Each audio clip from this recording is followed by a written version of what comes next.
All right.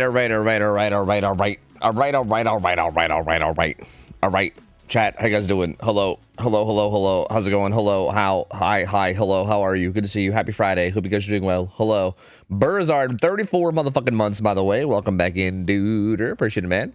Hope we're doing well. Appreciate your support to my guy. Thank you, my mans. Yeah. Let me get started. Yeah. Let's get started. Let's get booted up. Let's get some games going. We're gonna have DinoMeelon joining me for casting today, which is gonna be pretty sick. The man, the myth himself, DinoMeelon. Very excited about that. Let's take a look at the dude. Okay, you guys want to see something kind of surprising? Yo, the killer lineup for today. Wait till you see this.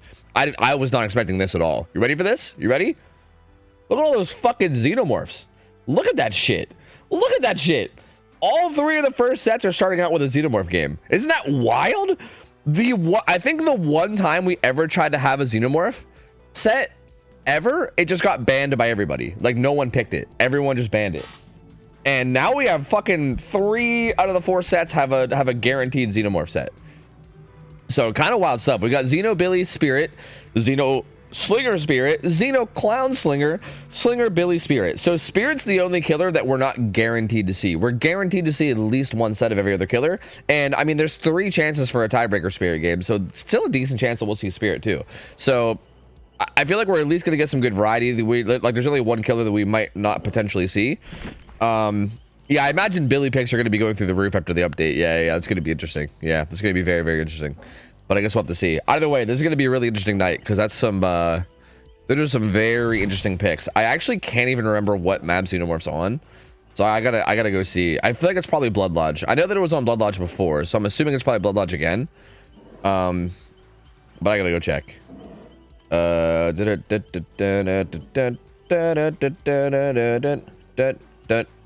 No, Groaning Storehouse 1. I'm wrong. Yeah, Groaning Storehouse 1 actually. So I am wrong. All right, so we'll get these gamers in and we'll try to get this started. Dino, I'm gonna start a call with you, so feel free to hop in whenever you want. And I'll get you your screen share too. Hopefully it doesn't look like total ass cheeks. Perfect. There we go. Yeah, whenever you're ready, feel free to hop in. And perfect. How's one apply to Codecast? Literally just let me know you're interested. That's it. Like if you wanna go join in sometime, cool, I'm down.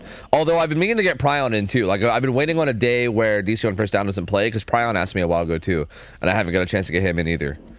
So, but I know, cool. I'm pretty sure I've seen you do casting for like Outrun the Fog and stuff. So I mean, yeah, I'm down. Also, Dino, what's up? Good to see you, man. Hey, how's it going? Hello, welcome, gamer. Hello. So the first matchup is who we got: Rapture versus Bad Intentions. This should be interesting. Also, there's a typo. Bad intentions. I typed it over real quick before stream. Give me a break.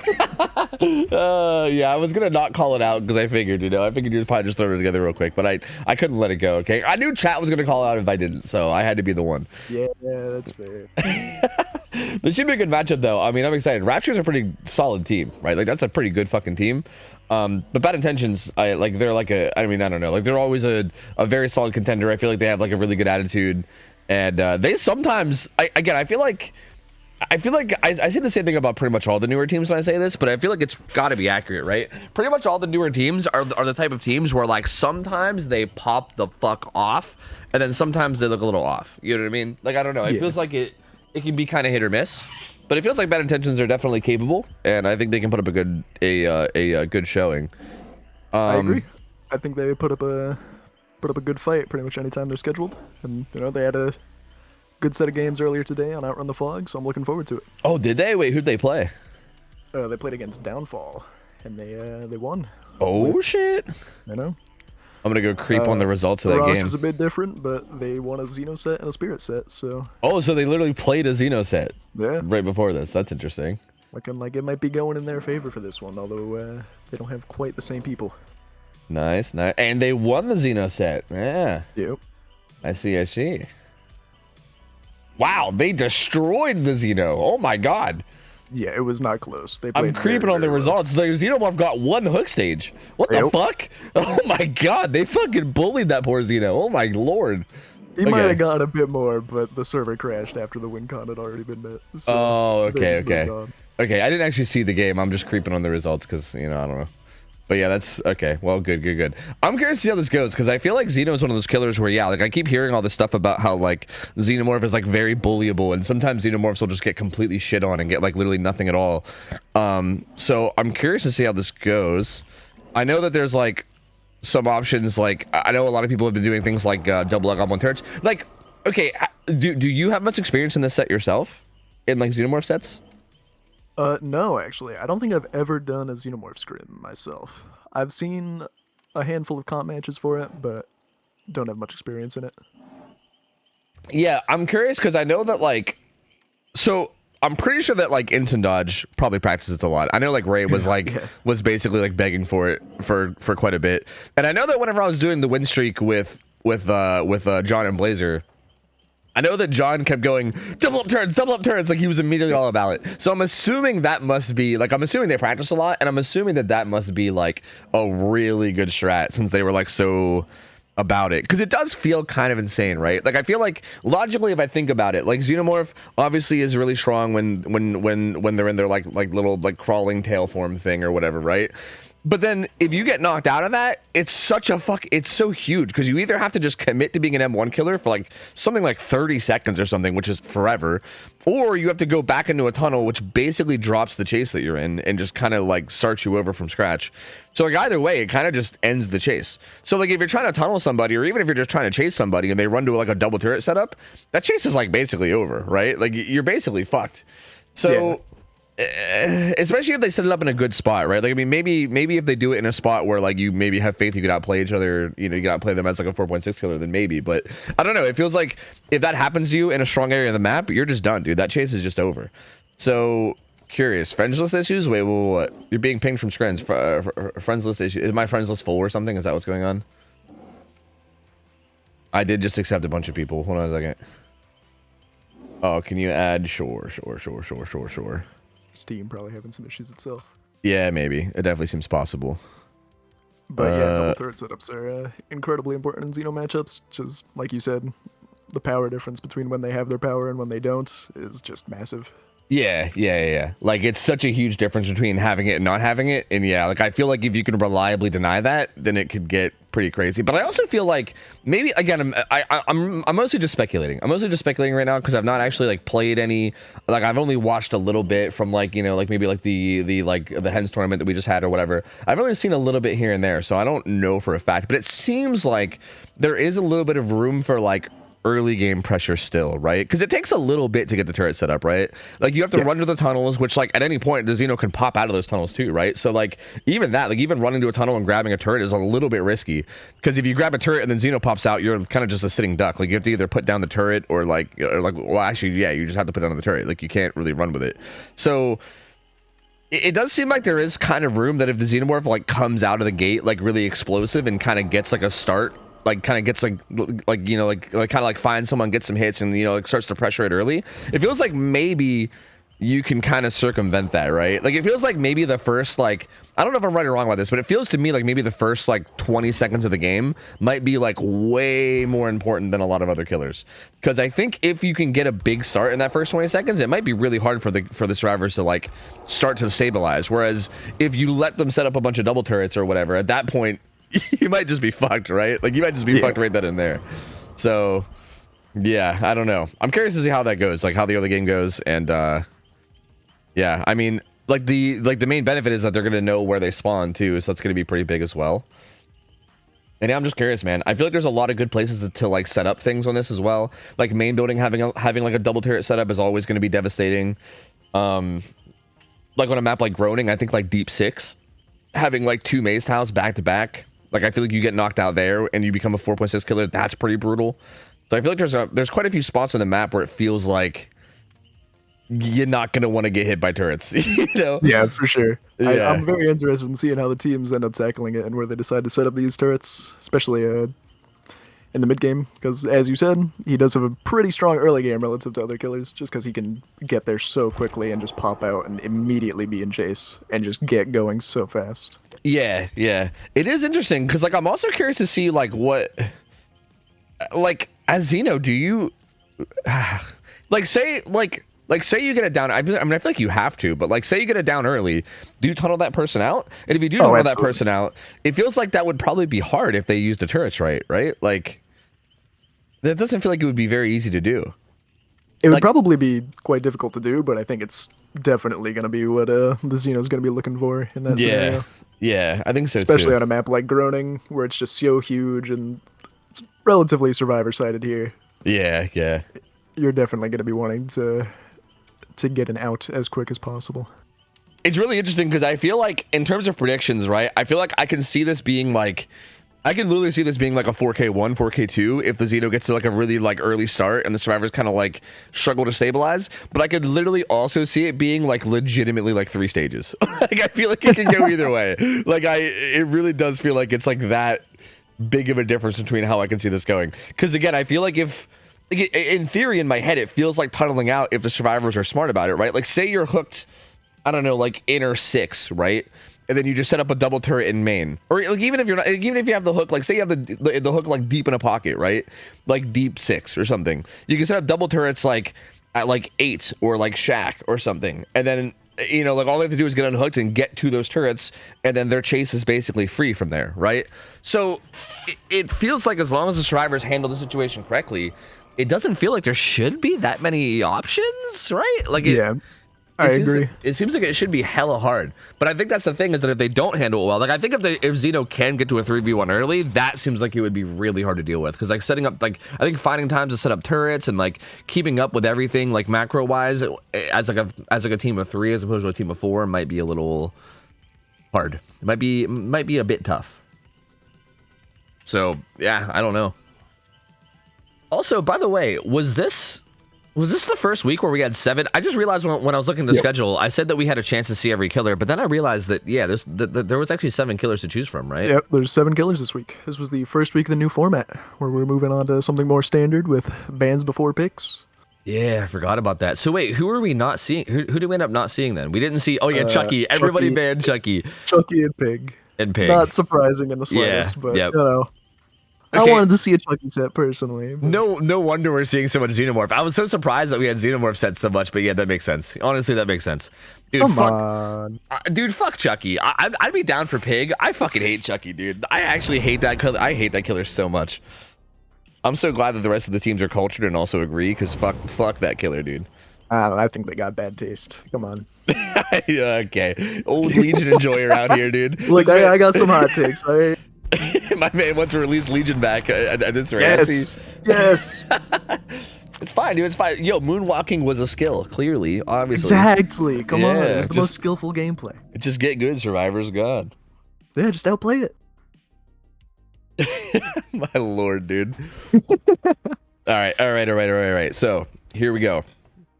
What do you think? Okay, what do you think I'm gonna build here? I mean, I feel like I don't think I'm gonna. I feel like we shouldn't see endgame perks here. I wouldn't agree with that, because I feel like again, like I feel like you're either gonna get a big result or a not big result. Like No Way Out feels like it's either gonna like not matter because you just kill everybody, or it's gonna not matter because you have like 1 or 2 stacks. I think we might see something more standard. Just a lot of regression perks, maybe bamboozle. I would actually see agitation, which is also a very good choice. And on the add-on side of things, we get to see the self-destruct bolt, which 30% faster vaulting at all times. Yeah, so. that kind of gets rid of the need of bamboozle. And then the emergency helmet, I'm pretty sure is what the other one is, where you're like resistant to fire. Unless that's the mangled one, but I think that's the resistant to fire one, if I'm not mistaken. I think it's the resistance one as well. Yeah, I believe. See some footsteps. See, this is where I think, like, again, this is where I think it could get dangerous. Like, didn't find a hit there immediately, but I think if they don't set up some turrets like ASAP, which I don't really know, have they set any up? They're actually playing it very slow, which I think is a good idea. If you crouch, he will not be able to detect you while in the tunnels, which makes it much more difficult for him to get something going early. Yeah, like if you guys are wondering why they're crouch walking, that's a thing. Yeah, like if you crouch walk around, even when you're in the tunnels, he can't actually find you.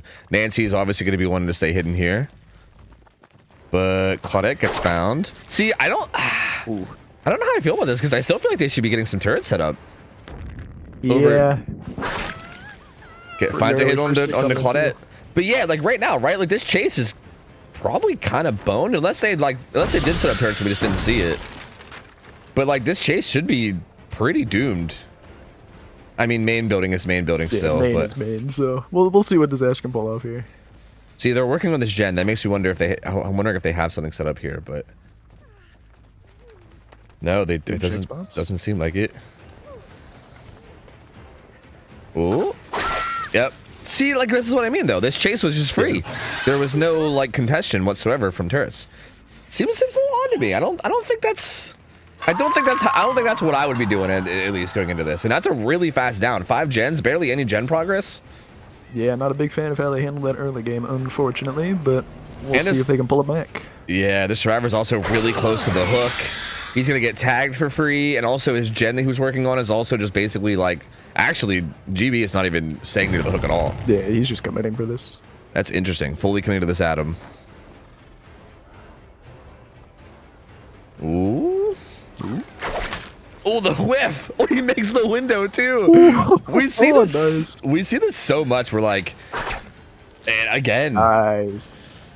It's like that thing where you just refuse to get a down with your M1 and you just want to use the tail attack, but then you end up getting so much time bot. You know, I feel like we see this kind of stuff a lot with different killers where they just like refuse to do anything other than use their power. And like, I get it, but at the same time, sometimes you're gonna regret that. You know. It's a little bit of M2 brain. Obviously, it's gonna just be better sometimes to just go for the M1. Really, people should just do it, but it's kind of more fun to go for the power. True, true, true. Interestingly enough, Nancy didn't get her deli up. The ace gets found. Pop is still up too. Pain Res didn't get used up on Lemonade either. Oh, blast mine. Blast mine. Oh. Actually, really convenient timing. Dude, I think that... Get the save. I unironically think these guys are going for a no flame turret strategy. There's not any on the map, is there? It doesn't look like it from the spectator POV. Are they near? Oh wait, I think I just saw the. Yeah, I think I saw. Oh yeah, actually, yeah. There's one up on the hill. There's one up on the hill. Okay, yeah, there's one up on the hill, but I think that's maybe the only one. Which is a really good spot, by the way. The hill will hit you even if you're down below it. Like it's. Oh, okay. There's another one here too. All right. They have some set up. Claudette currently running there too, which is good. See, like that tail attack though, I think is a big reason why the like double up strategy is something we were talking about too, though, right? Ooh.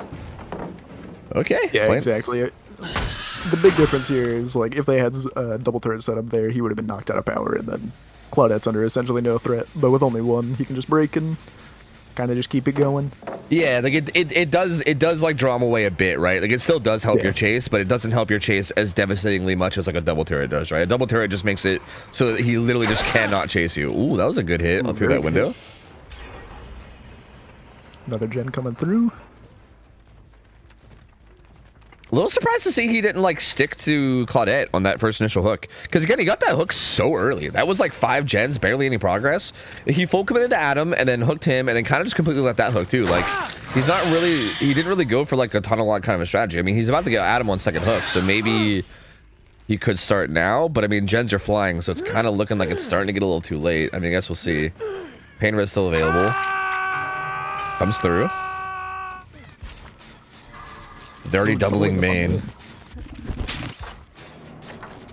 They already have 2 gens started. Ooh. Oh, nice find on the turret.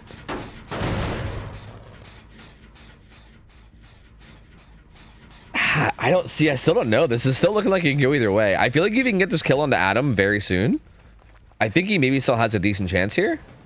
Agreed. I think it all depends on whether or not he chooses to commit to this chase or go back. I feel like he should go back for sure, though. Yeah, he does choose to go to. Yeah, he's tunneling. Yeah, all right, so the little cave thing said 1, so they should have 3 turrets out.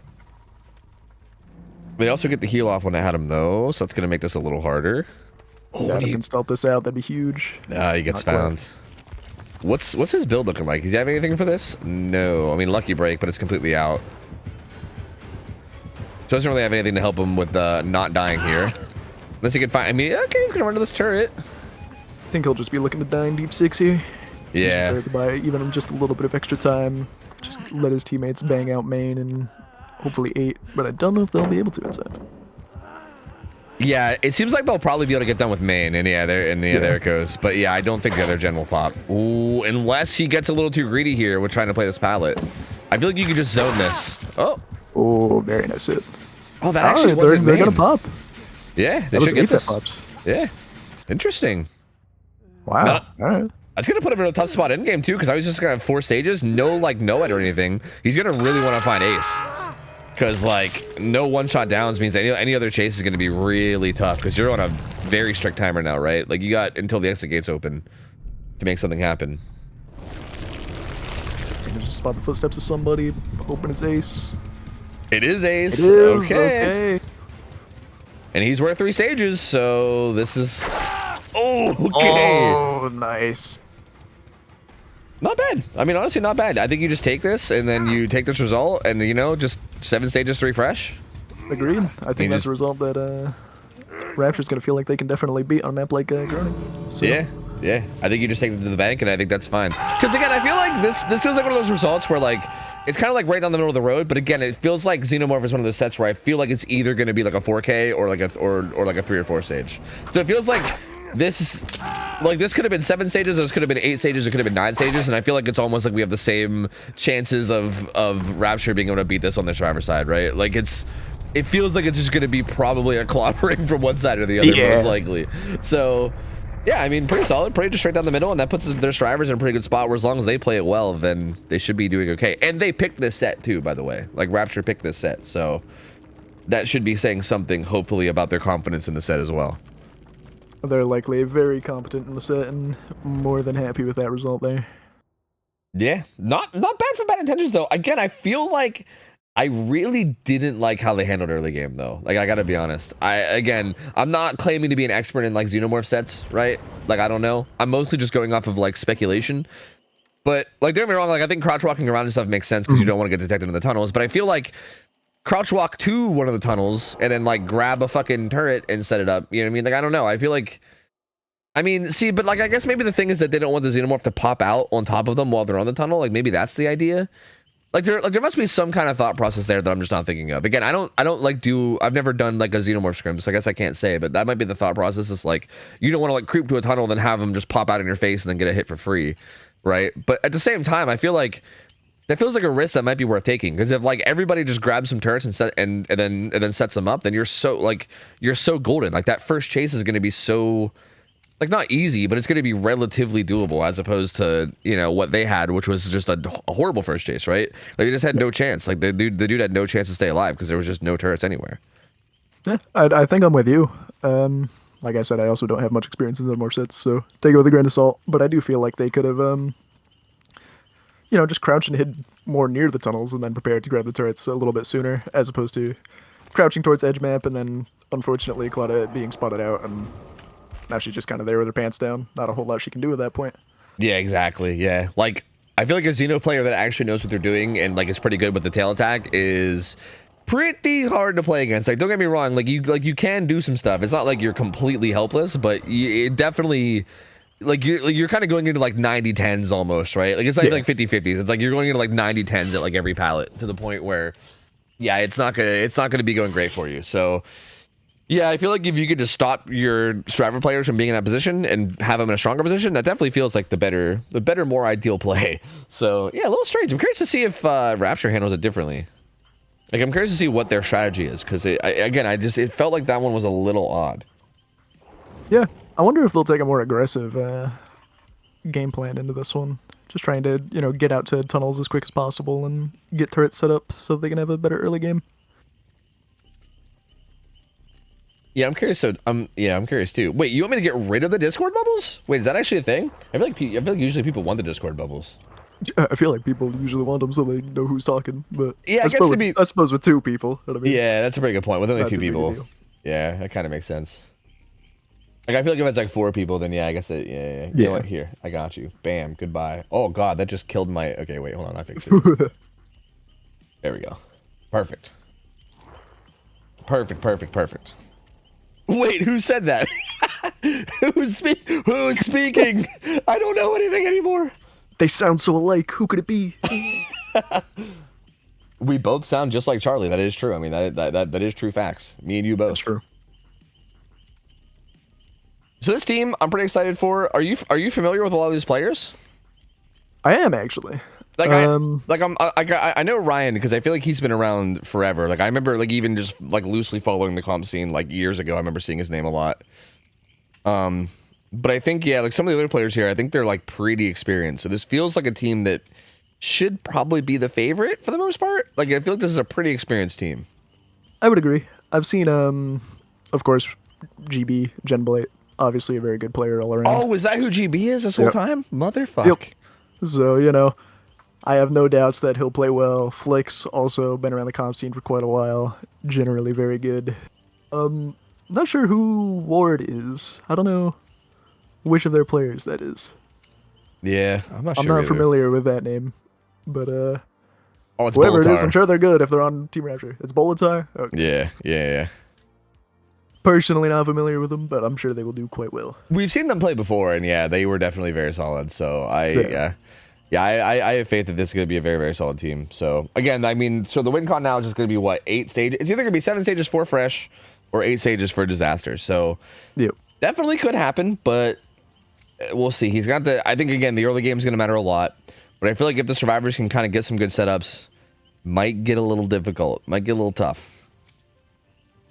I think it's all going to come down to the early game and how well the chases go at the start. 100% agreed. Let me give you guys a whatchamacallit, a prediction.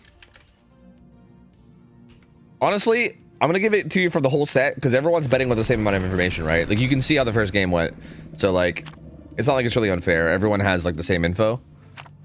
So yeah. Here, let me hook you guys up.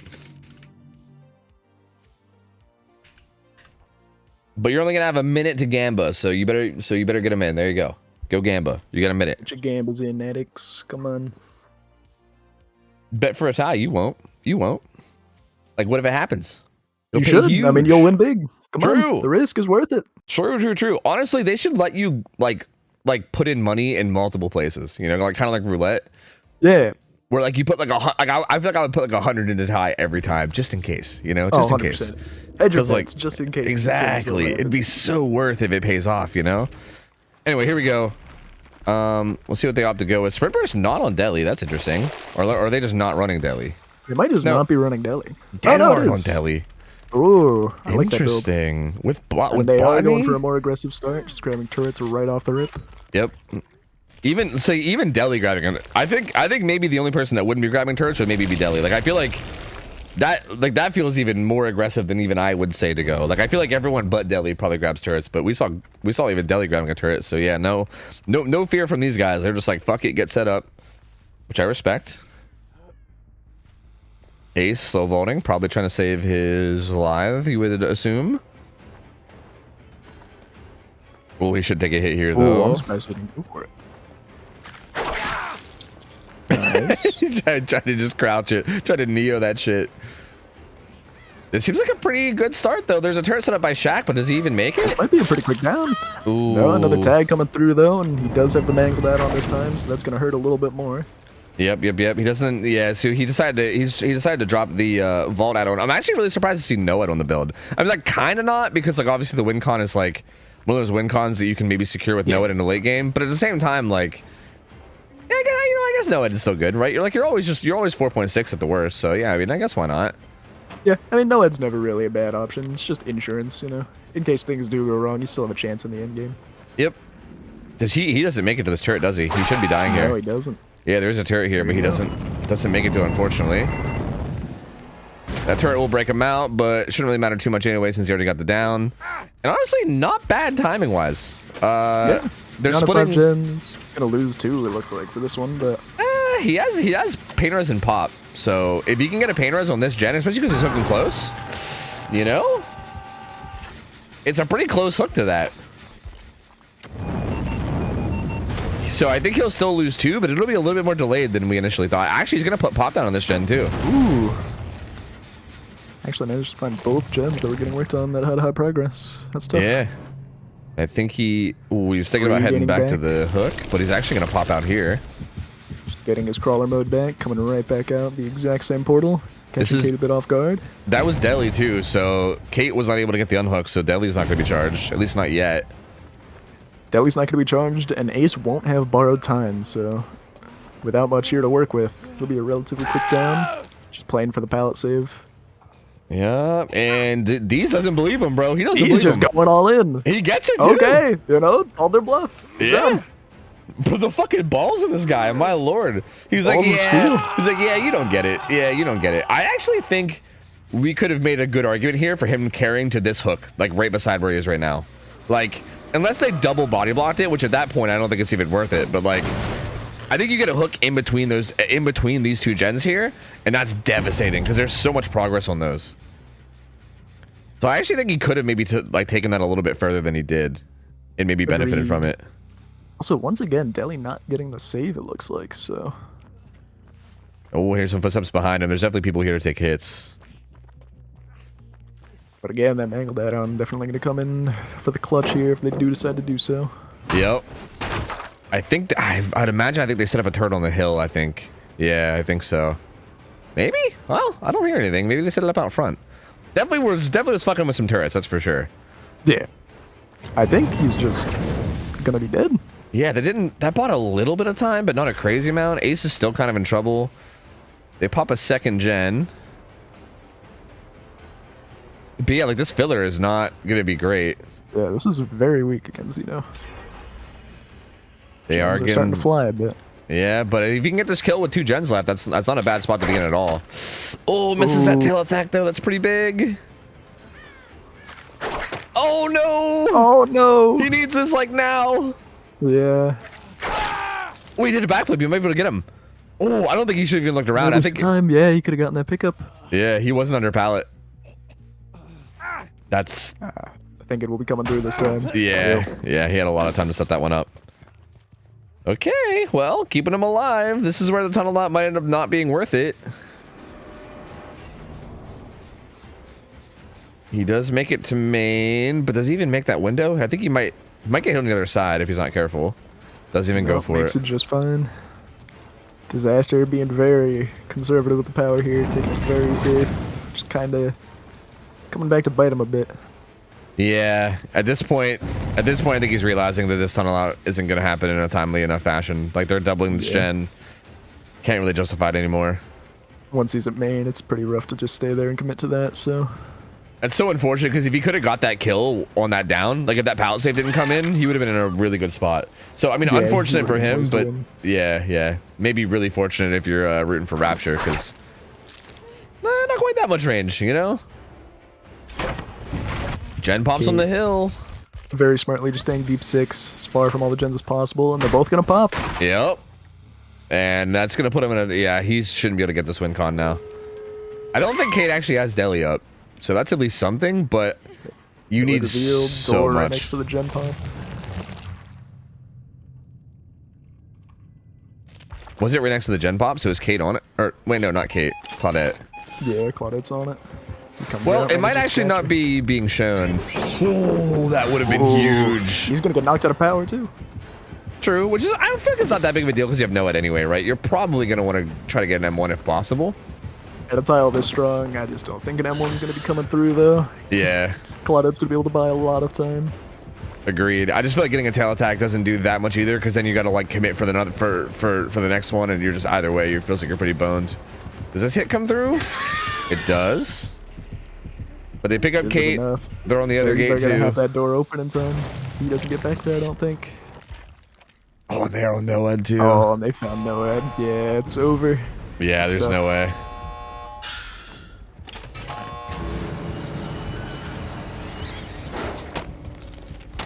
Yeah, tough, man. I mean, I feel like if he could have got that tunnel out, if he could have got that kill with like 2 gens still up, I think he might have been in a spot, like a pretty good spot, because he was right near that gen that was being doubled on the hill. He could have interrupted that. If he could have got it down shortly after and maybe got a pain res, he maybe could have even stopped the gen that Claudette was working on. Even if he didn't, he was still in a good spot to like make something happen, especially with Noed. Like all he needed was to like get the kill, maybe get like 2 or 3 more sages, and then try to make something happen with Noed in late game, and he was basically good. So yeah, I mean that pallet save from Adam, massive, dude. Like honestly, saved the whole game for these guys. Could have seen a totally different result here if he had just managed to connect a few more hits and you know? Just Ooh. make it happen. Good body blocks coming through. Kate's gonna make it.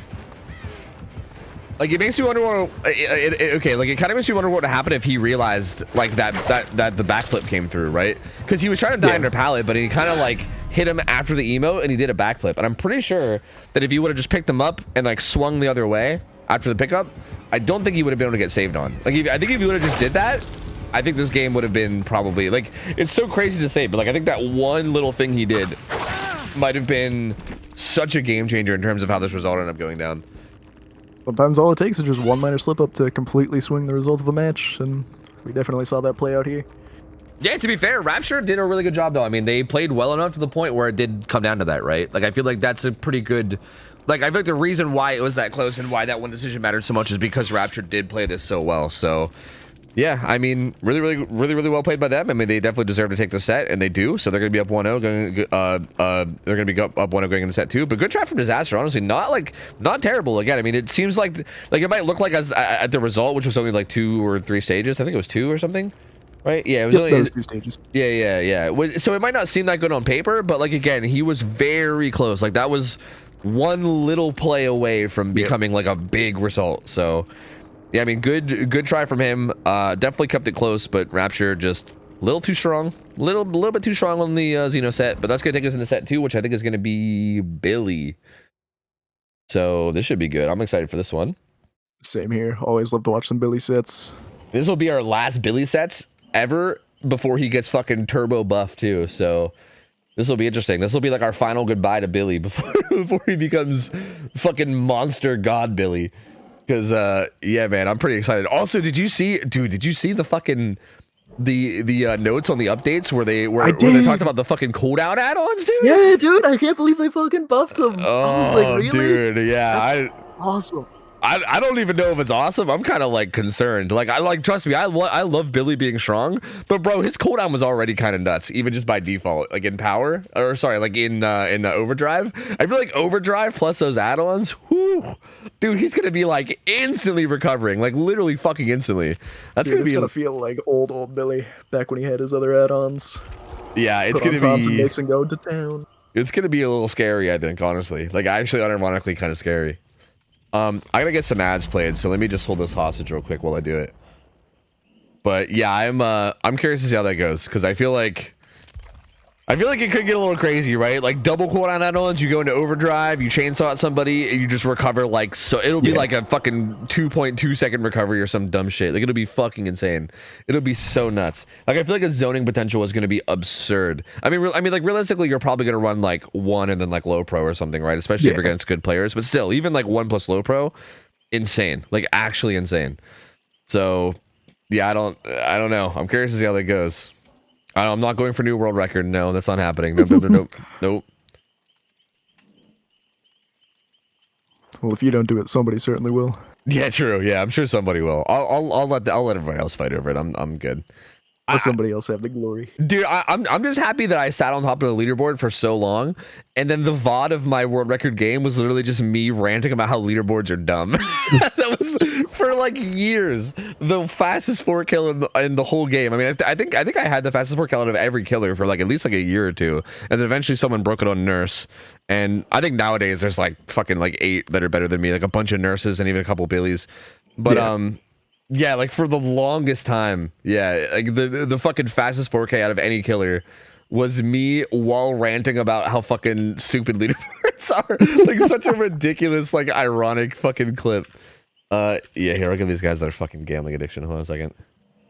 Here you go. Gambit up, you fucking degenerates. Go ahead, gambit up. Go nuts.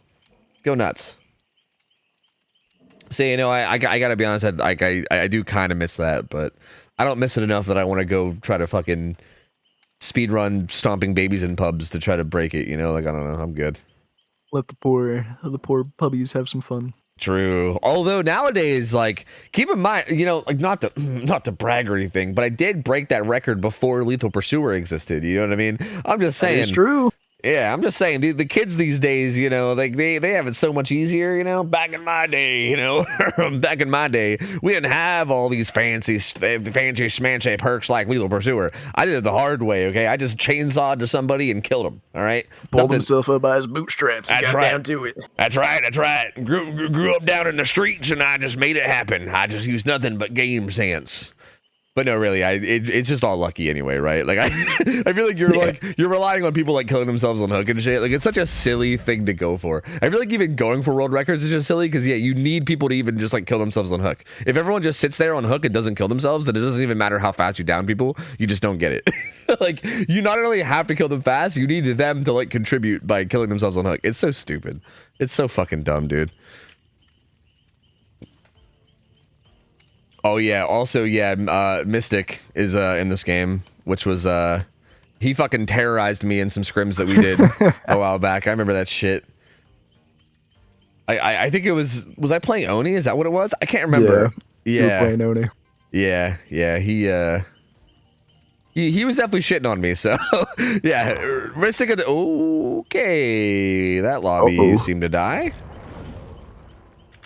When that happens, they don't load in, right? I think that's the whole lobby dying, if I'm not mistaken. I don't think they load in. I think everybody just gets disconnected.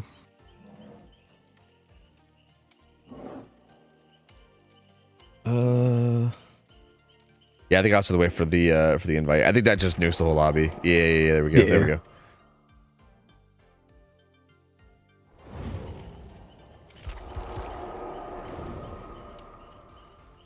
All right, sick. We go again. Off topic a bit, but why the Chucky comp hate? Just not fun to play and watch, or what? You know, I'm actually okay. Do you like Chucky in general, Dino, or do you just like what? Did you just want to see like scrims with him? Like, how are you feeling about it? Personally, I love just playing Chucky, and I don't mind playing against him. I have a lot of fun either way, but I get the reason people hate him. You can play him in a very ridiculously boring way of just scamper over a window and then basically get a guaranteed hit.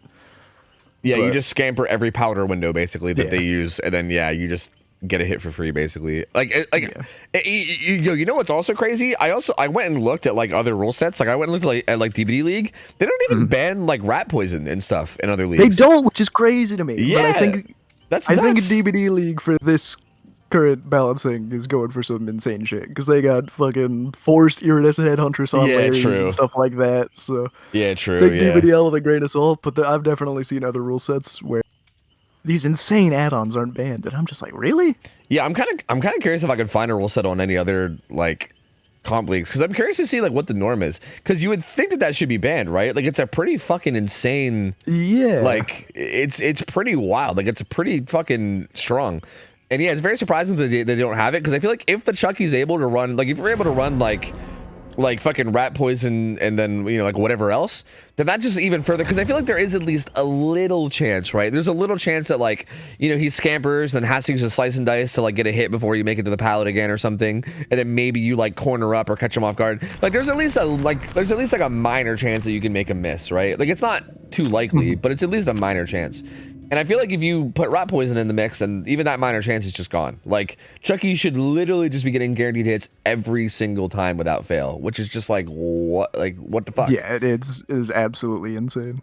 Yeah, and it's just so like I don't know, man. I just personally hate that so much. I'm not a fan of that at all. It gives me like nurse vibes, but like worse. It's like even worse nurse. Like it's just I don't know. Like I feel like the whole micro game almost goes out of the question. It just becomes like macro and macro only, you know? Yeah, agreed. I really dislike those add-ons, and I really don't think they should even exist, let alone be allowed in comp, but... Yeah, true. And yeah, like, I know that we don't ban self-destruct bulb on Xeno, but that's kind of my point. Usually we're more lenient. Usually we have, like a bunch of OP shit allowed. So it's crazy that, like, even we were like, no, rat poison's insane, but, like, DB League was like, nah, it's fine. Instantly. Yeah, but even he's like, nah, that's fine, dude. Fuck it. Like, it's so weird to me. Like, again, I know they're being kind of funky this season because of, like, seasonal balancing, but... Yeah. Anyway, sorry. Bog here on the Billy, running basically the build that we're going to see everybody run. I feel like it'd be crazy to see anything other than this. I don't think we'll see any switch-ups here. Yep. This is, a little surprised that he just kind of gave her the inside here. But, hey, gets a low pro hit, so... That was actually a really nice, like, post-low pro curve to get that hit. And is she playing window? It seems like... I think she is. I think she just opted to stay here. That it's is a bit risky. Yeah, that's interesting, especially with low pro and the bamboozle obviously going to be in play too. Gonna agree with that.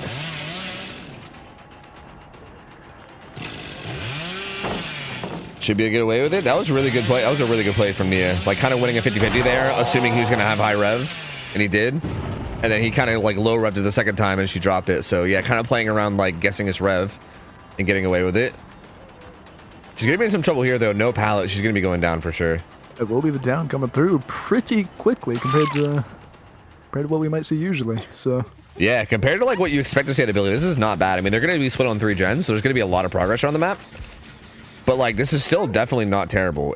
Again, I feel like the hook positioning, like I guess he's prioritizing a pain res, but I still feel like that hook positioning is a little unfortunate. It's like tucked so deep into the corner. Yeah.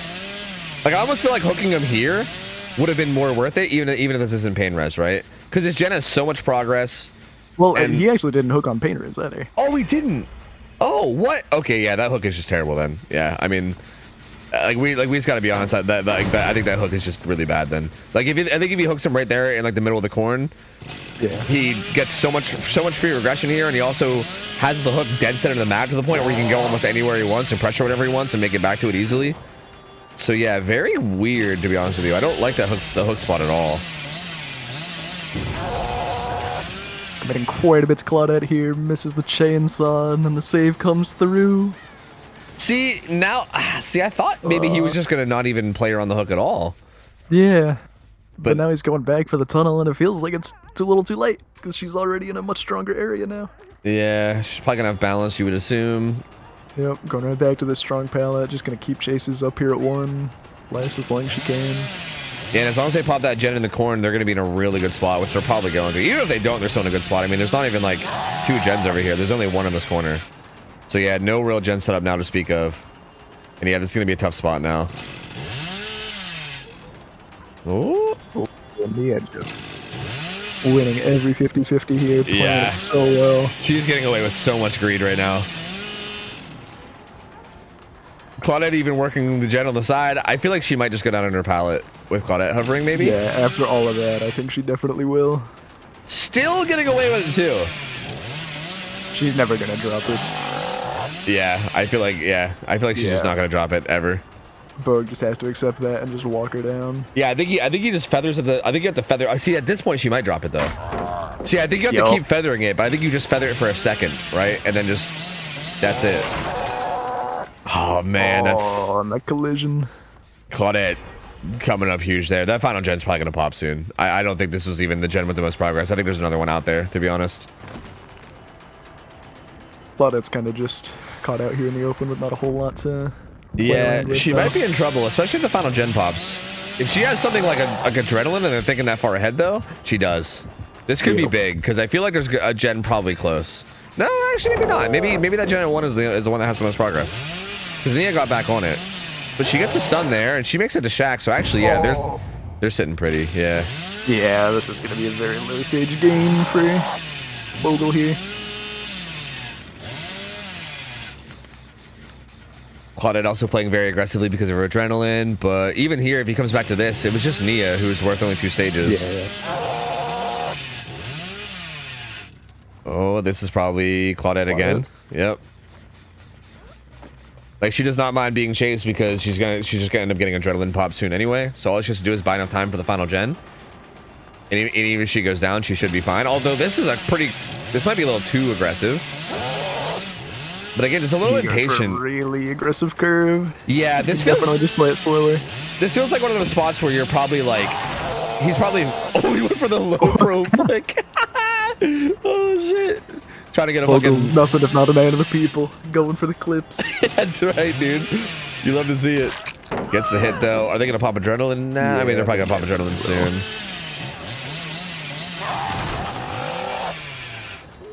Yeah, this feels. Yeah. It did kind of feel like maybe. Oh, didn't swing at that. That was interesting. Not to look at the pallet. Yeah, I don't know if I'm just talking out of my ass here, but it kind of seemed like this was one of those games where you get a little like flustered, right? Yeah. Like I feel like a killer like Billy, any kind of like a more mechanical killer. I feel like when you start to like mess up, you know, like when things start to not go your way, it's really easy to like start second guessing everything, right? Like it kind of seemed like he was getting really impatient with chainsaws and whatnot. Oh, that was nearly incredible. Oh, I would have yeah. lost it. That would have been so good. That would have been nasty. Hey, if he had the new cooldown add-ons, he would have been able to follow that up with a hit. Just saying. There's no way they're in that locker, right? Oh, they are kind of greeting here though. They have sprint burst. He also has deli, so if he went down and they picked up the other survivor, that would be big. But they're greeting this really hard. Nia's gonna go down. Yeah, I think. How much are they? Fresh out if possible, but oh, they're not recovered though. Yeah, that might have not been the best play. I think they just gave him 6 stages, which is actually like a pretty average. Yeah, that's a pretty like average Billy result. So this actually ends up being kind of okay. Yeah, I don't think Bozel's gonna be upset with that at all. That's unfortunate for Rapture. Yeah, the other two leave. He's trying to carry her to a far hook. That way he can guarantee get the other survivor to a hook. And yeah, he should be able to make it. Come in clutch here. It really might, yeah. Does it? I think she's actually out because of Hope. Oh my god, I think she is. There's no way. Whoa. Wow. What's sad too is that hook wasn't even that far. He could have got her to that hook easily. So he didn't need to do that either, yeah. I think he needed to just hook as quick as possible and then grab her up. But dang. That's so unfortunate, man. Ends up being 4 stages. 4 stages, 2 fresh ends up being the final result here. Interestingly enough, it feels like the one thing that I feel like I keep seeing, like obviously like when it comes to like micro things, right? Like it's hard to like give too much about that because you know, like micro's tough and it's hard to pinpoint exactly what goes wrong there. I feel like when it comes to like macro choices, that's kind of the easier thing to like comment on, and I feel like, you know, like criticize. I don't know, is criticize the right word? Like maybe give feedback on, you know, like you know.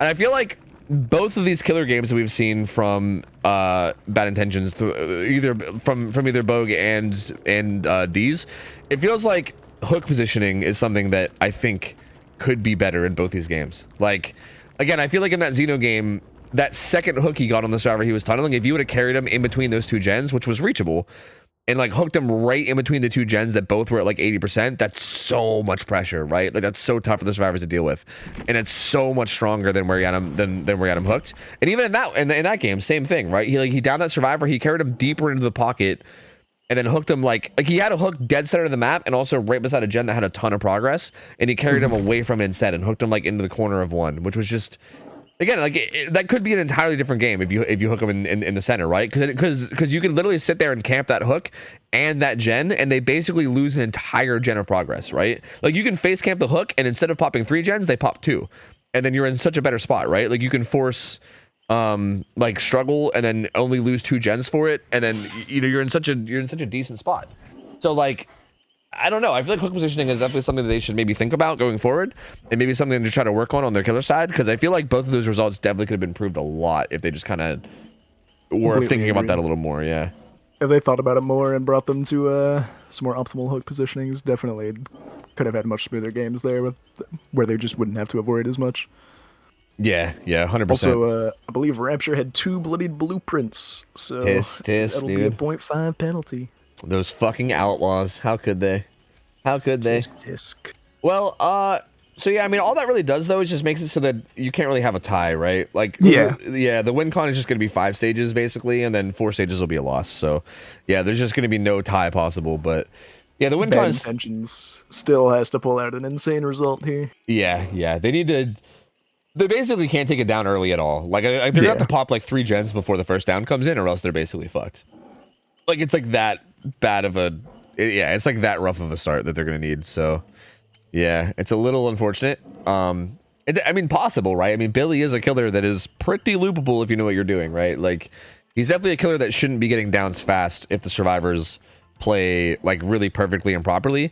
Again, I mean, saying that is always easier, like, you know, easier said than done in a lot of situations. So it's not like it's just super easy to just play perfectly, right? But just do it, forehead. Yeah, exactly. Just play optimally all the time. Yeah, just path perfectly, and then also play every pallet correctly, and you know, don't fuck up. Easy And peasy. never lose a mind game. And Yeah, exactly. have perfect gen pressure and have the best gen split possible. Come on. Yeah, it's so easy, dude. Just do it. But realistically, it is something that, like, I think Billy is definitely, like, prone to that more than a lot of other killers, right? He is a pretty figured out killer. He's one of those killers that's really popular for people to play in, like, ones and stuff, too. Like, it seems like he's a killer that you would expect most survivors at a high end to have a lot of experience with and kind of know how to handle. So, while Four stage is certainly not an uncommon result at all. Yeah. When it comes to Billy sets with survivors who know exactly how to play the matchup and play it really well. Yeah, exactly. So, like, while it's hard to reach, not, like, honestly, like, genuinely not impossible. And it's not even something I'm saying just to, like, try to keep it interesting or whatever, right? Like, I feel like sometimes when a game's over, you might want to be like, oh, it's not over. Don't worry. It's still interesting. Like, this one's actually, like, it is achievable. Again, it's going to be really hard. Like, more than likely, Rapture's in a good spot to just take this away and win. But it's not completely impossible, right? Like, if they have a really strong start, it could get a little spicy. But again, that's the thing. I think if someone goes down at like 5 gens, then you're going to see me just going, oh yeah, it's over. Yeah. Like, I don't know.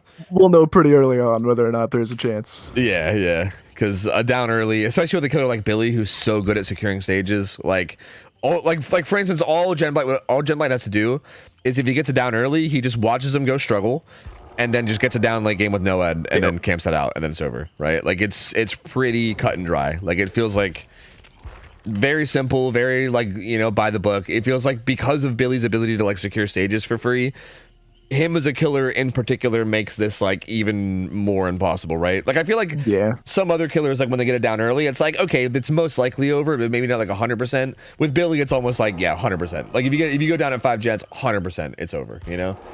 Yeah, I think we need to see something like a 3-gen chase here just for bad intentions to really even have a chance. Yep, for sure. So we'll see what they can do. I mean, they did pick Billy, so hopefully they're feeling pretty comfortable in the set. And I mean, they definitely have a chance. But we'll see. It is also late for them, though. It's kind of late for both these teams. You would assume, but Bad Intentions based out of Ukraine, so like, yeah, it's like it's real late there. It's real late for them. But it's the earliest slot we can give them. Yeah, true. And also, they were playing earlier too, like you said, in like out on the fog and everything. So they might just be like, you know, late in the day, a little burnt out. That could also play a role too. But we'll see. We'll see how good of a fight they can put up. And if they can manage to pull this off somehow, we'd go to the Spirit set. The only Spirit set, the only chance of us even seeing a Spirit set today is if we go to a tiebreaker. All 3 of the potential Spirit games are tiebreakers. So if they can pull this off somehow, again, I feel like, if I'm being real, more than likely it's just going to end here 2-0, because I feel like Rapture's in a really good spot to pull this off. Especially Genblight on killer. Genblight is a fucking nasty good killer player. We've seen him play quite a few. He is a monster on the killers, so I would not be surprised to see him do some insane plays here. Yeah, so yeah, Bad Intentions definitely in a rough spot. Like, I feel like knowing you need such a huge result in such a huge early game, and then seeing Genblight as your killer, it's like, fuck. You know? Yeah, you know. God damn it, man. You know, that can't feel too good.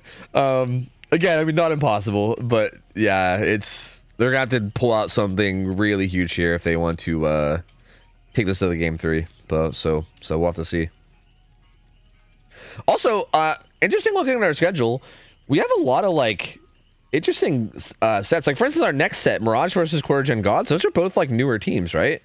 I think. I don't think either of them have ever played before, if I'm not mistaken. Yeah. So. That should be a really interesting matchup, because I don't, like, do neither one of those teams have a lot of comp experience either? As far as I'm aware, no. As far as I'm aware, every single person on both teams has not participated in comp outside of Tofu Scrims. So. Yeah, so this is gonna be a really interesting night, because I feel like this set is like pretty solid, right? Like, Rapture's a very solid team. Yeah. Bad Intentions, I feel like they're kind of like an up and coming team, but they're like very good at times. Like, right, they're a little bit inconsistent, but they're definitely very capable, right? Like, very good players. And then we're gonna be going right into, like, probably maybe what could potentially be like our, like, maybe 2 of our least experienced teams overall, like in all of scrims, maybe even, right? Like, I feel like most of our scrim teams have gotten pretty experienced these days. Like, I know that there's still new signups coming through all the time, but in terms of what we're used to seeing, it's probably going to be 2 of, like, the newer teams that we've seen in the past, like, you know, few months or so. And then after that, we're going right into Instant Dodge versus Reminiscent, which is literally the finals of the qualifier tournament just being replayed again. So yeah, like, it's such an interesting swing of skill that's going to be happening throughout the night. And then Waifus versus Empathy as the final game is also going to be a very, very solid matchup too. But it's just a very interesting like swing in terms of, like, experience, you know, between the matches. It's going to be interesting. Oh, Mirage changed names. Wait, what was Mirage before? I believe they were the solo queue demons, and I don't think we saw them before, unless I'm mistaken. Yeah, I don't think we have. Okay, yeah. So, pretty sure it's still their first time participating. Were they a solo queue team? Like, did they get made from the forum? I think so, yeah. I think they were Ooh. made from the solo queue form. So. Yeah, Shay's getting real defensive in chat, so I think that must be true. Dude, that's sick. Then I'm excited to see how they play. That's real exciting. Then I think seeing solo queue teams come together is always really really good to see. I don't think quarter gen gods was though, right? Or maybe it was. I think I saw because like I remember Lazy Invader Shia was making that team. I think, and I think I saw Shia like going around like recruiting and stuff. So yeah. Yeah, I think Quarter Gen Gods is a team that was more like, again, they're still a newer team, but I think that was like Shia just going around and picking up people that were interested. And then yeah, the other one, Mirage, is like an actual team that was made using the solo queue form. So they're going to be more like strangers to each other, I believe. But still, really curious to see how that goes, because again, I mean, solo queue teams, they always start out kind of rough because obviously, you know, like for obvious reasons. But we've seen a lot of solo queue teams get in, like grow into some pretty strong teams before. So. Yeah, I mean, DC1D is still a very good example. Power Struggle Rangers before they disbanded. Yep, you know? yep. Like both of those two solo queue teams who became very good as time went on. Yeah, very very solid teams. So, and I feel like even like a lot of people that like disbanded from other teams ended up like, for instance, like Burzard's a good example. Like Burzard got thrown on a solo queue team. I think it was Burn the Weaves. And like they ended up doing pretty good, but then they disbanded, and now he's playing Forever Come, and he's a fucking beast. So like we see that kind of stuff a lot, even if it's not like the whole team that stays together. Like at least like we've seen it be like a foot in the door for so many people, and I'm curious to see what we see out of that team in terms of like, you know, potential and whatnot. But anyway, we're kind of getting ahead of ourselves. Getting a little bit ahead of ourselves. We have this Gen Blight Billy match to watch. So. Yeah, this will be interesting. Well, first Jay's starting really early in a pretty bad position here. Yeah, this is a little rough. I mean, does have this single pallet filler. Could kind of maybe go back into this like corner, this like top left corner. But I think a tag's gonna happen already. Oh no! It's a really fast tag against low pro Billy, and also heading into the corn. Oh no, this is gonna be This is not the start. Yep, nope, this is bad. Needed. This is Yeah, this is over. Yeah, no, it's over. I don't want to say it's completely over, but... Oh, no, it's done, so it's over. It's 100% over. He's going basement. Okay, yeah, you know what, I don't think there's a way out of this one. But... Yeah, look, man, I'm not going to beat around the bush. I'm not going to sugarcoat it here. Like, I love Bad Intentions. Like, this is one of my favorite teams. Yeah. Like, they got such good heart and spirit. I love them, but it's over, bro. It's fucking over. Yeah, There's I no don't way. even think Elysium or X9 could pull it back from this. So. Yeah, this is like literally impossible. Like he can literally just sit here and wait for Disaster to die, and probably he either would probably still have like a gen left, you know, or no one would pop and he could just go find somebody and kill them, right? Like, and that is exactly what he's doing, just playing as optimally as he can for WinCon, just going right for the throat. Yeah, giving them any hope. What he's most likely going to do is he's most likely going to force struggle and then go back out, because once he gets struggle stage, the next hook is basically game over, right? Like he needs 5 stages. So if he forces struggle here, all he has to do is down anyone else and then just stand in front of their hook with a chainsaw, and then it's over, right? Like there's like literally nothing that anyone can do about that. Like it's just 100% donezo. So yeah, he's gonna stand here till struggle. They did pop main. They'll actually get 3 gens for it, but again, like it's not gonna matter, because at this point they literally can't have anyone else go down for the entire rest of the match, with Noed also popping after the final 2 gens. That is a very tall order. Yeah. And as you said, we do see him extending out once struggle hits, goes right to the pop gen, immediately in chase again, only has an LT wall to use. Oh no. Yup, the L getting bammed. Oh, gonna see what he can make happen here, but Michaela not falling for any of it. But does have to watch out for this wide curve though. There's no pallet here either. Oh, that's so unfortunate. Does have a filler here. That's a weird setup here. I'm kind of surprised there's no pallet with there being an LT wall there.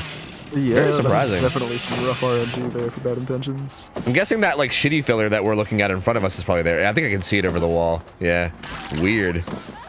Weird gens. Through, but just balance, unfortunately, kind of just zoned into the edge map. Not any real hope to get out of here. Yep, no pallet here means you're basically dead. And again, like at this point, the next down is basically GG. So, and next down coming in now.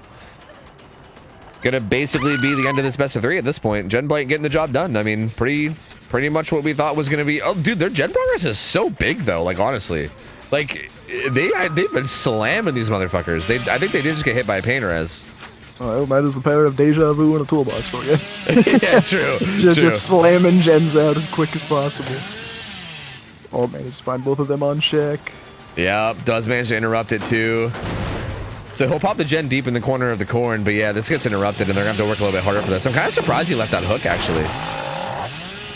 I mean, I feel like he's in a spot where he can, right? Like, I mean, there's multiple ways he can win this, but like, it's definitely like, you could argue that this is like kind of like the riskiest thing you can do, because this is like the only way that you might lose is by doing this. Because even right here, like hypothetically, if he downs Claudette, like if they pop the final gen and he gets it down into Claudette, that's not enough. You can't just kill Claudette here. But they also need to get the unhook too. He's gonna drop and go for Yoichi though, and the down on Yoichi will secure the win. Yeah, you're right. And he will be getting it because of no head, so. Yep, and there it is. And all he has to do is put him up on hook and then stand in front of him with the chainsaw, and then he wins. So, because like even if like they can manage to like send in the Death Hook Survivor to unhook at this point, it doesn't even matter, because like even one more stage at this point's a win. So yeah. And there it is. There's the 2-0 for Rapture. Yep, Rapture making it happen. And yeah, I mean, kind of expected how I thought this would go. Again, Rapture does seem like the more experienced team. Very solid lineup. Like Bad Intentions, again, very solid team, and like they're like up and coming. They have really good attitudes. They're learning. They're improving every week. Again, just not quite on par with. I mean, honestly, I will say on par. I think on par is fair. Just not quite on par, like not quite ahead enough of Rapture to be able to take the win, but they kept up with them very well, honestly. Like they did great. Like even here with this down coming in as fast as it did, they managed to still get a pretty solid result here. And like both sets, they like kept it pretty close, right? They didn't feel like a blow, even though the Xeno set, like again on paper with the killer only getting 2 stages, like seemed bad. Again, like 1 or 2 little things going differently, and that ends up being like probably a winning result for Bad Intentions, even like if a couple of things go differently. So yeah, they kept up with them really well. They gave him a really good fight. They definitely made him sweat for it, and like I feel like they had a good showing. Just Rapture obviously looking a little stronger. Definitely just came down to a few not very good decisions from Bad Intentions on the killer side. You know, just a couple mistakes here and there. Maybe not quite getting it down in the Xenomorph set when they needed it, and ultimately just cascading into the loss. I think both teams on the Survivor side played phenomenally though. Yeah. I still think hook positions, man. Like I think hook position is a big thing that they need to think about. There was like both these games had a very crucial moment where just a better hook position, I think, could have made a massive difference. Absolutely. So yeah, a little unfortunate that didn't like come through and end up paying off, because I feel like if they could just focus on that going forward, like again, if those 2 things, I think if just those 2 things are different in both these games, this becomes like, who knows, right? Like who knows? The results are going to be way different, right? Like Xeno gets that hook in between those 2 gens and then kind of camps that out, and they just lose all that gen progress or like get hit, you know, trying to like protect it. And also the tunnel's in a better spot, and even same thing with here, right? Like your tunnel lock gets put into a better spot, and you also can kick a gen and watch it regress. Games just become entirely different. So yeah, I mean, I think that's something for them to maybe focus on. Maybe if they like watch this back, they can maybe take that feedback to heart and maybe try to do something with it. Ooh. Disaster just wanting a nice chase here in the end game. Trying to make it the hatch, it looks like. Ooh, the Enos, baby, Enos, he makes it. Hey, to be fair, they just barely got the win con. Actually, no, it was 5.5, so they actually got it by one extra stage. But still very good showing from Bad Intentions. But Rapture played very well. GG's. And I think it's good for them too, because I think I saw them in Discord saying that half their team went to go play in the arcade or something, which is like a comp league. I think they maybe had a match coming up, so they probably would have been playing with like scraps of their roster or something if they had to keep going. So maybe good that they got this over when they did. But yeah, GG's. Very solid showing. That'll take us right into our second best of 3, and again, this is going to be the norm of the night the whole way up until the final set. But the first set's going to be Xenomorph again. That's going to be, we're going to be seeing that for this set and the third set too. A lot of big problem here is that we're about 40 minutes out of schedule, so I don't know if both teams are ready or not. Oh yeah, true. By the way, if this is something we can do, I mean, I don't know, maybe we already do it. I don't know though. We should like let teams know that like even if they're scheduled later, we should just be like, hey, you might get called on early, you know? So like try to be available earlier if you can. Which like maybe we already do that, but yeah, I mean obviously if they're scheduled for like 10 and it's like 8:30 and we're like, hey, can you guys play? And they're like, no, you know, like obviously it's fine and we can wait, but yeah, I mean ideally if they could be ready, that would be ideal, so we could just kind of keep the ball rolling, you know, keep it schmoving. Yeah, I'll definitely make that more clear because yeah, we gotta not have an hour of intermission half the time. Yeah, I don't mind it. I mean, we could usually just fill it with like random shit, but like yeah, we can usually just do whatever, but it would be a much smoother experience if teams were just prepared to go at the drop of a hat. Yeah, exactly. Yeah, 100%. I mean, obviously, there's gonna be some situations sometimes where people like ask for a late slot because someone works until a certain hour or something, and they won't be able to help it. And yeah, like if that happens, then that's that's fine. But yeah, I don't know. Give us like 15-20 minutes and we will be ready. Okay, yeah, so we need 15-20 minutes here. Yeah. Also, apparently, both teams are Solo Queue 4 teams. Quarter Gen Gods is my team, says Shay. We recently picked up some Solo Queue gamers. We came. Okay. Oh, so Shay, you're literally on the team? Oh. Interesting. All right, so we have 15-20 minutes. Oh, what do we do for 15-20 minutes? It's a great question. Do you want a 1v1? Hell yeah. All right, sick. I need to practice my Blight. My Survivor against Blight. Do you want to play Blight against me? Yeah, let's do it. Sick. Yeah, send me an invite. I'm down. I'm booting up. I'm kind of boosted against Blight, man. I need to work on it. It's like a major problem. It's like a major problem of mine. So like while we do this 1v1, if you notice anything that like for instance, if you hit me and then you see what I could have done, feel free to just like tell me. Like I think that's ideally what. Like if you see something I'm doing wrong, just like be like basically channel your inner Laser and just let me have it. Like I feel like Laser, yeah, like Laser does this thing where he just does not beat around the bush at all, and he just like will straight be like he'll just fight. Like if I'm fucking garbage, he'll just tell me I'm garbage, which I love that. Like I fucking love that shit. He's like, Tofu, you're not even running in a straight line, and I'm like, really? Like no one's ever told me that, right? And Laser's just like, bro, you can't even run in a straight line, and I'm like, wow, you're right, I can't. And then I worked on it, and I feel like I'm a little better at it now. So I feel like. You know, if you see something I'm doing wrong, even if it's something stupid and obvious and you think I'm going to feel like an idiot for doing it wrong, just fucking let me have it anyway, you know? Just fucking hit me with it. Does specific map you want? Blood Lodge or Suffo? Probably Suffo, I would assume. Are you in lobby? I think I could just join you if you are. Yeah, I'm in lobby now. Oh god, why is this friends list to be so big? No, don't worry. No, I'll find you. No. Oh wait, I did find you. Sick. Let's go. Let's go. Oh wait, I'm only gonna have like the OG survivors to choose from. Oh god. That's the perfect skin. Keep it right there. I feel like I can't play a male character. They're okay, I'm gonna be playing like a Meg, so I feel like this is probably appropriate. I think this is probably the appropriate setup.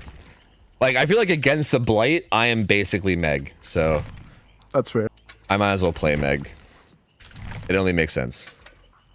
Team Meg Hours going crazy right now. True, dude. That's right, it's me, your overlord. Okay, DM you on Discord about an idea I have. True, you could also just put it in chat if you want, but you can DM me as well. You can do both if you want, it don't matter to me. Go nuts.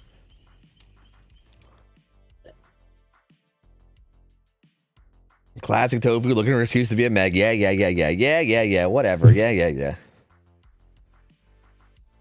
How do you feel about Blight on Blood Lodge over like a Macmillan map, over like Suffo? Personally, I've been doing so many scrims on it recently as Survivor, unfortunately. I've not been able to play Blight too much on there. But I think it's just more enjoyable for the Survivor side, in my personal opinion. Yeah, it seems like it's more like from what I'm told, it feels like Suffo is like almost like a guaranteed 4K1. Like if the Blight isn't like fucking up like badly, it's almost like guaranteed 4K1. Whereas like on like Blood Lodge, it feels like there's much more of a chance to actually like do something and make something happen. All right, you ready? I'm ready.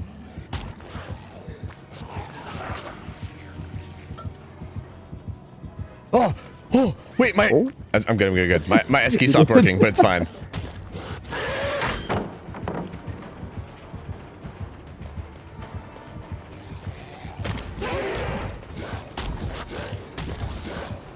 Oh, I can't believe you actually came back into this.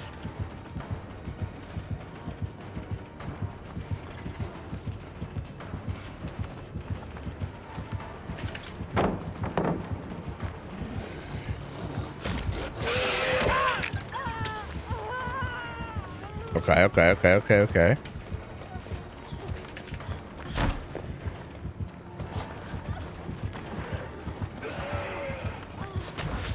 No, my key's on my keyboard. Okay, actually, my fucking key. There's no way. I just bought a new keyboard. There's no way this is broken. I think you were okay. To be fair, I think you were gonna down me anyway. So like, yeah, don't get me wrong. I don't think this is not copium. I'm not trying to say like I would have survived, but like, definitely my S key is not working randomly. Ooh.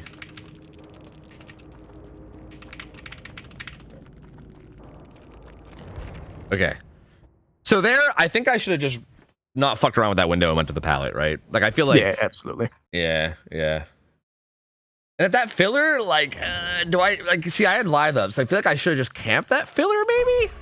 And not tried to loop likely, it? Yeah, and then just tried to... could have just played it off of reaction and then... and then lied the way. Yeah, that feels and then like as Ladama said as Dama said in chat, play safer. Yeah. No greed. Yeah. True.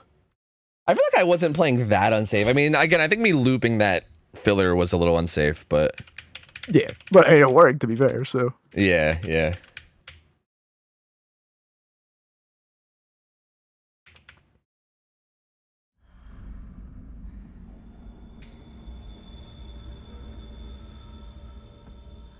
Alright, let's see if it's...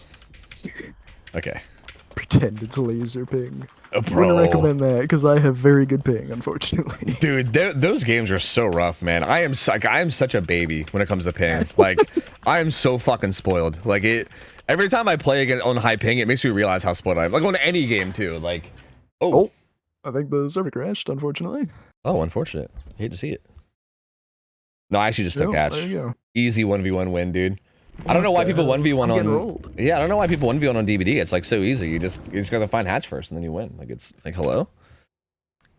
And people call this game competitive. Please. It's a party game. Come on. Please. I just find hatch and then I win. But yeah, I'll try to pretend it's laser ping. We'll see. A big thing I need to like think about too is like where I path to. Like, I think a big thing I do wrong in 1v1s is like I'll just like run to like an isolated pallet in the corner because it's a god pallet and then be like, oh wait a minute, I'm just zoned. So what the fuck am I doing? You know? Yeah, you gotta have a plan to get out of there and ideally get across the map. Yeah.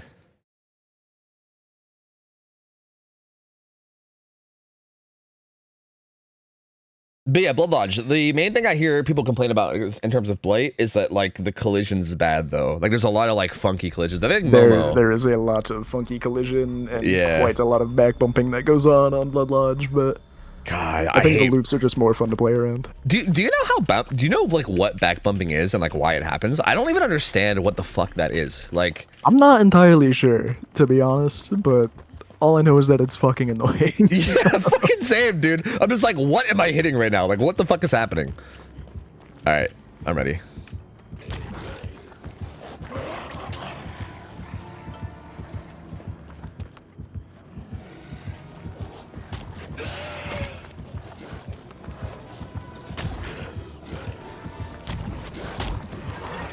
Ooh. My mouse got stuck. Ran out of mouse pad space.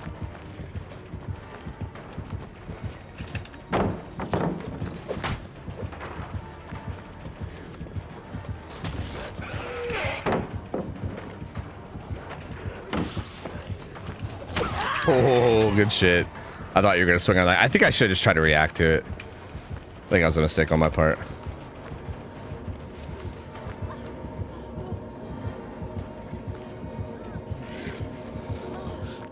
Uh-oh. Collision. OP collision, baby. That was so greedy. I knew I should say in their palette.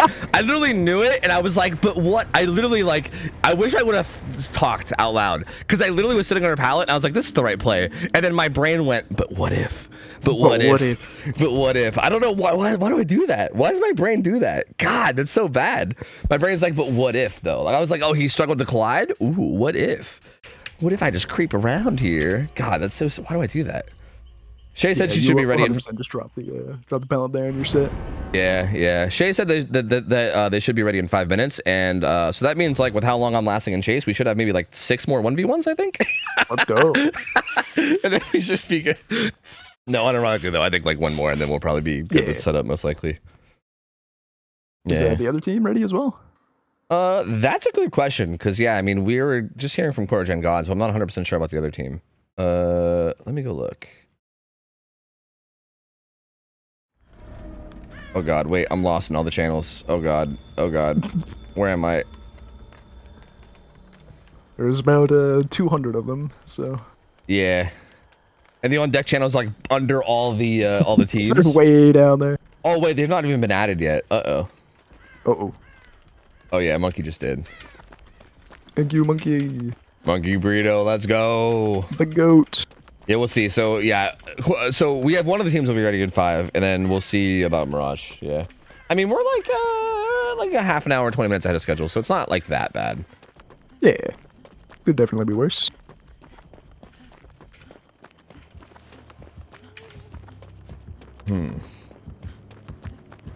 Okay, hold on, give me a sec. We'll be ready in 10 minutes, they said. So, So yeah, so quite a few more. Sick, let's go. there we go.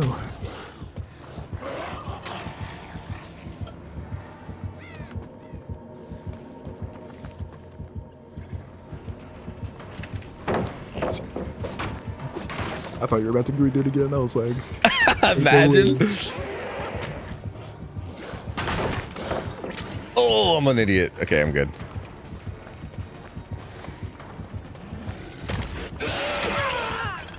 I'm gonna be honest, I underestimated how long it would take you to get 3 rushes back. I'm a bit of a fool. A foolish fool.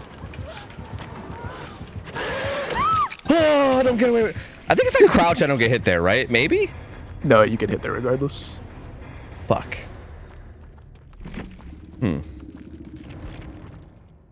In that instance, you probably should have just gone through and then tried to get to the window. See, I was thinking maybe I should have stopped at the 4 lane. I was like, I could probably make it to that jungle gym, but see, I don't know. That's my thing with Blight, is I'm so bad at like I pay attention to how many rushes you use in order to get a hit, but then I'm bad at like translating that into like an actual timer in my head. You know what I mean? Like if you use like for instance, you use like 3 rushes to break that pallet, that like filler outside of Shack. Yeah. And like in my head, I was like, okay, that should be enough time for me to like fast vault into this tile and then use live to maybe get away. But then you just had your rushes up like way earlier than I thought. And I'm like, fuck. So like, yeah. Look, damn it, I was trying to make it to the jungle gym pallet, okay? I had laser in my head telling me that I should just be running to god pallets. And I saw there was a 4-lane pallet that wasn't a god pallet. And then there was a maze tile that was a god pallet. And I was like, you know?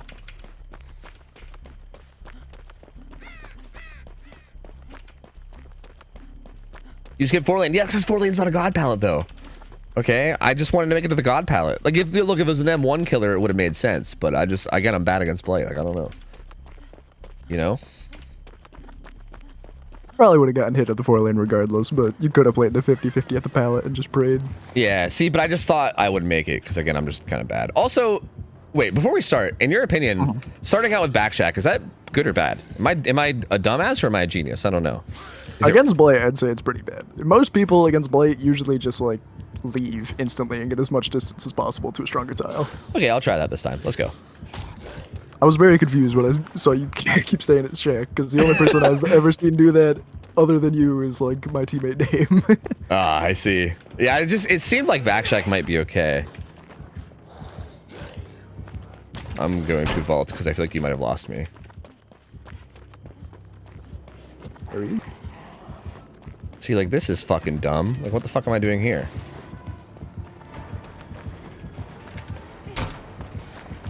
Like, what the fuck am I doing here other than just giving a hit?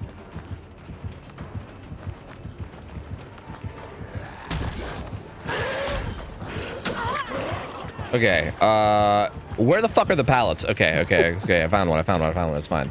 You left them all behind.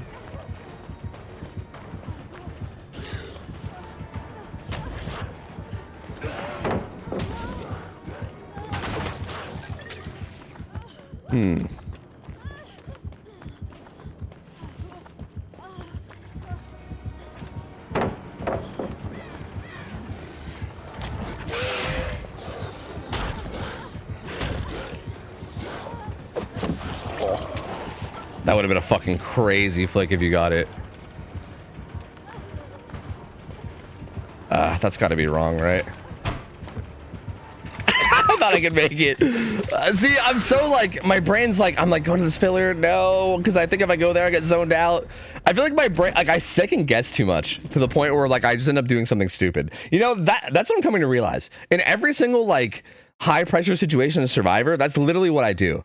Like instead of just like playing naturally and just doing like what I would normally, I would just kind of just run and just do what I like whatever makes sense. I'll like second guess everything to the point where I just do something stupid, you know? You either got to have like supreme all-encompassing confidence that you're gonna get away with it, or you just have to drop it and just be like, yep, doing the safe play. Yeah, taking zero risks. Like you saw it a while there with no rushes, so I feel like dropping Shack Pilot there would have been dumb, right? It's worth it because then you get to another pallet and you last longer. Yeah, I guess so. Yeah, because I guess if I throw that, then I can make it to like the filler. You could have made it to the filler 6 and then tried to make a play. See, but I could have made it to the filler even without throwing it. So maybe I should have went to the filler and then tried to go from the filler to Shack to then use Shack to make it towards mid again. But either way, I feel like I think doing what I did was stupid. I think no matter what, vaulting back into Shack and then trying to make the pallet was fucking dumb. Yeah, I mean, the risk there if you greed Shack and then go to that is that I just break the pallet and zone you to 5 and you can't get back to Shack. So. Yeah. Oh yeah, true. That's a good point. Yeah, true. True. But I feel like that can happen even if I throw Shack too, though. Like I feel like either way, I'm just dead there. Yeah, you're dead either way, but it's literally just to last as long as possible to, you know, have your hypothetical teammates pop more gens topside and maybe break a 4 or 5 gen that's up there. True. Also, it should be the last one, so I think the teams will be ready after this. Sick.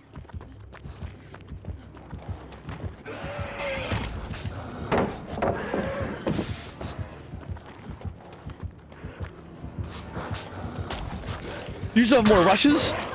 Yep. What the fuck? Dude, I'm telling you, I'm so bad against Blight. I just don't, like, this killer just for some reason just does not register in my head. Like, I feel like things just don't register.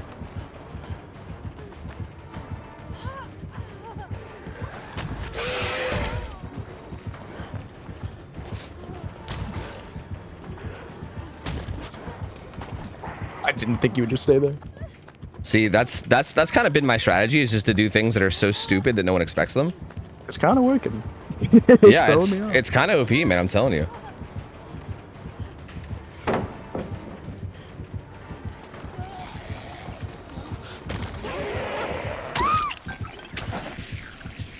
See, I think something I need to... Yeah, no, it's okay. I need to do this for like literally hours is what I need to do. Because like there's things I need to try, but like again in the moment I'm too panicky. I need to like literally do this for like 2 hours straight to the point where I stop panicking. Like I think that's the only solution. So, hey, if we have more filler time today, you know, we'll do it some more. I'm all for it, man. And next time I won't play Meg. Yeah, next time I'll play Nia or something, and then I think I'll instantly get better. All right. So let's start this best of 3. Okay, no more 1v1 brain. Time for scrim brain. Okay, so Mirage versus Core Gen Gods. Yeah, we back, baby. This will be the killer for Mirage playing Xenomorph, which means that Xenomorph was also their pick. So I think especially for these like kind of like less experienced teams, I think like this like who picks what thing might be even more relevant, right? Because I feel like these teams are going to be a lot less experienced overall. Like Xeno feels like one of those kind of like niche killers, like not like a lot different than other killers in terms of how it's played.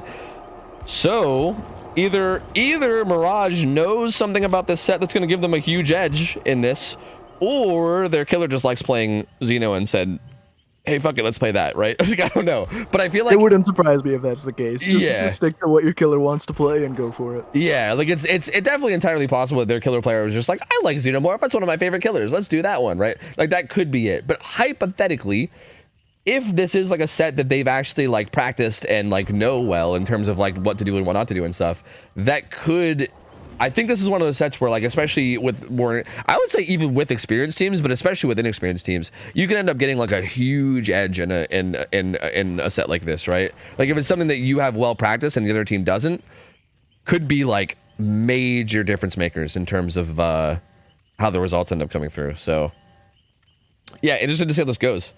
Again, it's gonna be on Growing Storehouse 1 again, so I'll say the same thing I said about the first best of 3 Xeno sets. I feel like this could either be like a 4K1, 4K2, or this could be like 3 stages. Either one seems reasonable. So, yeah, interested to see how this goes. Again, it's going to be on Growing Storehouse 1 again, so I feel like this could either be like a 4K1, 4K2, or this could be like 3 stages. Like, either one seems reasonable. So, either one seems reasonable. So, Yeah, I'm very curious to see how both teams handle this. This will be, again, both of their first showings in scrim nights, so no idea what the play here is going to be like. I would be okay. I mean, I'm trying to think about ways of like, because I don't want to be mean, right? But at the same time, I don't want to sugarcoat things. So like, I'm just going to be blunt about things and just say that I'm going to expect a lot of sloppiness between both of these sides, Absolutely. right?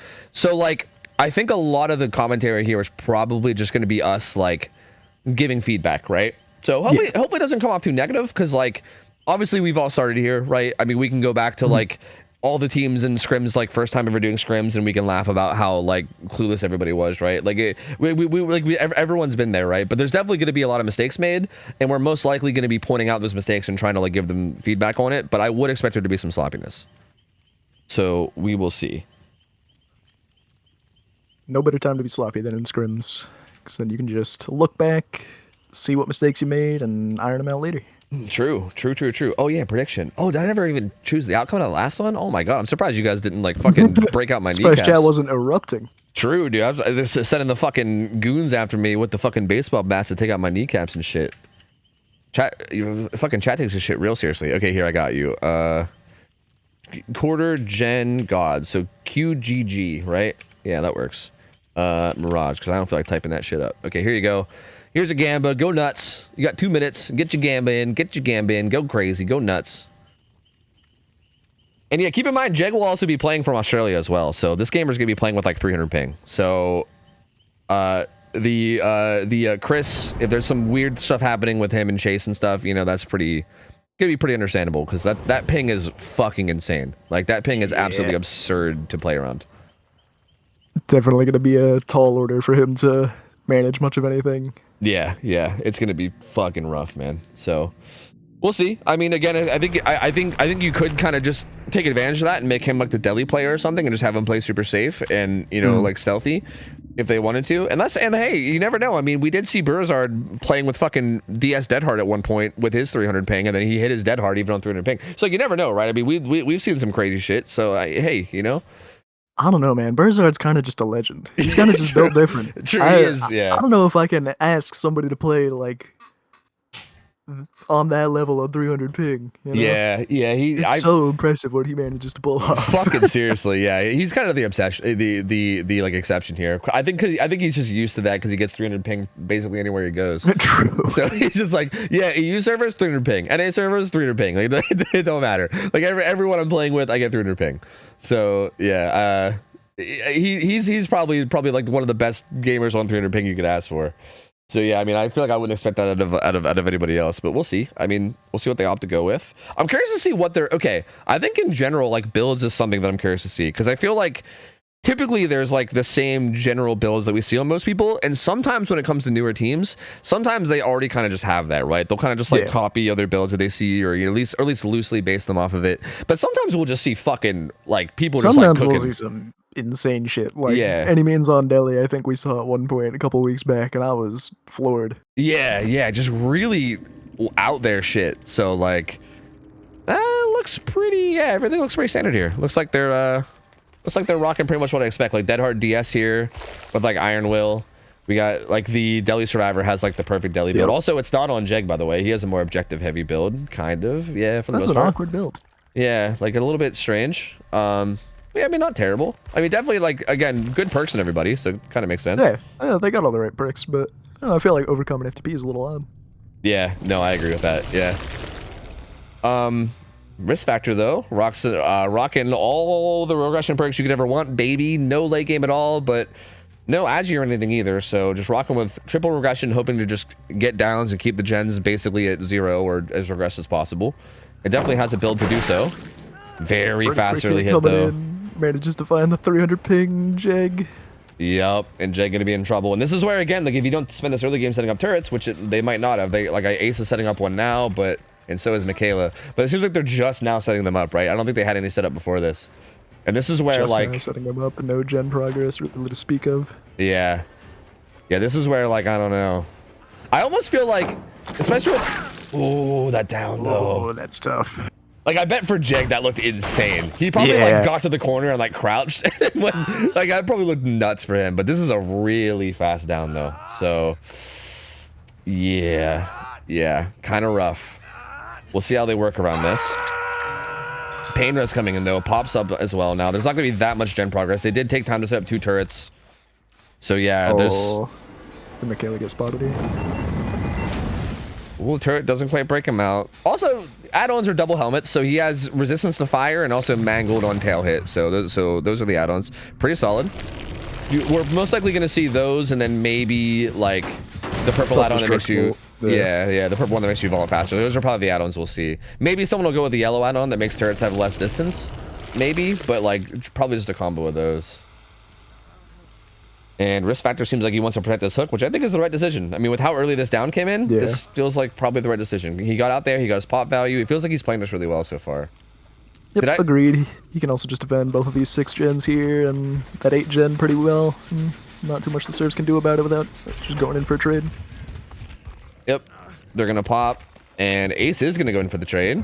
Again, because Deli Unbreakable is in our builds, this is totally worth, right? Like you just go in, you die for it, you say whatever. I can pick myself up with Unbreakable if you down me. If you hook me, I Deli, right? So he's totally fine. Borrowed time, Jeg's gonna be able to make it just about anywhere he wants. Yeah, and I kind of love the borrowed time pick actually. Like I love that a lot. I think borrowed time is a criminally underused perk. We see a lot of people rocking will make it on the Deli builds. I think borrowed time miles better because even look at this. Like Risk Factor literally had to leave. Yeah, he can't do anything about it, you know? And now he has nothing. I'm surprised they save Ace, really? Wow. Interesting. You guys could be cranking gens here. Wait, or did he Unbreakable? Yeah, I think he actually Unbreakable, yeah. I think he just UB'd. But yeah, I mean, now your Deli's being chased, and this is a great spot for the survivors now. Yeah, this is fantastic for them now. Yeah, I mean... Overall spot, I mean, I don't think Risk Factor's in a terrible spot, but like compared to like where they could have been, right? Like I think if Jeg gets put back on hook there quickly, it's almost like you're in like 4K2, 4K1 territory, right? This is like for sure. Yeah, like this could go either way because this is going to be a free on hook, and they just have time now to crank gens. I think the big thing is that Jeg definitely needs to be careful here and not get spotted, right? Like he's still injured. He's currently just doing a gen, and it's pretty likely the killer's just going to tunnel and just. Sorry, tunnel as in like go into the tunnels. Yeah. Like it's pretty likely the killer's not gonna protect this hook. He's you would think Risk Factor's gonna know that this is Deli, considering everything that went down. Seems like he might. No, he's actually just going right back to the. Oh, he went to main. Yeah. I would put him into the hill.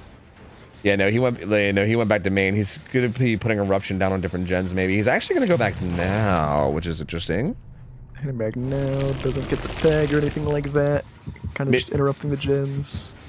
I was thinking maybe he wants to tunnel Deli, since Deli's most likely, like, if he tunnels the person with borrowed time, he doesn't have to deal with borrowed time anymore, right? So yeah, I think that probably would have been the best play. Yeah. But instead, decides to chase Michaela here in main. He is getting a lot of hits though. Everyone injured now, so lots of spread damage. This is a risky situation for the serves. Yeah, this is also just a tough spot where like. Oh no, the down comes through. Like that was a bad spot where the chase got taken to the gen, right? This is like we're gonna see this kind of thing a lot, I think, from these teams where like comms and everything are gonna be a little sloppy because they're like kind of newer. But like this is the type of situation where like if you get chased, you really shouldn't be running the killer to your teammate on a gen. And if you do, you gotta like tell them way in advance so they can like get out of there, right? Like I think getting hit there for free like that was definitely rough. Yeah, comms just about as important as any perk you could possibly bring, if not more so. Yep. That's going to be the third pain res. More pop coming down. So Risk Factor kind of just spreading stages and kind of just going after whoever here. Is going to find his final fresh look now too in Michaela. Oh no, caught edge map.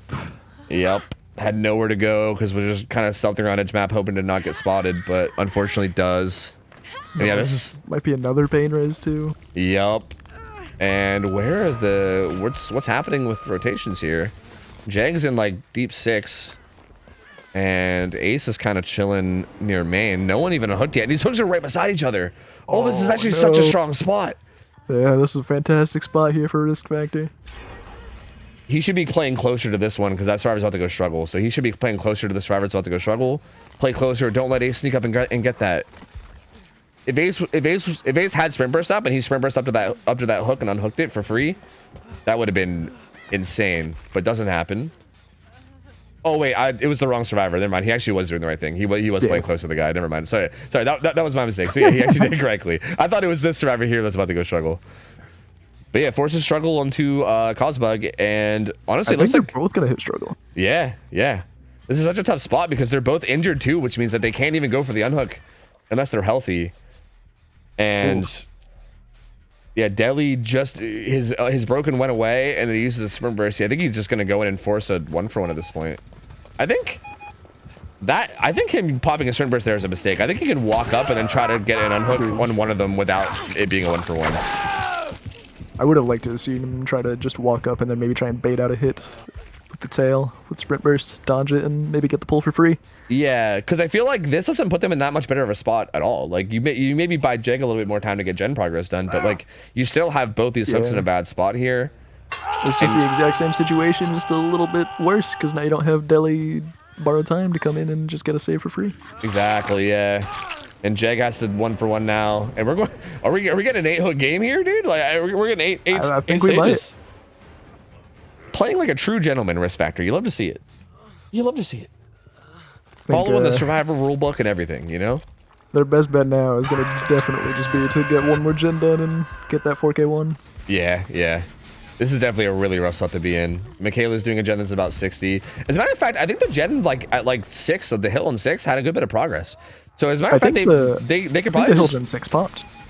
Oh, did it? Oh wait, Yeah. I think you're right. Never mind. That might be the gem with progress. I was gonna say, yeah, if they had another gem with progress, then just trying to get all the gens done would be good. But yeah, I definitely think just prioritizing getting a 4K1 here. But Risk Factor actually this getting one at 7, but getting a little brave. He has his pop up. That's the right play. Yep, with pop. I didn't realize his pop was up too. That's massive. Man, that's gotta feel like a kick right to the stomach because now both of these people are gonna die and you don't have anything to show for it. Yep. And he got like maximum value out of that too because they worked it so much, and then he got it at the last minute and got a ton of pop value. And he pops out right on top of Kate as well. No. Oh, and he spots Michaela too. Oh no, this is looking 4K too.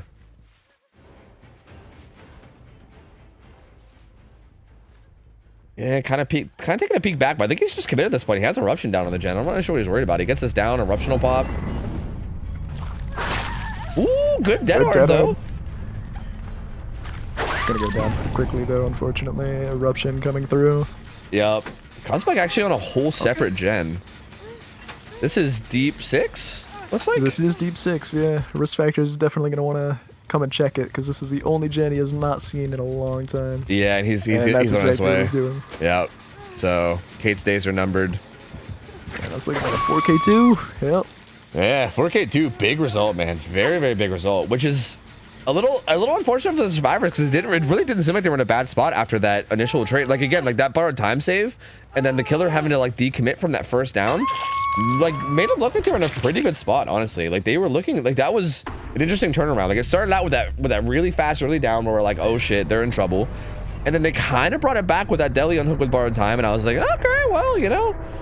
But yeah, I mean, unfortunately, I think there was just a lot of mispositions. I feel like Risk Factor got a lot of hits like kind of for free. We didn't see a lot of mispositioning, a bit of comms issues, resets really not coming in at all. Everybody was injured basically for the entire game after they had all gotten hit. I think the only heal we saw was a medkit heal from the deli. Like I don't think anybody healed each other. I think it was a self heal and that was it. I think if they had slowed it down a bit and just coordinated resets and got themselves into a better position, got all healed up, they probably would have fared a little bit better. But yeah. I mean, again, I think that's a big part of where the inexperience comes through, though, right? Like, I mean, it kind of like obviously a bit sloppy, but also like a bit expected, right? Like, it's not like they're playing like exceptionally bad. This is basically like what we expect out of a team that is like newer to the style of play. It's really hard, man. Like, it can be really, really difficult. So. Like based on like their experience level, this is basically what I expect of them. I mean, honestly, not bad. They definitely did have some good moments. But yeah, I mean, Risk Factor just seemed like he was in a ton of control. I think he handled his situations really well, though. Like I think Risk Factor did. I mean, I don't think everything right. Like I do feel like him like spreading hooks around a lot, like early on, felt a little risky. But when he finally got that like double hook in the corner, and then he kind of just like protected that really well. Like I think he definitely made use of that really, really well. So. Yeah, I think that was probably the biggest like turn was whenever that double hook came in and they had to try to like find a way to squeeze out an unhook there. And at that point, it's just you're in such a tough spot from there. And yeah, 4K2 comes in. That's going to be tough to beat, man. That's going to be really tough to beat. Yeah, I think if you're I think if you're quarter gen gods killer here, you're definitely just gonna want to go for either a tie or just accept. Most likely not gonna happen.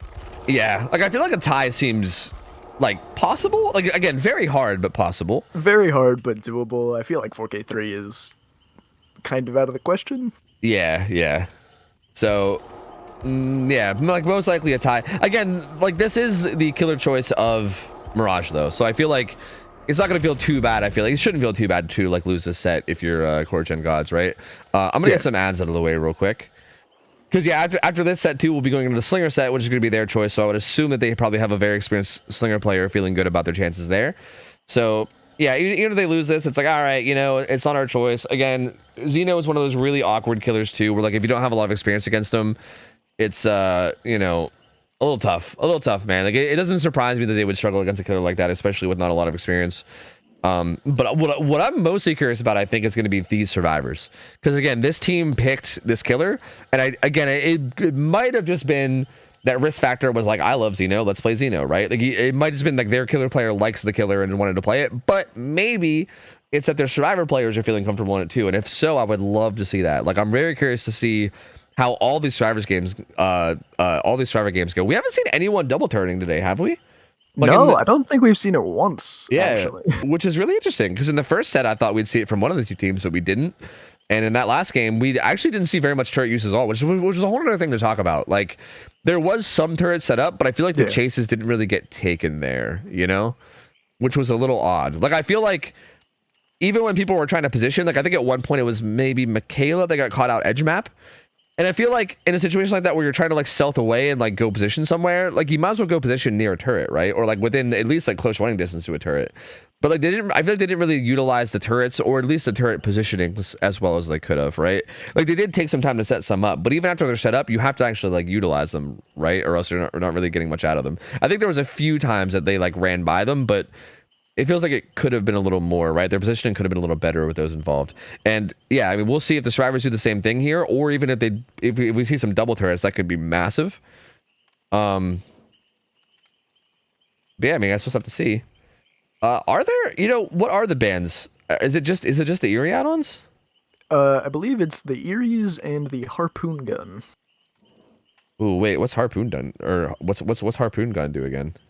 Yeah, it is Harpoon Gun. Yeah. Harpoon Gun. Oh, that's where they scream. Yeah, it reveals everybody's location when you hit somebody 10 seconds after coming out of the tunnel. Oh, so, yeah, that's fucking insane. Yeah. It's basically his personal ultimate weapon. So. Yeah. Any kind of a perk or add-on or anything where you just get everyone's position like for free. I mean, it's not for free because you need a hit, but still, like being able to see everyone's position on the map is so important. Like that is so strong. We can't. Yeah, that's definitely not something we can allow. The ads are pretty much done, so I'll let them ready up whenever they're ready. Yeah, and the crazy part about that add-on is it's further than 24 meters, so it is just the entire map. Oh yeah, that's huge. Yeah, like if it was within 24, it'd be very strong still, but not nearly as insane. That's also good Lord, man. Yeah, that's also kind of nuts too, because I feel like if someone doesn't scream, then you know they're within 24 meters, which is also good information, right? Like even if you're not getting the info on somebody, that's good info in itself. So yeah, that's wild, man. That's actually a pretty crazy add-on in like a scrim type setting. That's kind of crazy. So the survivors here, they're just gonna need to pop 4 gens. And the killer, again, needs a pretty insane result, but they're going to have to make something big happen. So we'll see. Something that I kind of thought about at the beginning of last game, because, again, we saw Jed get chased early with, like, his, like, gen doing build as well as him being on, like, 300 ping. And, you know, I was thinking about it, and, like, what if, just brainstorming here, we were talking about the balance between, like, playing safe or playing aggressively in terms of setting up turrets early. What if you just sent out your, like, strong chase build, right? Like, you have someone with, like, DS Deadheart. What if you just send them out and make them set up turrets while everyone else crouch walks? That feels like probably a pretty smart play, right? Especially considering, like, again, I don't know, like, in most leagues, like, what's allowed. But, like, for us, we do allow, like, things like you know, like, fucking Deadheart DH. So, yeah, I mean, in most leagues, that's probably what they would do. They'd probably just send out the people with the strongest perks. I believe Zeno's typically, like, relatively high tier balancing. I think his balancing is usually similar to like Wesker in most leagues. So you'll see Interesting. things like DS allowed. You'll see we'll make it allowed. You'll see stuff like that. Yeah, because with that being like the balancing or whatever, or even with our balancing, it does feel like that seems like probably what should be happening, right? Like the person who you want to be chased should be probably getting out there and like setting up turrets, because like then you're in a good spot where either A, they get chased and then other people can set up turrets while they're in chase and then they can be in an okay spot, or B, they don't get found and they just set up a bunch of turrets for free, and then at that point you're fucking good because you have a bunch of turrets set up, right? Like either way you're in a good spot, I feel like, if you do that. So curious to see if we see something like that here. That'd be what I'd love to see out of any of these teams. Ooh, we're seeing Yeah, a little different. self-destructible yet again. Agi as well. I think that's a good choice on a map like Groaning Storehouse. Agreed. And there is a pretty aggressive build here in Quentin. He's not crouch walking, he's just normal walking, so he could get spotted with footprints. We'll make it on the deli. Yeah, no Borrowed BT. on the DHDS instead. I guess Risk Factor wasn't sharing with his team how much he hated going against BT because they don't have it on their builds. Well, they have it on a build, just not the deli build, which is interesting. So it's still there, it's still possible, but feels like on deli would be a little bit more valuable. But you know, it's at least they have it. Seems like they're opting for slow playing, not really aggressively pushing out to get turrets set up or anything. Just keeping it nice and slow, trying not to be found. Ooh. Oh, but they get found anyway, and that's where we're gonna see the strategy backfire quite a bit. Yep, and this is where, again, like, I feel like if this was Quentin, this would feel okay, but with this being, like, what's his build? It's not. This is the gen guy again. Yeah, the gen guy. Yep. This is stuff. Yep, he's got deja vu in a toolbox, and this is definitely not the guy that you want to be like on hook and potentially being tunneled. That's for sure. Especially when you have someone with a build like Quentin's, which is just so aggressive, right? Like it feels like this is what Quentin should have been doing. Well, weirdly enough, Shia drops the chase, so it's not too bad. And now Quentin is the one in chase. So. What's interesting is like if Shia is like, I don't know how much these guys think about this kind of thing, but if Shia was thinking that, like, it's possible Shia thought that Risk Factor is going to have the aggressive build, and maybe now thinks that this is not the aggressive build. I mean, I don't know. It's hard to say because I mean, Risk Factor did have a toolbox, so like you would think that would tell you a lot. But maybe if you don't even pay attention to the toolbox, it wouldn't surprise me if maybe they were like, oh yeah, this is probably a better chase in terms of builds. Because yeah, they're actually in a okay spot now. Like the person with the aggressive build is being chased. They burnt him out of power. He's just a 4.6 killer right now. And this is an okay spot for the survivors now. Yeah, Quentin taking it to 11 as well, which is a very good place to die. So, I mean... Yep, does kind of lose the 50-50 on that pallet and go down. But yeah, that's an okay place to die. Deli's already good. Great. Yeah, Deli's going to get is going to get set up, but yeah, not bad positioning so far. Is he not wiggling? No, he's wiggling. Okay, just Agi. Just Agi getting him ridiculously far, and Shia taking to heart what we might have said earlier and bringing him to a much more important hook than he would have had back at 11. Yep, I do love that. Agi actually getting a lot of value there. Save coming in so quickly. Yup, that's a fast save. I mean, even with DS Dead Hard, like that's a very fast save, and if you can get a read here, like relatively quickly, especially with no borrowed time too. Oh, he swaps chase. Swaps chase. It is kind of indecisive going back between the two. Oh, that's so big, man. You just can't be indecisive like that. He is gonna be stuck in this corner. Luckily, I think if Quentin loops around main there and just uses the distance to like play main, this is like that's almost like a game-ending mistake if he just stays at main like that. I think this kind of keeps Shia in a bit because he can still get this down relatively quickly, probably. Actually, he kind of got to break away and gets back to 11, I believe. He gets a good bit of distance there, yeah. So he'll have DS and Dead Hard up here at 11. So he could potentially buy a good bit of time here. Oh, forcing DS. Yeah, forcing DS with the locker too.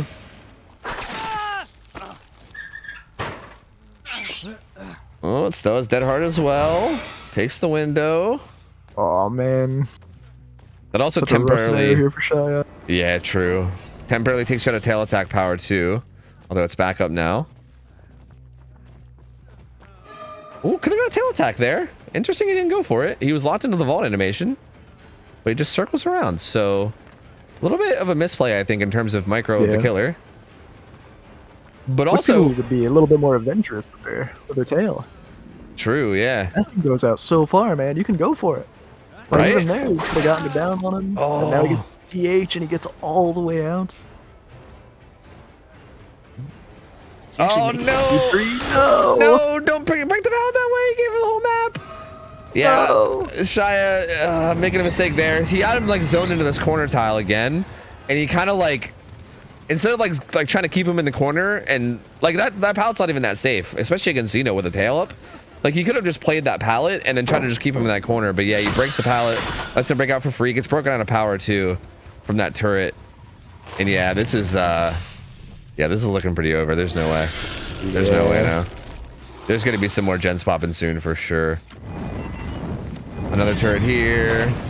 Oh, he gets breaks out him of power out again. That's so unfortunate. Gen number 3 pops. Quentin's mending.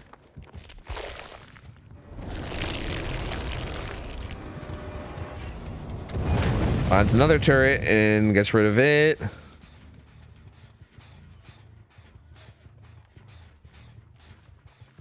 All right, finds Quentin again, but also the deli survivor I think is here to body block, I believe. Was that deli or was that? I get Vittorio mixed up with the fucking Rainbow Six dude. I think it might have been the Rainbow Six dude. I don't even know his name. Yeah, that was Tubero. Toby? Yo, I'm calling him Toby because I feel like I can't remember that fucker's name. Nice. Toby. Yeah, it was Toby. On Chad, we just call him Tuba. Tuba. It's Tuba. Four gens done though, so that's WinCon met. Yeah, looks like they're gonna be able to take this set Mirages because they had a very, very strong performance on their killer end, and Shia just couldn't quite get it going, man. Quentin did a really good job in that chase.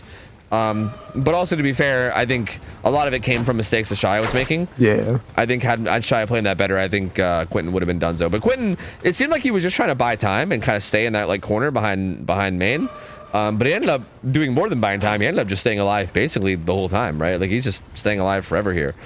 And I'm wondering if this is like, again, I feel like especially with some of these like newer teams and especially these like solo queue teams, a killer like Xeno might be one of these killers where Shia just might not have that much experience on this killer, right? Like, it definitely seems like the killer from Mirage was much more comfortable on this killer, whereas like Shia, it feels like he missed some opportunities to get tail attacks.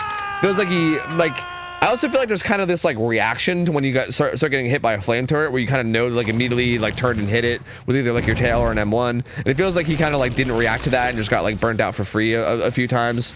Like even right here, he didn't really pay attention to that turret beside him.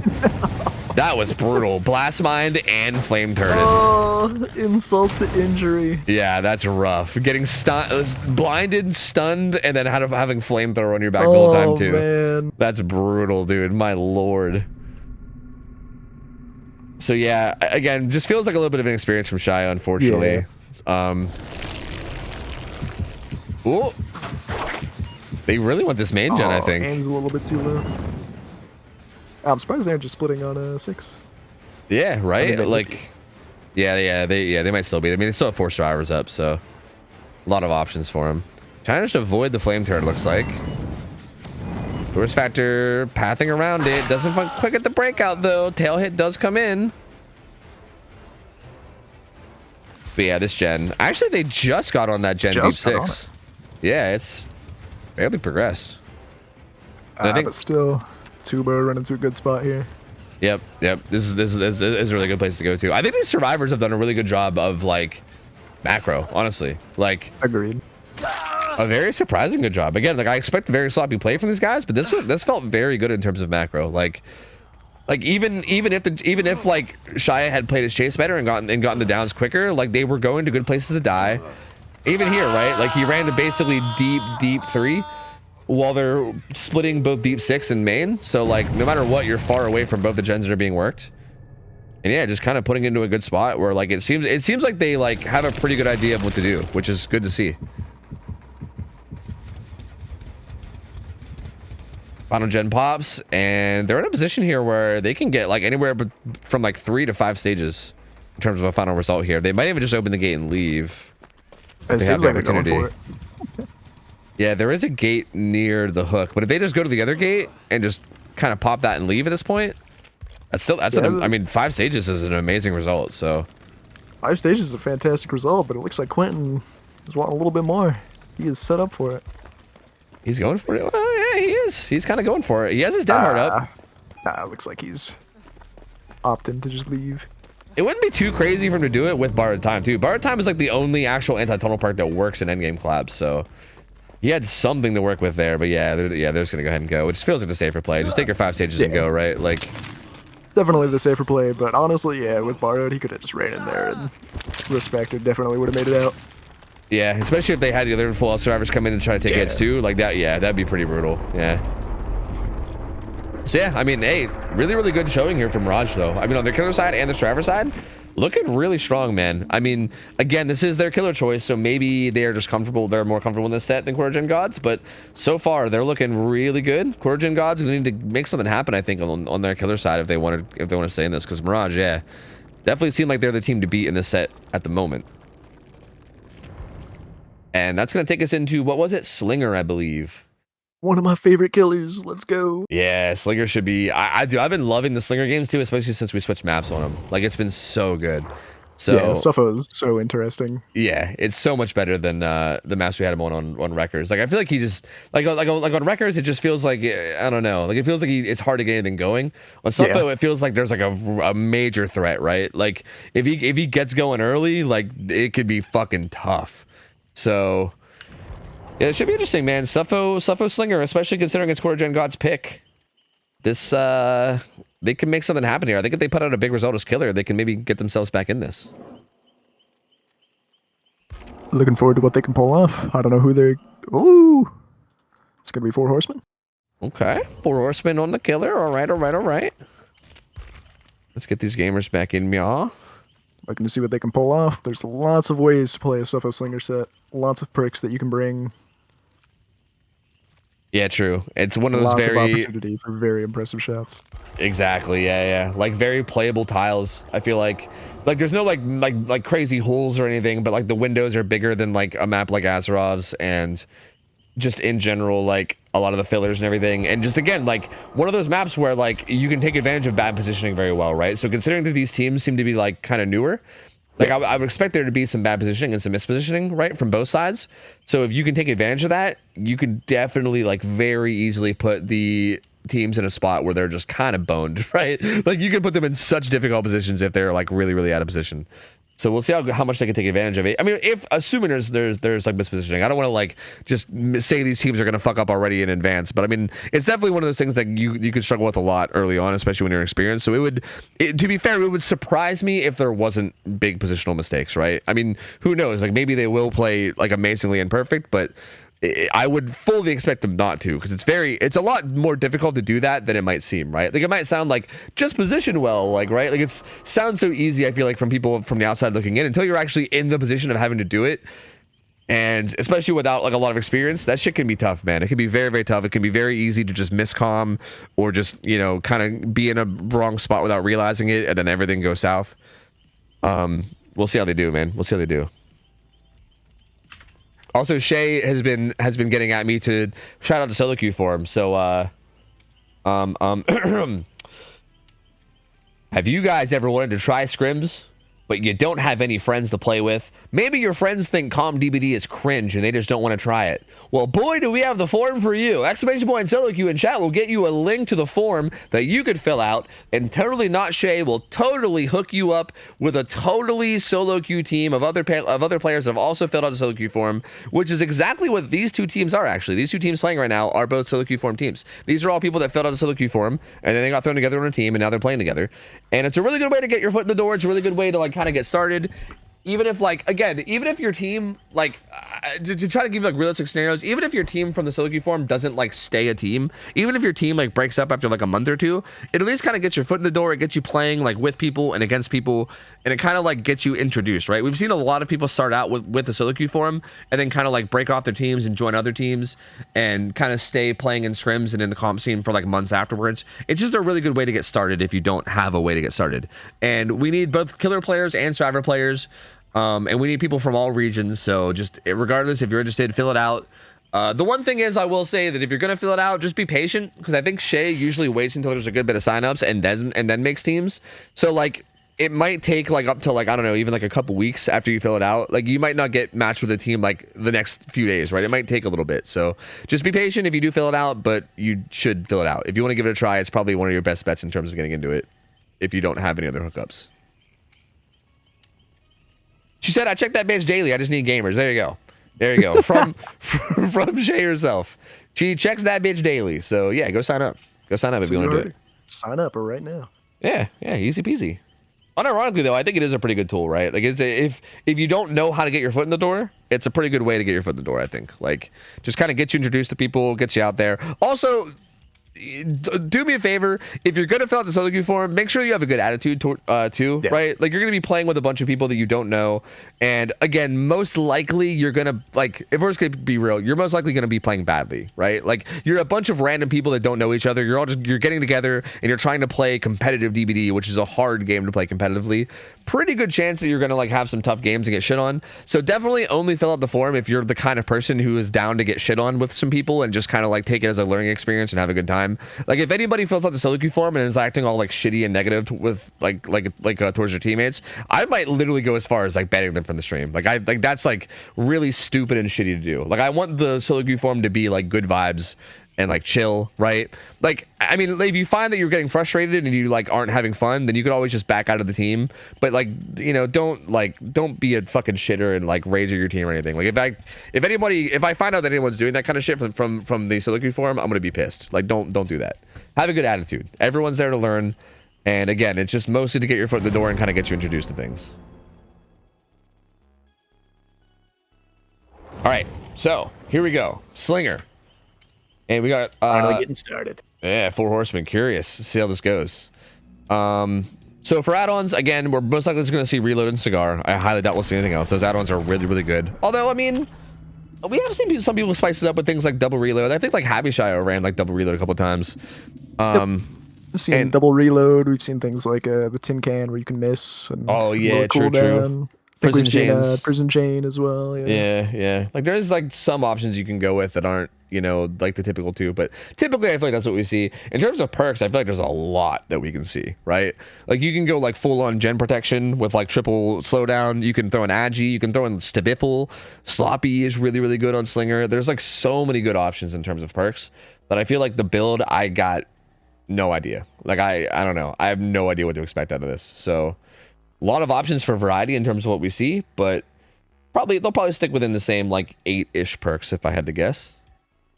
Yeah, that sounds about right to me. All right, here we go. Gonna cycle through these builds. Oh well, yeah, Cigar and there you go. It's about exactly what I would expect. Yeah, that's pretty solid too. I mean, Noed obviously a good choice too. Yeah, this feels like a pretty solid build. I like it. Yeah, although I will say this does feel like a kind of safe build. I feel like if you're feeling confident, you can maybe like replace replace Noed with something like Eruption, and this becomes a much more like hold the gens type of a build. Oh, was that not Nancy right there? No, that wasn't Nancy. Never mind. I thought I saw Nancy behind a rock, but apparently I'm just hallucinating. Sorry. my bad.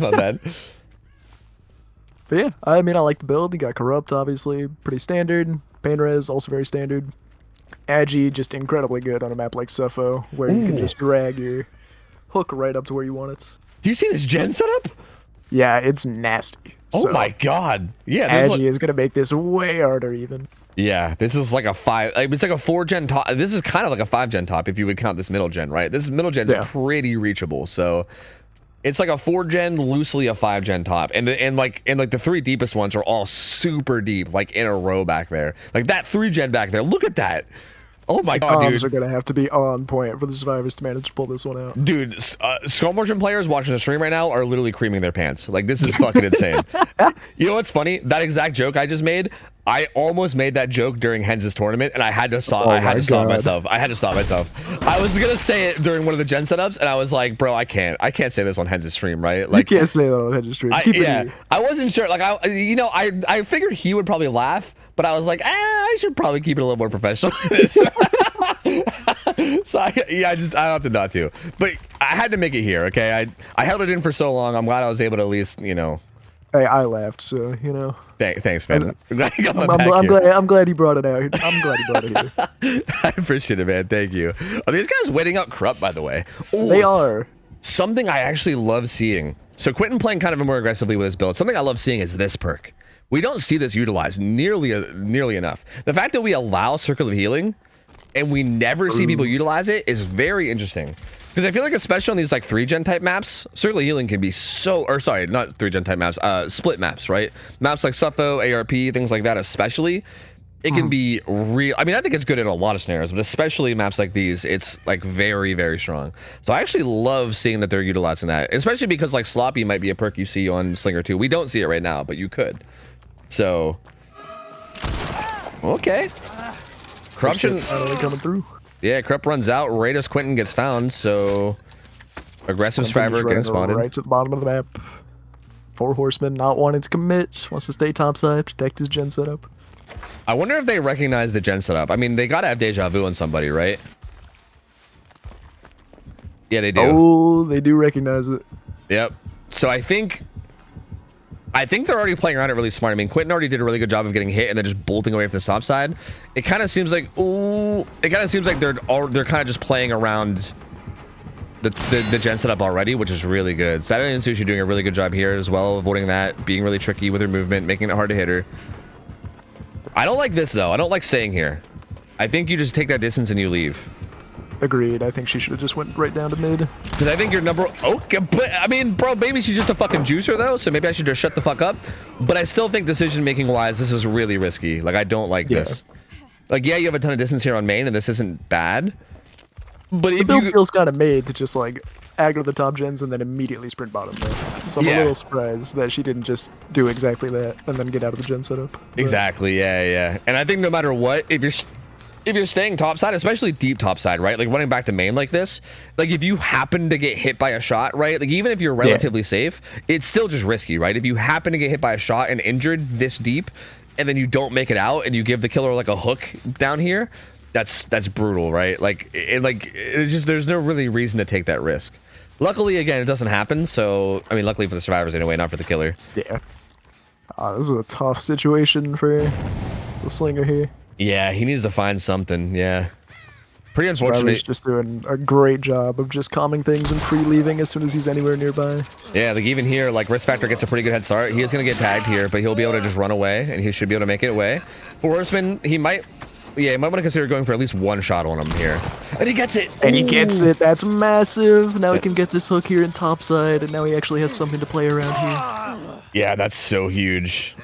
On Risk Factor's end, I feel like he maybe could have passed like a wrong edge map and just used like those trees and shit. Because even if you make the killer commit like the whole way to the corner of that edge map down there, that's better than this, right?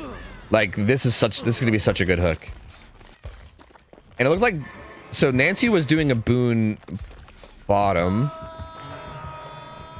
Coming in at 11. It's just everybody's just sprinting out of there as they should, just not taking any risks. Yep. And this is going to be a tough gen setup to break now. Horseman, looks like he maybe is like looking around for somebody like possibly stealthing, which there is somebody stealthing, but they're a bit far away. Twin burst is up. There's no way he saw him, right? He's kind of like walking right towards him. He did see him.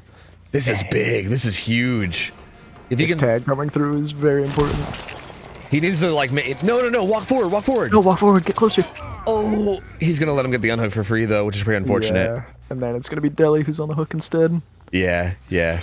He could have walked forward there and like kind of like and not reeled and made it so that when he broke out, he was like in a good position to follow up with the hit before he even made it to the hook, and he would have been in such a good spot. Like if he could have got that down before he made it to the hook and had a slug and the hook, that would have been devastating. Risk Factor also fully healed up now because of second wind. Yep. Oh, and now he just has nothing going for him, really. He's got Deli on hook, who he can't really afford to camp because they have no reason to move out. He's just gonna have to pressure gens, do what he can. Yep. They're doubled up on this mid gen trying to get it done, and Nancy was just trying to finish that final bottom gen as well. I think it would be good for him to just sit here on this mid-gen after kicking it and just watch it regress. Because where would Felix get to without being able to stop him? Yeah, exactly. Like, I feel like you can just, like, watch it regress, wait for Deli, and then just go after Deli, right? I mean, I guess I don't necessarily... Like, I feel like maybe returning to the hook right before Deli's about to proc is okay. Like, I think he came a little early. Because, yeah, he can shoot him here, right? And he should be pretty fucked. Because he can. Well, I think he shot He him a shot little him early. too early. Yeah. He's gonna be able to get off, and But- there's nothing he can do about it. Even I think even there, I think even if he lets him, he shouldn't have hit him. I think if he just lets him Yeah. wiggle free with. Yeah, with Cigar, if he just lets him wiggle free, he doesn't even get this much distance. So. Ooh, he stays here though. Ugh. Gotta at least try to get down to bottom and just try and dodge a shot. Yeah, I think your only hope here is that you dodge a shot. I think staying here is definitely not ideal. Oh well. Okay.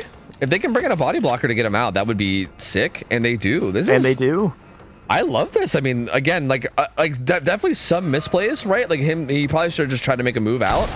Oh, that was a good shot. But he holds it. But Quentin having doing a very so good body block. Bro, Mirage is looking impressive, dude. Like, again, for being a solo queue team, like these guys are doing good. Like they're handling this. Like their decision making seems really solid. Like again, like little things here and there, like staying top when they shouldn't. Like, but again, like these body blocks, amazing. Like the fact that they were kind of playing around this gen setup already, like being able to identify it and play around it early, huge, right? Like they definitely have a pretty good idea, even if there's like a little bit of sloppiness here and there. Like I'm very impressed with how well they're handling the situation, regardless. Yeah, same here. They're playing incredibly well, actually. They're handling the setup about as well as you could expect. So. Yeah, and they all get chased out, but well, not all of them.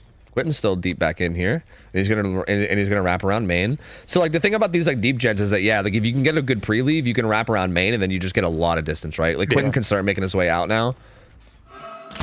Ooh, that's really good though. He should try to. I wish he tried to use Cigar more. Yeah, Like, I wish he had Cigar and actually used it for anything. Yeah. Unfortunately, it's kind of just there doing nothing. I don't think he's done anything with it apart from maybe one tag at main. Yeah. So just to clarify more, I mean, most people probably know, but just in case there's some people that aren't aware, Cigar, the purple add-on, makes it so that when people break free from your chain after you shoot them, you recover way faster. Like it's like 8 stacks to say the best for last fast. Like it is really fast how fast you recover. So like, for instance, like that shot he got right there, if he would have like pulled him somewhere where there's like a wall in between him, or there's just any object between him, and kind of forced like the chain to break, he would have recovered like instantly, which gives him a much better chance of like downing him before he gets to like leave this side, right? Because what he really wants right now is he wants to get it down in this gen setup, right? Like if you can get it down and if you can get a hook, and like the hook is positioned in the middle of these gens, that's so hard for the survivors to deal with, because they can't really just like, he can kind of camp the hook, and they can't really just rush objectives because all the objectives are near the hook, right? And even unhooking them is hard because the slinger's right there. So that's like what the slinger's going for, right? Is a hook there. The survivors know that, and they're all trying to avoid that, right? But the add-on is so good for creating that. He just hasn't really taken advantage of it as well as he could have. And now he's committing kind of deep into bottom. After everything you committed to top side, I don't like how deep you are here bottom. Yeah, I'm assuming he's gonna get one hit and go, maybe? Even then, it's not worth it. Yeah, right? Like, he could potentially lose a gen, or if not, lose a lot of... They're actually not in a great position for it, though. They, I don't think they expected him to commit quite that hard. Yeah. Well, Toby getting found down here on top side, though. I think this is... Where... Oh, no, that's kind of near the split. Yeah. It's at mid. He'll be able to make it back down. Maybe another tag coming through, but... I do think if they can have somebody successfully stealth really hard down here, this could be big, especially after that commitment he just made. Yeah. Like, the fact that he is semi-prone to doing that means that I feel like if they could just, like, successfully hide someone down here and have them just play ridiculously stealthy, right? Just play to not get found, and that's it. If he ever commits to somebody, they can just immediately hop on a gen, and he is going to lose a ton of progress. Nancy playing main a little too close, though. Oh, he gets stuck. Ooh, so does Nancy. Ooh, yeah, they both get stuck. If you can follow this up with a shot, they're there for the body block. Doesn't get it. Shot not coming through, and you know, just gotta say it. Circle of Healing doing its job. Yeah. These resets come in, throw much so much faster, and then they can just get right back to pressuring the gens. And I gotta say, they're doing a really good job of like sending in the body blockers too, right? Like they are. It feels like almost every time a tag comes in, there's someone there to body block, which again is so good to see. Like seeing it from a team that's like this newer is very surprising in a good way, right? Like you love to see that. Ooh, this is such a big commitment though. Like you're going so I don't like this. I feel like me neither. Again, especially with you having Cigar and everything, and with like the survivors of, to be quite frank, they have positioned kind of badly sometimes topside, right? Like they're I know I'm complimenting them in their body blocks and everything, but they are pop too. Yeah, yep, they popped. Yeah, they popped like that was like 1/2, and they're doubled on this one that's like in mid map as well. Yeah, because now you're losing your gen setup, right? You lost your really strong 3-gen, and you still have an okay 3-gen, but it's not amazing. Yeah, I think that's kind of curtains, unfortunately. Ten has this much progress, and Main is just too far away to be able to defend, and he has no line of sight on it. Yep. It's gonna be tough for 4 horsemen to pull this out. Yeah, Main's like a whole building away. It's like, yeah, it's so hard to get line of sight on it or pressure it. You have to walk so far away from that gen that has so much pressure that if they just start pressuring Main and also keep pressuring that gen that has a lot of progress, he's basically boned now. Nancy, though, staying at Main for quite a long time and getting tagged again. And this is like the exact kind of thing that he needs to maybe get back in it, right? If he can get the shot on her. Oh, well. Yeah, well, got a shot on somebody at least. Yeah. Shots like that are incredibly important because you just need those downs and you need them in your gen setup to be able to pull something off. Yeah. If they can just get to mid and get out, then you're just going to be in a slow spiral until you just can't do anything anymore. Wisely, Quentin is pressuring Main now, which you love to see. Like, again, that's big too. Like, dude, these survivors are doing so good in so many areas. Because like, it wouldn't have surprised me if they already had some pressure on the gen at like 11 on that hill. So it wouldn't have surprised me if they like, instead of pressuring Main, if they tried to, they're like, oh, we already have some progress here. So let's do this one instead. Like, it wouldn't surprise me if they did that. But yeah, Main is such a better one to progress because of like the line of sight blocker on the other gen. And it's, again, it's just really good decision making for these guys. Like, I feel like a lot of the decisions that they could be doing wrong, they're doing right, which I love to see. And it looks like 4 horsemen, yeah, is just basically giving up on protecting anything, just trying to get some downs. That's Survivor's death hook, so maybe he was hoping to kill him, but I think he was hoping for a fast kill so that he don't have to deal with 3 in endgame, but he does have Noed now, so there's an opportunity for another 3 stages to come on through. And this is a fresh hook. Everyone's a fresh hook other than... Why did he not swing at that? That was weird. He could have got that. Yeah. Huh. Yeah, a lot of these killers so far just not swinging. Yeah. Very odd. Nancy continuing to be a juicer. If you can at least just get this down on a Nancy, though, she has a fresh hook, and that would at least give you 6 stages, which is, again, still not a great result, but it's better than... It's better than 3. So yeah, exactly. I'll take those all day. Yep, and there's the down. And gate's already open, though, so the others are most likely just going to be getting out of here. Yeah, it looks like they were hovering sort of nearby. Actually, that injured survivor... never mind, he's carrying him... Where is he carrying him? Basement? Yeah, Nancy's just dead. Yeah, I guess he was really worried about possibly losing. I mean, no, it's across the map. Oh my god, he backtook that. Oh, that was so greedy. Holy shit, right? That was so greedy. He was like a second away. Holy, like fucking less than a second. My lord. But yeah, I mean, that basement hook definitely secures it. So yeah, they're just gonna go. Honestly though, really good for the survivors. 6 stages, 3 fresh. That was very impressively played, honestly. Yeah, Mirage honestly looking pretty fucking solid. Like, again, especially considering it's a solo queue team, they played that very solidly. I mean, again, four horsemen, I feel like, again, he had the right idea, and I feel like he like initially was playing well, and it kind of feels like he hit a point where he just like maybe like gave up. I don't know. Like he hit a point where he was just like, I don't know, this isn't working. Let's do something else. And kind of like committed really hard to bottom. I feel like the puzzle piece he was missing was just getting value out of Cigar. Like I think that's literally it. Like I feel like he wasn't using Cigar, and then he was like, fuck, every time I hit somebody, they get distance, and then somebody comes to body block, and I can't down them here. Like it just doesn't work. And I feel like if you would have just like been like, oh wait a minute, Cigar, if you would have like realized like that piece of the puzzle, I think he maybe would have, because again, I think the play here was not to leave the 4-gen. The play there was wait for, especially with how they were playing too, right? Because they were playing in a way where he definitely had opportunities, right? Like he had so many opportunities to get a down in that 4-gen setup, and that's all he needed. If he got a down in that 4-gen setup, he was in such a strong spot. So yeah, just kind of gave up early on it a bit. Like I just like preemptively was just like, this ain't working, let's give up. And I feel like he could have stuck to it a little bit longer. Like they were really struggling. I feel like you just have to at that point. You just got to full commit to the game plan and just stick with it, even if it doesn't feel like it's going well. And you just got to hope they make a mistake somewhere. Yeah, 100%. Because I think committing away is always going to end up leading to that scenario of just settling for something like 6 stages and, you know, hoping that's good enough, which is, again, not a great result. Like, it's not a terrible result, but it's definitely not a great one. So, like, It's, I would say it's probably below average in terms of what I'd expect out of a slinger on this map. So yeah, I mean, it's definitely, I feel like you're kind of giving up and going for like a not so great result when you could, you know, maybe take like you know, like it's maybe a little bit riskier, but still like going for that better result, especially with how good that gen setup was. Like, so like it was just such a strong setup that I feel like you got to commit to that, you know. But we'll see what Risk Factor can do here. He's in a pretty good position to just put this away for Mirage. They could just 2-0 this right here, depending on how this goes. Yeah, for sure. I'm definitely expecting no out here just to have that insurance, and then just honestly, he might just go ham. He might just take any JCCs and just go for it. Yeah, true. Because I mean, he really can just kind of like he doesn't even have to like worry about like a 4K or like worry about like you know, getting a tunnel lot or like protecting stages. He can literally just spread hook stages with like he can run like Pain Res and No Ed, and then just spread hook stages and just try to get a kill like late game with No Ed. Because even if he gets even if he gets 6 stages with just 4 fresh, like if he just fresh hooks everybody and then gets a kill late game, that's 6 stages 4 fresh. So like even just that is enough to get the win, right? Like I don't know.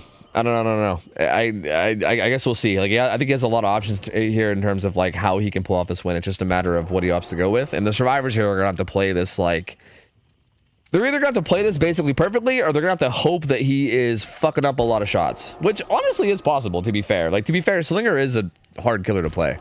Like, as much as we're sitting here talking about how this feels like a pretty free win, like I shouldn't say free win, but a pretty easily achievable win con for Slinger. Slinger is a killer that, like, again, this was not Mirage's choice. This was Quarter Gen God's choice. If you're somebody that isn't an experienced Slinger player, even if you're an experienced Slinger player, man, Slinger is just very precise. Like to land shots of Slinger, you got to be so on point with your shots. If you're off even by like a little bit, it'll miss. And we don't know who Smeagol is. Oh yeah, I think you just added somebody and they were just like, oh yeah, let me join. They don't seem to be anybody. Yeah, I'll have to remove them. Wait, are they? Yeah. I just assume anybody that adding me is on like a team. Yeah, I mean, that's completely fair. This is actually the first time this has happened. I have had people invite me to random Swifts, but that's about it. Wait, where are they? Oh god, there's so many names. I hate this. Right there. There we go. Slowly but surely. All right, there we go. Sick.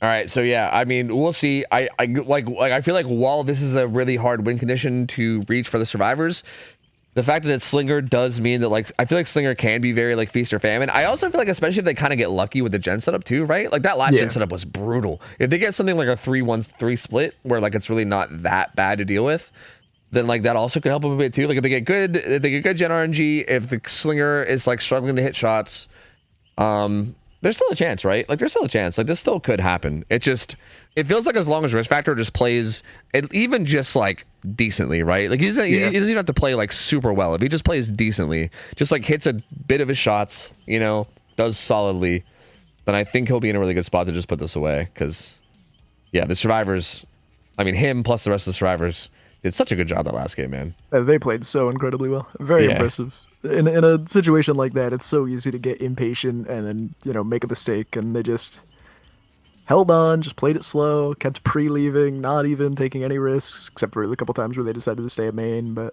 ultimately it worked out anyway.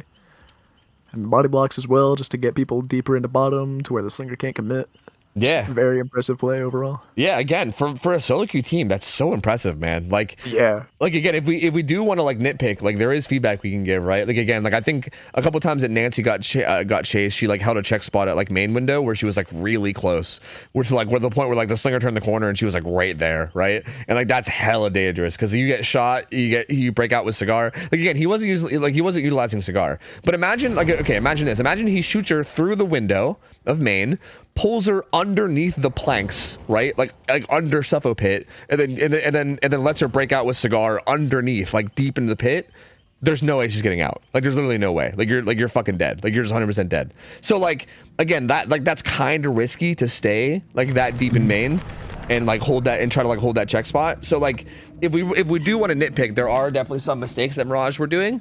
But again, considering that these guys are like a solo queue team, and considering I was like I was expecting them to play, honestly, like, I expect both these teams to play very sloppy, just to be honest. Yeah. Like, just to be perfectly honest. Like, they were not doing a whole lot like that wrong. Like, they were honestly playing so much higher of a level than I thought they were going to. So, yeah, I mean, same here. really, really impressed with this team. Yeah, like, honestly, very, very impressive. Sunday night scrims are not a thing, no. We only do Fridays now. But we do 4 games on Fridays. So Fridays are typically like close to 8 hours most of the time. Sometimes even more. But yeah, we do a little bit more games on Friday, but no Sundays.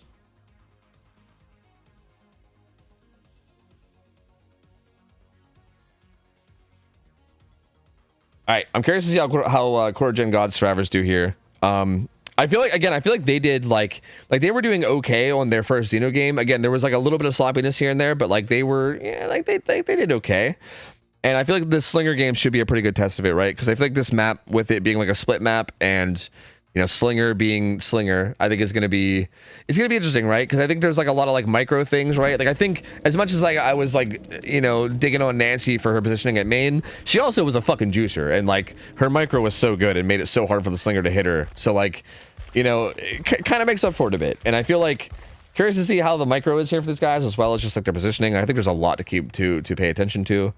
The gen setup doesn't look that bad, honestly. I think they do have the 3-1-3 split that you were talking about earlier, so definitely looking like a better gen setup for the serves this time around. Yeah, the bottom side kind of has a 4-gen, but it's not like... It's very loose. Yeah, very loose. And even like they're all very spread out. Yeah, even like the individual 3-gens even on each side. Oh, that's Survivor. Ooh. Oh, that's a really early first hit. Yep.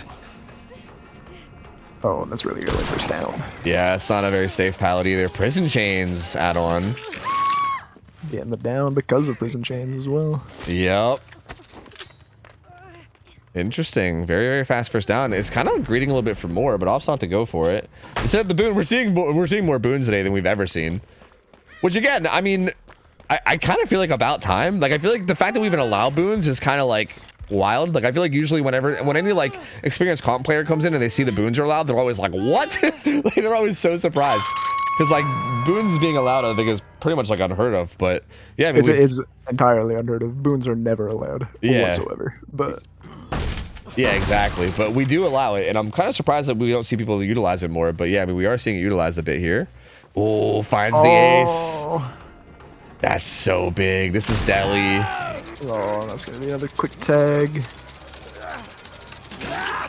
Yeah, I think was thinking about letting him wiggle, but maybe it was like, wait a minute, I don't have cigar. But still, has to rush the unhook now. Can also just follow this up with a tunnel if you want to get into if you want to go for a big result. But I mean, I think they're playing a little. This isn't crazy either. I don't think it's even crazy just to put Deli on hook here. Agreed. And just keep them and just try to keep Deli top. Even if you're playing for like a big result, like I don't know whether he's playing for WinCon or playing for a big result, but even if you want to play for a big result, you can just get this pain res, play kind of loose here, expecting a Deli, and then just try to hold Deli top side after he Delis and just hopefully not lose track of him. Right now, I think this is the only gen progress they have. I think they were doubling this. Tough. Yeah, they were, and they're healing right next to it too. If he goes to mid, this is gonna go all types of bad. And he finds Michaela. All of that healing progress is gonna be gone. Deli comes through.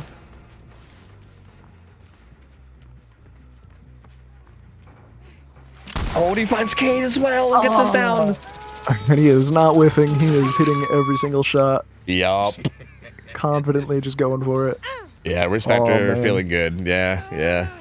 This might be a big part of that like momentum stuff I talk about a lot too, right? Like Respector, like he just came off of that Survivor game they had where they played really well. Jeg eating a hit there from the carried Survivor 2. Agi obviously in play, but that's rough as well. Everybody injured now too. Kane gonna get put up on hook. She's gonna be on struggle now. Let's look at that one, but everybody injured now means that this is going to be really tough. I mean, I think if Risk Factor wanted to, he could probably play really close to this hook, and it's going to be super hard for them to do anything about it because with everybody being injured, right? Yeah. But it looks like he's just doing shit.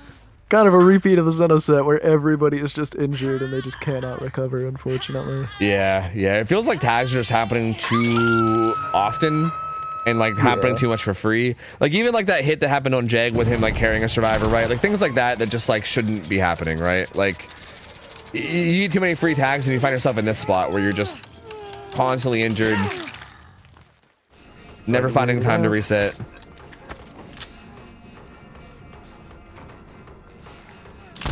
Oh, dang. And that's a dead Kate. That's a dead Kate's what that is. I don't think she had any kind of like aggressive build with like DS or anything, right? Nope. Yep, that's just a dead Kate. That's so tough. Yeah, they're in a really rough spot now. Yeah, like even there, like Kate didn't really utilize her lithe well enough, right? Like she had lithe, she had a speed boost. She could have like if you have a speed boost like lithe or something, you can literally like zigzag and still gain distance, right? Like you don't have to like run in a perfectly straight line. Like I think Kate just kind of made it easy there for Risk Factor. Like don't get me wrong, it was a good shot from him, but she didn't kind of make it easy. She didn't really like juke around or anything. Yeah, just kind of went in a straight line, unfortunately. Yeah, definitely need to utilize like lithe more there and try to like make it a little bit harder to hit you, because you can like make distance while also juking around with lithe, right? Like that's such a good benefit. They do manage a triple reset, but they're all here at the same spot, I believe. Actually, maybe one of them solo reset with a med kit. Yeah, I think Deli reset with a med kit. Ooh, that was a good shot, to be fair. He's hitting him. He's only whiffed once or twice. Yeah, he's hitting he's definitely hitting the shots, man. Oh, another good shot, but at the same time, I can't help but feel like the survivors aren't really just. It feels like they're not really looking for the shots, right? Like, yeah. I just don't think they're looking behind him enough to be able to react. Yeah, or like even just like predicting when he's gonna shoot, right? Like, like if he has a shot up and you're about to turn a corner, you gotta be maybe anticipating that. Like it feels like most of the shots that have come through have felt kind of free, right? Like survivors just kind of running in straight lines and not really like. I don't think I've seen a single shot be attempted to even be juked this game. Well, maybe that's a little. I don't know. I mean, that might not be true, but if so, like very few. Like, it feels like the majority of the shots are just hit on survivors running in straight lines, which, yeah, I mean, if you make it that easy on Slinger, he's just going to hit him every time, and then you're going to be in for a bad time, so. Ace doing a gen, Jeg also doing a gen. Looks like they're maybe just content to try to get some gens on and just try to make the result a little less harsh. But win con is going to be met with this survivor dying on hook here. Like, this is hook stage number 6. With 3 fresh, so if she dies, it'll be 7 stages, which will be the win con. It feels like regardless, win con's being met right now, right? Like Risk Factor is so far ahead, so. Ace is making his way in, though. I mean, you'd have to pull off something ridiculous here to get this save before they die and not die yourself. It's just not going to happen. Even Risk Factor, yeah, playing that really smart and like walking backwards to zone out the hook while breaking free. Now he's just staring at her feet. Okay, we see you, Risk Factor, on stream. Yeah, okay. I mean, hey, just you can be open about it. It's fine. We're accepting. Hey, teach their own. Teach their own. Yeah, whatever you're into, man. They say 1 in 3 people. That's what they say. Which is 1 in 3? I know that feels like a high number to me. I don't know, but that's what they say. 1 in 3 people. So 1 in 3 people scare me. Yeah, it's same. Yeah, I agree. Fucking crazy, man. But the kill does come in. It's now 2v1, 2 gens left. They might be able to squeeze out 1 more gen, but this is basically over. And yeah, I mean, Risk Factor looked really solid here on Slinger. And yeah, quarter gen gods, unfortunately, again, I feel like a lot of the shots just kind of were made to look a little bit too easy, and it's hard to comment too much on like their macro, because it felt like they were just taking too many hits, and it felt like the micro stuff was going so badly that it's kind of hard to even comment on like on like things like macro. When the chases are over that quickly, unfortunately, it's just difficult to get anything going with pressure. So okay, see, there we go. See, like this is the kind of stuff we need to see sooner. Like Ace said, you know, hold on, I got you, and then he decided to start juking around a bit. Like that was a good prediction. And again, it can be really hard to hit shots when survivors are juking around, right? Like it's like Slinger is not necessarily an easy killer to play. Like I feel like when everyone runs in straight lines is a bit easy, but yeah, I mean they definitely could have been making it harder. This will be him being hooked for a 2nd time, though, I believe. Right? Jeg is, I think, the final fresh hook. And yeah, Jeg is not gonna be able to finish that gen either, unfortunately. He's making his way towards Shaq. I don't think we'll even let him get hatch either. Yeah, he's got to wait quite a while for him to die.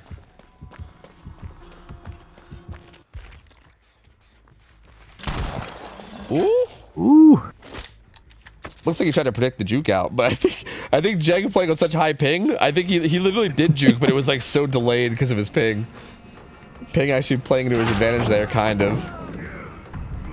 But yeah, that hit comes through on the pallet drop. Even that probably looked crazy. Dude, 300 ping must be so wild. Yeah, I couldn't do it. Yeah. I could barely do it on 120. Same. Yeah, like 120 feels terrible to me. I couldn't imagine 300. It would just be impossible. Like, there's no fucking way.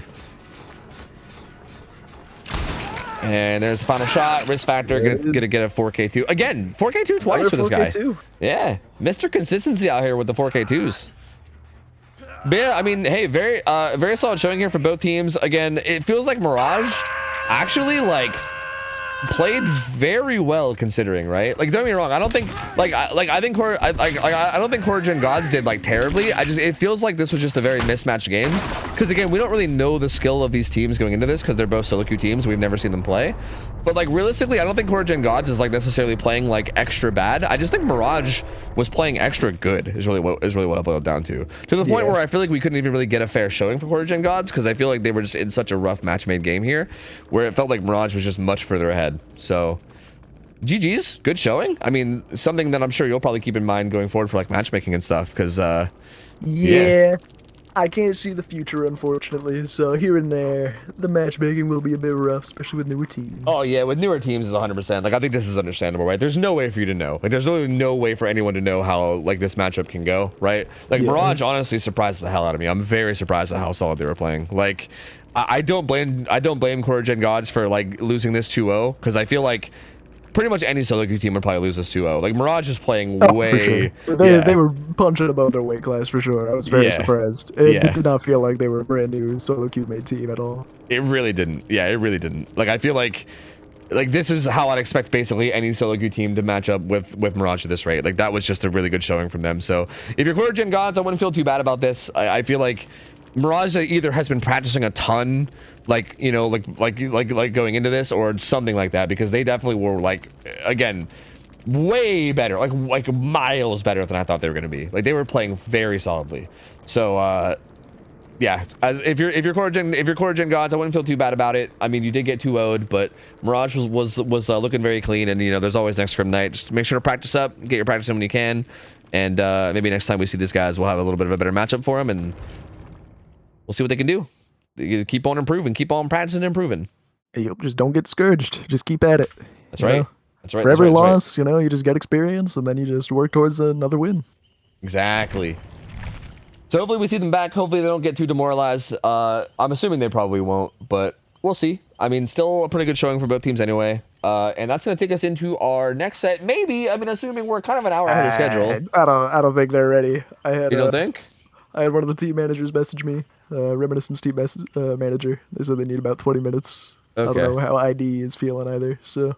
Okay, 20 minutes isn't too bad, but yeah, we'll see how ID is doing. Either way, we're probably going to fill some time, which means you get to shit on me some more with Blade if you want. If you want to, anyway. I mean, I'm down. I definitely need the fucking practice. But yeah, we'll see. The next matchup is going to be Instant Dongs. I got to make sure I'm very disciplined. I don't want to get their team name wrong. It's not Instant Dodge. It's Instant Dongs versus Reminiscent, which will be a really, really good team. I mean, this is basically like the finals of... this is basically like the finals of the qualifier tournament we had, but like a rematch of it, which should be pretty sick. It's going to be Xenomorph, Clown, and Slinger, so interesting killers. Instant Dodge definitely picked Xeno. I know Ray's been wanting to play Xeno for quite a while. She has been fiending for it. That is like half the reason Xeno even came back. Yeah. I made sure to schedule Instant Dogs for it, so... I really want to see how they play Xeno on both sides. Like, I think that's the matchup I'm most curious about, because I think that their survivors are going to be really comfortable in that set too. So that should be a really tough one for Reminiscent. Like, I don't, you know, I'm not going to like, I don't like calling sets or predicting things too much, but I feel like I'd be very surprised if Reminiscent takes that from Instant Dodge, because I feel like that's got to be one of their more favored sets, I would assume, against most teams. Because again, it's one of those kind of niche sets, right? Like, if they're practicing it a lot, then they probably get a pretty big like advantage there, you would think. But then Reminiscent has the Clown game, and then we also have Slinger as a tiebreaker. So that looks like just a great best of 3 overall. Like, I feel like that's going to be a great best of 3. I'm pumped for that. I am real pumped for that.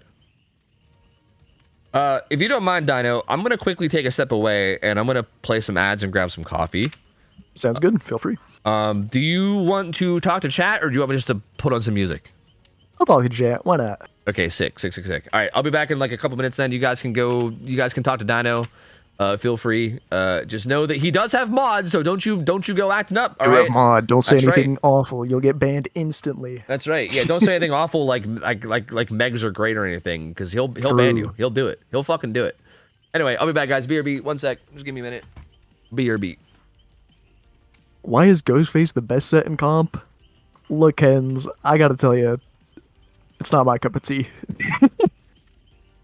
Simply not a Ghostface enjoyer. I fucking hate stealth killers, man.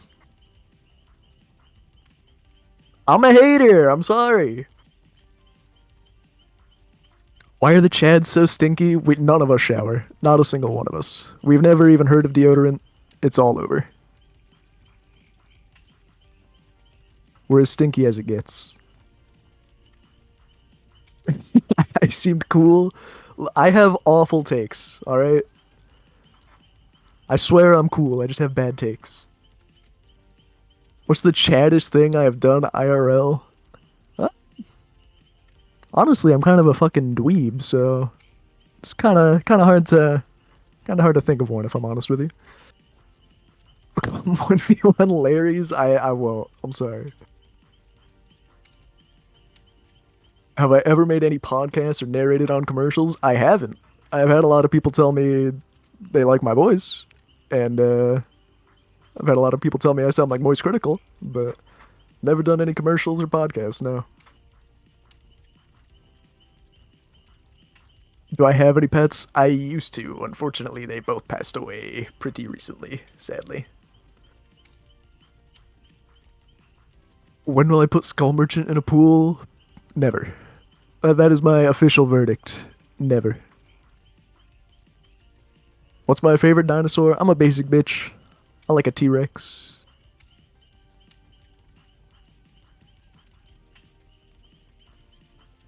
Is Tofu a very mean person off stream? Look, all I'm saying is the mods don't get fed, okay? You didn't hear it from me. The mods don't get fed, okay? Take that for what it is.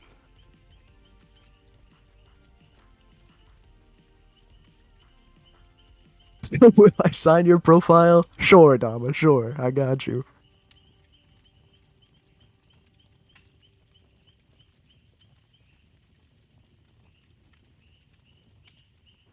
Who did I buy off to get that Dwight skin? Okay, that is the one perk of being a Tofu mod. Tofu directly told Behavior to add that dino skin. Trust. That definitely happened.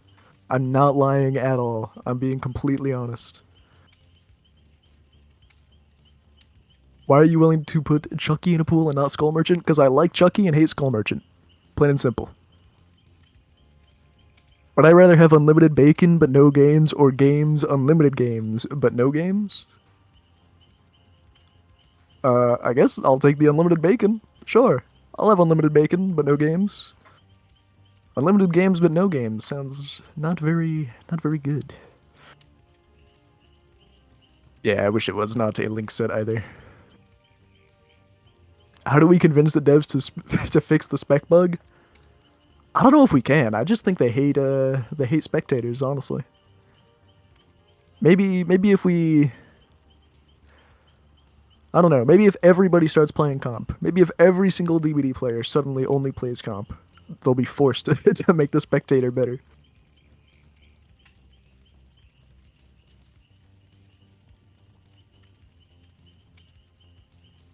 Would I it's unlimited games? Would I consider forced add-on sets like Eerie Head and Wooden Fox Huntress on Larry's? Look, man, I'm sure they're kind of funny, but I don't know. That's a whole lot of insanity. I don't know if we're all ready for that. What am I doing to fight Skull Merchant bias in our current Scrims landscape? I'm not. I'm the biased one. I'm the one at the forefront of the Skull Merchant hate train.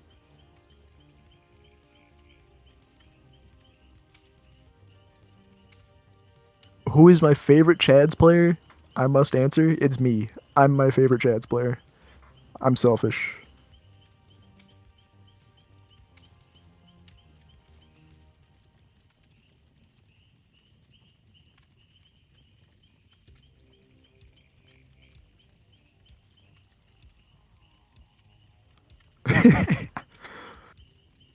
What could you do to get me more interested in Merchant? Have her be reworked into Chucky. I think that'd be very good.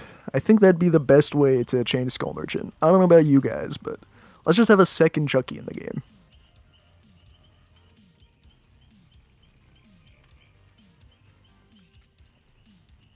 I'm cringe, you're based, and you'd win. That's fair. I can't argue with that. You know? With a sound argument like that, there's not much I can do. All right, I'm back. Hi. Oh, welcome back. Hello. Did we hear from both the teams? I don't believe so. Let me check. Reminiscent needs about 20 minutes or so. Yeah. Instant Dodge says they're down to go whenever, though. All right, yeah. So we can just waiting for we just wait for them to be ready. Do you want to run ones? I'm down. I got the game booted up. Sick. Let's do it. How to not get two tapped. Sorry, Sharpie. I'm still figuring that one out myself. So. Why did Meg say, "Oh, hi, Tofi"? What the fuck did I miss? The fuck is that about? Meg said that they're my biggest fan. So, you know. Oh, that's fine. That's totally fine.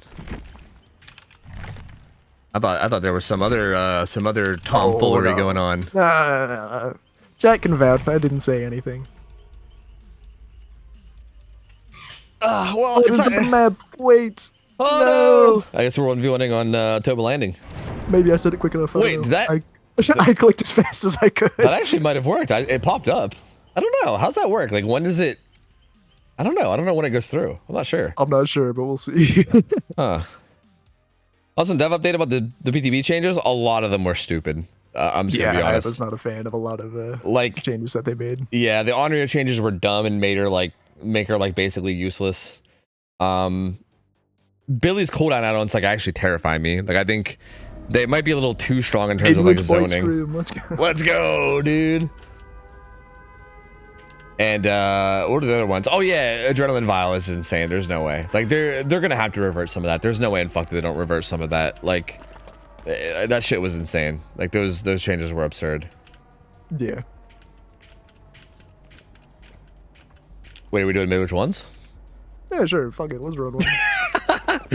All right, let's meet at wait, corner. Yeah, at God Palette at Okay. Well, wait, no, which God Palette? Usually they start at Infirmary, but doesn't matter. Oh wait, is there actually Midwich ones? Yeah. People actually do ones on Midwich sometimes. So they start at Infirmary. Okay, so it's kind of like Shack, sort of. That's true. This is Shack-esque. So the doors the same as before? Yeah, kind of. Okay, sure. What the fuck? This is gonna be so scuffed. Yeah, this is whack as shit. I love it.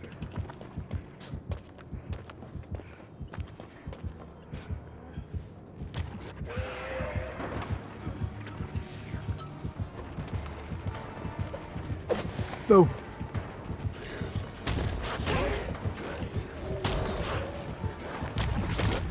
Oh, back bump, let's go! Oh, no. Let's go, back bump, let's go! It's back to the God Balance. That's what I'm talking about. Let's fucking go, back bump. No.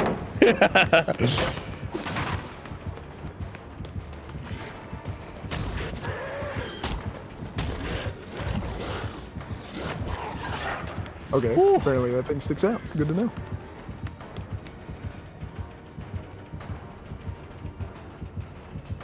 Where you coming from, man?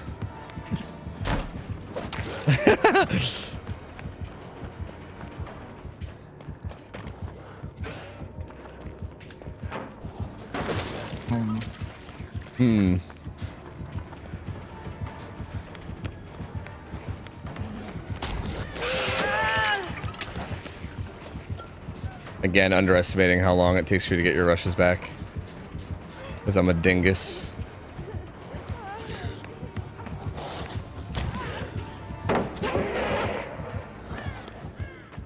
Give me a second. BRB, 1 sec. Thanks, God Ballad. Get me the fuck out of here, man!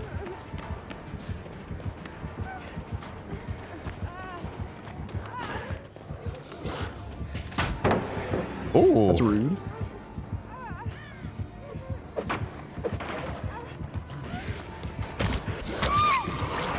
Touche, touche, touche. Tell me why I last longer on mid-witch than I do on fucking sub. Like, what is that? Mid-witch is OP. I don't know what to say. I don't know what to say. True, mid-witch OP. True, true, true, true, true.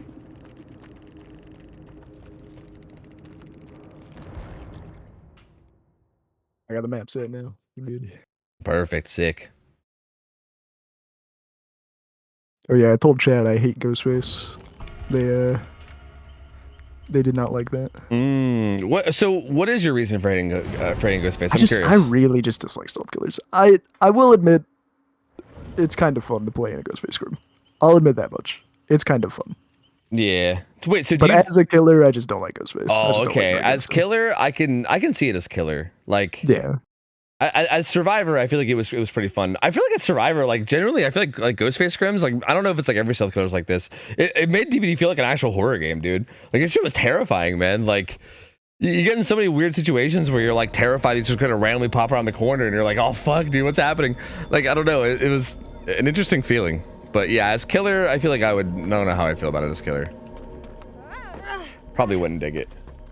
Maybe luckily I don't have to play killer because Kurt will just play Ghostface, and I never have to touch it. Nice, there you go. Let's go, let's go. But I will never give him Ghostface scrims. So, bro, by the way, I saw Kurt get a fucking 4K5 in your guys' OTF games as nurse. Yeah, dude. What the fuck was that, dude? What a psycho. Aiming. He was ready. That motherfucker went ham, dude. My lord. Kurt's a beast. All right, you ready? I'm ready. That's crazy. Yeah, this setup up here is terrible. I'm getting the fuck out of here. I'm not even.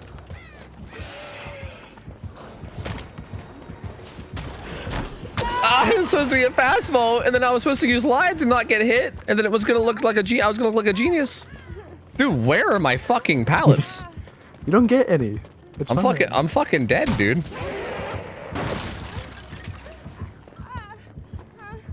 This is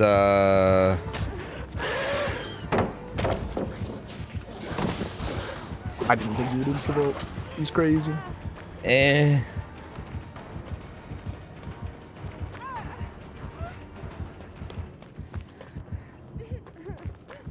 up your mind, man. Ah.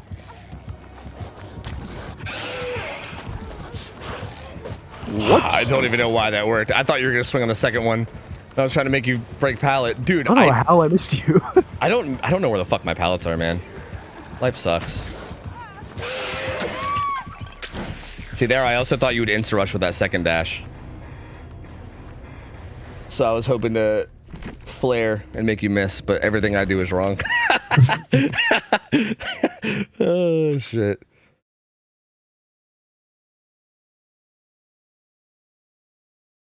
Look at this, just a warm up. Just a warm up, that's all. That's all, that's all, that's all. They're betting on how long you last? Oh no. Oh god, not like this. Wait, let me bust out the W split. I think I got W split at some point. Wait, no. What was it? Live split? What did I get? Yeah, live split. Map, we beg. Bro, scouting the map is for pussies, dude. True. Like, no, thank you. Oh wait, okay, I have it, but I don't know how to. I'd have to capture it or something. Wait, what's my? Oh sweet, I have a hotkey for it too. Just figure it out on the fly. True, exactly. Window capture? Live split? Wait, where is it? Oh, it's up in the corner. Oh, there it is. I can put it down there. Whoa, I made it big. Wait, I can put this anywhere, right? Like if I put it off on this monitor, will it still work when I'm... Wait, no, it has to actually be like... What? It has to be like actually the main window? That's stupid. That's weird. Yeah, that has to be a changeable thing somewhere, right? Yeah, like look, I spawned here. I ain't scouting shit. I ain't scared. Fuck it. Let's go. Fuck it. Whatever. Turn global hotkeys on. Okay. Hiya. Take that, demon.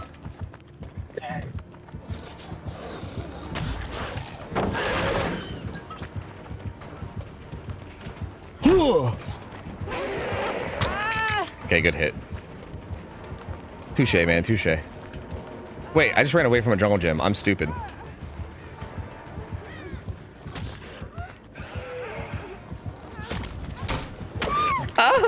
I don't think you actually started live split, by the way. So. No, I know it won't work if I'm not if it's not in the same window. I think I gotta change a setting or something. But also, how do you change settings on this? I can't remember. Wait, settings. That's probably how. Global hotkeys. There we go. Who the hell is voting? Who is voting? Who the hell is voting on more than 2 minutes? What the hell is this? Yeah, what are you guys doing, dude? Like, realistically, like, even if I was like a god 1v1er, is that even possible against a blight? Like a decent blight? I think average blight chase is like around a minute. Yeah, like I feel like even if I was like the fucking juicerest of juicers, I don't know, 2 minutes. I don't know about that, man. But look, I won't let you down quite as much. Yeah, I feel like the whole like under 1 minute, 1 to 2 minutes. I feel like you guys' splits right now are not great. Like you guys should not be betting for anything other than under 1 minute. I feel like. I mean, maybe 1 to 2 minutes if I get like super like juicer for a game somehow or something. But you guys should probably be doing like 0 to 30, 30 to 45, 45 to 60, something like that maybe. No, we'll just go back to Midwich and it's guaranteed 2 minutes. True, it's a good point. I was getting fucked up on there. Get me on Midwich, baby. I'm insane. Get him in on the dredge sets. You know, I've never played a dredge set. Maybe I should. They're so fun. Really? It's like so you don't like? but good. I was gonna say you don't like Ghostface, but you like dredge. That's interesting. I do. Look, my takes are questionable at best. I will admit. Oh, I forgot to start it. That's okay. Add like a. Wait, I still didn't. Wait, it's not working now. Oh. What the fuck? Alright, well, no timer here, I guess.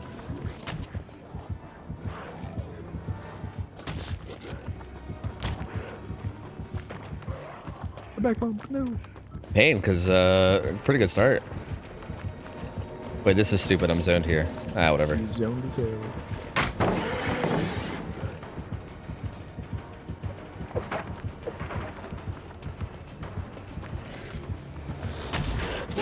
I thought I could stop your bump. That was so stupid and greedy of me.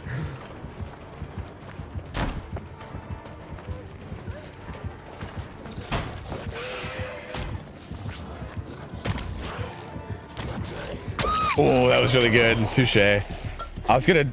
Wait, did you bump and then bump flick? Like, did you use both of your bumps there? Okay. Yeah, I used both my bumps. I bumped and then flicked. All right, I was trying to react to that, but I just didn't see it. So yeah, that was my fault. Okay, let me. What? Do I have something in game that's stopping this? Because like it works now. But when I'm in game, when I hit 0, I think my character like walked when I don't understand. Oh, do you have something bound? To fucking numpad 0? That would be weird, right? That'd be really weird. But... Yeah, I don't like. I have like the timer set to numpad 0. Right now, it's working, like in lobby. But when I'm in game, it doesn't for some reason. Numlock? Well, no, because I never hit numlock. I just hit it now, but. It's working right now. We'll see. You have to activate it before you bag. Wait, does T... But wait, before you bag. Wait, why? Working now. Still working. What? Let's see when I get control of my character. No, it makes me walk. Look at this. What? Like if I'm running and I hit numpad 0, it makes me walk. What? What is this bound to? Am I insane? Is this bound to something?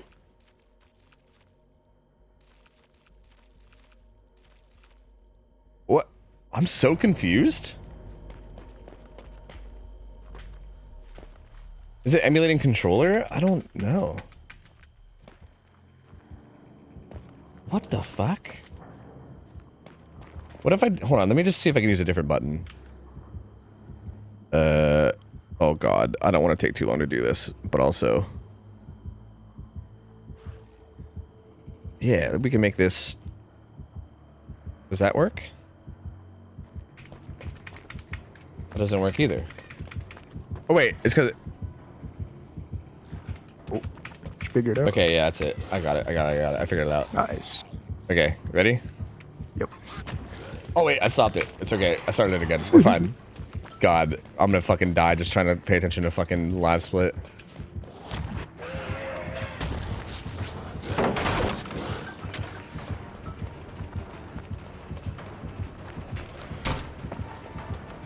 What the fuck is all this?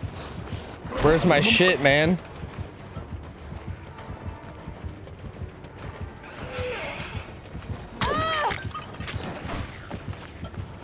I don't know where my shit is, dude. I looked down the top side and it looked like a fucking barren wasteland and I just got sad.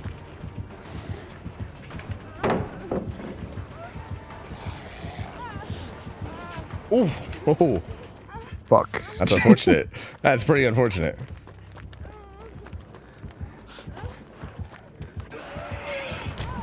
Oh, that was a really good bump. Touche. I was hoping to make it to that pallet. 55 seconds. Almost got, dude. The minute believers almost got paid. Almost. I don't want them to win. To be fair, for the sake of my own ego, I will not let the 1 minute believers win again. I mean, to be fair, that was probably my best chance because you had like 2 bumps that went fucking terribly there. Like, yeah.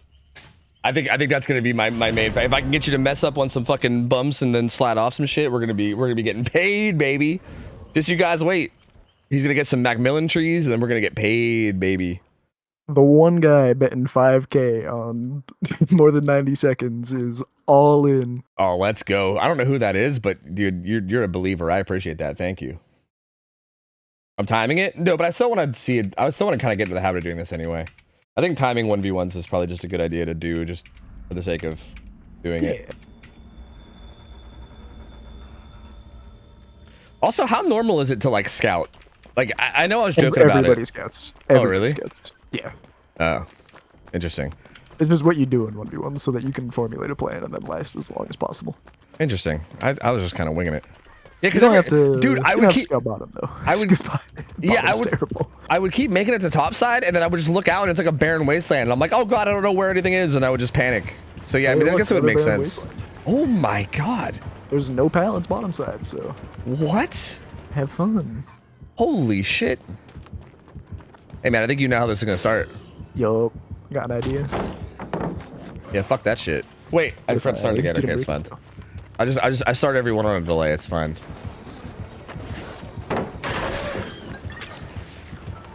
Let's just do this.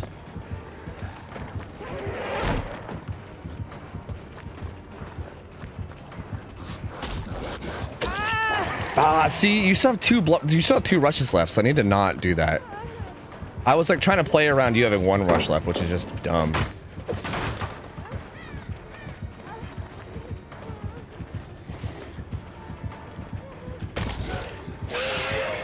Oh, I think.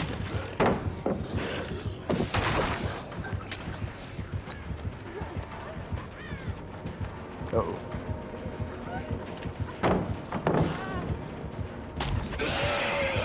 Oh! 51 seconds. I'm getting there. I'm getting close. I'm getting close. Don't worry. I'll get it. I'll get it at some point. At some point before the next teams are ready. We'll get there. It's fine. At any rate, I feel like I'm slowly panicking less, which is at least good, because that was kind of my goal, you know?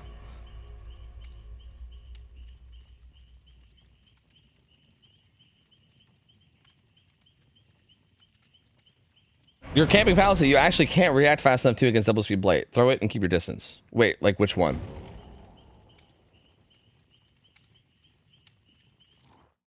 Wait, like which one are you talking about? Like spot on map. Which one? Yes, all of them. What? What are you talking about? I pre-threw the jungle gym palette, didn't I? And then I kind of pre-threw the god palette filler, like top mid. You camped it. Pre-throw and move on. So you mean like pre-throw it? Yeah, you just throw it instantly and then you take your distance. Because even just that little bit of extra time you wasted there, I just got another rush back and in that time. Interesting.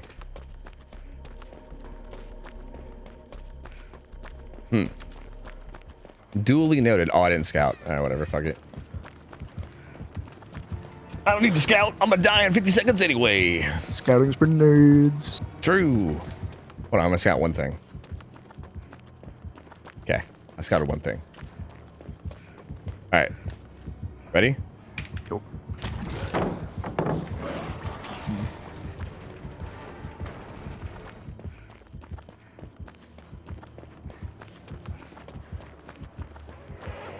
So like this. Yeah. Gotcha.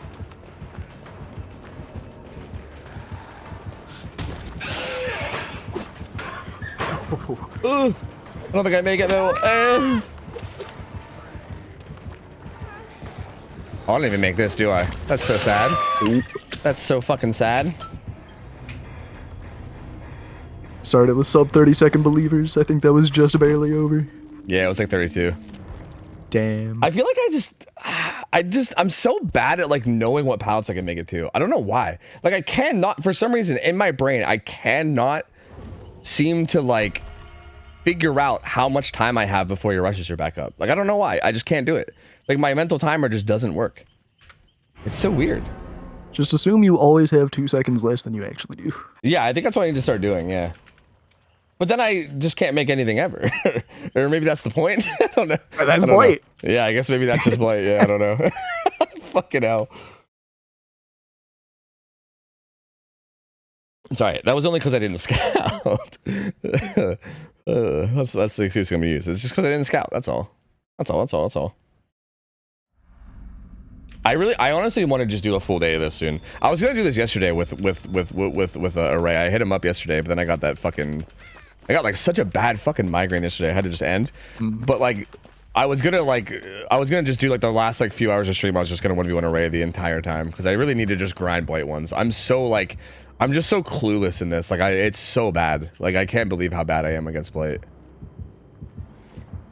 All right. Somebody who has won Array a lot, it's incredibly fun. So I do recommend it.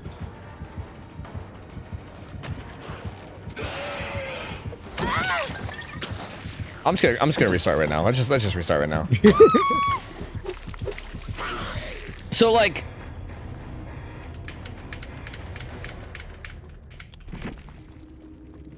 but I can't take distance there because he doesn't kick it. So like, what do I just run? But if I run, then he just gets me before I like. What do I do there? Fuck what Laser said, bro. It's a blight. Nothing Laser said matters. It's a blight, bro. Holding W against blight doesn't do shit for me. He just rushes after me and kills me. I need Laser to come say more things so that I can follow the new things he says instead of the old things.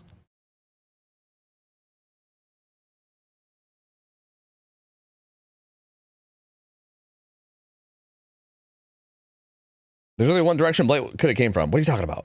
What do you mean? When? What? What do you mean?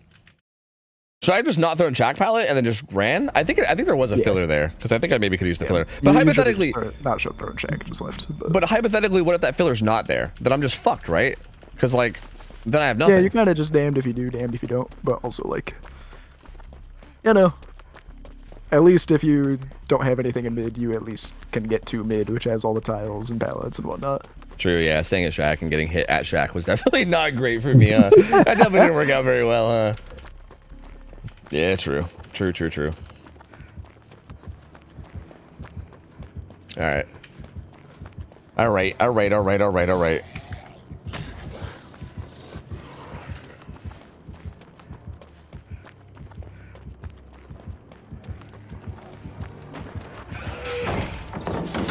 hate my life. I tried to pre-throw it like they said. I shouldn't. I'm gonna stop listening to everybody. I'm just gonna do my own thing. Fuck everyone else. Forget chat. They don't know what they're talking about. True.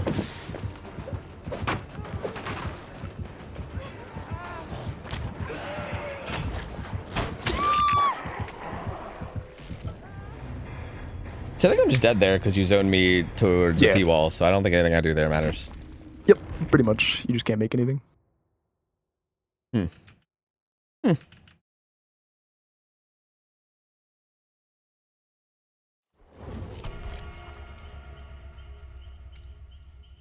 I'm going all in under 30 seconds. Fuck it. Yeah, that's... I mean, you say fuck it, but that feels like a pretty wise way to use your money. Like, I don't... You know, like, what... This is bad for chat. They're all gonna become addicts. The gambling is True, this is rapid fire gambling. It's rapid fire gambling. There is no risk management here. It's like, I need to put more money in now. True. That's a good point. This is really bad for their gambling addictions, which they are clearly really bad with. So we are just feeding the gambling addiction like crazy right now. Yeah. That is not good. Joke's on me. They already are. Oh no. Sharpie, are you okay? See, Anathema, I promise, I'm not even panicking that much right now. Like, I was panicking, like, in our ones we did before this, like, between set 1 and set 2, I was, like, full panic mode. I'm not even panicking now. I'm genuinely just, like, I cannot begin to explain to you guys how bad I am against Blight. Like, against other killers, I feel, like, at least decently comfortable that I can do some stuff, but, like, for some reason, Blight is just a killer that I've never felt like I understood as Survivor. Like, I don't know. I've just never felt comfortable on it, ever. Like, I really just need to grind the fuck out of ones. Alright. Like, even here, do I...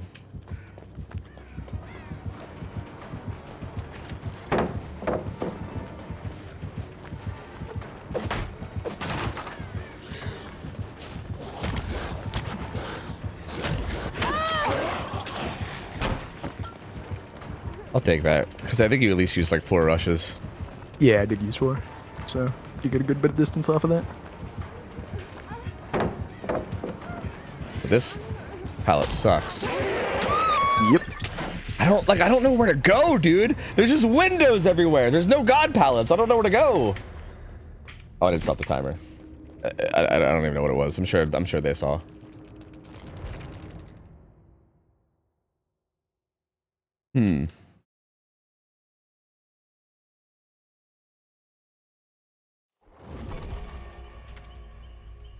Genuinely, array ones helped me get so much better going against Blight. Just doing them for hours. Yeah, they're very fun. Yeah, I need to just do this for like literally like a full day. Yeah. Like I want to do like 6 hours of this, like straight up. Just like a full day where I get on, do this until I get off, and just that's all I do. Like I don't know. You genuinely should. Yeah. Oh yeah. well, it kind of you might get burned out, but yeah, still. yeah. But it's for as long as I can. For as long as I can. Like if I do it for like 2 or 3 hours, I'm like, okay, no more. I need a break. Then like that's still something. I need to do that like multiple times. Yeah. I think.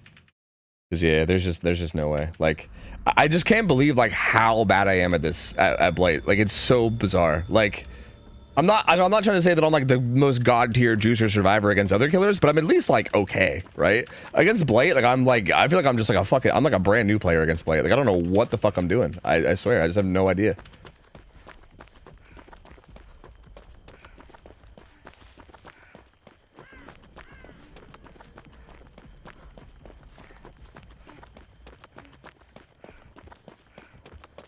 See, like, what do I do with this setup, too? There's no... Like, pretty much all the maze tiles are dog.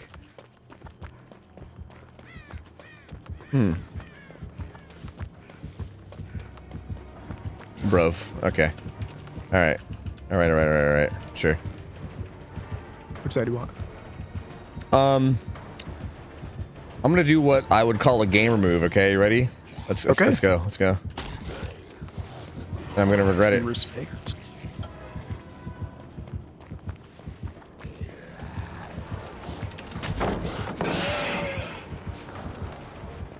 Motherfucker. Oh, you didn't even collide at all. Wait, what am I doing? He left. You're a Blight. See, I panicked because you're a Blight. But I should have not panicked. Didn't realize you had something at 8 though. I was like, oh, I can make that filler, but I couldn't make that filler. But I thought I could make that filler. You're just fucking cracked, dude. You're fucking cracked at the video game. Like, I don't know what to tell you.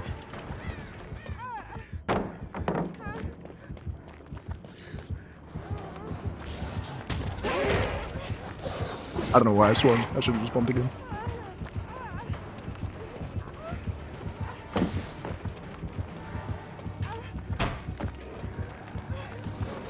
What am I doing? I don't know. I lost it for a minute. We got it for a minute. Let's go. A minute, 2 seconds, over. Baby. Let's go. Pay him out. Pay him out. Let's go. Believers finally getting paid. Let's go, dude. I'm sorry. It was literally just mostly you fucking up your rushes too. Thank fuck. Just sliding off of like 2 rocks and going nowhere. Exactly. They're basically betting on you getting bad collision more than anything else.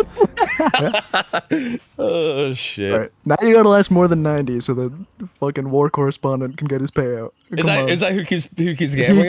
He keeps going all in. He keeps going like 5,000 in on more than 90. I'm gonna be honest, I didn't realize more than 90 was still an option. War correspondent, I got you, don't worry. Maybe he'll fuck up collision on like 3 times in 1v1 or something. Like maybe we'll get really lucky, you know? Hopefully. We'll see. Yeah, just trust. It's fine.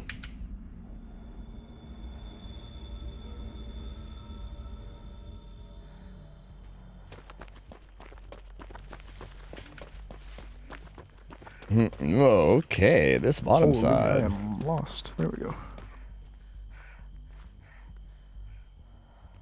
Like, I feel like against Blight, it's gotta like never be worth it to go like 5, right? No. Like there's 2 fillers, but like there's no way, like there's no way I'm getting out of that. I mean, if you have absolutely nothing else, yeah, go for it. But that's just where your chase will end. But even here, bro, I'm fucking like, what do I'm so boned here, aren't I? I don't think I get anywhere. Like, is it? Am I just? I mean, here, I guess we'll just try. But I guess we'll find out. Maybe I get more distance than I give myself credit for. You get quite a bit of distance off the bump. So. Yeah, you know, I think that's really been one of my problems. Is I think I'm underestimating how much distance I get off this. Yeah, you can pretty much get to mid every single time.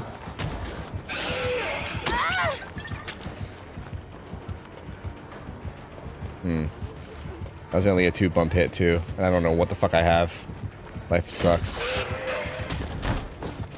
Oh, thank God you greeted that. Woo! I wanted that hit so bad. I wanted to end it in sub 30. No.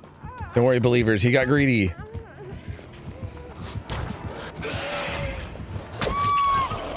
You're just too good. You're just too good, dude. You're too good, and I'm just too bad. I don't know where to go. Like, I still don't know where to go. Right there, I made it to mid, and then all the jungle gyms looked like shit.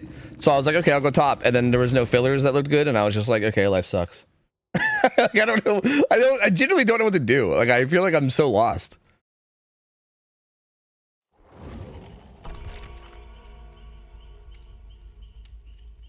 Honestly, all it is just playing the tiles and just hoping you don't get it. Yeah. Like, at the end of the day, you just got to try and make them last after they're dropped, you know? Like, yeah. I think what I'm doing too is I'm trying to just like not stop until I find a god palette, but I feel like that's not working. Like, yeah, you just got to go to any palette you have. Yeah. And then drop it, and then even if it's like a bad one, it's still a playable 50-50. Yeah, because I'm running by like path palettes and shit and being like, nah, that's not good enough. I want to find a god palette, but then I just don't even make it to a god palette anyway. So like, what's the point? You know, I should just be playing whatever I have. I think, because I think that's the difference. Is like, I feel like with like an M1 killer or something, when you have that much distance, I feel like I can be very like liberal about what I use. Right? I'm just like, whatever. Like, let me go find the best tile. Like against Blight, I can't like. I want to go find something better, but I feel like I just don't have the time. Like you just catch up.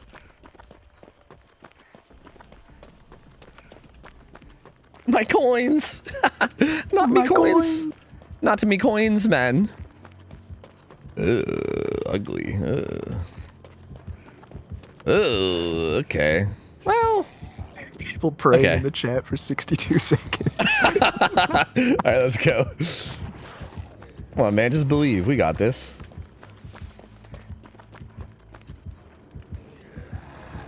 I'm making very good choices here. Don't you worry. I don't think you make it back anywhere, do you? Nah, we got this path. I was gonna, yeah. I mean, that's not a very good palette. I thought maybe you would think that would vault, so I wasn't gonna vault. I thought that you would think that I would thought that you would think. I did kind of think that you would vault. But I'll just die.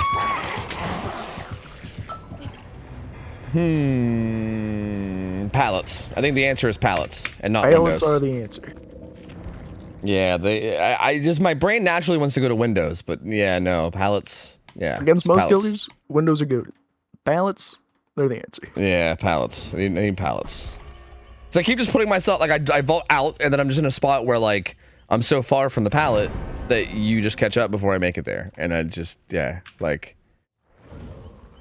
Yeah. Pretty much you just want to try and get to mid, drop a pallet, have me break it, lithe, get distance, get to the next pallet. That's it. Okay. Fair enough. And that, just keep that simple plan in mind and you will prosper. That's usually how people get like a minute 20, a minute 30. It's so simple. And if they don't have anything like easily lithe offable, then they'll just try and get to the next pallet as best they can. All right, both teams are ready, so this will be the final one. Sick.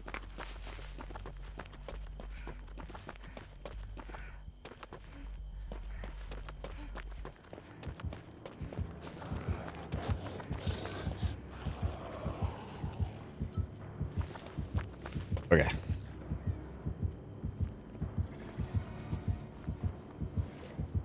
All right, let's do it.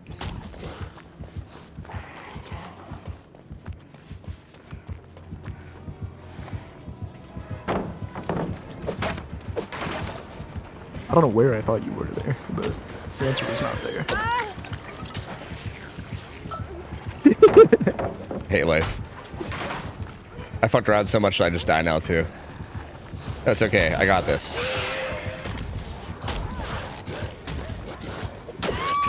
See, I should have, like, even there, I think if I flare out, I at least have a chance to survive that. I don't know why. Like, I just don't do the things that I know I should be doing. All right, fuck this. Fuck Blight ones. Let's go do scrims. God, I need to grind those so bad. Like, I am so, like, it's like frustrates me how bad I am at it. Like, I'm so clueless.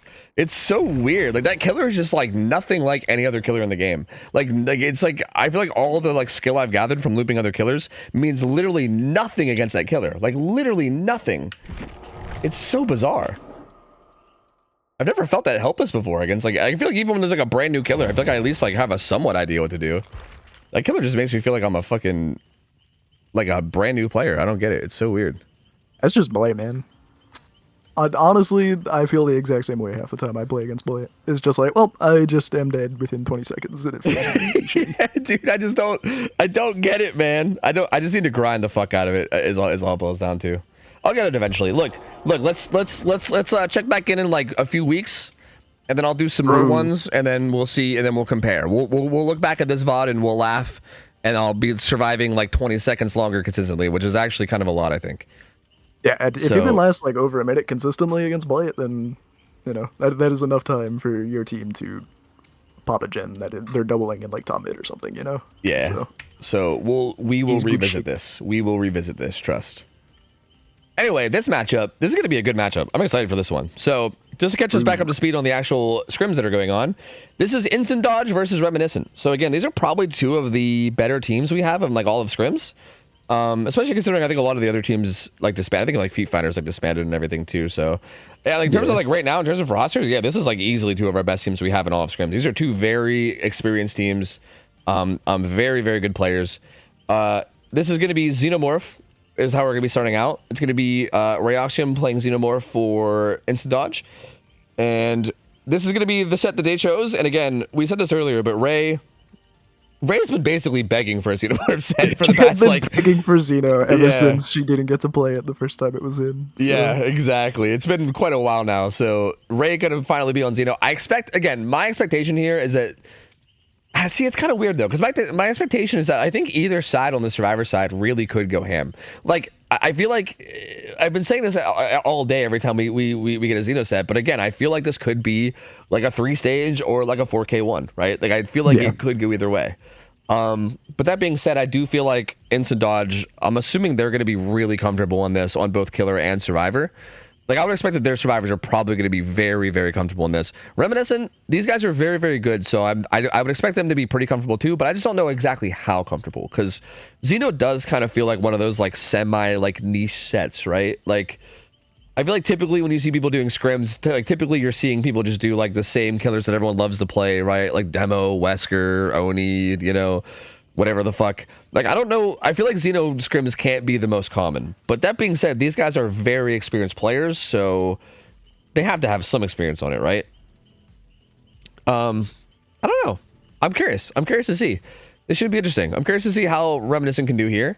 And I think if Ray can get a big, not even a big result, I think if Ray can just get a solid result here, I'm sure the survivors on their team probably feel comfortable enough that they should maybe be able to take away this Xeno set, most likely. Yeah, it would not surprise me. I mean, Ray, very comfortable on the Killer, been playing it a shit ton, both in pubs and, you know, I assume in scrims. So she is about as comfortable as it gets on it.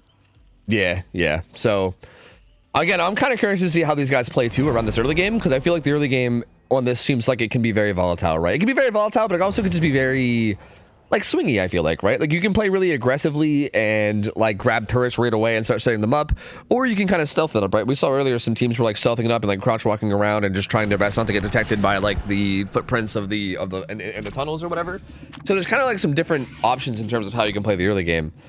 Again, so from what I said earlier, I would prefer, I think, like what I would like to see is anybody that has aggressive builds maybe run out and start setting up turrets. And then once you get turrets set up, then, you know, you can do basically whatever. But like like that way, if you get found setting up turrets, at least you have the person with an aggressive build and chase. Like that's probably what I would prefer, but I guess I don't know. I mean, I don't really know, right? I'm not gonna sit here and say that I'm the expert on Xeno. I have no idea what the actual perfect correct play is. But unfortunately, neither am I, so I can't comment too much on the perfect play. Hey, I like that. We could both just we could both just chill out and speculate. I kind of like that. Tons of regression for Ray. So. Oh yeah, tons of aggression. She's got the self-destruct bolt. She's got the mangled add-on. She is ready. Yeah, that's even mangled too, right? So there's actually nothing to help with flame turrets, which is interesting because typically we see like emergency helmet or something. Tracking them through the ground. Yeah. Oh, we're in main though, so they're actually a little bit away from the portal. 3 people spotted with killer instinct. Yeah, that's a lot of tracking though. I didn't really get a chance to go through all the survivor builds, but we can maybe get little tells from the perks that we see them using. This is toolbox survivor, so that tells us something. Fast vaults with the add-on there coming in clutch. That is tough. And this is kind of that like explosive start about Xeno that I said might end up being really huge, right? Like if you can kind of get a chase going and before they can get turrets set up. That is one turret, but she breaks it without getting broken out. That gets some distance around main though. See, I think main with these turrets could be huge, right? You get a lot of distance on main and that can be very tough to deal with. So yeah, this is a very difficult. Oh, bit of a sandbag there from Kate. Dropping the pallet right onto Ace. She said, sorry Ace, but I need this distance, see ya. Ray taking time to erupt that gen though, and actually dropping that chase said, you know what, fuck main building, which kind of makes sense. Yeah, just take it anywhere else, honestly. Main building is about as annoying a place to chase as ever, so. Oh, it gets broken out. Yeah, the stun happened while the flamethrower was kind of going ham, so yeah, it gets broken out, and yep, that's... But right back into the tunnels, and power's already back. Yep. So there you go. And does find another survivor. Balance landing on Ada though, or not Ada, Nancy. Oh, Ada's here too though. Also sees Ada though. Ada, oh, that was sprint burst, I think. Yeah. I think Ray recognized that. I think Ray recognized it too. Slasher killer, most likely our deli survivor. So I think Ray realizing that is going to want to get this down. Oh, and running to a spot where she should be able to get it, unless they have a turret here. But even if they do, I think Slasher's dead. Should be a relatively quick down, but just choosing to die in the best spot possible. Just keep it as far from the rest of the gens as they can. Yep, and that is Deli. So it's Deli and borrowed time, man. Like this is such a good build for unhook. Yeah, like having this on hook and being this and having this be the tunnel target is going to be so good for Ray. My lord. This is a pretty massive momentum shift. She got the pain res too before they can pop this as well. No. I don't think they pop that's so massive. If she goes there, she can make it with pop for sure, but I'm not sure if she is. Okay, they do get to pop. Does she? Is there a gen at that hill? There's kind of a 3 gen at 6. You might want to hold this instead. She's currently looking for a stealthing unhooker, which is a little bit further out. But she does pop the gen at Shack, so she gives up main. But main did get stalled a bit by pain res, which is good. Did she? No. Nancy starting to work her way up. The others just kind of splitting and trying to get some gen progress done. Yep. Just starting now to get some progress on 2. They're also going to want to try and pressure 6 a bit while somebody comes in for the save, I would imagine. This feels tough though because like, oh well, actually they got it for free though. Save. Yeah. Completely for free, in fact. Ada actually gets all the way out of there. Body block coming through, so Ada can get scot-free. Switches to Ace. Ooh, that blind still happened actually. Blind. Interesting. Oh, but Ray stays on him. Like very close actually. And he's not gonna make it anywhere. Yeah, all that here, man. Spirit campaign coming through. Oh no! Tail through it. Oh, nice. All right, the breakout.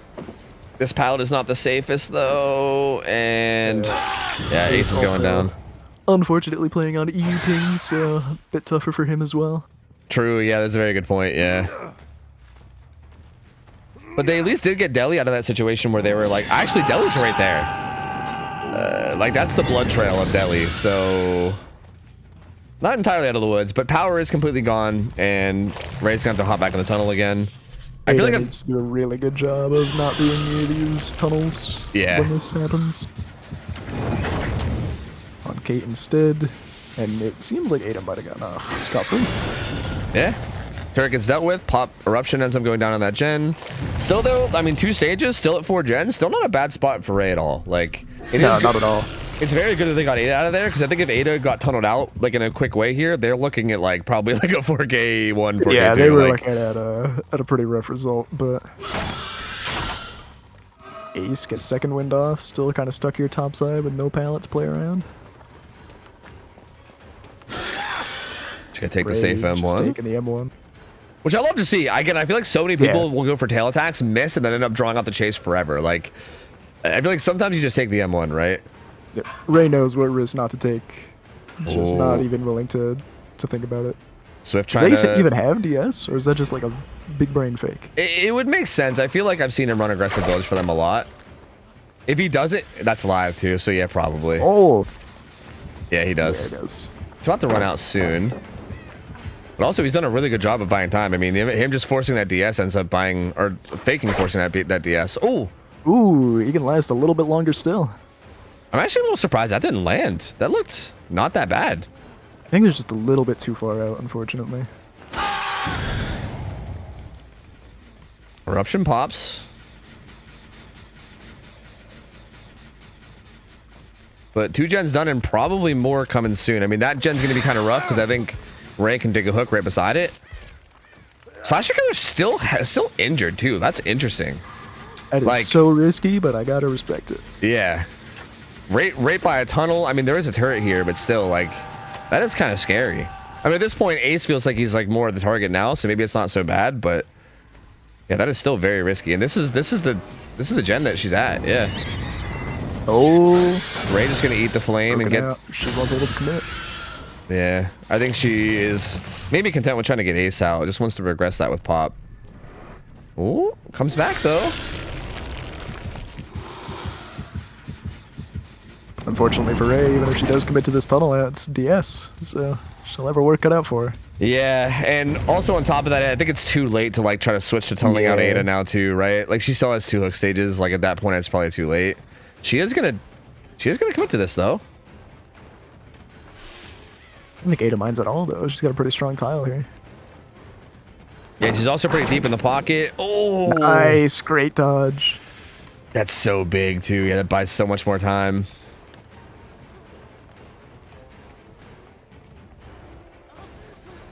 Oh, Ray wins that 50-50 though. Eruption goes off too. All these regression perks are so brutal, man. I mean, there's just so much coming through. Ray's gonna take the deep pocket hook. That's 2 popping. That's very important. That splits the gens up so nicely for the serves. Yeah, they have a really good split now. Yeah. If they can pop mid-6 as well, then I think they're definitely getting out of this one. Yeah, it feels like it's gonna be really hard to defend anything now. The unhook comes in right as soon as she tunnels too, which is actually really good.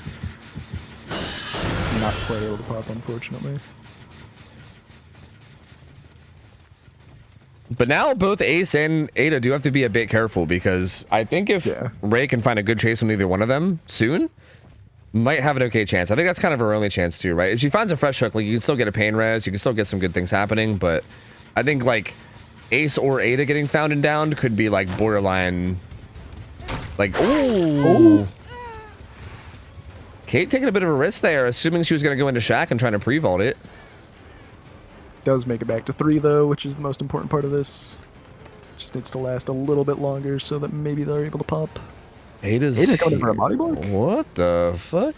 That's insane. Are their gens that progressed? I mean, I think this makes sense if they think their gens are like about to pop any second or something, but are they that progressed? Yes, and no, it's only 1 though.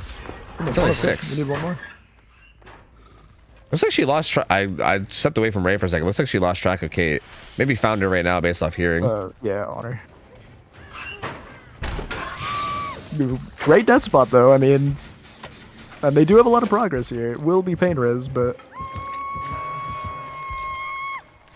not pain res. It actually wasn't pain res. Yeah, that's actually super big. Because I think they popped this now. Yeah, they're doubling it. They pop. And Yeah, Ada's they here pop for the it. save. Ooh, Oh, so misses. well played. Yeah, unfortunately doesn't get that tail attack. Oops, sorry. I'm switching on. I'm switching on a little too much. Ada, maybe we'll get this unhook too. Yeah, with borrowed, I would take this on the hook all day. Oh, and adrenaline on the survivor off hook too. Oh, that's huge. That's so massive. Ada's only worth one stage, so like it's kind of hard to justify going for her. But like with Swing Blade being full health, that's also hard to justify. And they might be opening that gate. He's actually coming in to take a hit. They might get 4 people out. Oh, I think they are. Ray's got to try really hard to try to squeeze out a hit here onto Ada. He's wrapping around trying to go to the other gate. Oh, okay. That's tough. Threads the needle there. That was pretty fucking nasty. That's actually a very hard thing to hit. That was very impressive.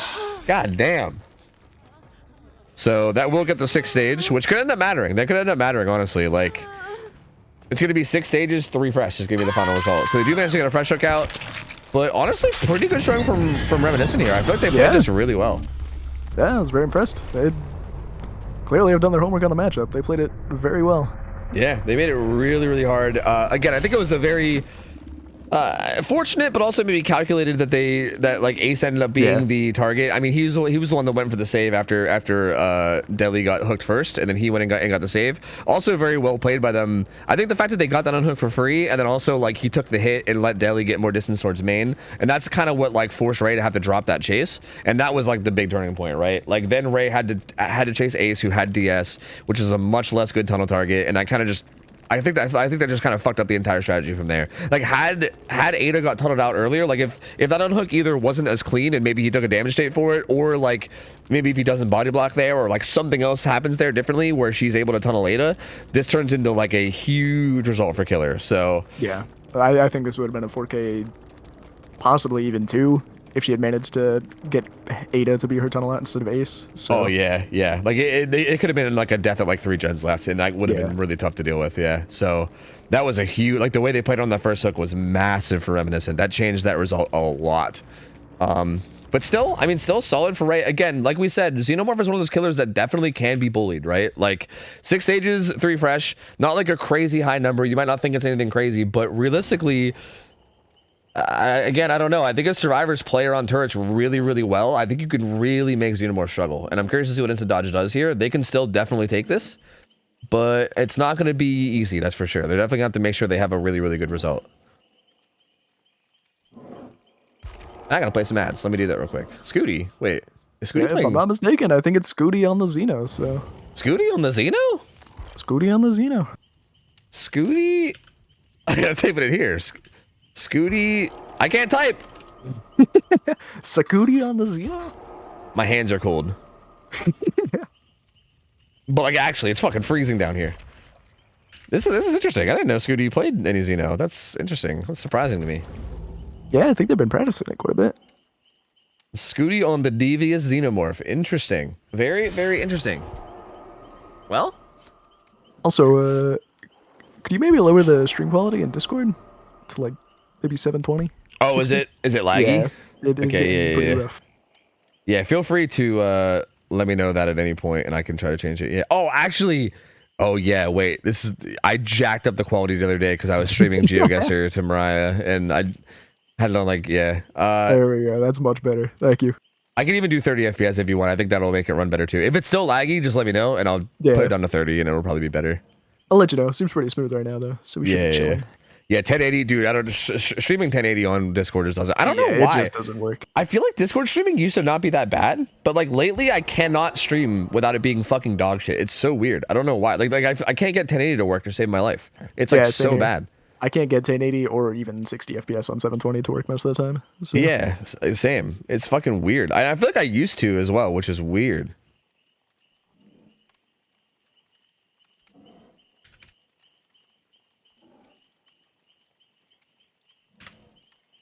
All right, we got what? John Page, Socks, 99 left balloons. I'm guessing this is probably French fry. Yeah. Song's a fucking banger, though. Absolute banger of a song. But yeah, I'm curious how this goes. So yeah, Scooty. We know Scooty's a very good killer. I mean, I think we mostly know Scooty for her Wesker gameplay, but again, Scooty also plays a bit of Nemi, and Xeno and Nemi are at least a little bit similar to each other. And it sounds like Scooty at least has some, has the knowledge, I'm curious. I really don't know how much Scooty plays, I really have no idea, but must be enough that they're confident putting her in to actually play the set. So I'm curious to see how this goes. This should be exciting. And again, instant dodge, I would expect this team to be as comfortable as almost any team on the Survivor side of this. So I am actually expecting big things from them. So they have a chance to disappoint me here. If they don't do big things, I'm gonna be real disappointed. I'm gonna be like a disappointed dad, wagging my finger and shit. So we'll see, because I feel like these guys have been they have to have experience with the set, right? Like I know Ray loves sure. Yeah, I'm sure they're doing a ton of in-house scrims. So much practice in-house for this. Yeah, exactly. So I expect big things here. I think if they just, again, I think like even though the win con is 7 stages, which might not seem like a crazy amount, I really do feel like if you play like really properly, I feel like it's totally reasonable to make Xeno get less than this. Like, I don't know, especially on like this map, also with like these settings with everything that's allowed. Yeah, with everything allowed here, I don't think lower than 6 stages is crazy. I think it's definitely more than possible. Yep, 100%. I mean, Scooty, again, though, a really good killer, so this really could swing either way. Like, I feel like either way, I'm not going to be too surprised, I think, by the result regardless, but yeah, either way, I think is very possible here. Very aggressive build from John. Ooh, Noed on the build instead of Eruption. So we're gonna live forever on the belly? Is that what it was? Oh yeah, what the? That's interesting. Huh. Anticipating some slugging? Interesting. Ooh, Flip-flop power struggle. This is why. Yeah, I think this is why. Okay. I mean, we don't allow background player anymore, but flip-flop power struggle's still really strong. Yep. And we have John with the aggressive build getting chased. Ooh. Oh, Scooty now falling for the fake. Well done. Yeah, that was really well in by Scooty. It can be hard because you're like fully committed to the tail, right? Once you send it. Yeah. But yeah, it doesn't fall for it. Breaks that turret before the breakout kicks in too. He's actually gonna switch targets as well to Ace. Ace, I think, was our power struggle gamer, right? I believe so. Yeah. So I think both him and John are probably like their ideal targets. So they're both down with being chased, I believe, which I think is why they were playing so aggressively over here on turrets and everything. Scooty gonna also drop the chase and interrupt main though. Yeah. Ooh, finds free kill. Yeah, finds John and also finds Nancy, or not Nancy. Fucking Ripley. That's her name, Ripley. But doesn't opt for that. I think it's just gonna stay on John. Good pre-throw.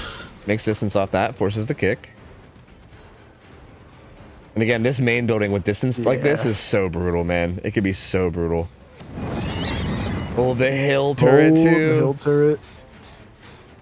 Doesn't break her out though. Still in crawler mode. Oh, good throws. He does make it all the way to deep 6.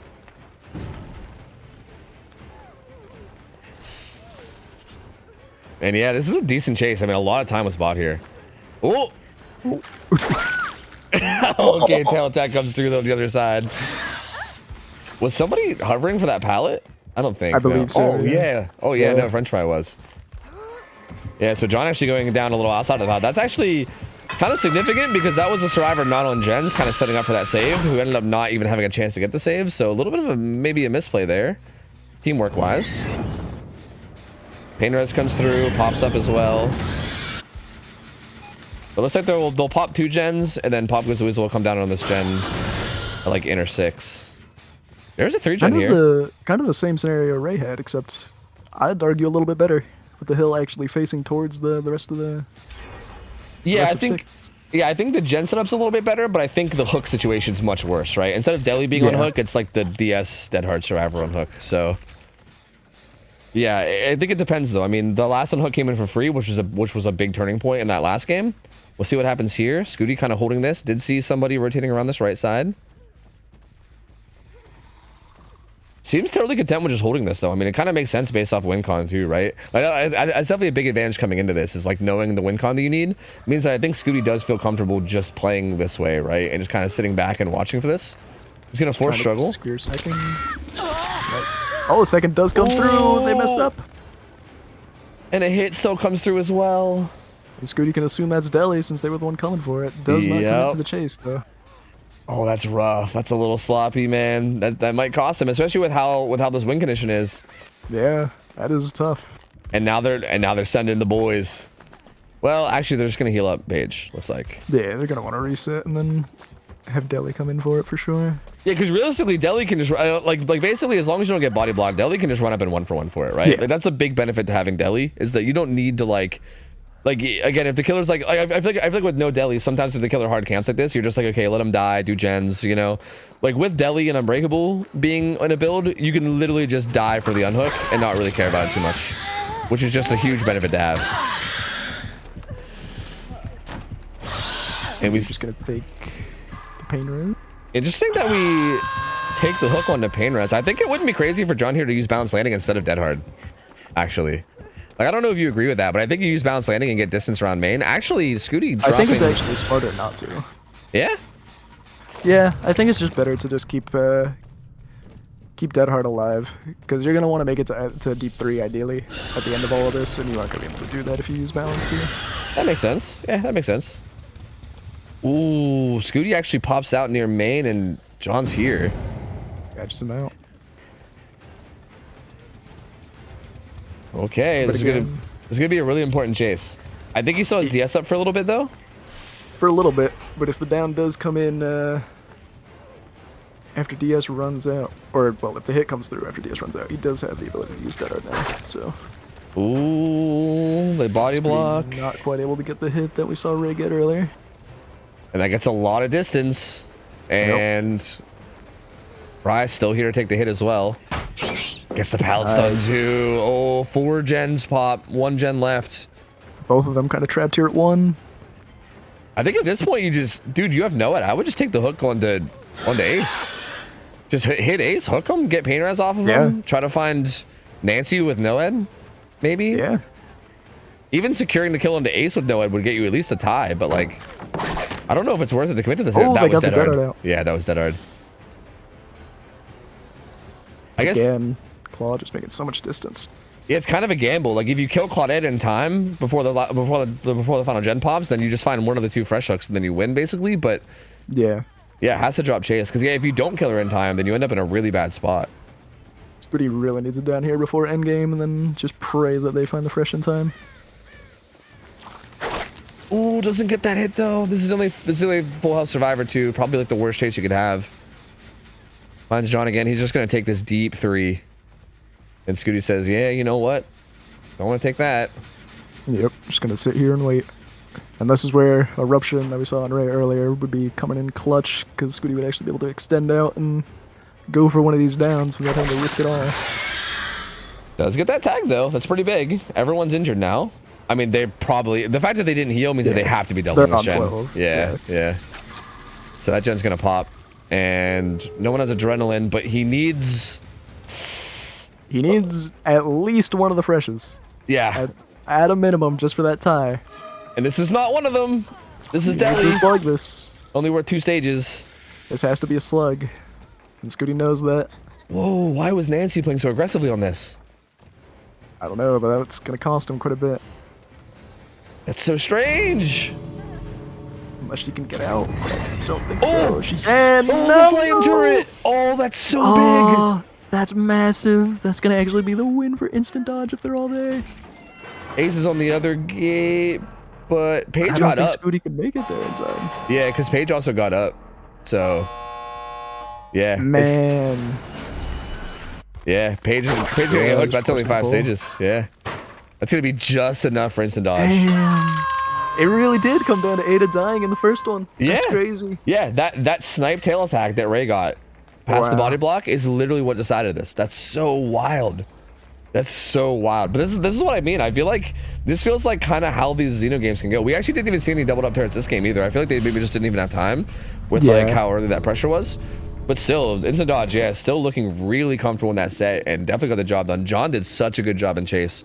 Like, bought so much time. I mean, I think had he gone down earlier in that tunnel out scenario, like if he could have got the tunnel out onto John earlier and then set it up in a 3v1 with like 1 gen left with like no ed still in the back pocket, that was probably just G's right there, right? John did such a good job of staying alive, played that chase so well. Didn't even end up getting any value out of DS or Dead Hard either. Just actually just played the chase well without even the perks. Just so efficient. Yeah. Just didn't even need him. Yep, and Fry also coming in for the body block was really, really good too. Again, I feel like, in my opinion, I almost feel like Scooty should have maybe just killed Fry and taken the and just taken the pain res there, and then, because again, I feel like at that point you're in a pretty good spot still going into late game with no ed. But regardless, Agreed. I mean, it's like a little bit of a risk reward depending on what you do, and just didn't quite work out. And yeah, I mean, Instant Dodge going up 1-0, just barely 6 stages to 5. What a good opening set. God damn. GG's. That's gonna take us into the clown set.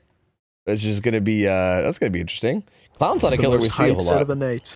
Yeah, I'm actually surprised we saw a clown pick. Like, I mean, I guess with the options, right? I mean, there was what, like Pig and Chucky as ones that got banned, but still, Big Chucky, and that's about it. Or Spirit, but yeah. Still, I mean, there's 4 bans total though, right? Between every killer, so still kind of surprised that Clown got picked and not banned, but I guess we'll see. I guess we will see. Not sure who the clown player is for Reminiscent, but they're going to be going first up against the survivors of... that will be Vamp on the clown. Ah, Vamp on the clown. I see. And we'll see what they can do. Same thing with Instant Dodge. Who's going to be playing clown? Is Ray going to play clown? Does Ray play any clown at all? I don't know. Does Ray play clown? I don't think know. so. I don't know. That's interesting. Let me check my cheat sheet. Oh, do you have a cheat sheet? Nice. Whether Rayo or not they'll does. follow it, I have no idea. But Well, Rayo says that Rayo does, so I believe yes. Rayo does indeed. How'd you come up with which perks to ban? That's actually an interesting question, because we started out with like no bans at all, and we slowly started banning things as they like became problematic. And to be honest with you, we still allow way too much, probably. Like, oh, for sure. Like, especially Absolutely. after doing more scrims myself too, is like I slowly am realizing more and more like how insane it is to like allow things like Deli against people like fucking Freddy and shit, right? Like, even like this clown set, like with all the stuff we allow is gonna be wild. Like, Yeah, it's gonna clown be very usually difficult. has all exhaustions banned, absolutely nothing in terms of like anti-tunnel. You get nothing, no healing, nothing like that, typically. Yeah. But in our rule set, you get everything, so it's going to be very tough for an M1 killer like Clown. Yeah, so basically, to try to answer your question as best I can, though, like, I had Laser explain this to me. Laser is the person who does balancing for DBD League, at least to my knowledge. I think he still does. I know he did before. I think he maybe still does too. Yeah. He basically explained to me that the reasoning for the balancing, like, again, most leagues have way stricter balancing where like every like killer will have their own individual like balancing of things that they can't run and that you can't run against them. And there'll be like different tiers. Like we have like pretty flat balancing across the board. And sometimes we do targeted balancing towards killers if they really need it. But typically we just have the same balancing for every killer almost. But typically the way that most like comp leagues or comp things will handle it is they'll basically try to balance it in a way where, I'll explain the way Laser said it. He basically said that they try to balance it in a way where both sides feel like they have a lot of agency. And if you don't know what agency means, it basically just means like how much your actions matter towards making the result happen, right? Like for instance, if you're playing a super weak killer, like if you're playing like a really, really weak killer like Freddy, and survivors are allowed to run literally everything, like all perks, you know, all like if they're all allowed to run like purple med kits with like stacked add-ons and, you know, like all the perks in the game, it almost feels like nothing you do matters because you're just so fucked, right? You're trying to squeeze out like a small result, and it's just whichever killer can squeeze out a slightly bigger small result wins. Like it's basically it tries to get made in a way where both sides feel like their play matters a lot and can really like their good play versus bad play. Like we try to give each side like a lot of positions where they feel like they have multiple decisions to make, and then those decisions also matter a lot, if that makes sense. So we got to get rid of some of the perks that are kind of more overtuned, especially against weaker killers, or just some of the perks that are more overtuned in general that kind of just make the gameplay boring, right? Like, for instance, we used to allow deadlock, and when we allowed deadlock, what would happen is anytime a killer got it down early, like if you had deadlock and you got it down at 5 gens, you would just face camp that hook and just like and basically not move, because deadlock would just stall the gens for you essentially, and it was just like not interesting for anybody involved. So instead of having deadlock, you make the killer have to decide, right? You ban deadlock, and then they have to decide how they play after the hook, instead of just being like, oh, I had just obviously face camp this. Like, it makes them have to make more decisions, which is good. Yeah. I'll be right back. I really gotta go to the bathroom. Yeah, all good. So yeah, that's basically the general idea. Again, to be perfectly honest, our balancing is not the best. Like, if we're gonna be honest, like we try to go with a balancing that is like at least somewhat like we try to like ban things that are like really problematic. But again, like like even this set, right? Like Clown is a killer that's kind of weak, and we allow a lot of like. I would not be surprised if both survivor teams get big results here. But like we try to keep it simple, right? I try to make the rules relatively simple for viewers, as opposed to making them more complicated. But honestly, they've gotten more and more complicated as time goes on, so who knows? Even that could change in the future, but that's typically how we do it, yeah. Like, honestly, maybe as time goes on, we'll get more and more strict, and we'll be more like the actual comp leagues, where we ban, like, a lot of stuff, and it's different for every killer. But for now, we try to keep it relatively simple while still banning the most problematic things. Bamjuice, though, rocking, I'm assuming the add-ons are Bleach and Ether. I actually don't know Clown add-ons that well by heart. I'm pretty sure it's Bleach and Ether. Actually, has Stabiffle and Force Hesitation. What in the funk? That is interesting. Very interesting build. So this build can be really, really good for like... I think maybe what this build is anticipating the Deli player like bombing the hook in your face. Because if you get in a situation like that with this build... Oh, that was such a good vault from Sock. If you get in a situation like that with this build, you can just kind of pop the fuck off. So interesting, kind of risky though, because if the situation ends up not happening, then this build, you're missing a lot of potential strong perks. Does find that down though, and honestly that's not terrible timing, all things considered. They did pop one gen, and another is at about 70 80, but it might get pain res. Yep, there it goes, back down to 50. They're starting Shack, and Paige is hovering for this unhook. Bamjuice doesn't look like he's able to find her, though. But here's the thing, like, Paige has Sprint Burst up. So, like, if Paige can get to that hook and unhook it without 1-for-1ing, it's going to be really big. But if a 1-for-1 happens with this build, it's going to be 3 stacks of Stabiffle active, basically coming in on the second hit, and Force Hesitation, which is going to slow down the person that got unhooked and make the tunnel out even better. Ooh, the Sprint Burst. Yep, see, doesn't force the 1-for-1 though, so that's so big. This is where, like, again, this build becomes kind of risky.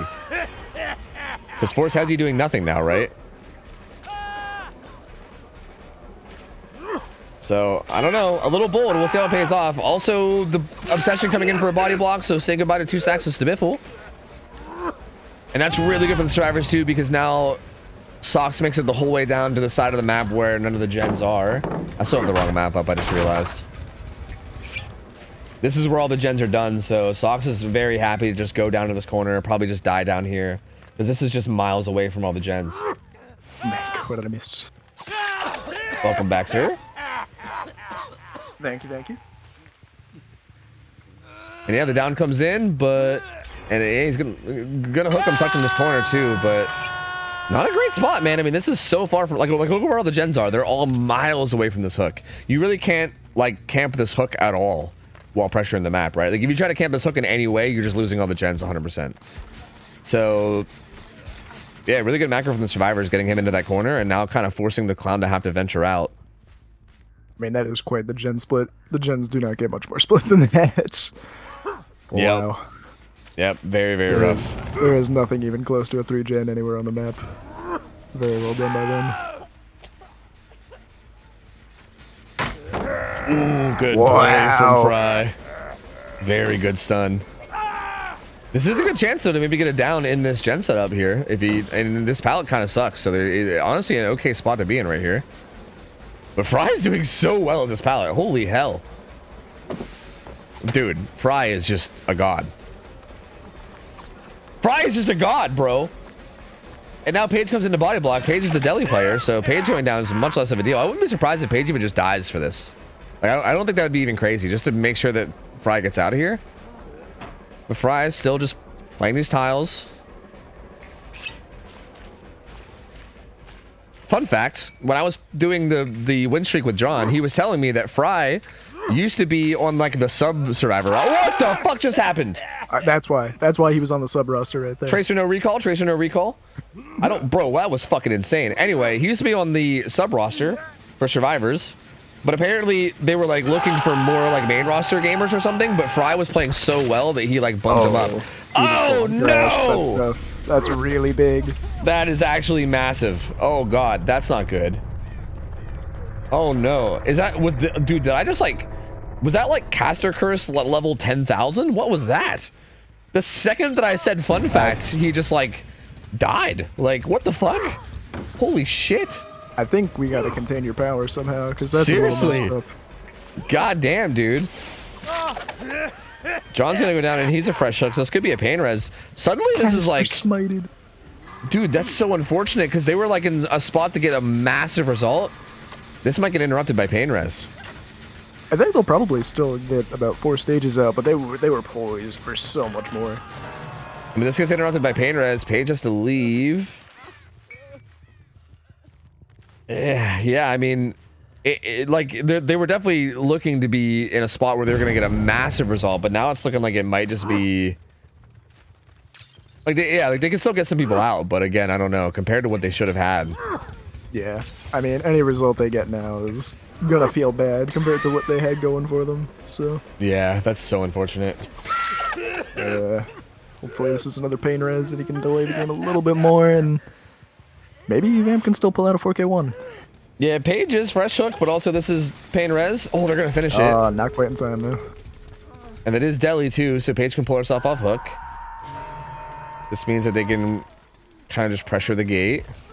John gonna take the time to heal himself. See where Vamp Juice ends up looking.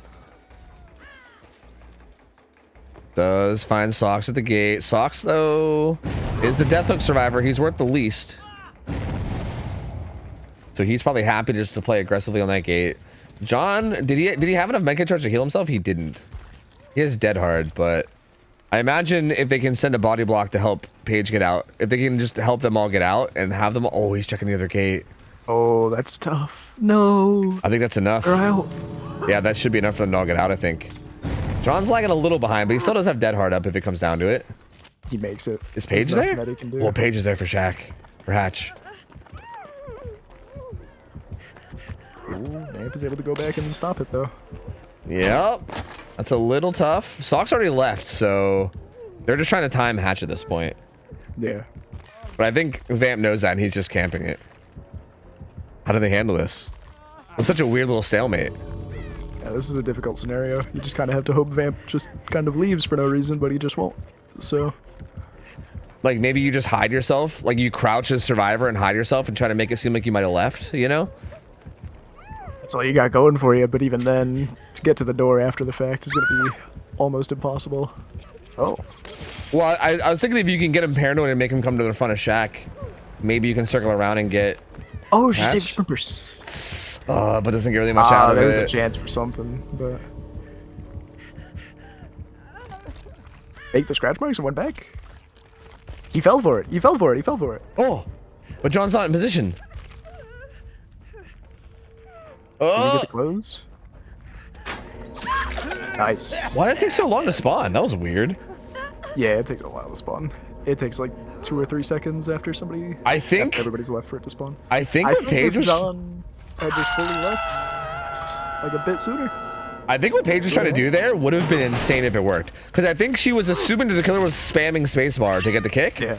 And I think she was trying to like pre-run right before he kicks it. So that way he's stuck in the animation and she gets a bunch of distance. And like if that would have worked, that would have been fucking insane.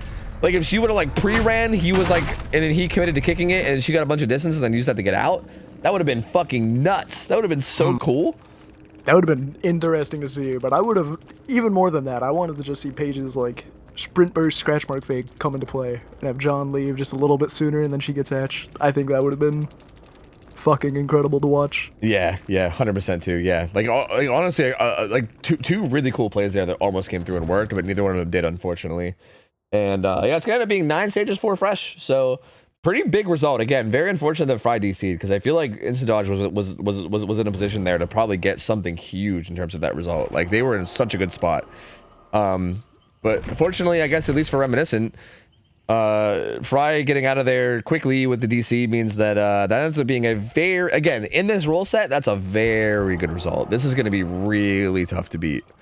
So never know, not impossible. Ray is a very good killer, but I mean the survivors of Reminiscent are also very good too. So this is gonna be tough. Like I feel like I wouldn't expect Ray to be able to beat this, but I mean if she does, I mean, it's not impossible, right? I mean she's a really good killer, and if they kind of have a couple fuck ups, it's definitely possible. Just pretty unlikely.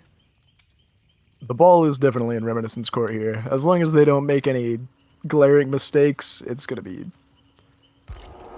It should be very difficult for them to lose this set. Exactly, yeah, 100%. Although, what's interesting too is I feel like Vamp Juice took a big risk. You saw, like, I was talking about his build before you came back, but like his build was really risky.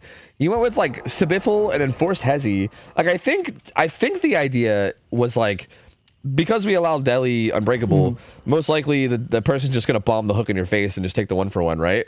So like if you get in a situation where someone does that with Force Hezi, you can like get the down and then get the follow-up redown even quicker, and then you have so much pressure there, right? Like that's insane if you can actually get the combo to work.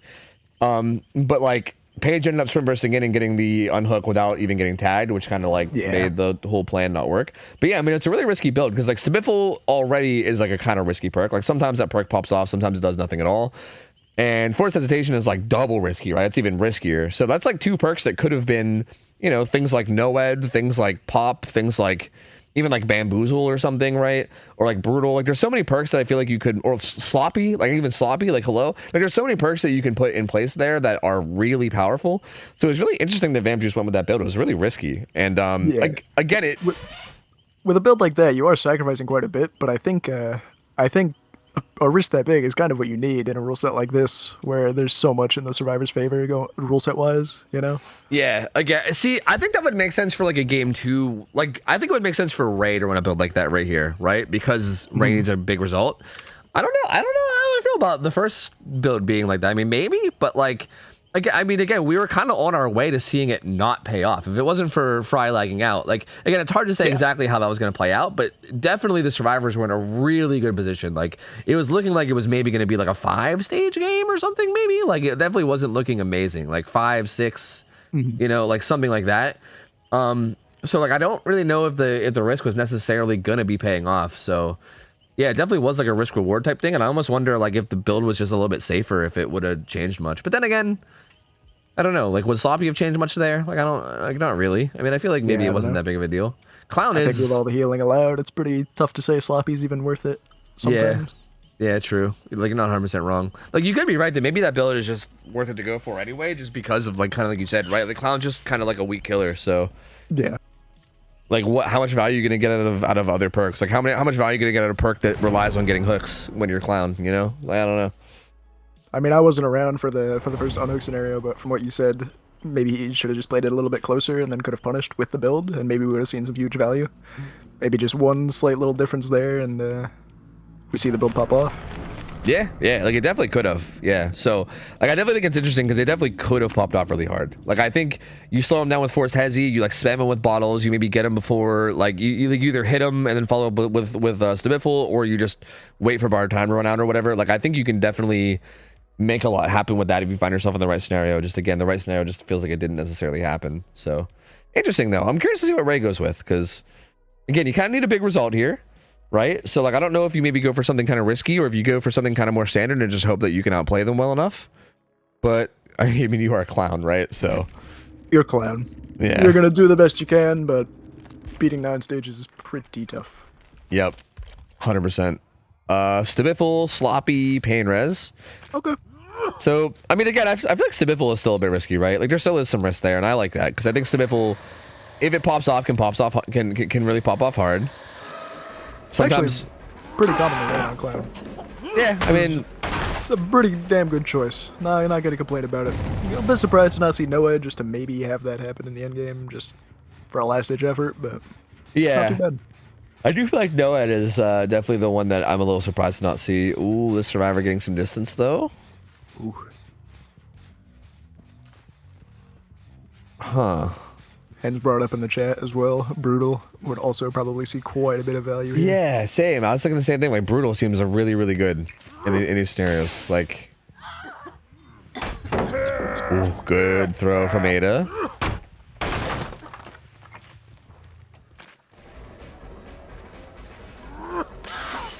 Should be a pal. Oh, was a pallet in there, but she kind of stumbled and lost her balance, and then gets tagged for free. That was interesting.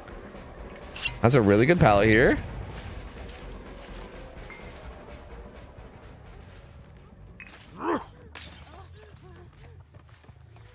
Okay, Ray forcing her into the gas, but she should still be able to make it to the god pallet. Yep, she makes it just fine. And this is kind of how we expect chases to go with Clown, right? So like this is tough because you're gonna lose some gens, right? You commit to this, you're gonna lose some gens, but at the same time you need to commit to something. You can't not commit either. And yeah, we see them doubling main. Ooh, I think she's gonna die here though. Does not make that. She does go down. Tries to emote under, but doesn't make it. Oh no! Oh no! Oh, that's huge. Ace coming through with the firecrackers. That was so well timed. Let me tell you, he's been training for that one in practice. I was there for it. He was training. Oh, really? Like, actually? Yep. Well, I guess it paid off because that was very, very well timed. In very good position for that. Vampjuice running to a pallet that was used, unfortunately. We'll get tagged there as well, but 2 gens pop, so already a pretty good start.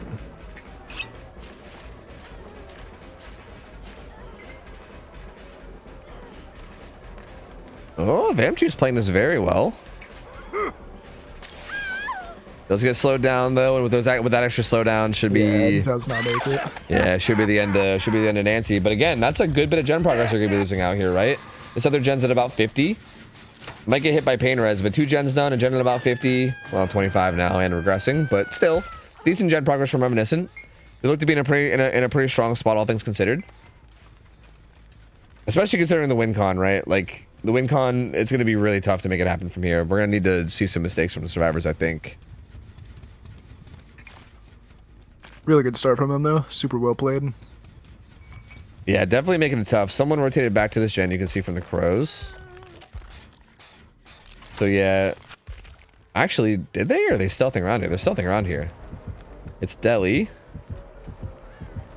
Ooh, Ray saw the crow and she knows that she's here, but she just can't find her.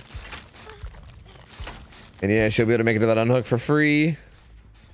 That is unfortunate.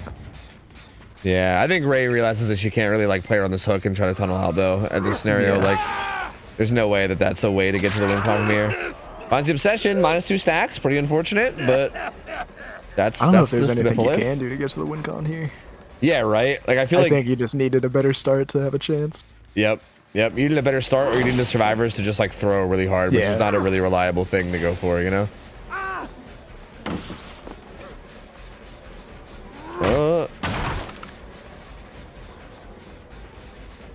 Good old Palito playing that pallet really well and not getting zoned too. Having a really good idea of what was coming and avoiding that. I think we'll get hit here though. Oh my lord, that turn. Lord. That man's movement, my lord. Does have Shack pallet though, so like, you know, what are you gonna do? Oh, that was some good pathing. Yep, goes back Shack, really good. Runs back in. I think that was Ada. Ada's Deli, and I think she's like, chase me, do it, chase me. Ace here to take a hit. It gets ignored, never mind. Down on the pallet though. And Adam goes down. Oh my god, everyone's here. Holy shit. They're committing a lot to this. Yeah, this is surprising. Like, what, is it just Nancy on gens? And even she got pushed off her gen. So like, weirdly enough, like, this kind of ends up being really good for Ray because they're not really getting anything done right now. This will be another down. Yeah, this will be. I It mean, will get picked up, but that's like pretty massive. I mean, that's Deli out of the way. That's pain res. That's kind of tough. and not that much gen progress to speak of for either, right? Like Yeah. they yeah, they definitely got some, but not as much as you would think for how long that lasted for. The full heal comes in. They got to be aware of Stabifil too, so I feel like Ace has already been jumping in chase to body block quite a bit, but I'm assuming we'll probably see that more. We're currently at 5 stacks.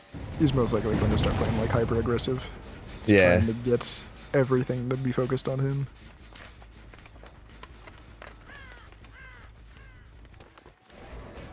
Oh, does make the vault. Doesn't get tagged though. That's 6 stacks, so recovery is not that bad. Swapping targets. Good bottle placement. Right on the window. That was actually super good. Oh. Awkward seeing you here. 7 stacks though. Look out. 7 stacks, no distance. God Pallet though gets that distance, so pretty unfortunate. They didn't get much distance from the hit, but then God Pallet's like, yeah, psych. Here's a ton of distance.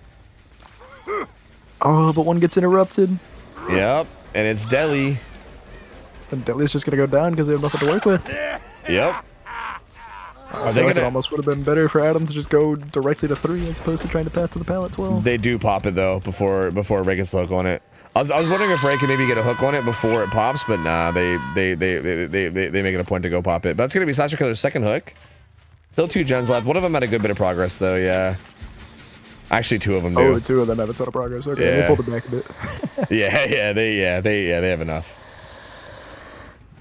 And especially with no NOED now, this is looking pretty much done so.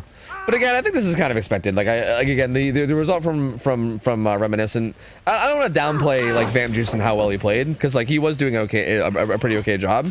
Yeah. But like definitely the DC from French Fry obviously is what made the result so huge. Oh, a Dren. Yeah, and a Dren in your face too. That's so bad feeling. Oh, that's so bad feeling. That's one of those like, of course it's adrenaline. Like why wouldn't it be? You know. After everything, I gotta deal with adrenaline on top of it. Yep. Like why the fuck not? Ooh, swings a little early. Let's find that hit though. 8 stacks too. Look at how little distance he gets. Goes nowhere with that. But even if this fresh hook dies, which it's not going to because the body blocks are coming in. Yep. And even with Stabiffle, there's just too many healthy survivors. Ace being the obsession too. Just doesn't have the time to reload either to be able to make something happen. Yeah, there's no way. Did swerve around him, but yeah, it's too late. Maybe 3 stages. Yep, 3 stages. Unfortunate. But again, I mean, unfortunate, but kind of not that unexpected from how we expect Clown to go, right? Like, yeah. But that's more in line with what I would expect Clown to get in our rule set, so. Yeah, exactly. But very well played from Reminiscent regardless. I mean, yeah. Still did a really good job on the survivor side. Yeah, like they still did a really good job. I think regardless of like their first Killers win con, they played that very, very well. And I think it would have been a tough game regardless. Again, the win con was really far out of the reach because of the DC, but even if it wasn't out of reach, I still think they played it really well and would have made it very, very tough. So GG's, very solidly played. And that takes us to our first tiebreaker. Wait, is this the only tiebreaker that isn't Spirit? Yes. All right. All right. Well, it is Slinger though, and I love Slinger, so I'm still in. I'm still down. I'm still with it. I'm on board. We're still gonna have a great time watching this. Hell yeah, dude. It's gonna be Slinger on Suffo Pit, so this should be interesting. It's gonna be the killer from Instant Dodge first. I would assume Ray. I think it's Ray. Yeah. Yeah. Unless something switched up, but last I saw them play Death Slinger, it was Ray. Yeah, I know Ray plays Huntress, so you would think Death Slinger kind of has some relatively crossover similar, there. Yeah, like somewhat crossover. Yep, same lobby. All right, this should be an interesting final set because both teams won their killer set, right? Instant Dodge won the Xenomorph set, and then Reminiscent wins the Clown set. So both teams take the set of their choice. Takes us into our tiebreaker. This is anyone's game, dude. I don't know. It's gonna be. I think the real key thing to keep an eye out here on is French Fries internet. That might be the deciding factor for this final set. True. We'll see. Again, I think Reminiscent played that Survivor set so well on Clown that like it's hard to say that like the DC was the only reason they won, right? Like I think it would have been really close and competitive regardless. But definitely this is where his internet's gonna have to hold up for sure. Like, oh, his game crashed on his internet. Oh, regardless. Oh. That's even more unfortunate because that's not even like that's completely. I mean, I guess your internet dying isn't even in your control, but it feels even worse that like the game just decided fuck you. You know, that sucks. You just got behavior. Sorry. Yeah, that's fucking horrible, dude. My lord. Yeah, so this will be exciting, man. I'm curious to see how this goes. I feel like Ray should be pretty solid at Slinger. Like with her being a good Huntress player, I feel like Slinger is kind of similar. It's right there with it. So I expect this to be a pretty strong performance from her. But again, Slinger is a killer that I feel like. Again, like I remember Hens told me that like people in comp call Pyramid Head like just like the gambling killer, because I feel like his power just sometimes it lands, sometimes it doesn't. And you just gotta like send it a lot of the time. I kind of can't help but feel like Slinger is very similar in a lot of ways. Like, yeah, you can play very safe and like zone with him a lot or whatever, but like I do feel like you get into a lot of situations where like if you land a shot, it's like game ending on your side level good, but if you miss it, sometimes they get away and it's like a whole different video game. Like I feel like those situations happen with Slinger so often. Like a shot lands and the game is like miles in your favor, it misses and it's way out of reach, you know?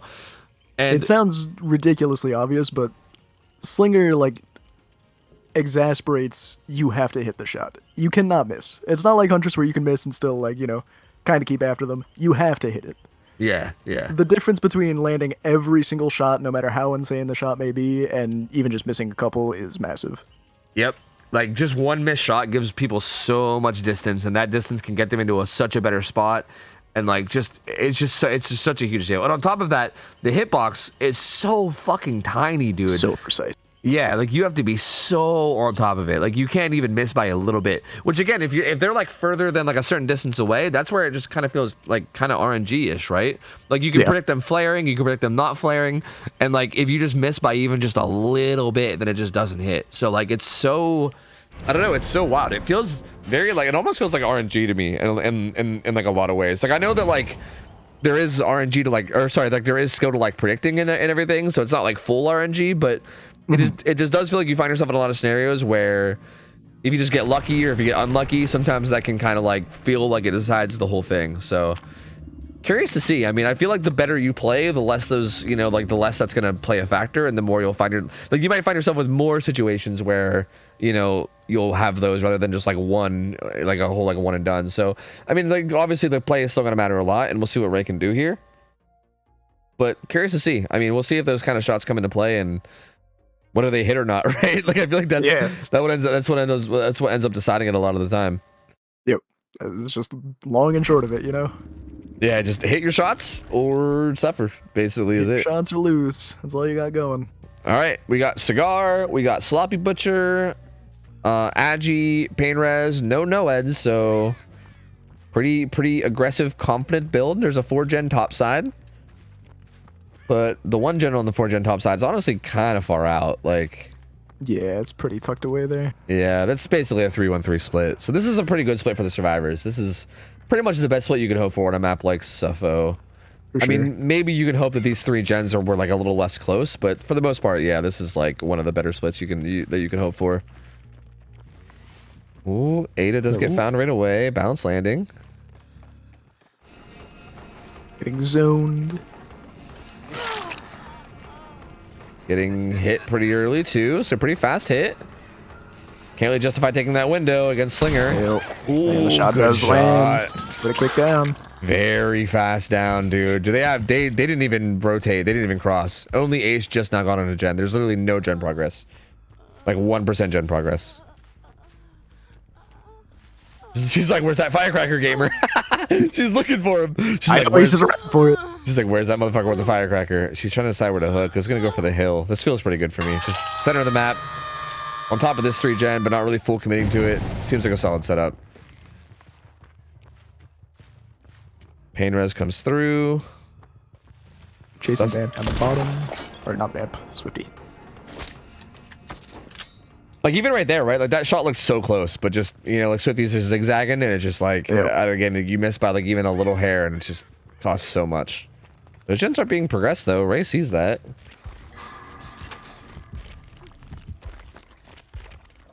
And Nancy with Deli is kind of just waiting by the hook. It's like isn't rushing the unhook. Doesn't want to get the unhook too quickly, because again, I like this a lot. Yeah, just taking their time, letting Ray waste her own time, and not really get up to much, and then, you know, push comes to shove, they'll just run in and get the save for free anyway. Yeah, the one risk of this is that if Ray could find that Nancy, which I don't think. Whoa. They can hold him hostage if they shoot him. Can you hold him hostage long enough? They can. Actually, they go struggle? They do. And you get the 1-for-1. Oh, that's no, so big. That's massive. That's so big. That might have decided the game right then and there. That might have, yeah. That might have. That's so big. So Nancy can get herself up with Unbreakable, but that's still a little bit of waste of time. But the fact that Ada is now Deathhook and she's in chase right now and she's getting close to being dead, that seemed like borrowed time. She seemed like she had haste for a long time there. She got a lot of distance. But yeah, the fact that Ada just is Deathhook now, like if she doesn't last for a super long time, pallet shot. Ada just has to last here for a ridiculously long amount of time. Yep, against a Slinger, which is not easy. Shaq is not that safe against Slinger. Actually, on Macmillan it is, because you can't shoot. Yeah, you can't shoot through these windows anymore. Yeah, but even still, even with just window, like you can do a shot like that. Oh, that didn't land. But yeah, that's a shot you can get and then pull them around the window. Like there's a lot of shots that you can get that are kind of funky. Yeah. But so far, Ada doing a good job of buying time. I mean, oh. Tried to break away and didn't quite get far enough to make it worthwhile. Yeah, to be fair, she was zoned out really bad in that corner, so there's not really much you can do. Is Ace? No way. Ace the legend? Nope, no. He blinded Ada, but not the Slinger. It's really close, though. Yeah. Tunnel out comes through. Is there a 3-gen on either side, though? There is still one on top side. They do not manage to break it. At least not yet. Juice was working this, and Adam's actually doing a bottom side gen. They're both a bottom side. This is the only person working on top side gen, and she's injured and she's getting chased here. This is really good for Ray. This is really good for Ray. Smart play to just drop the pallet, just be as safe as possible. Yep, doing really good job as Vamp Juice in this chase, but still kind of a risky spot. Should be able to break out here. Actually, I think she gets the. Oh, I think if she lunged at that, she might have been able to get that down. It would have been close because you would be lunging from a little bit far, but it would maybe would have hit. I think it would have been really close. I think she got a little stuck. And I think Ray's fine with even just taking this like main building chase as long as they're not progressing these gens, which I don't think they are. So,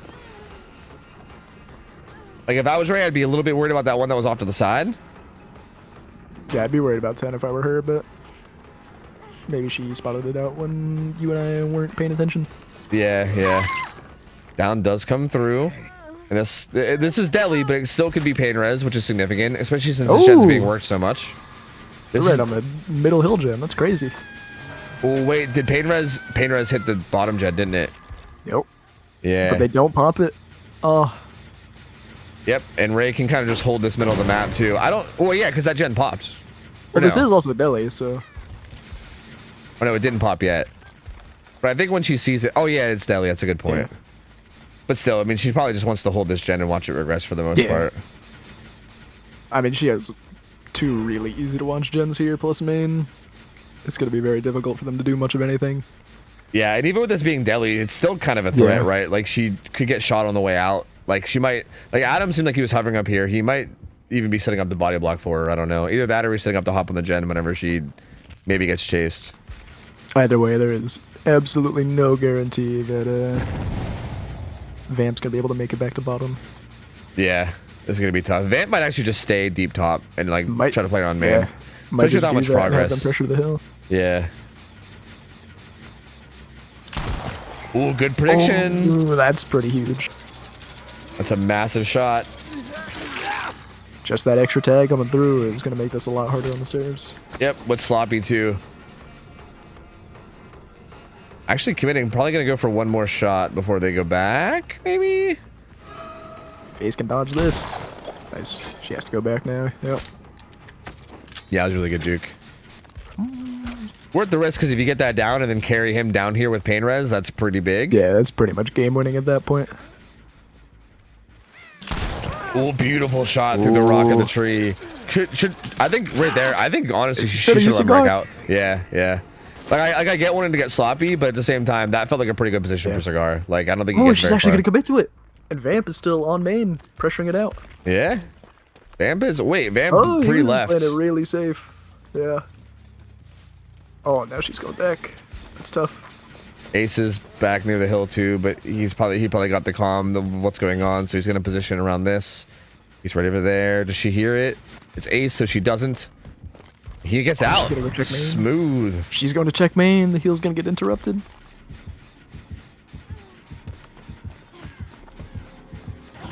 She still has enough in her med kit to heal though, so not the end of the world. Jen does get kicked. Vamp opting to stay down here though. I don't think these gens are like progressed enough. I don't know to justify this anymore. Yeah. Maybe, but like, It's a really tough situation. He needs to buy enough time for them to be able to fully reset and then get up topside to be able to pressure. Yeah, but Ray also sees that they're resetting too, so Ray has to know that that she can commit to this, right? Like she feels comfortable with shit committing to this. Like you know the gen's not gonna pop, and yeah, there you go. Down comes in. This one can't be delayed, so this is a tough spot now. Like they actually have to get this unhook while somehow dealing with these gens, which is just gonna be insanely hard. Right on the hill as well. I think this might unfortunately be 4K1. Yeah, that feels like that feels like a very tough position to get out of now. I don't really know a way out of this in a 3v1 here. Like, maybe if one of them were able to sneak all the way up through 2 to main and then hop on it without her noticing or checking, but that seems unlikely. He's on it, but he left a bunch of scratch marks. Yeah. He doesn't actually check it though. Okay, now she goes back. To be honest, even if Vamp Juice full died, I don't think that gen would get done. It doesn't have enough time. It would get progressed a lot, probably to like 70 or 80, but it wouldn't get done. I think Ray is maybe just listening for the progress. Yeah. If she can get just like a damage state onto Adam at all, which she's going to, that's going to be really big. Adam now can't play aggressive at all. He has to just go play safe. Especially with that being a hill hook and the hill facing this way, there's no way. He can't play around that at all. Like, he's got to be... I mean, he's still trying to play aggressive, but... Yeah, Vamp's dead, and... But now she's going to commit to main, and that's that. Very good calculated play here from Ray, though. Like, honestly. Yeah. Very good job of holding the 3-gen and just... hitting the shots, frankly. I mean, if just one of those don't land, again, she's just kind of screwed. Exactly, yeah. Like hitting the shots when they count, like committing when she needs to. The way she handled that first hook, I mean, that first hook was honestly the big turning point, right? Like, that was just so disaster for Reminiscent. Like, was able to hold the Delhi Survivor. Patience. Ooh, now the cigar. Oh, no cigar. Sloppy tag, and Adam gets spotted out, and yeah, that's gonna seal the deal. Yeah, there's not really much you can do here. Good juke, but you would need to do that about 100,000 more times, and also hope that Ray makes a decision mistake in order to be able to get this final gen done. Like, there's no way. You're gonna have to hope a 5th survivor spawns and pops the gen for you at this point. Yeah, exactly. Down goes Adam.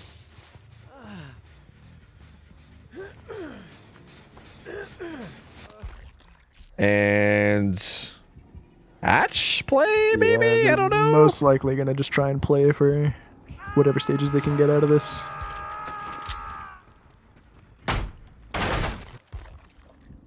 Looks like he's just kind of stealthing towards bottom side, I believe.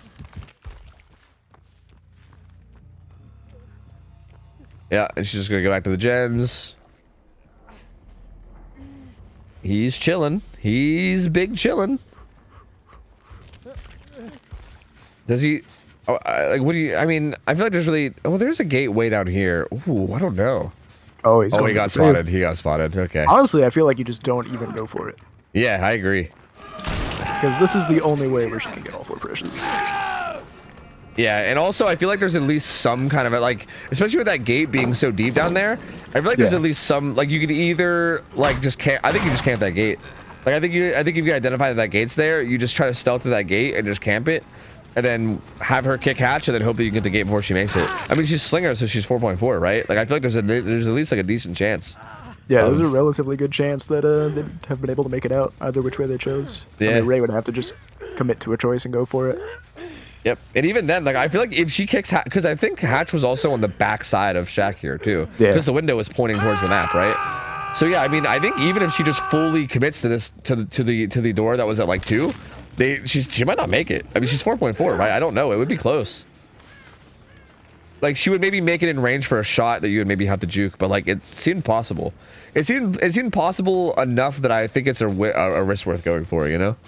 Because like, if you get that and you escape, then that makes it so that a 4K1 for your killer is a win, which is honestly pretty big. Like, it's not insignificant for sure. But hey, regardless, didn't happen. I can sit here and speculate all I want, but regardless, it's not what happened.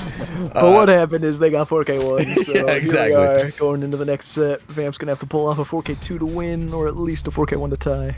Yeah, and that's going to be pretty tough. I mean, Slinger is pretty strong on this map, but again, I feel like a big reason that this was possible was because of that bit of a blunder that they did on that hook. Again, it was kind of interesting because I also agree. Like, I remember when it was happening, you said that you liked it because they were playing it slow and careful, which I agree with, but I feel like it was just a little too much, right? A little too slow and careful. And even then, like, they needed to account for the fact that Slinger can just kind of hold somebody hostage at the hook if you go in too late. You gotta give, like, an extra 5 or 10 seconds just to avoid that ever happening. Yeah, which is a shame because they did give a little bit of a buffer. It was like literally just like a second, not enough. Like I feel like they gave like a 9-second buffer when it should have been a 10-second buffer. You know, like they did have a little bit of a buffer. It just wasn't quite enough. So again, kind of a bummer. Just a little bit short of what they needed in terms of like getting that unhook in time, and then the unhook coming in with that person just going struggle. Like that's such a big momentum change. So I think instant dodge. I think as long as they don't have something like that happen for them on the survivor side, they should be in a pretty good spot to reach this win con, considering they just have to get 5 gens done.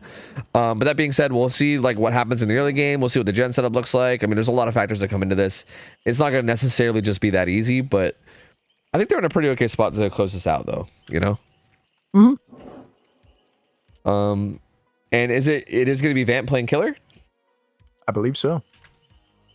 All right, I will wait for the invite. I gotta get some ads done though. Let me just get that going. Meow. And it's gonna be for the whole set, so we'll see. We'll see how they do here. Realistically, this could tie. I mean, I feel like the result here is either going to be like survivors getting the gens done and getting outs, or like a 4K1. I feel like a 4K2, like it's possible, but like I feel like pretty unlikely. Like you would need to pop off really fucking hard. I feel like to get a 4K2. You would need to pop off really hard and have a really strong gen setup, and even then, I think the survivors still have to kind of make some mistakes to have that happen. Yeah, like that feels like a really tough win con to meet. Whereas like a 4K1 honestly seems pretty doable. Like I think if you just have a similar game as Ray had, where you just kind of have some things go your way, you hit some shots, especially if you have a good gen setup too, then yeah, I mean 4K1 seems totally achievable. So this could be a tie, and again, if we have a tie, we don't even end up doing a tiebreaker. It's just like we just end it'll just be a full-on tie. Yeah, although I do have the W split set up or whatever, the live split. So if we wanted to do the send your juicers, true. Dude, if they tie and they want to do it, I'm totally fucking down to do it. Just saying, just throwing it out there. I'm gonna take a second to run to the bathroom real quick. So you can feel free to talk to chat if you want. I'll just be like a minute or so. So give me a sec. BRB. Alrighty.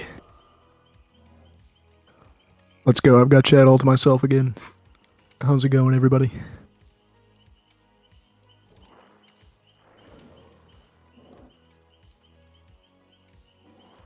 All hail Dino.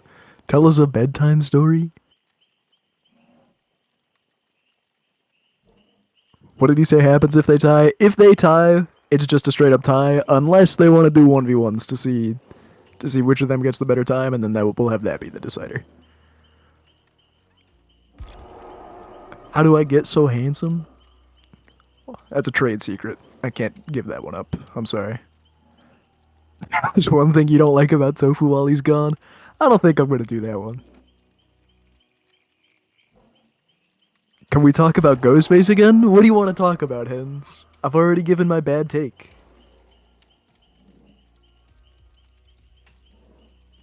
You would never clip it? Yeah, I trust you guys. You guys would never. No. Am I on a reefer when I play DBD? Sometimes. Sometimes you just want to, you know, chill out and just do some 1v1s or scrims, man. What's the one thing I love about Tofu? He's funny. I find him very funny. That's why I've been watching for so many years. I enjoy the stream a lot. Do I play any other games other than DBD? I do. I play some roguelites here and there. I've been playing Balatro a lot. It's the poker roguelite. That shit is so damn fun, man. But also put a lot of time into Binding of Isaac and, you know, Gungeon and stuff like that. Slay the Spire, obviously, incredible game. Do you still Also watch play Isaac streamers stuff back like in the day? Tarkov. I did, yeah. Like how back in the day?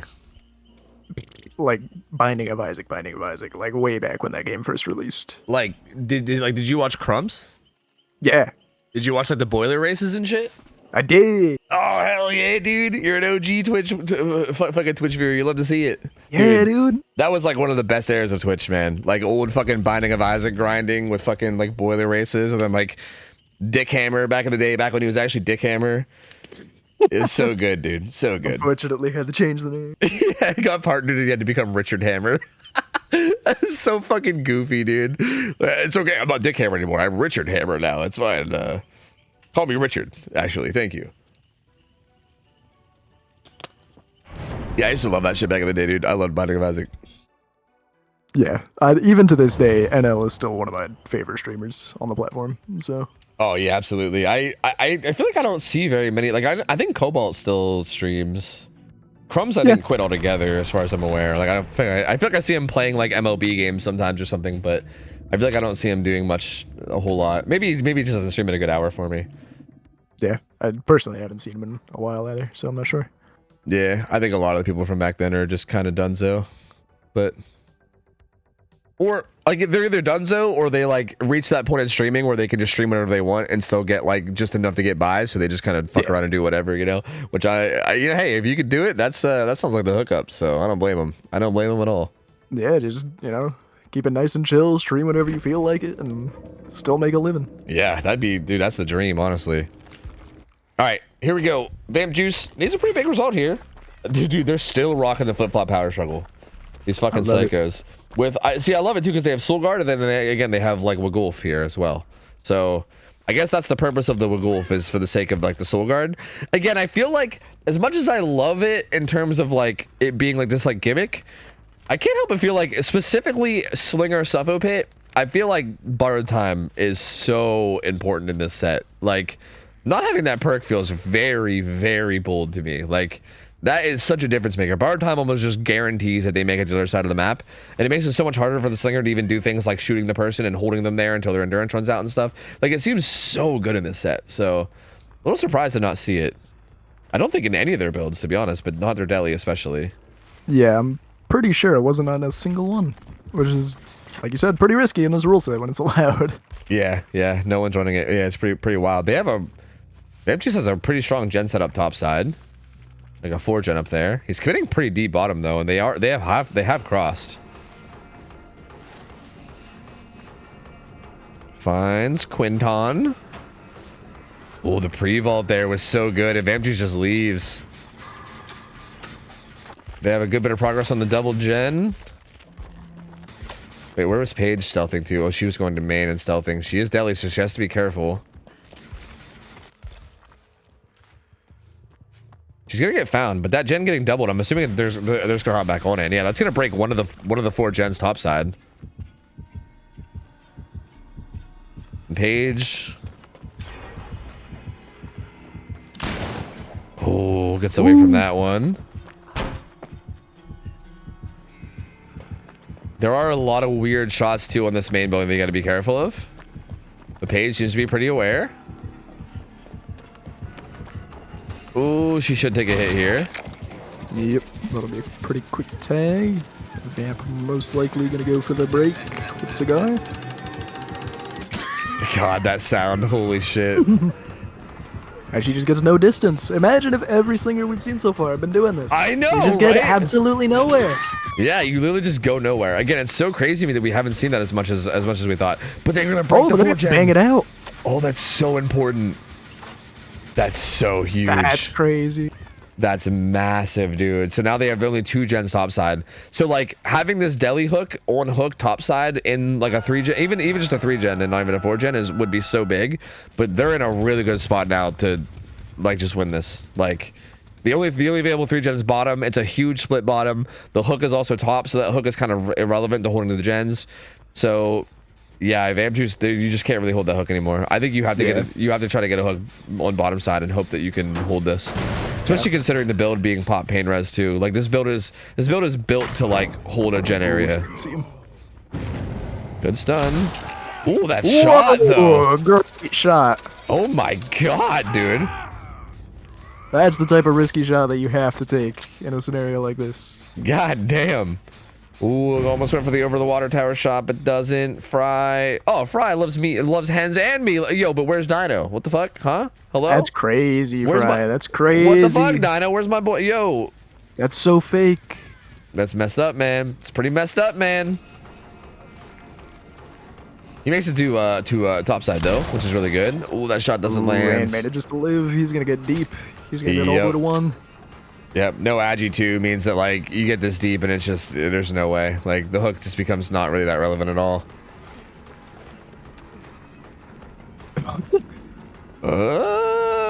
Oh, the shot still doesn't land. Fry's just gonna buy so much time here. Throws it. The reload still didn't come in too, so he's pretty safe to just. Oh. Yeah, and Vamp's 110, so he won't be able to catch up. Yep. Gonna have to reload. Oh, still gets blinded. Did he take the shot? I think he did. He took the shot. He I'd have been did, sick yeah. if it landed. Yeah, I think Vamp has to just realize this game is over at this point. There's no way. Like, There's nothing he can do. It's just done. Yep, this game is just 100% over. They're currently just doing Jen's bottom side comfortably. They're currently doing one, I think, soloing the other. And yeah, there's just no way you can pull this off at this point. Survivors did a really good job here, though. I mean, I think these perks that we're seeing on Ronaldo definitely helped a lot with their situation, Yep. but You can prove thyself, and Deja definitely yeah, definitely the MVPs. Yeah, definitely playing a big role. But to be fair, Paige also played that main really well. Like Yeah. I think Paige buys a little less time there, and Pain Res comes through, Pop comes through, that gen gets regressed down to like 40% or some shit, and then suddenly Vamp's in a pretty okay spot, right? Like not an amazing spot, but a pretty okay spot, right? Yeah. But yeah, I mean, Paige buying that much time, and then the Survivors taking advantage of it by doing those gens that well. Just the combo of both of those just made this so unreachable. Like, it's just so out of the realm of the possibility to make anything happen at this point, especially with no Noed or anything. But even with Noed, it's still just yeah. Well, actually, it doesn't matter because WinCon's 5 gens anyway. So Yeah. But still, I mean, just really well played by the Serbs. yeah, they really just made this really, really hard, man. So again, I think that's kind of those situations we talked about before. Like for instance, if Vamp, he's just jamming He's now. just vibing out. He's just like, yeah, it's over, but we'll have a good time. He probably put on the tunes. He's just vibing, chilling. Oh, doesn't get that shot either. Dude, Fry, again, I don't want to say this because I feel like his computer's going to crash or something, but Fry's been fucking juicing today, dude. On like every set we've seen him on, he's been fucking juicing. So, Fun fact about Fry, he's been juicing. fun fact about Fry, his game might crash right now. It's possible it'll crash right now. But no, there's the final gen. Instadog's going to take this set pretty convincingly in this tiebreaker though. Like pretty big results here for them on both sides. Like Ray putting up a big result on Killer. The Survivors doing a really good job here. And yeah, Vamp, I think just realizing having some fun, knowing the game is over. Yeah. Just like, yeah. Nothing more to be done. Spamming the old clicky. Gonna play 4.4 with clicky spam. Don't worry, I think the clicky spam is it's a mental mind game. Psychological outplay. Maybe not. Maybe not a psychological outplay. Oh. No. It seems to be working a little bit. It's intimidating. True. You take the 3 out, and I think. I mean, I guess if you don't reload, John probably makes that, right? No, he makes it for sure, yeah. Yeah, he's got balanced. There's no way he doesn't make it out. Did he reload? Oh, he Might did. have reloaded. Oh, he did. Uh-oh. Take the shot. One shot, one opportunity. Oh. He went for a phase trick shot. Unfortunate. There they go. Wins dodge. Takes that set pretty convincingly. It ended up being 2 stages, but I mean, it was mostly because he started fucking around at the end. But still, I mean, still a really big result. I mean, them breaking that 4 gen, getting 2 of those gens done for that first hook was so massive. So, did exactly what they needed to do, man. Got the job done. Was very, very efficient. Insta dodge looking really good, man. They take the set 2-1 from Reminiscent. Really good set though, man. These teams were really fucking solid, like very neck and neck. Yeah. Both sides played very, very well. Again, just that minor slip up on the unhook in the on the first Slinger game cost a lot, and I guess Fry DCing from the Cloud game costs a lot for Friends of Dodge. Both sides having a couple problems occur at very pivotal moments, but Yeah, for sure. Still a really good set though, man. That was a really good solid set. Both sides played extremely well. That was a fun one to watch. you can always count on both of those teams to have some very fun matches to watch. Yeah, true. I feel like they both show up very hard every time we see them. So you love to see it. You'll love to see it. Let's take us into our the very final set of the night, which is going to be waifus versus empathy, and they might be ready early. I mean, I feel like typically the team that gets our final slot usually doesn't want to play that late, from what I know. So they might be ready. Not a whole lot of people are like, I'm raring to play at midnight. Yeah, right. Like, hell yeah, I can't wait to stay up all night to play DBD, baby. I mean, there might be some psychos out there that are about it, but I don't know. We'll see. If they're not ready, then I guess it's more The late ones. Yeah, more rapid fire gambling. But we'll wait and see if they're ready first. I mean, I don't know. They might be good to go. We'll boot up the game just in case. There you go. The sets here are going to be Deathslinger, Billy, and Spirit. So pretty expected. Waifu's picking Slinger because Happy Shio is a Slinger main. Yep. Empathy picking Billy is no surprise to me either. And Spirit tiebreaker, who knows if we'll get there. But if we do, seems like a pretty even set on both sides. So should be pretty good. Should be pretty good best of 3. And I'm down to see more Slinger too. I mean, Slinger Suffolk has kind of like becoming one of my more favorite sets. So Same. When I first saw Slinger on Suffolk, I was kind of like, really? But then I actually played it and I enjoyed it a lot. yeah, it's really interesting. Like I actually like it a lot. Like it makes me like wonder why we ever had him on Record Yard to begin with. Like I feel like Record Yard is so bad compared to Suffolk. It's such a better map. We're not getting anything from either team in the on deck Neither channel team has yet. responded yet, So maybe I get Mass Kicked in 1 some more, I guess. let's go. Fuck it, dude. Fuck it. Let's do it. Ethic posted a voice clip, but I don't want to click on it. It's not a voice clip. Click on it. I don't want to click on it. Click on it. I'm scared. Trust me. I'm clicking on it. Well, I added it to favorites. No, don't do that. What the fuck? I can't click on it. A star keeps popping up. Stop it. Play. How's it play? Oh wait, is that why? Is that the point of it? It's a troll. It's a troll. I hate my life. I literally sat here trying to sneak a click on it the whole time.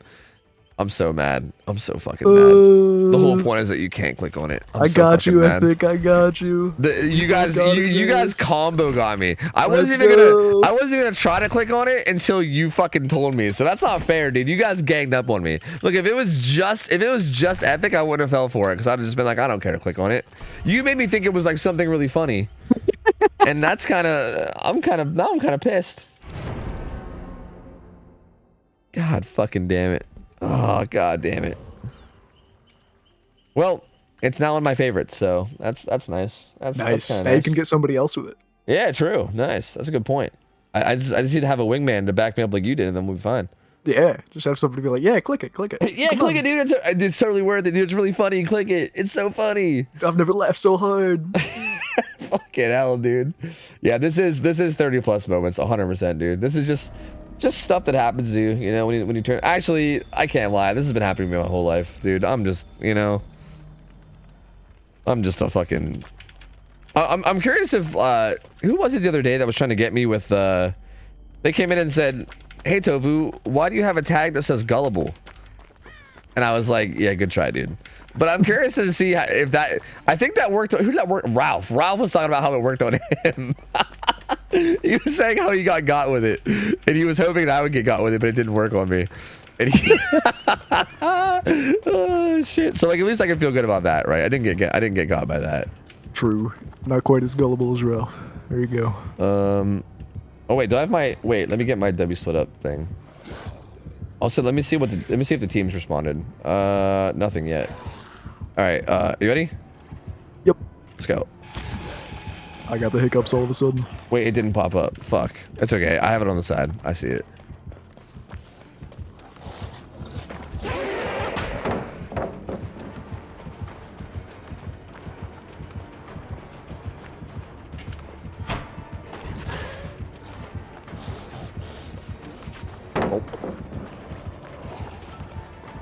Slippery trees of McMillan. Goddamn trees. Fuck. Oh. This might be it. This might be the 90 This might second be plus the chase. one, dude. Let's Here go. it is.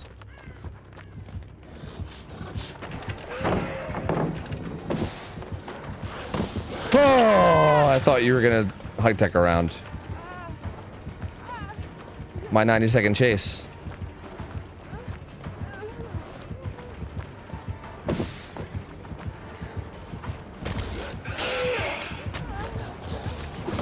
No way! Really? Woo! I'm kind of pissed. Oh, let's go, let's go, let's go.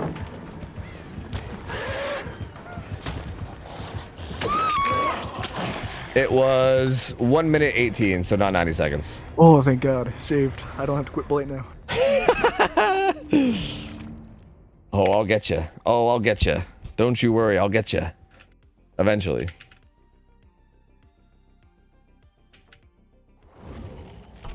Give me another like 50 tries and we'll get there. It's fine.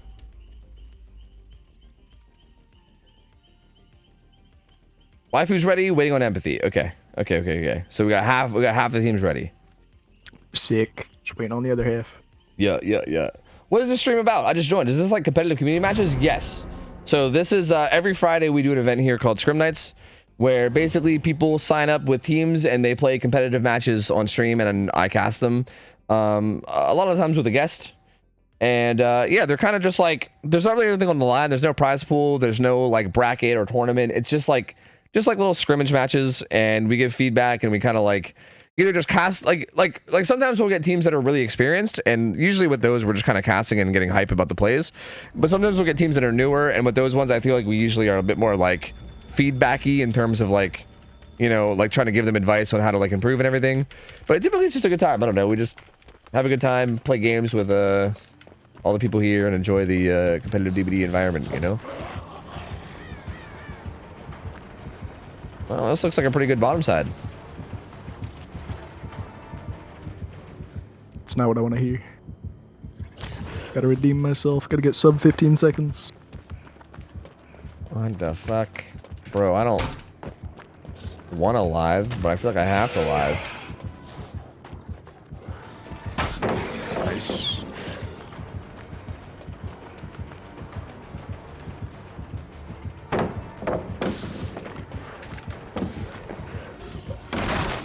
Fuck. Right this way, madame, master. God damn it.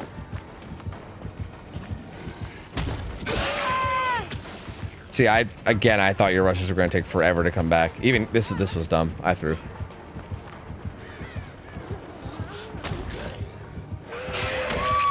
Like I knew I threw that. I don't know why I ran around the window. Oh, I forgot to stop the timer. It's okay. I was under a minute anyway. Let's go. I feel like I feel like I have to like break this habit. Like I feel like I autopilot my chases a lot of times, and I just run like where I always run against like any killer, right? Like if I'm against like an M1 killer, I just go to that window every time. Like I go around the window and I play that window and then try to loop it into something else. Like it's like I just autopilot my chases to everywhere to where I'd go against an M1 killer, and I have to just not do that. I can't autopilot. I have to actually fucking think. I hate Can't thinking. do that against Blade or any other SDers for that matter. You just gotta one strong resource to the next, or even if it's a weak resource, just go right to it. Yep. Balance. Can anyone join up if they assemble a team? Like, what are the requirements? Yeah, anyone can join up if you have a team. We also have a solo queue form where you can sign up, but I think we might have an hour requirement on that, right? I think we do. I believe there's a 1,000 hour minimum solo queue form. Yeah, you got to have 1,000 hours to use a solo queue form. But if you have, if you form a team just on your own, you can have whatever hours you want, and we'll try and get you in. Yep. But typically speaking, I mean, I wouldn't advise trying comp if you're under 1,000 hours, unless you're like a really fast learner. Typically, again, people meme about DBD being like a super easy game, lol, or whatever, but this game's actually hard as fuck. Like, it's a very difficult game to learn. There's a lot to it. And yeah, if you have under 1,000 hours, you're typically not going to have the experience. Anyway, let's go.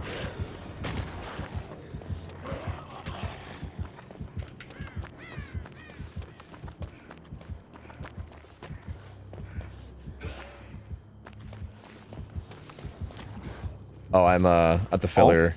I saw absolutely no scratch marks. I'm stealthy, man. I'm stealthy. I'm at the filler at what's the clock here? 8. Is it 8? Okay. 8. I saw absolutely nothing.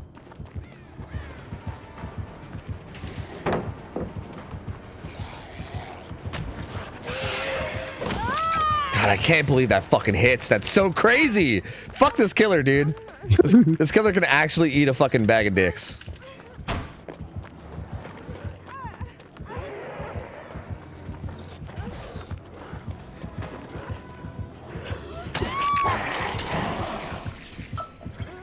Touché.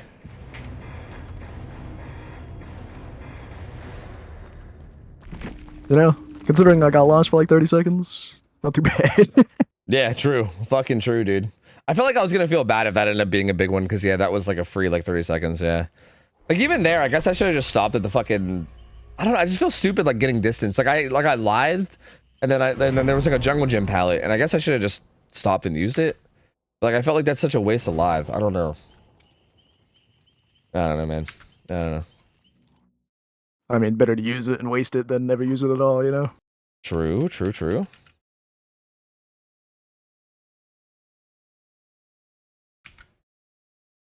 Bro, I don't know. Blade just feels so wrong. Like everything about how you play against Blade just feels so wrong. Like I just don't know. It feels like, again, it feels like I'm like, I think I said this about something else before too, but it feels like I'm like combating the entire like 11,000 hours that I put into this game. Like the autopilot that I usually play on that I've just been doing for 11,000 hours.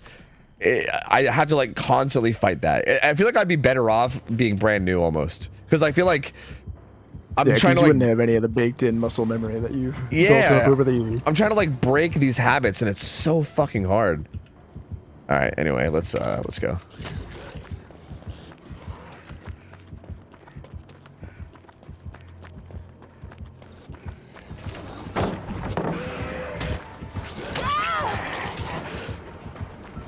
See, but I feel like if I vault that, then you can just fucking hug tech it, and then I die anyway. There's nothing here. What? All right, I'm dead. I ran. Dude, there's just. I hate. Absolutely nothing top side. I just come out the top side and there's just nothing, and I'm just like, all right, life sucks.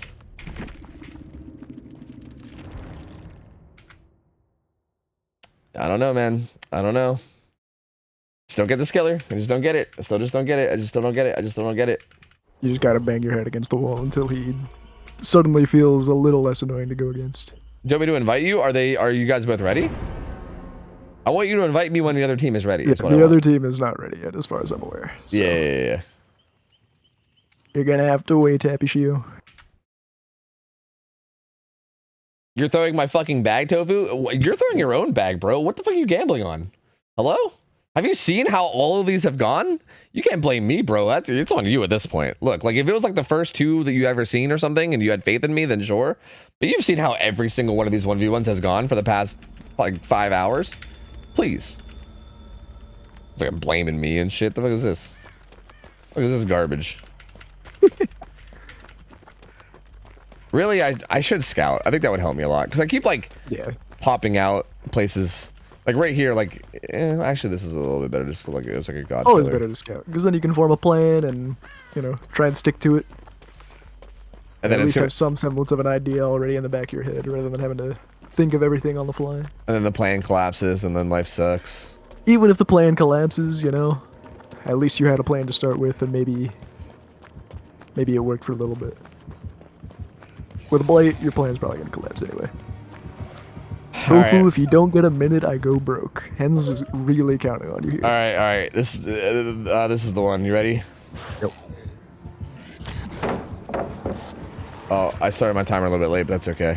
If it's like 59 seconds, then it's a minute. Okay. Gotcha. Well, that's a pretty good start.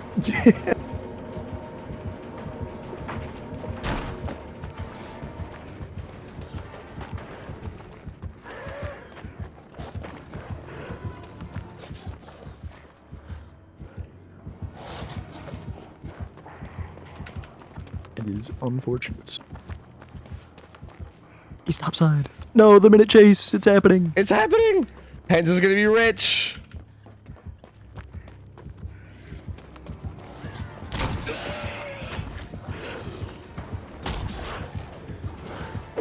Oh, I flicked way no. too early. Or nor.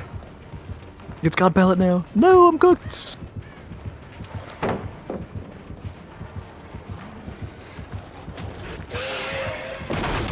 Oh. Right this way, my blight.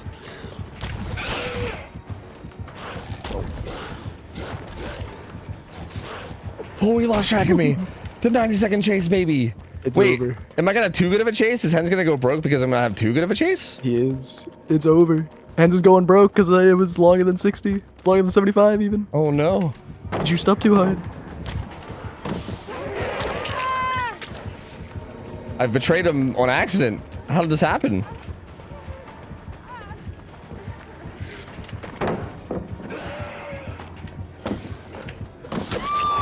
Nice, nice, nice. It's fine. You can just blame me instead. Sorry, Hans. True, true. Yeah, it was Dino that made you I go broke, not threw. me. True, true, true.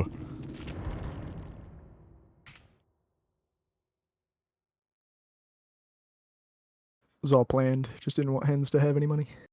Yes. Yeah, the fucking second we saw the bet, we were like, hey, start rubbing our hands together.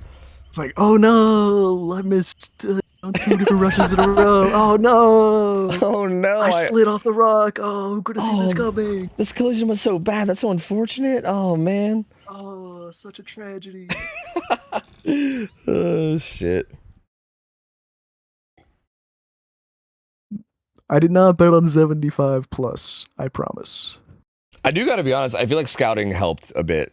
Maybe I should be making it a point to do that. Yeah, yeah, of course. It's always better to do more scouting and then you just path better. See, I wasn't sure if that was the norm or if that was like I don't know. I wasn't sure if that was like pussy shit, you know? Oh, I'm gonna call bro, it pussy shit even if it's not, because fuck it. I'm with you. I never scout either, but you absolutely should. Like I want to scout. I just do one quick pass and then I just hope my brain it took all the info. I feel like at least seeing the maze tiles is like good. Yeah.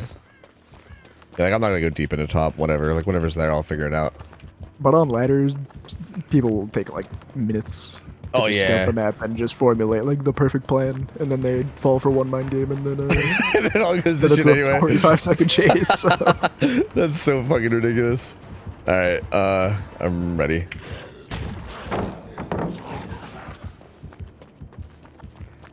That light, when I was actually doing 1v1s on streams earlier today, and just there were so many times where people had such good plays going for him, and then he would mind game them once, and the chase would end in the next 20 seconds. Oh wait, who, Nightlight? Yeah. Yeah, I was watching some of those earlier. Ugh. Can you swing early enough? I should have scouted top.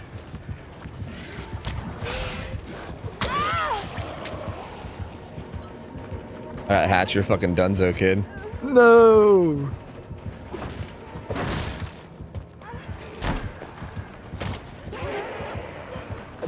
Oh, I forgot lab exists. I was just gonna swing through the pallet like a psycho.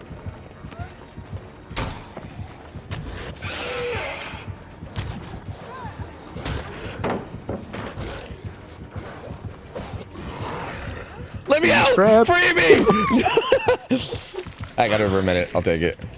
No! I'm throwing so hard! It's so over, chat. He's gotten too good.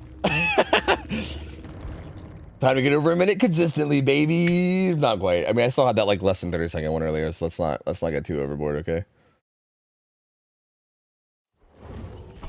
But yeah, I was watching some of those 1v1s earlier, yeah. I didn't see Zaka's. I saw Flacco sign up for one at one point, but I didn't have a chance to stick around. It was like much after my stream started. I wanted to see how he did. Seeing as how I've if they got to Flacco or not. Yeah, I wanted to see. I mean, he's playing on much higher ping than he's used to, but I know I've 1v1 Flacco quite a bit, and I know he's a pain in the ass, so I was curious to see how he did against Nightlight. Flacco's a beast. True. Yeah, true. But like Nightlight's also kind of a fucking god, so I don't know. Like that's a tough one, especially on ping. I know Nightlight's incredible, but my major takeaway from all his streams is shit talk everyone. Dude, he shit talks Zaka so hard, like, you're such a noob, you just had God RNG, it was so good. I love Nightlight though, dude. Like, I feel like even when Nightlight shit talks, you can't even, like, It's not even like offensive shit talk. Like it's just fucking hilarious. Like It's I don't like know. lovable shit talk, man. It's Exactly. Great. Yeah. Exactly. Like I feel like I could sit there and have Nightlight just trash me all day, and I would love it. Like I wouldn't even be mad. I would just love it. It'd be great.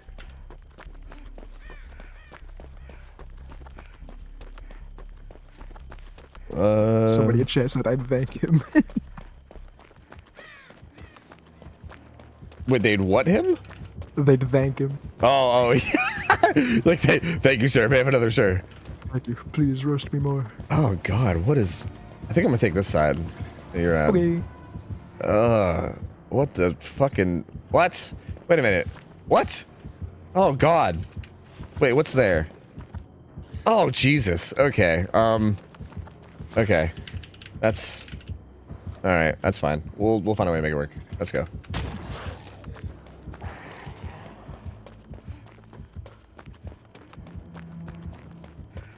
Dude, I get so much more. I always underestimate the distance I get.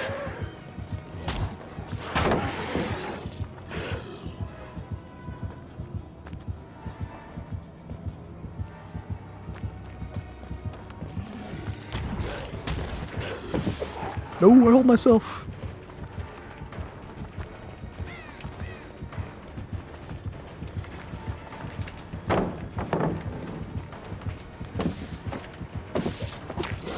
Oh, this one's sooner. I'm lucky.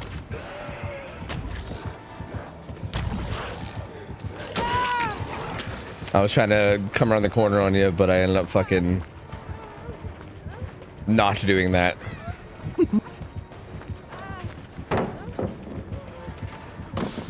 I was hoping you would rush. That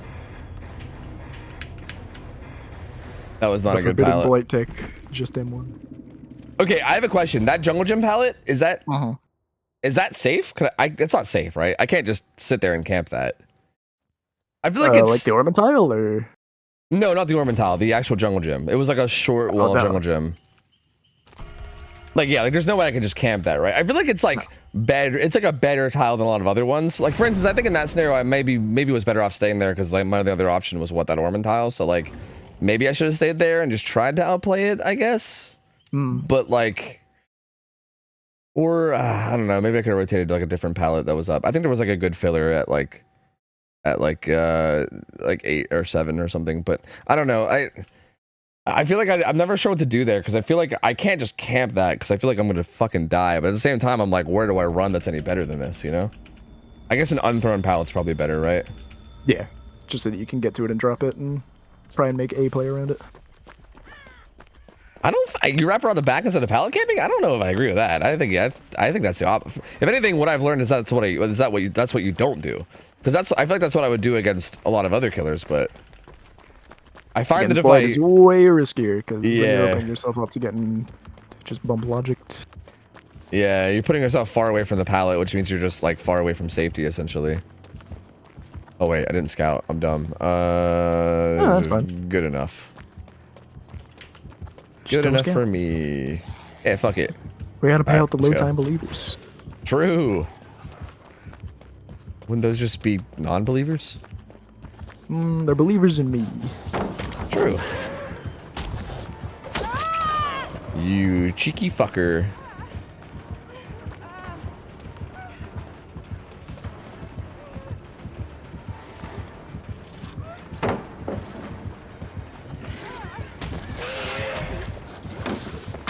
I hate my life. Less than 30. No! No! Let's go! I got you! Fucking Christ fucker. God damn it, man. Yeah, I feel like that vault was obvious. I should not have done that. Fucking hell.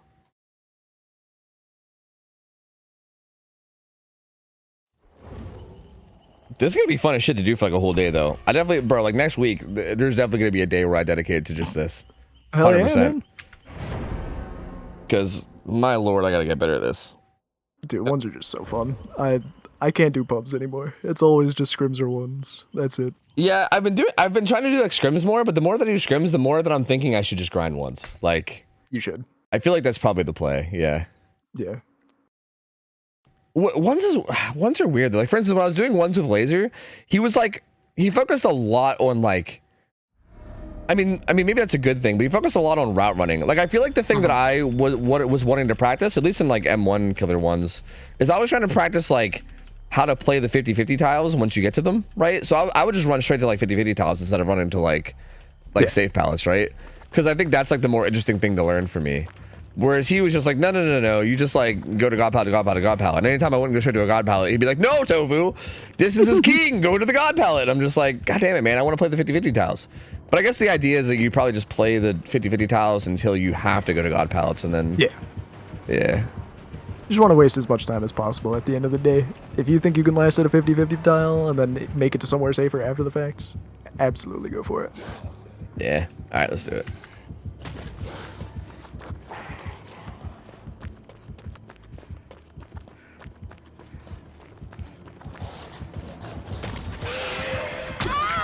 That's so unfortunate. I thought I would make that, but I guess I did not. Like, seeing like now, like that now my plan's ruined because like I wanted to go there right away because it's the safest pallet, but I have no plan.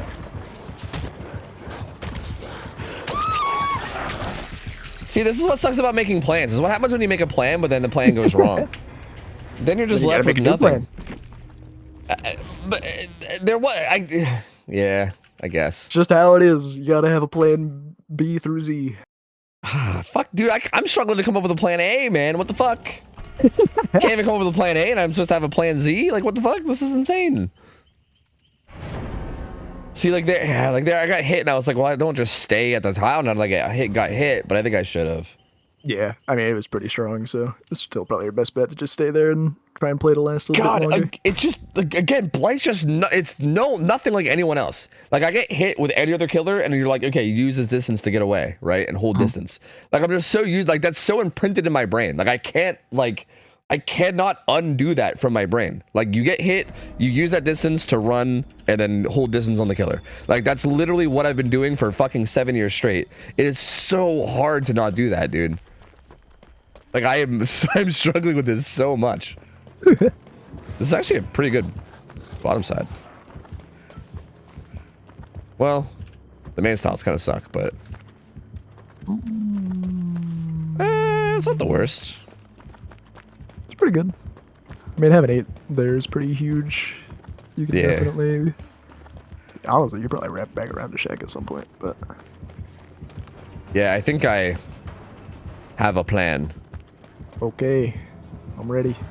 Whether the plan works or not, I don't know. Wait, which side do I want for this plan? I want this side for this plan. Yeah, I want pallet side for this plan. Yeah. All right. Good rush. Are you ready to see this plan fail? I would be happy if it did.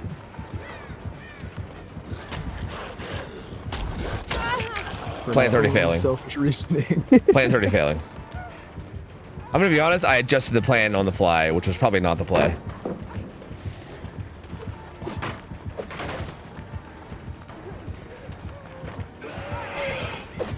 Fuck. I tried to see fuck you. This plan sucked! He makes it back there though.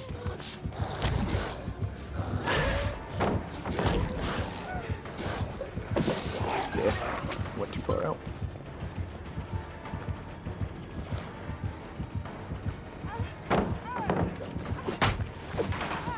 Farewell, cruel world.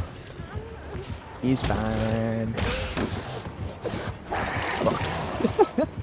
That's like 3 rushes. How much time do I have? Like fucking negative 5 seconds? Yeah, you got like 2 seconds left. Oh, I made it. That's interesting. I see. I actually didn't think I'd make that. Like, I definitely don't make it anywhere over there. That's for sure. I was really hoping you would double vote. Nice. Nice good pathing.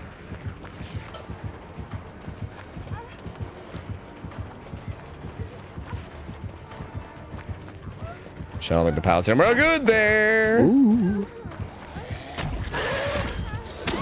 I'll take it. I'll take it. That one was a 90-seconder. That was good shit. The plan kind of worked, even though it didn't work.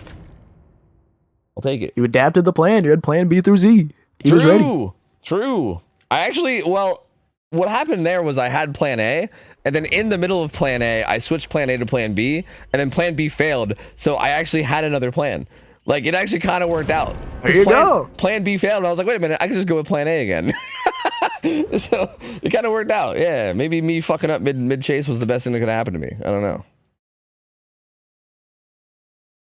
Now that you've got 90 seconds, you go against Osaka. I mean, I was trying to get a Ray to play Blade against me yesterday too. Like, I don't know. I mean, Dino's a fucking beast. I mean, I know that you're like you're fucking up here and there, but obviously you're still a beast. You're still shitting on me like the majority of the time. I don't think it really matters. I think regardless, I'm fucked. You know, I think no matter what, I think I'm probably boned. No matter, you know, like no matter Just what. imagine everything I've missed, and that hits every single time against both Osaka and Array. So Yeah, that's what I imagined. So like, I feel like at least with you, like you'll fuck up every once in a while. So like, even though it's not like you're not fucking up often, but at least you're fucking up a little bit. So I feel like my morale is at least like staying intact somewhat, you know? he can keep going. He can hold on to the good plays. That's right. Dude, what the fuck? Okay, yeah, let's go.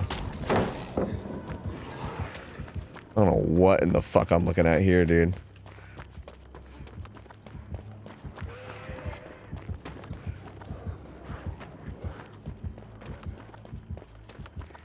Game, please. The I'm at the yeah, I know where you are. I nine, just okay. got back bumped 4 times in a row. Fucking pain, dude. The game's in.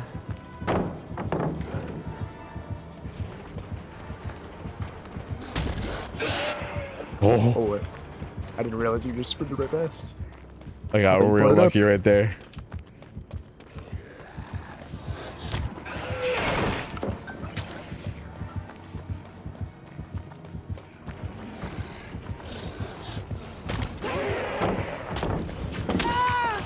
Oh no. I was hoping to force the break on the pallet.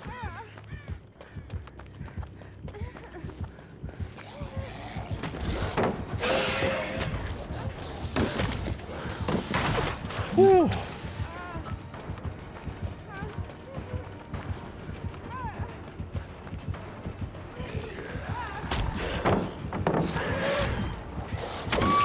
Touche. I feel like okay, where you bumped there, do you think you're able to flick to either side of that pallet?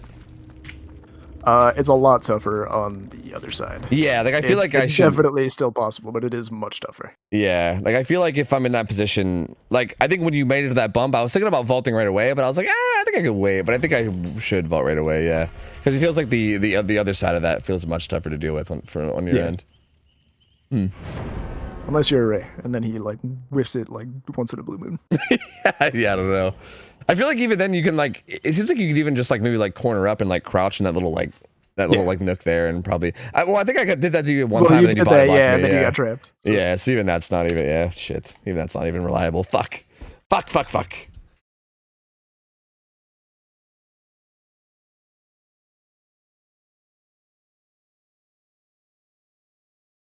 Also, is throwing pallet at Shaq dumb? Or is that like, I don't know. I can't tell if that like helps. Because I feel like you just go around and then you rush. So like, I don't really know if it even matters. But like sometimes maybe? Sometimes you just have to, because like, even just making me go around Shaq takes a little bit longer on my end, right? Rather than just walking through. Yeah, that was kind of my thought process. Can't Yeah. keep line of sight out of you perfectly as well, so you might get to something else and it's a bit harder to bump. But mostly just depends on the setup. Like if you have a filler right here in bottom mid, then obviously probably not worth it. Yeah. I usually only do it when it's like just total dead zone down here. Like kind of like, well, this isn't. No, this actually seems okay. Okay. So, very loose plan formulated. Okay. Cool. Sick. All right. Let's do it. Whoop. Oh, sorry if I caught you off guard a little bit. No, you're good.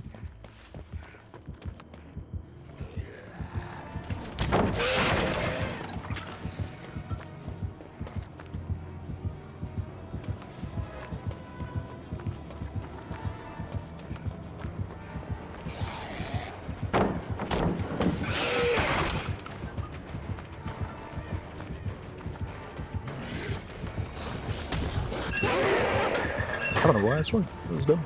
I get pallet.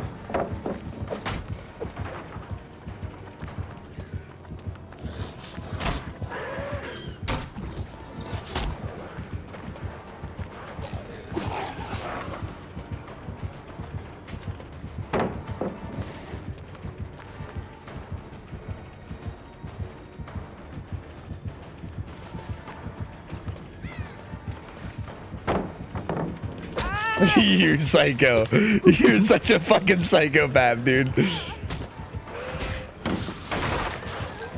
You're such a fucking crazy person. Oh my lord. I think you got me here.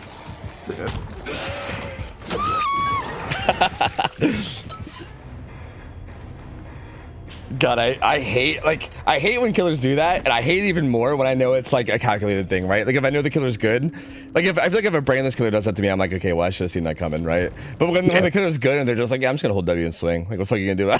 I fucking hate it. I'm like, no, you're supposed to do something else. God. Oh, it gets me every time. I hate it. But he's got over 75 seconds like 4 times in a row. He's going off. Shit. I do feel like I'm getting a little bit more comfortable. Like, I don't know. Like I'm starting to like mid chase. I feel like I'm starting to calculate a little bit of like, okay, which side is like the better side? Yeah. Like which side's like the harder side for you to get me on? I'm starting to maybe get a little better at like gauging your like recovery in terms of like your ability to rush too. Like it's.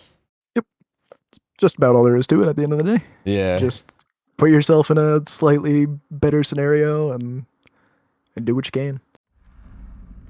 Obviously, there's also a lot of times here where I'm going for like a flick around a pallet, and in almost every like scrim scenario, that shit would just be broke instantaneously. Oh yeah, yeah. 100%. They wouldn't think at all. They would just destroy the resources and move on.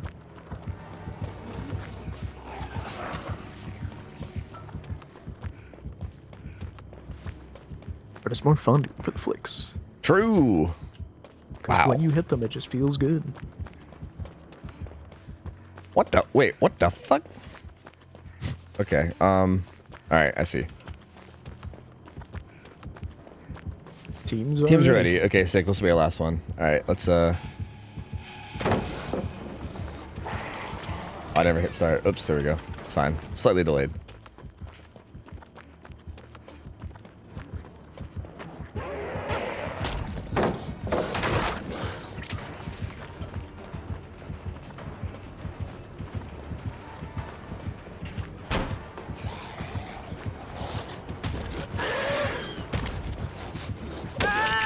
Fuck you and your patience, man. This was such bad RNG. I feel like I have nothing to work with.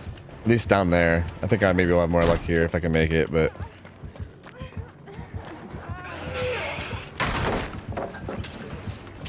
That wasn't enough rushes. I'm in danger. There's no pallet here, too. Life sucks. That was, like, particularly bad RNG, I felt like, that round. Like, that was Monka.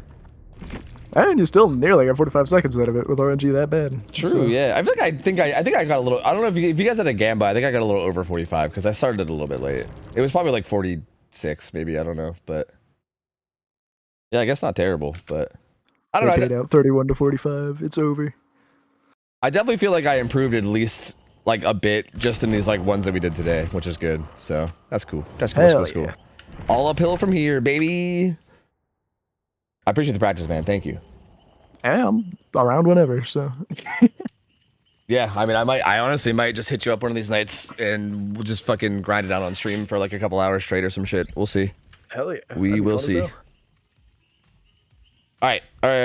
Back into scrim mode though. Here we go. Final best of 3 of the night. We got waifus versus empathy. So this will be a pretty good matchup. Waifu is going to be playing Slinger first. Happy Shayo is a Slinger main. So we've seen him pop off quite a few times in the past.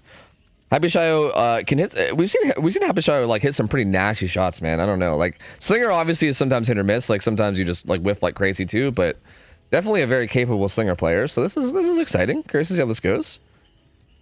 Thank you, Jinxie. Thank you. So you're fucking looking for an invite. So yeah, we're gonna have a Slinger set on Suffo Pit, and then we're gonna have a Billy set on Thompson House afterwards, and then if we need it, tiebreaker is gonna be Wrecker's Yard, Wraith, or sorry, not Wraith, Spirit, the other ghost. And this will be the final best of the 3 night. I'm pumped to see how this goes. I feel like we haven't seen either one of these teams in quite a while. Maybe I've just been distracted from the fucking qualifier tournaments and like the actual tournament or whatever. But I feel like I haven't seen either one of these teams in a hot minute. So. It's been quite a bit, yeah. The waifus, they kind of got put on hold for a little bit because of all their scheduling mishaps. So I gave them about a month of not being scheduled deliberately. But Yeah, that's fair. Yeah, and also holidays too. Yeah, so And also the holidays happened, so they had a nice long break. And Empathy, I just don't think we had them sign up for a little bit, but they're here now. yeah, I'm excited to see this matchup. This feels like there should be a pretty good matchup. I think this is going to be probably a close one. I think both these teams are very solid. Like we've both seen them do very solidly, and it feels like this should be a really close one. Like if I had to gamble on who's going to win this best of 3, I have no idea, dude. Like both these teams are very solid, and I feel like they're about on each other's level. Like I don't really know who I'd give the edge to. Like I feel like I would give both these teams the edge in their selected killers. Like I can see this one going to the tiebreaker because I feel like I would give both these teams the edge on their selected killers. And then like for Spirit, I just have no fucking idea. It's just a roll of the dice. I got no clue either. Yeah, so I'm not sure what to expect here, honestly. And who knows? I could even be wrong about the selected killers, right? I feel like that's happened a bunch of times in the past, where teams will like pick a killer and then just get demolished on the killer that they chose. Like that's happened a bajillion times too. So yeah, I mean, who knows? I think I don't need to play ads right now, but I'm gonna get some out of the way real quick, just because we're gonna be waiting a minute anyway. So let me just get these done. Yeah. So if you get hit by them, apologies. Just stay patient. I think the roster from Empathy might have switched up a little bit too, right? Like Blubs is new, I believe, right? I believe Blubs is new. Or they just changed their name. I have no idea. But the name Blubs does not ring a bell. Yeah. Yeah, I think it'll be Blubs, Cookie, Jinxie, and Loris, I believe, will be the 4. Yep, seems like it. And then we've had Cookie before, and we've had Loris and Jinxie before, plenty of times. Yep. So yeah, this is a like relatively known roster. I think just Blubs might be the newest. That's it. These guys are all good players, juicers. Like these guys are absolutely juicers. So this will be interesting because again, I think these slinger sets a lot of times just boil down to again like your ability to hit the shots, especially when they count. I mean, obviously there's a lot of decision making and stuff that goes into it too. But assuming you're making good decisions, then a lot of it just boils down to being able to hit the shots when they count. And I feel like that becomes infinitely harder when you're up against juicers. You know, like the more juicers of the survivors there are, the more difficult this becomes. And I feel like these are the type of gamers that I feel like are gonna be a pain in the ass. You know? Yeah. Like I feel like this is one of those teams where if I was Slinger, I'd be like, fucking hell. Like every shot that you are trying to hit is gonna be a fucking pain in the ass to hit, and it's gonna be difficult. So we'll see, man. We'll see. I think they're going to be up a pretty good fight here. And if they could take the Slinger set, that'd be big, too. Because, again, I feel like the Slinger set's got to be where the waifus have the biggest advantage, right? Happy Shio being a Slinger main, I think their survivors are also... I mean, to be fair, the survivors of waifus, I feel like, are the same way. Like, they're kind of the same way. Where, like for instance, trying to shoot, like, Z-Slasher with Slinger has to just be a fucking nightmare. Like, there's no way. Like... Nice pain in the ass, for sure. Yeah, absolutely. So... yeah, I feel like both teams are kind of the same, but I do think if you can get a one-up here on the Slinger side, if you're Empathy, like you'd probably be feeling pretty good about that, right?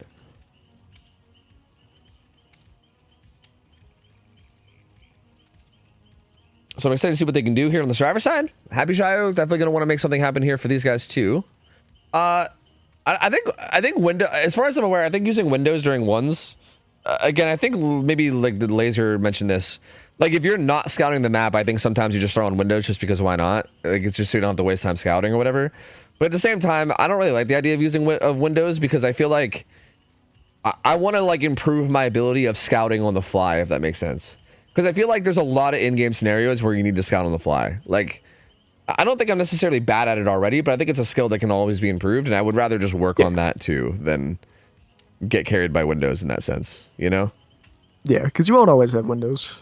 Very commonly, you just will not have windows in a scrim setting. Exactly, so. Right? Like I feel like doing like for me doing ones is more like for me doing ones isn't just solely like getting good at ones. Like I'm trying to get good at ones just so that I can then translate that into everything else too, right? And yeah, like if you're playing in like a scrim or something and you get found early or whatever, like you don't have a chance to like be like, hold on, killer, let me scout the whole map real quick, right? Or you might just not have windows. So yeah, I think it's just good to be able to like scout on the fly and be able to identify things on the fly and make a plan on the fly. So I even kind of like the idea of only scouting like half the map, even honestly when I'm doing ones, because I feel like it kind of helps build that like figure shit out on the fly. Like I think it'd be different if I was like, again, like grinding ladder or something. Like that'd probably be different, but I honestly want to get into ones so much that I start grinding ladder. That's what I would love to do. Like I want to nerd out that hard. Like I want to grind it obviously not on ladder for like a while, and eventually get to the point where I'm like comfortable enough to like go even grind ladder. I think that would be sick. I think that'd be very fun to watch. Yeah, that'd be interesting, bro. I need to make this a fucking YouTube series, man. Like, what the fuck am I doing? True. This will be good Thanks shit. for all the free views. True. I'm gonna take the clips from these blight ones, and then we'll do an update later. It'll be great. I'm excited. I didn't read instructions. I'm an anxiety person. It made someone tell me step by step what to do. Yeah, it feels like too much to the point where I just would never commit. So I feel like instructions would honestly help. But honestly, I don't even want to do it until I get better anyway. Like, I want to improve a lot more before I even think about it. But maybe in the future, man, it is something I wouldn't mind doing.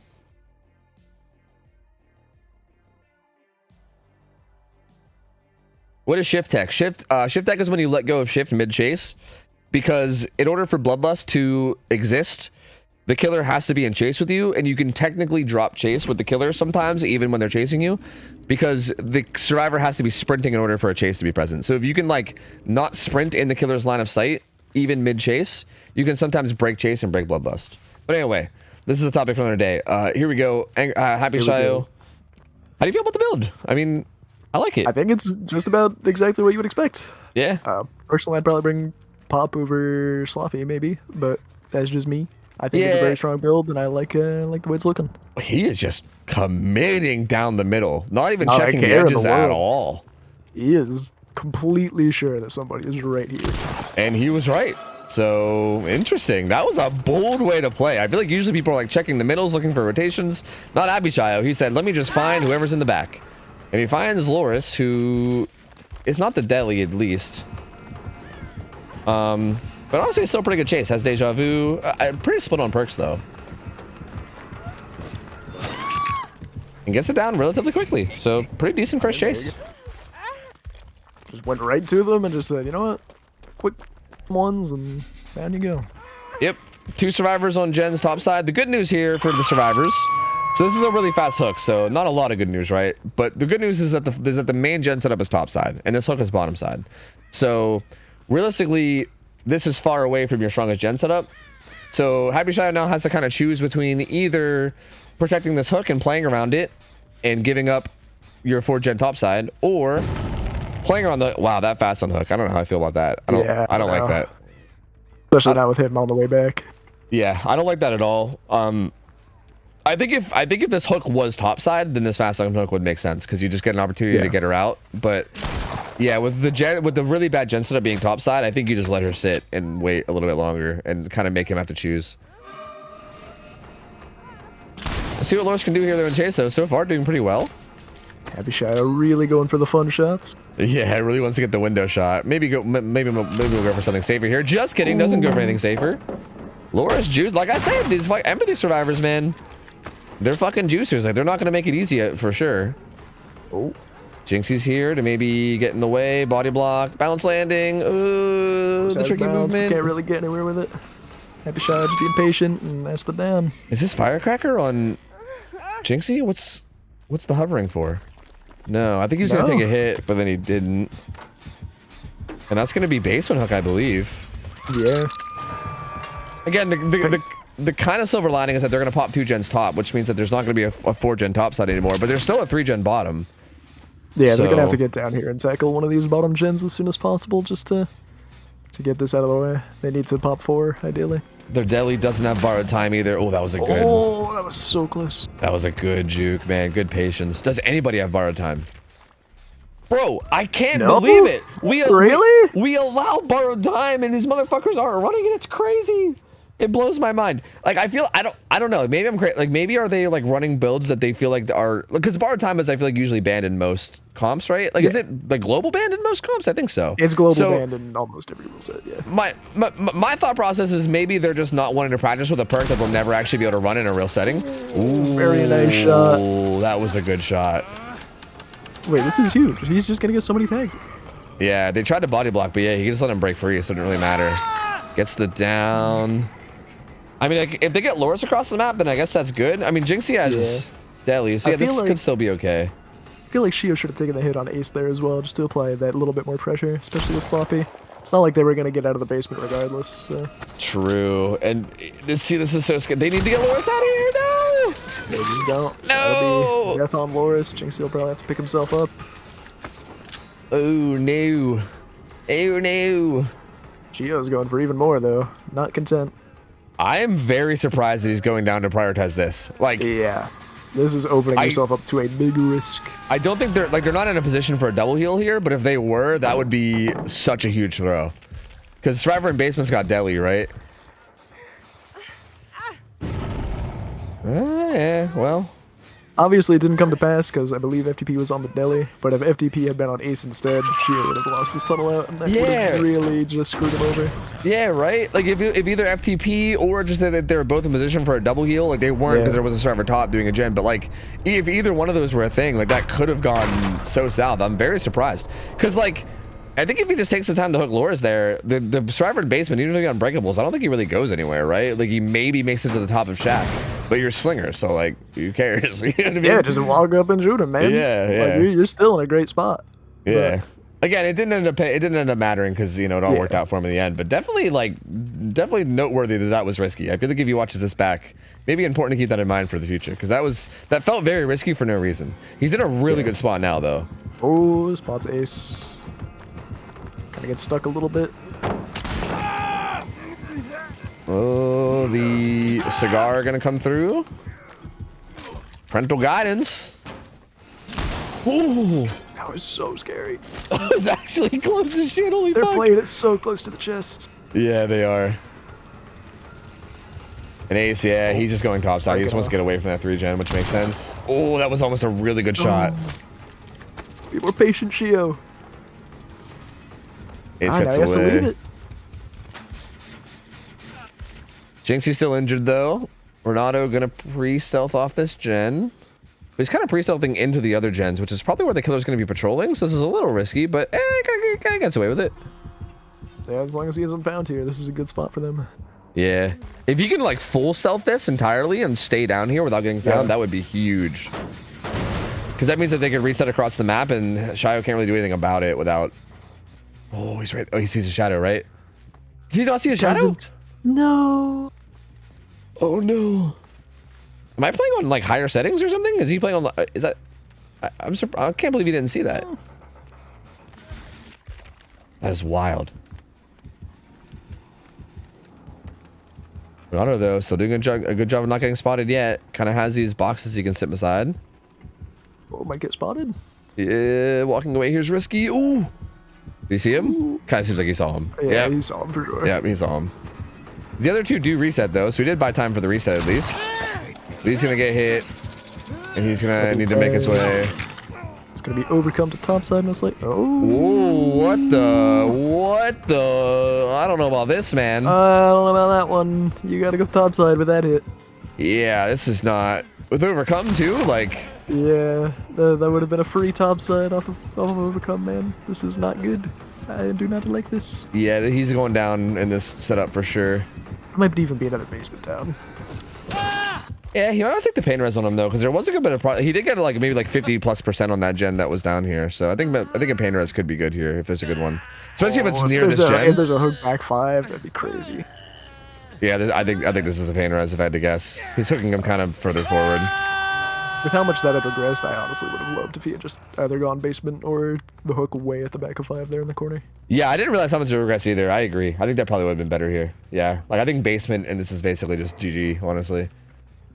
It's still looking not great though. It's still not a great situation. Like, he can just sit here and watch all 3 gens plus the hook. But they are doing the right thing. They are pressuring the 8 o'clock gen while they wait. Did you see a crow here? Wait, did he get spotted? He did. Not. Wait, what? He What's saw happening? him. But he was there. But he was there, wasn't he? What the fuck? What's happening? Bro, Jinxie's a fucking wizard. Okay, he's on. Oh, he started to pressure Ace, but Jinxie did pop his sprint burst.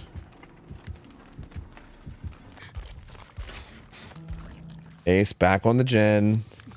I think they just have to allow this to go second. There's not much you can do about it. Yeah. Yeah, the fact that Deli's gone, yeah, there's not really much you can do other than let it go second. Yeah. If they just, honestly, with Shio having never even like taken like a cursory glance over towards this gen over here at 8, they might have just been able to double it for a while. True, yeah. I just feel like that's risky though, because if he does take a look, then you're in such a bad It's spot, right? really risky, but Yeah. I don't know, because they still just didn't get anything out of what they were doing. Yep. And if someone else goes down here too, like if someone doesn't make it back to top side, it's going to be even worse still. Oh, he's stuck in a bad tile. Huh? Oh, wow. I'm very surprised he kicked Shio that. could have just shot him and then walked around. Yeah. Very surprising. Let's him get Actually top. committing top side. And he doesn't get that misses the shot, and he's got to leave. The others reset too, and they're still bottom side, so they can start pressuring. Now they can just split on 4 and 8, and this is a much better scenario than they were in before. Yep, Ronaldo is getting chased, and he's death hooked down here. But if he can just buy enough time for, buy enough time for 8.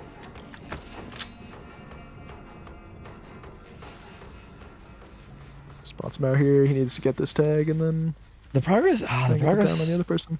progress on 8 doesn't actually sound like as much as I thought it'd be though. Yeah, Like it's actually only not at, that like, much at all. 30%. Yeah, like I thought that would be so much more.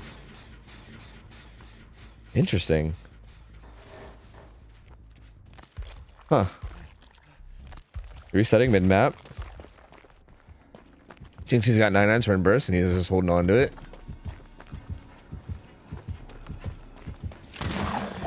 Good juke. dodge. And now everybody's reset, and they're ready to tangle the gen setup. Ready to go back at it again. Time to take a bunch of hits for 10% progress, baby. Let's go. I mean, these gens are both just in the middle of nowhere, no resources next to Dude. them, nothing to, block a line of sight. This Yeah. is so tough. Like, I think that's the big thing too. Like, no line of sight blockers at all. Like, just so much open vision. I think Ace just bolting. That's actually really good from Ace. I like that.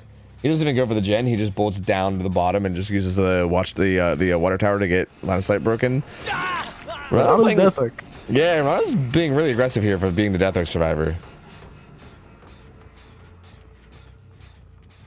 But he does get away, which is good at least. He gets away, and I'm sure Ace will follow closely behind him to go get the reset. Once he gets there. Oh, Happy Shadow just keeps If he going for gets these tagged at all. shots. Sprint burst from Jinxie. He's going to get away too. Ace starts this gen. This is so, like, them fucking around deep down here, though, is so risky, right?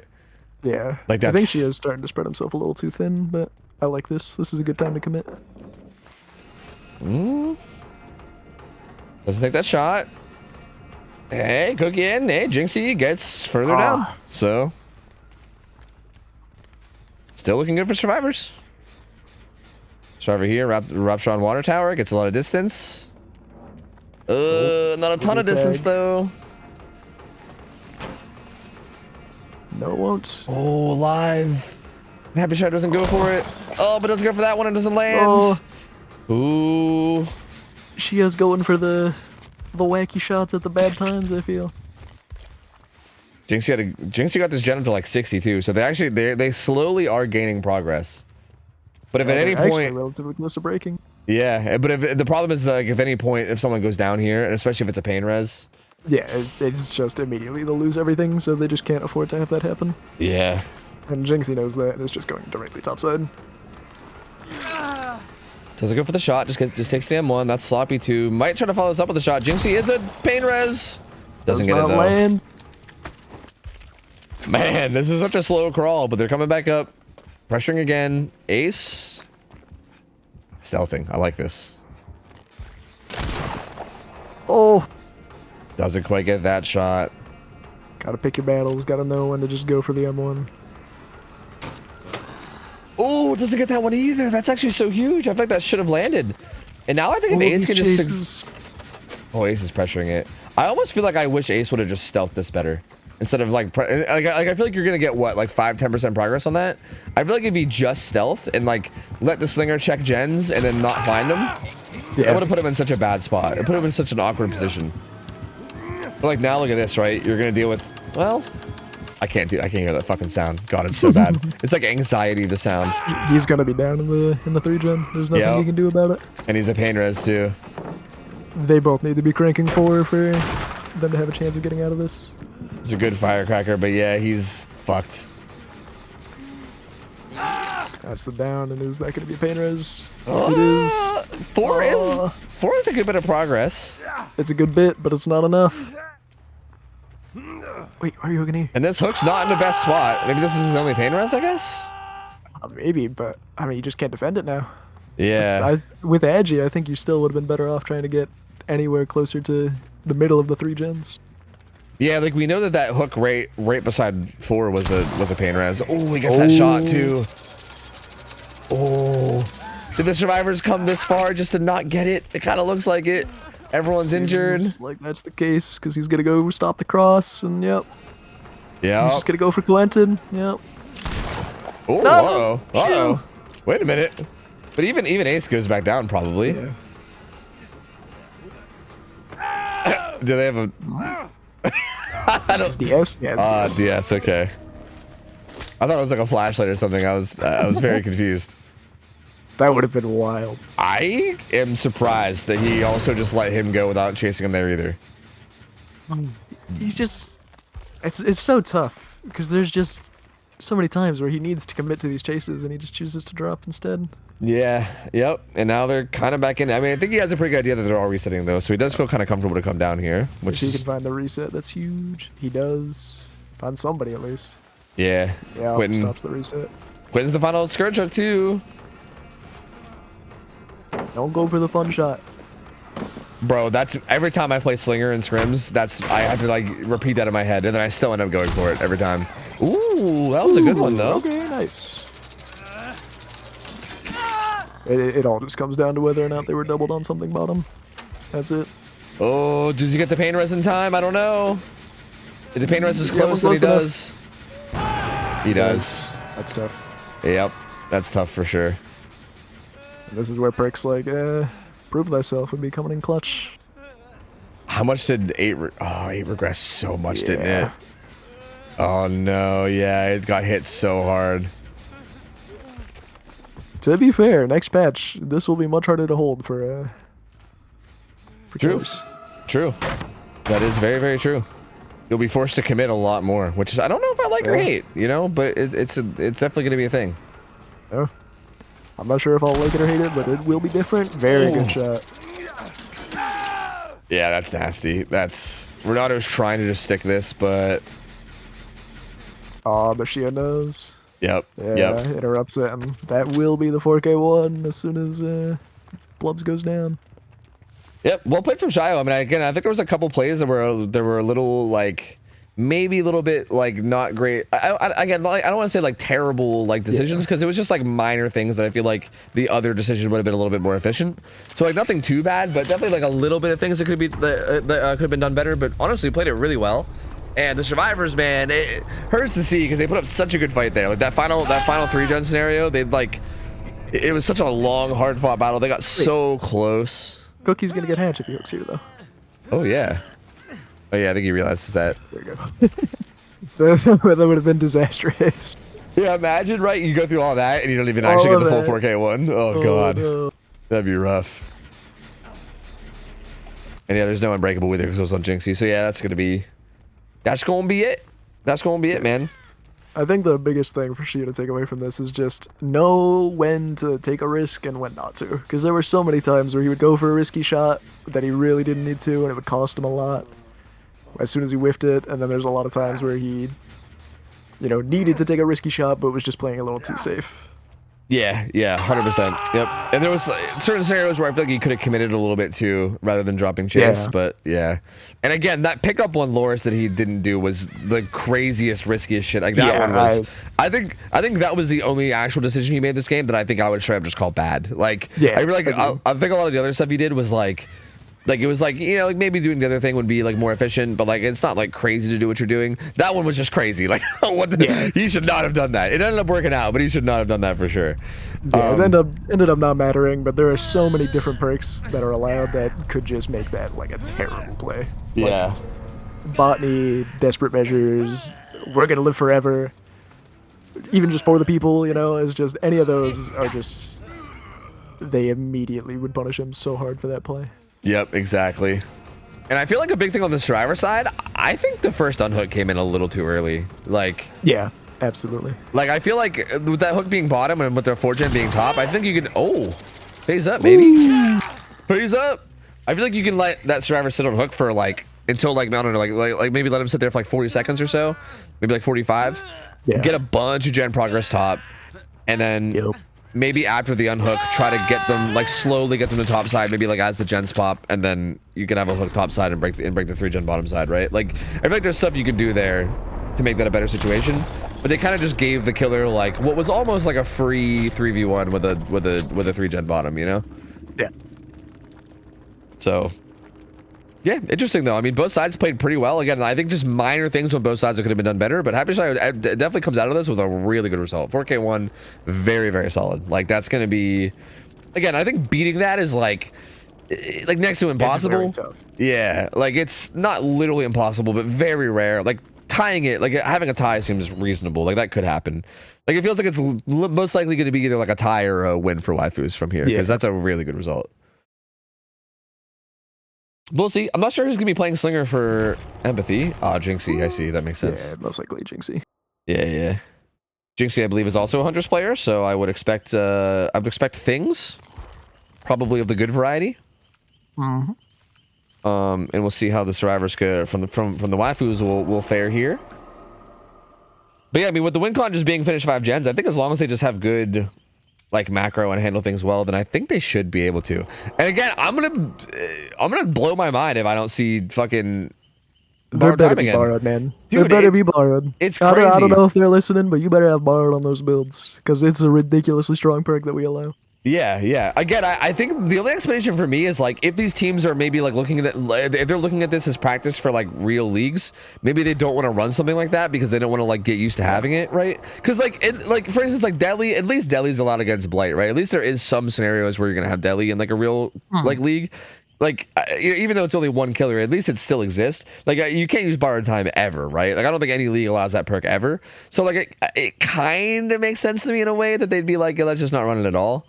But that would be the only explanation. Because I feel like if you're not having that attitude, like, if you're willing to use whatever perks we allow, even if they're not allowed in other comps, then fucking slap one borrowed time, dude. That perk is literally absurd. Yeah, for real. Like it's like ridiculously absurd. It's so broken. Like it's borderline. Like I've considered bringing up banning it level broken. Like I think it's nuts, and I think it's like criminally underutilized. Like I feel like I said the same thing about like boons because we allow boons too. But I think borrowed time even more so. Like especially on these split maps, dude. Like on a split map, like if you're playing on ARP or Suffo or anything like that, I think borrowed time should be in there every single time if it's allowed. Like it's so strong. So hey, we'll see. I mean, I think, like personally, I think if waifus put on borrowed time on their Deli player, and then just as long as they aren't the first person found, and then they just play macro well, I think that's like borderline GG right there. I mean, obviously it's not that simple. There's obviously a lot of other things to go into it, but that's like already going to be insanely hard to deal with. I think just having just that. So we'll see.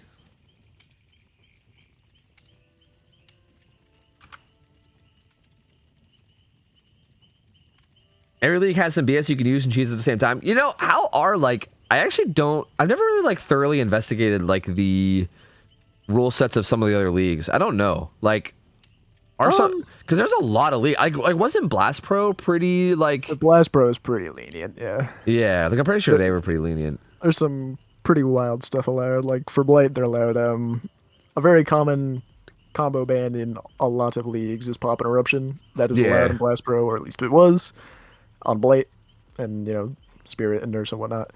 But they also allowed Barbecue, which is very, very strong on S tiers for obvious reasons. Yeah, 100%.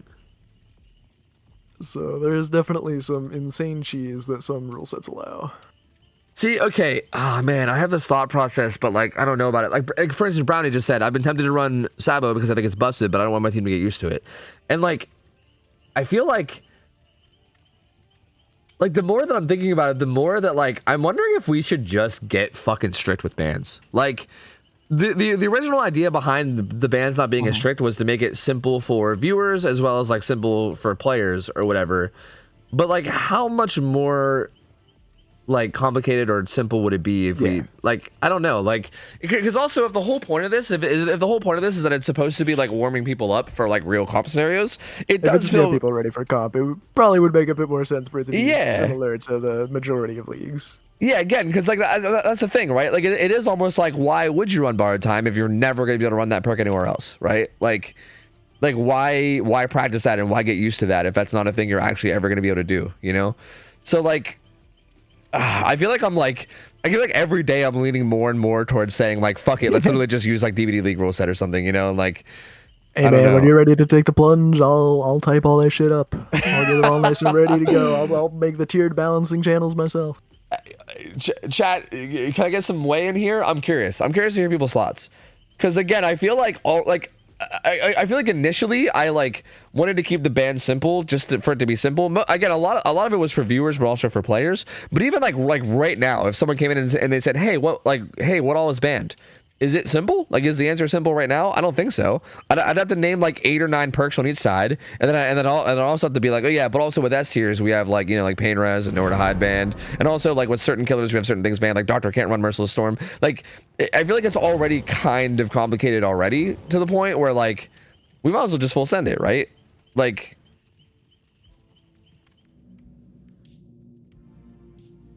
the main issue that I think we would run into. See, okay, I don't know if I would want to full-on copy DBD League rules. I think we would do it ourselves. Yeah, because I think there's some stuff that DBDL doesn't allow for the simple fact of like, you know, obviously they try and keep player agency as like the thing at the most forefront of their mind. But there's some silly shit that we would allow. Like, come on, if somebody's gonna run, you know, genetic limits or something like that, I say let them. Well, why not? No, okay, like, not even just that. I agree with that, but I think that like. Maybe I don't think this is wrong to say. Like, for instance, how like they're like tier 5, like tier 4 and tier 5 balancing is. I don't know if we should do that. I feel like most of the teams we have are not ready for that. Like, if you got to play Ghostface with like no exhaustions and shit, like I don't know if most teams are ready for that. Like, that's really intense. We definitely have to adjust certain, you know, matchups, certain sets for you know. Yeah. I feel like we could do stricter balancing, but not quite as strict, right? Like a little less, I think.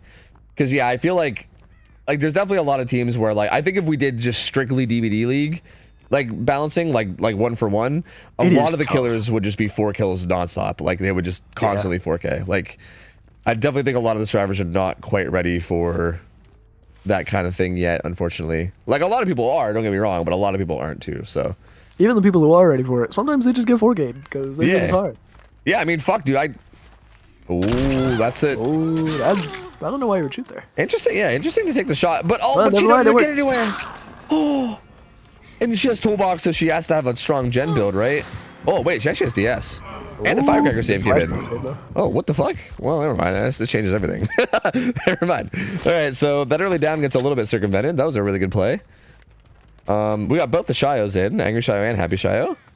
Feeling all kinds of emotions right now. The Shio Juicer duo. Really good follow-up shot, though. Oh, but swings too early, Jinxie! Okay. No! Gets it anyway, though. Jinxie, what the fuck, man? What are you doing to us? Jesus. But this hook will be coming in. It looks like the 4-gen was top side again. So this hook being bottom is definitely for the better.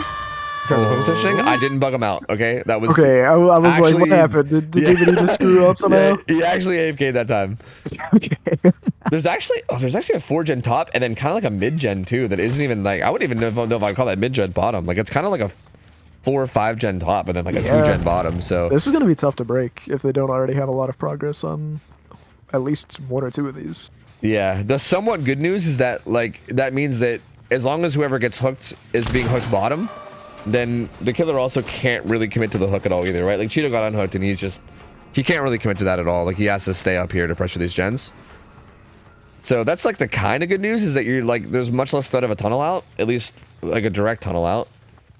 But also you still got to be worried because Cigar, right? If someone goes down here and gets hooked in this top side, it's going to get really dangerous. So yeah, we'll revisit the whole like ban stuff in between games again. Because I definitely think there's much more to say there. Oh, 100%. It's a very fun conversation to have. This is a big down, though. This is huge. between all the gens, he's got Eruption as well, so I'm glad I'll that likely see him go playing that. I'm glad that they put on borrowed time though, because Yeah, same. They listened. that's gonna help a lot here, I think, especially with this hook being topside. Borrowed time's gonna do wonders here. Painrez hits this gen Happy Shot I was working on at like 3, 2, 3, 3. Such a deep topside hook. Yeah, that's This is very tough. behind main. Oh my god, look at these gens, dude. Oh, that's gross. That's so gross. Oh my god, these gens are gross. They gotta send everybody topside as soon as possible. They need to start pressuring every gen. Yup. Yeah, but they're just bottom, which is fine, but you gotta get these top gens out, otherwise you won't actually be able to get to the 4K1 tie even. Yeah, this like realistically could be the 4K2 win with this gen setup. Like this is so nasty. If ever there were a gen setup that made it possible, it'd be this one. These guys are trying to make it there with borrowed time, but I don't think he'll be able to make it. Even if he'd have to dodge the shot and then not get hit with the follow-up shot. Too late now. The slinger could just hold him hostage. Oh, they're sitting 2. They don't get there in time. He body blocks it. Oh, they do. Alright, never mind. Well played. The problem is that that wasn't borrowed time, so yeah, they're gonna need to take a body hit. blocking for it, so Angry Shooter should be able to make it bottom side. Just block the chain. Oh, I think they need to block it up by the rock. That's not gonna work. Oh, it does work. It does, Just and kidding. overcome, so he can't even swap to this one. Ooh, this next shot's gonna be so huge. This is gonna be so important. They need to dodge this. It's all important. Oh, Nice. Big for the waifus. Real big. And Jinxie's just going to keep committing, but yeah, I mean, this, even if you down here, this is a much worse spot. You don't really get them anywhere too crazy. Honestly, this path thing is kind of scaring me a little. So the 4 lane is definitely a bit keeping me on my toes. Never mind. Dodges that shot though, so I mean, it's definitely risky, right? Because you go down there and Jinxie gets a pretty decent hook spot, but yeah, you made it far enough now that it doesn't really matter. Oh my god, just continuing to as well. Oh lord. He has to drop it. He needs to go back up there. Yep. Cheeto's actually still bottom. Oh. They actually didn't get that much gen progress for all this, which is kind of a shame. Not much gen progress, but they did reset, so. Yeah, they reset. Yeah, Cheeto will be able to reset Angry Shio too. And then they'll also be able to finish that bottom side gen, which means all the focus will be on these top gens.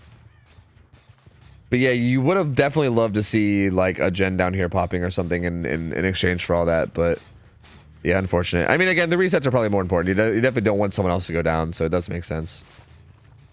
But now they can maybe just slow play this as long as nobody goes down here. Good shot. If he just stops struggling, he should be okay. Yeah, I mean, good enough.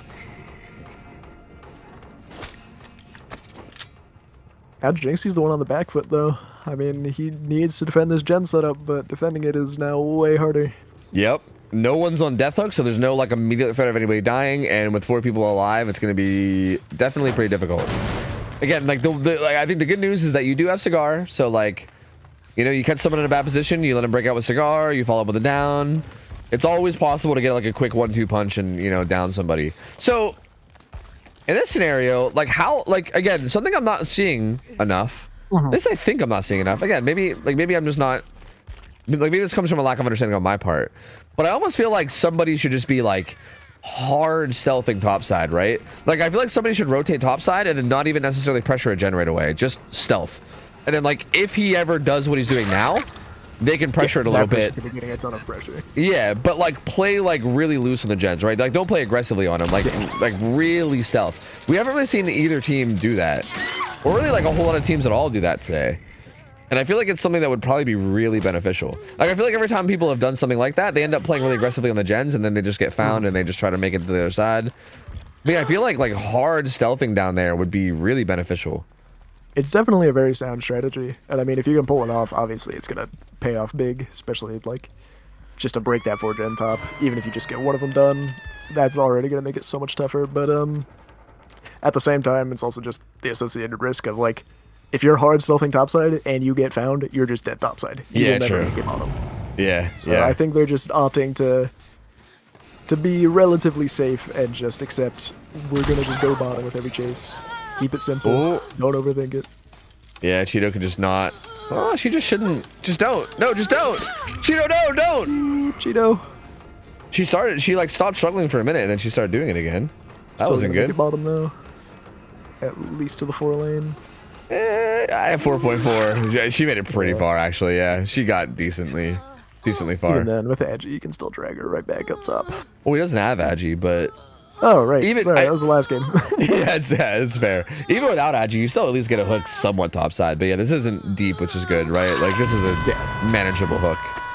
Of all the topside hooks to be on, this is the least bad, so. Yep, main's got a good bit of progress too.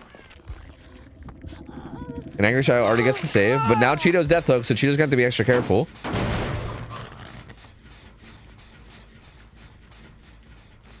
Save on Cheeto coming in, probably a quick reset, and they just don't have enough progress to really make this threatening for Jinxie, I feel. Yeah. I don't know the progress on like 1 and 2. I feel like it's not like anything. Yeah, I like think 2 they're has like, Overcommitting nothing. to main. Yeah, it's a little bit odd. I mean, main is obviously like probably the best one to do because that would break up the final 3 into like a better. Like I think like main and 2 are like good gens to pressure, right? Yeah. But it just feels like 2 isn't even getting pressured at all. It's I interesting. think they're playing just a little bit too safe. Which, you know, you can't really blame them for. They need to break one of these gens, and if any of them mess up, then they're going to be kicking themselves, but... Yeah, but at the same time, like I think now, especially that there's a survivor death hook, like with I think with no one death hook, it makes sense. Like just play as safe as you want, fuck it. But now that there's someone death hook, like, you got to be a little careful because you're playing safe, but at some point if you slip up, especially the death hook survivor slip ups, you know, has a slip up, then you're done for. Should be another down coming in, though. Yeah, and eruption popping on everything. More eruption.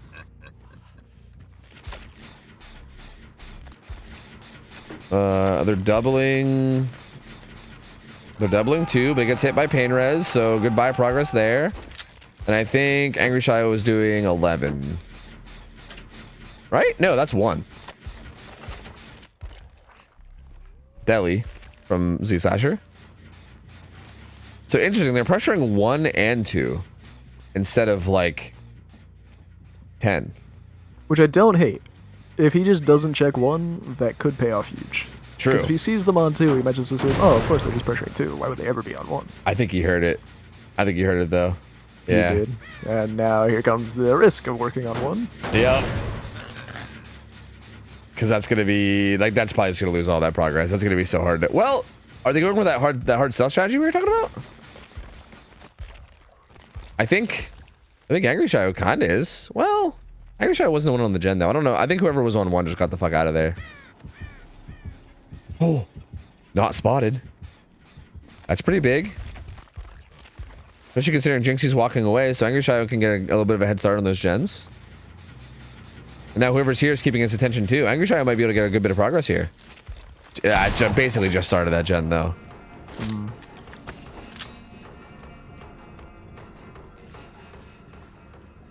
Yeah, heading back to main now though. Slow grind out for the survivors here. Just being as meticulous about it as possible, but still just slowly losing the hook stages. Yep. They're getting a little good though. Like this gen at like 2 has a good bit of progress now. They're progressing main as well. Two's got quite a bit, main's got quite a bit, but as soon as the down comes through, 2 and 1 are just gonna get smacked by eruption, so... Yeah, they just gotta do a really good job of not going down. They did do a better job of denying... to know about main, though. Yeah, he like kind of checked on it, but they didn't full commit it. And like, look at it. It's got so much progress. Yeah. I think at this point, they might just be trying to... Honestly, yeah, Cheeto can just die corner here, and they guaranteed pop main. Yeah. And they need to stop doing this, too. They need to stop struggling and giving him free cigar value. Yeah, just sit still. Like, this is like the 5th time I've seen this happen. And now she's dead because of it. You just gotta sit still. And eruption pops because of it, too. I mean, main's gonna pop because there wasn't even eruption down on it, but like... Yeah, man, like if you just sit still and force him to M1, this is a whole different game, dude. You make it the whole way down to bottom, he doesn't even get the down on you. So bizarre, dude. Main's gonna pop, but 2 got hit by eruption. It's... Oh! Ooh, it's... Oh, if they had one more person here. Yep. If they just committed to pressuring rather than trying to help Cheeto get to bottom. Yeah. So unfortunate. Kick's gonna come in with pop, but I mean, Angry Shot is probably gonna be pressuring that gen at 10. Yeah. I mean, if you're Jinxie here, you're kind of like, I might just lose off of how much progress 2 has. Yeah, this is such a tough spot to hold from here. And No pop either, so... Yep, no one's death hook either. They've all been hooked once, so... Angry Shot is actually stealthing at 2 instead of... I thought Angry Shot would be just pressuring 10 this whole time. I don't like this. I think you just... I mean, I think stealthing is fine, but I think stealthing at 2 in particular is not fine. Like, I think maybe, like, if you want to hold off from pressuring the gen for the reset, just so that, you know, so you don't get found, but... Oh, gets away, so I guess it's okay. I feel like he might still commit to it, though. He most likely knows that there's a reset bottom. I don't know, actually he's going to catch him out. Yeah, he's a little too worried about it. It's like, I don't know, they're on some psycho shit, I don't know. It's working in their favor, because they are kind of on some psycho shit with where they were resetting. I'm surprised they weren't resetting deeper bottom. That is true, honestly, yeah. Ooh, committing pretty hard in here. Z-Slasher being a menace as always, dude. This slippery little bastard. Man. Yup, just keep sprinting through. Yep. Really smart play from Z-Slasher. Knows that if he stops to throw a pallet, he's gonna get shot. So just greeds and says, "Hey, if you're gonna shoot me, you're gonna have to make sure you hit the shot." So love to see that. I think it's a really good play. Nancy getting in here. Angry Shadow now pressuring 10. And Jixie hasn't even gone towards 10 at all. Like, again, I feel like if Angry Shadow was just like stealthing over there earlier, I mean, maybe it's because like he saw the ball earlier, but still, like, it's crazy to think how much progress could have been on 10 already. But still, it is going up. And they've done a good job of not taking damage for a while, too. Z-Slasher is still playing pretty safe here.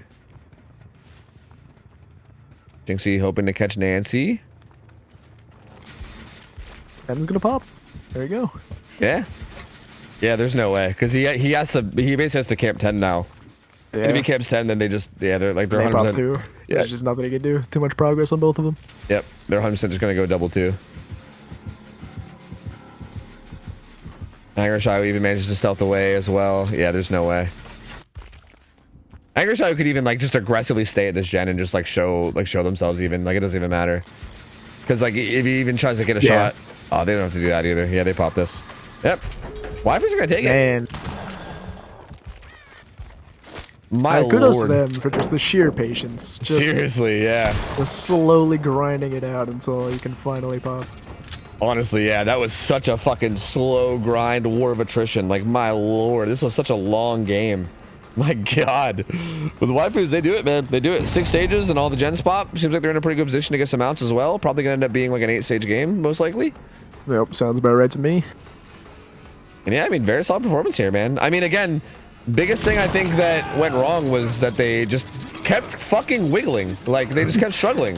Just let it happen, man. Just sit there. Yeah. He's gonna have to, you know, hit you with Cigar anyway. You're gonna be fine. Just let him waste time. Force him to hit you. Get more distance. I think maybe the fear is that he just like, I mean, see, like maybe what I'm not getting is like maybe if you don't, oh, that was a good shot. Oh wait, she's full health. Like maybe if you don't struggle at all, then maybe he just pulls you even deeper into the top, I guess, maybe because he has so much time to pull you. I don't know. But I feel like, I mean, if you see him doing that, then at that point you could wiggle. But if he's just keeping you in the corner at 10, I feel like it's just better not to. See, but even then, that would take so long. Like if the bar's literally at nothing, and he does that, that's like, dude, you can get like an entire gen done. So much time. Yeah, they can get like an entire gen done while they're doing that. So yeah, I think regardless, yeah, like the amount of times that they just like struggled and let them get free cigar value was just absurd. Like that was like 100%. Like if they had not done that, this game would have been over so much sooner. Like so much sooner. But regardless, I mean, they still handled it well anyway. Like, they did a really good job of breaking the gen setup. Made it really hard for them. Their micro towards the end was really good, too. Making it really hard for them to get health stages. And, yeah, just kind of did everything right. And they're going to go up 1-0. So, GG's. Very, very well played from Waifus. They're going to go up 1-0 on their set. That's going to be 1-0 going into the Billy set. Looks like we're going to be keeping the same lobby. So we're gonna have Jinxie, Jinxie playing Billy up against the survivors of waifus, and this is gonna be empathy set, so they're gonna be feeling a little bit more confident in the set. So this will be their chance to maybe tie this up and take it to the tiebreaker. Billy will be played on Thompson House, and we'll see how comfortable the waifus are here. We get the map change. Okay, so while we're waiting for this to start, the whole idea of stricter bans. So like, Yeah. I feel like it's not unreasonable to just have like we can do like tiers and maybe just like not do like 5 tiers, maybe just like 3 tiers or Just something. like 2 or 3 tiers, yeah. Yeah, and again, I don't even know if I would want to have like any tier that's like all exhaustion spanned, you know? Like I don't know if that's like because again, I feel like with our better teams, like maybe that would be fine, but like even then, like I don't know, man. Like I've watched. I mean, I guess maybe this isn't a good comparison because I'm talking about the best killers in the world, but like I've gotten invited to cast grand finals of tournaments like a bunch of times before, right? And like a lot of times I'll watch those, and the killers will be getting like 4K2s and shit, right? Even with like the best teams in the world. But then again, the killer players are also like Zaka and Zeno and shit. So like, you know, like maybe that's a little unfair too. But still, like it's still like it feels like the killer just still has a lot of power in those sets. Yeah. And I feel like, again, that balancing, I feel like is made around the survivors having like really good comms and really good coordination and like very few mistakes. So yeah, it feels like having that level of balancing for like a lot of the teams here that are like either brand new or like still like relatively new and learning, you know, like it just doesn't feel right. So but again, I do think like, for instance, banning all the boons just makes sense because like you're never gonna be able to use boons in any league. You won't have those in any league. We'll ban Delhi like across the board at anything other than S tiers most likely. Same with UB, stuff like that. DH probably would be like the one exhaustion that would be restricted to, you know, the highest tiers. You know. Yeah, 100%. I think that would probably be. That's definitely something I think I would like to consider. Yeah. I mean, again, I don't know how like. If you're wanting to look more into it, I'm happy to make it all happen. Yep. If yeah, I mean, I think if from like a viewer point of view, if it sounds fine, if from a player point of view, it sounds fine too. I think to me it makes the most sense. Like yeah. We already have a decently complicated rule set. It's already like hard to explain to like someone who's asking that's new. So what's the difference, you know? And I feel like for the players, it would probably just be better, right? Like I feel like no one's like it's got to feel so bad going into like a clown set like they had to do earlier, or like a Freddy set, knowing that they have like, you know, like fucking Deli Unbreakable and Botany and all these like good healing perks and shit, right? Like I imagine that can't feel too good to go into that set with like knowing that, right? Like of course you know that your survivors are gonna have that too, but still, like it'd probably be a lot more fun knowing that you have a decent chance of putting up a good result. So yeah, it's currently our rule set is very difficult for killers because you more or less just have to accept if you're against a solid team, you're most likely just going to get outed. Yeah. Despite even if you play it like nearly perfectly, sometimes they'll just have the perks to get it out of you. So. Yep. Yeah, I'm for it, man. I'm all for it. I think I'm down. We could maybe do it over the course of like if we want to like slowly just talk about how exactly like how strict we want it to be and you know how we want each tier to be. We can slowly do it over the course of like the next week or so if you want to. Yeah, I'm down. I'm down to do it slowly over the course of the week. Hop on a call or something. Figure it all out. Yeah, sick. I'd be down. Yeah. Like I think there's just like the big perks, you know, like can be restricted. Like it doesn't have to be like that complicated, but yeah, it seems totally doable. Cool, man. That's exciting. I'm curious to see how that plays out. Yeah, I think it'd be a good direction for scripts to go. Personally, I'm just a big proponent of like, I just want people to play like essentially what regular comp is and just see if they enjoy it or not. Yeah. And again, like I feel like that's a big part of it too, right? I feel like if we're preparing people for like actual comp, like it seems pointless to have people run again. Like borrowed time is a thing that we've talked about so much today, right? Because it's so powerful. But like, are we really gonna get people used to running that all the time? And then if so, like, what's the point? They're just gonna go into real comp where that's not available, and they have to play around not having it. Like, it feels like one of those perks that just gets you like a free like play that you wouldn't normally have, right? Like the person just gets across the map without really anything else having to come through. Whereas like without borrowed time, you need a lot more, right? Like you need to time the unhook better, maybe body block. Like there's so many things that like borrowed time just gets around that you won't end up learning because you don't need to learn it because you have borrowed time, you know? So yeah, I don't know. Yeah, it does seem like the healthier way to do it.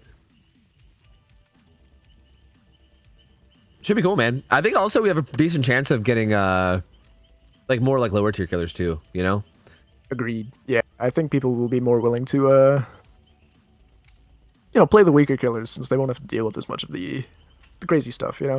Yeah.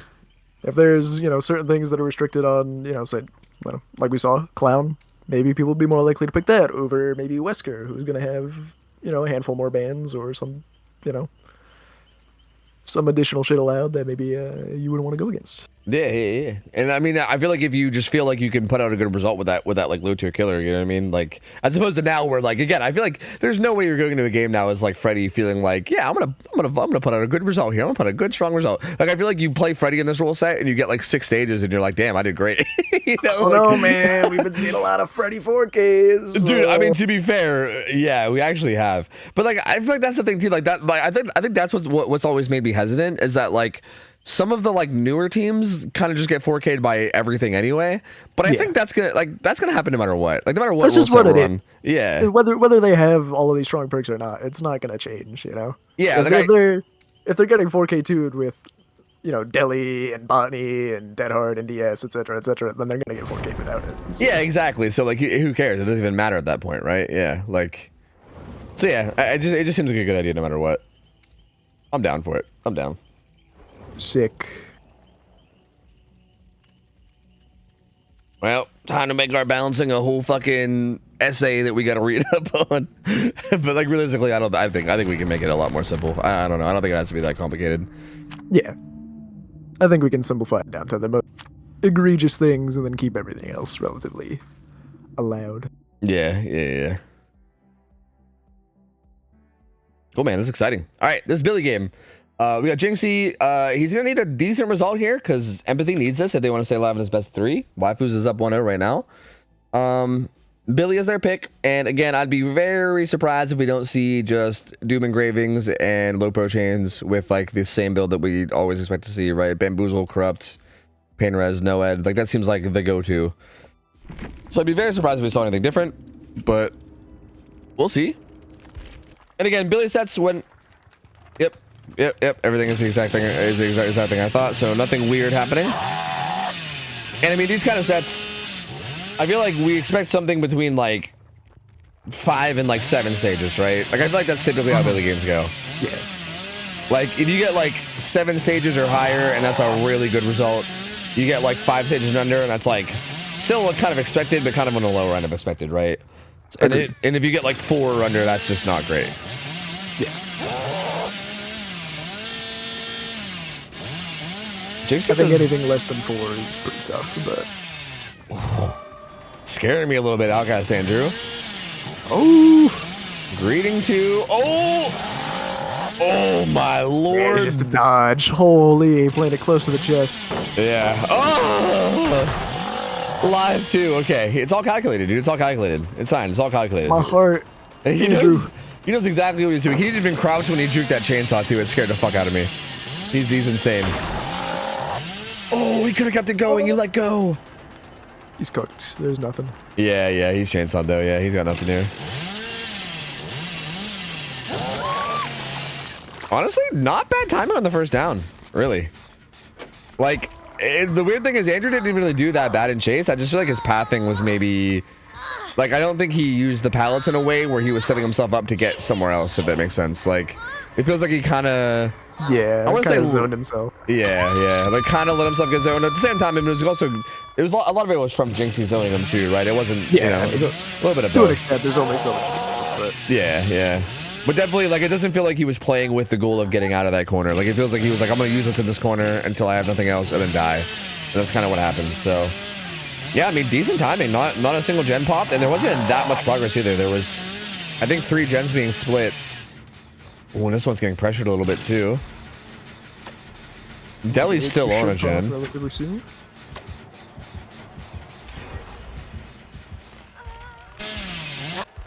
Yep, so Z-Slasher does the gen at, like, I think that was at, like, 10.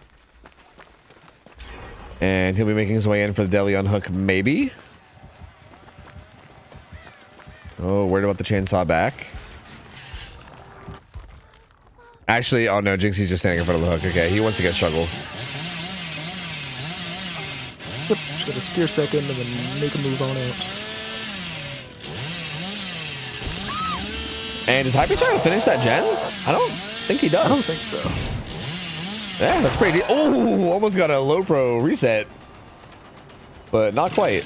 That would have been crazy if he managed to flick that just right.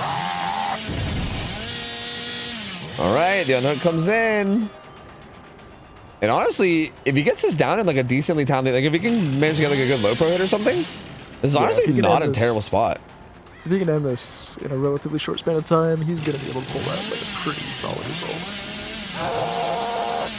Ooh. Nice. Manages to do just that. Yep. Catches him right at the corner before he turns it, and oh, DS. And here's where all that talk about the balancing comes into play. Yeah. Something like that would never be allowed against a killer like Billy. Yep. Same thing with like the deli on the unhook as well and everything. Yep. Still in an okay position though. Like if you can get this follow up down decently soon, like he did lose a gen for it, but still has Andrew's zone. Not a whole lot Andrew's gonna be able to do from here on in. Just gonna run in the basement. Yep. Just gonna go die in basement.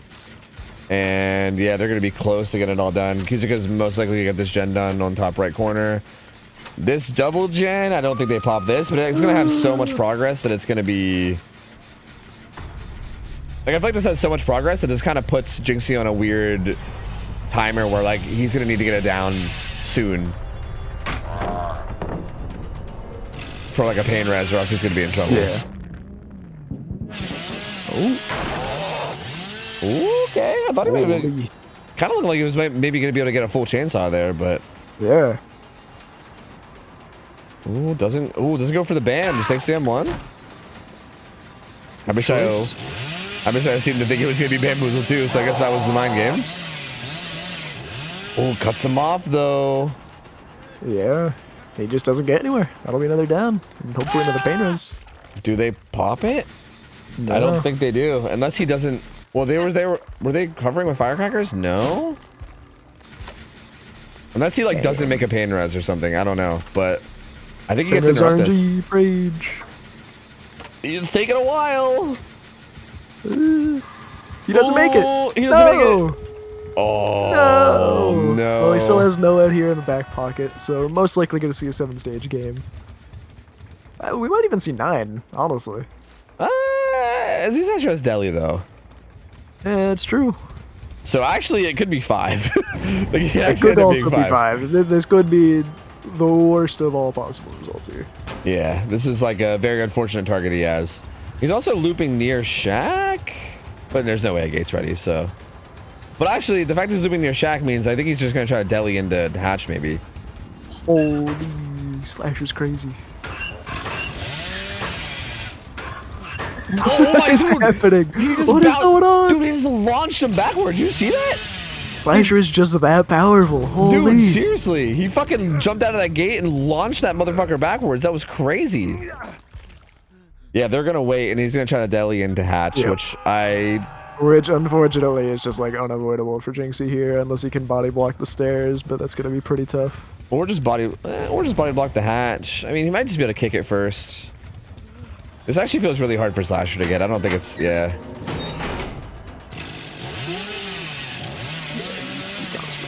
Still, 7 stages. Not bad at all. Yeah, not bad. This is literally what we said was like on the high end of results, right? This is kind of expected in terms of like a good result, right? Like, I feel like a 5-stage result is not unreasonable. Like, that's something you'll see, like 5, 6 stages, 7 stages. Again, just like it's on the higher, again, it's pretty much expected, but it's on the higher end of expected, right? Like, it's not like a crazy pop-off game where you like got a crazy higher than average result, but it's still good. It's still good, and like, this makes it so that the survivors of Empathy, if they just play a good, solid game, they can beat this for sure. This is absolutely beatable. So, yep. Yeah, if they can just have the same thing occur where they have a relatively good first chase and hopefully it's on DS, then they're kind of poised for greatness here. Yep, exactly. And with Deli and everything in play too, I feel like, yeah, Empathy absolutely can make this happen for sure. So, well done by Jinxie. He got a pretty solid result. I mean, good job from the waifus too. They did manage to, like, it did seem like they were in a little bit of a rough spot, but they kind of made the best of the situation, and they, again, I mean, I feel like it would have been massive if they got Z-Slasher out and it was 5 stages. That would have been huge, but yeah, it was just a tough spot to be in, right? It was kind of hard to make that happen. I think they may do pretty well with the rough start they had, but we'll see now what their killer can do. I'm assuming Z-Slasher would probably play Billy. I don't know who plays Billy for waifus. I guess Andrew Z-Slasher. I'm not sure. I don't know at all. Yeah, me neither. It's a toss-up. They got a couple people who've been taking on more killers, as far as I'm aware. Angry Shio, but you think? Maybe. Yeah, maybe Angry It Shio. could be Angry Shayo. Yeah, maybe. Billy feels like an Angry Shio type killer, you know? I don't know. I don't know why I feel that way. Angry Shio just feels like feels like a Billy player to me. Interesting. Oh, gonna have to have a really good game. I feel like, again, gonna have to match that early game too. I think that's a big thing. Like if everybody could have a really strong early game, then that might just be done shut case right like fucking right then and there, you know? And it feels relatively doable. You know what? It's actually kind of interesting. Like something I've noticed about this map is it does kind of feel like the early games are like surprisingly hard sometimes. Like it felt like when I first heard that like Billy got played on tops now, so I was always like, really? That feels like a really hard map. But yeah, the more that I see it get played, it does kind of feel like any area you go to, you're kind of just like zoned there, right? And you like use the resources that are there, and then it's really hard to like get out of it, you know? So like not impossible, but it definitely seems difficult. Yeah, there's typically some strong resources in some really key areas, but whether or not you're going to be able to escape to the next strong area is a much bigger issue. Yeah, exactly. I feel like that top left corner feels so good. So I feel like if you can get there, that's god tier. But yeah, other than that, I don't know. The rest, yeah, a lot of other places the map feels like it's like you get a couple resources and then you're basically done. So yeah, we'll see, man. We'll see how they do. And it is Angry Shio, so. Oh, we finally got asked the question. Will new Grim Embrace be allowed in scrims? You know, we actually sat there and talked about this, and actually, I think you already announced it. Yep, it was announced already. Yeah, we had a discussion about it. We're going to allow it for 1 week, just for funsies, basically. Like it's super busted. It's so fucking it's so busted. So like we already know that we're going to permaban it, but just for funsies, we just want to see it used for 1 week. So next week's scrims, people will have the choice between either running Grim Embrace or Pain Res. Like you can't run the combo. You can't run the combo of both. So kind of like how No Ed No Way Out is banned, we're going to have Pain Res Grim Embrace banned. So you'll have to choose between one or the other. Well, DMS is banned outright, DMS is general ban, so we don't have to worry about seeing DMS Grim Embrace, which is like a even more insane combo than Pain Res Grim Embrace. Yeah, but we just definitely didn't want to see, like, I feel like the idea of killers running around with Pain Res, Grim Embrace, Pop just sounded like fucking nightmare. Yeah, just like miserable. Yeah, fuck that, dude. Fuck that. I feel like even without Pain Res, I think just Grim Embrace is going to be insane. It's like, going to be pretty crazy, but yeah, it's going to be absurd. So we gotta see it once. Yeah, exactly. So again, sorry in advance for the survivors that are going to play next week. Okay, it's going to be rough, but we gotta see it one time, right? Like just because why not, right? We can't just like let this perk be all strong and meta now and just never see it a single time. Like we might as well at least try. Yeah. But yeah, it'll just be once. It'll just be once. The survivors have borrowed time, so it's fair. So true. True. Actually, though, actual facts.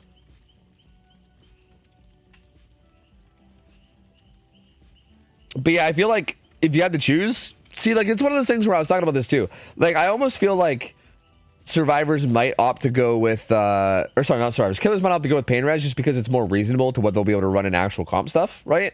So like, it wouldn't surprise me if a lot of killers just didn't even run it and just ran Pain Res instead. But I do feel like mathematically, I'm pretty sure Grim Embrace is better, right? It blocked every gen for like 12 seconds, I think. Yeah, I think it is slightly better in as far as like how much time it buys you. Also, it affects every gen, so yeah. Pretty crazy how you could just kick 3 people off of gens and just call it a day. Just by getting a hook. On top of that, you also don't need to worry about what hook you put them on either, right? It's just exactly. It's just anything at all. Yeah, so you can be much more like, you know, conservative about like what you do in terms of like your hook positionings and stuff, right? Like you can be really picky. It doesn't matter. It just feels better in like pretty much every way, honestly. Like it just feels like Pain Res but on steroids almost. It's just instead of the gen going down, you just stop everything from happening for 12 seconds, which is nuts. Like I don't know, that's just so nuts. So I don't know. We're gonna see it for 1 week. We'll see it next week. We'll see it for 1 week. You know, we'll see what happens. We'll see how crazy people get with it. Yep. We'll watch all the survivors be miserable while they stare at their block gens and then realize how bad of an idea it is and then take it off forever.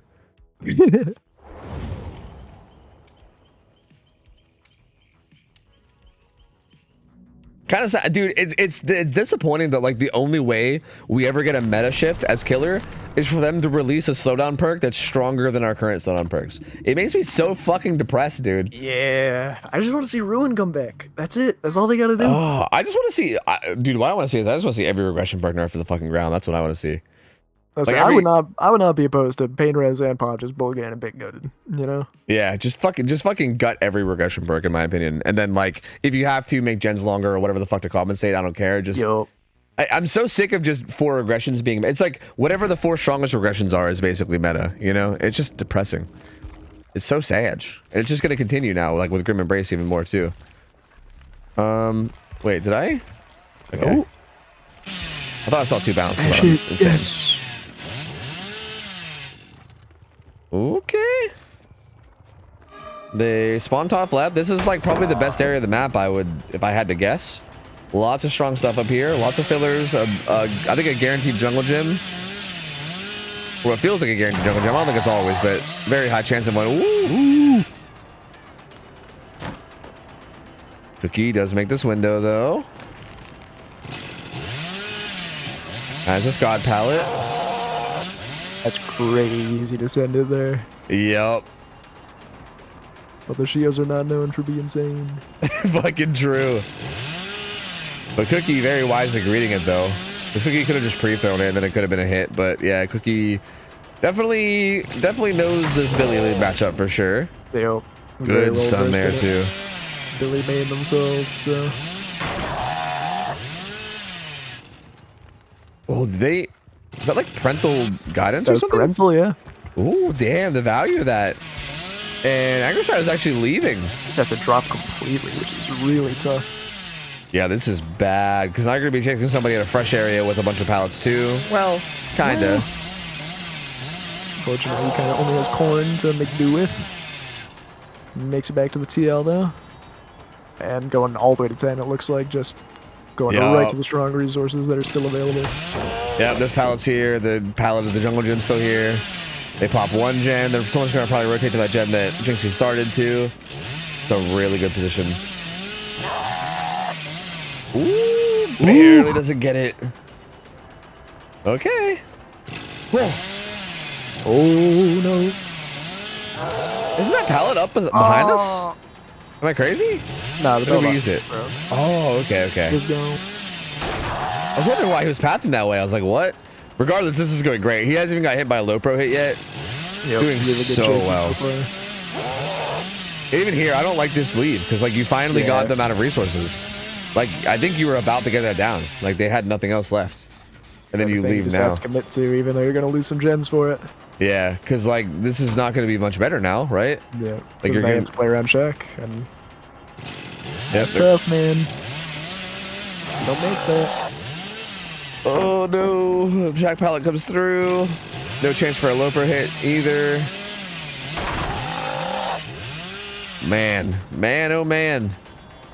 Serve's playing this really well. Every chase just going perfectly for him, essentially. Yep, Loris has this filler, or this maze tile as well, which is really strong. Even greeds it and gets away with it too.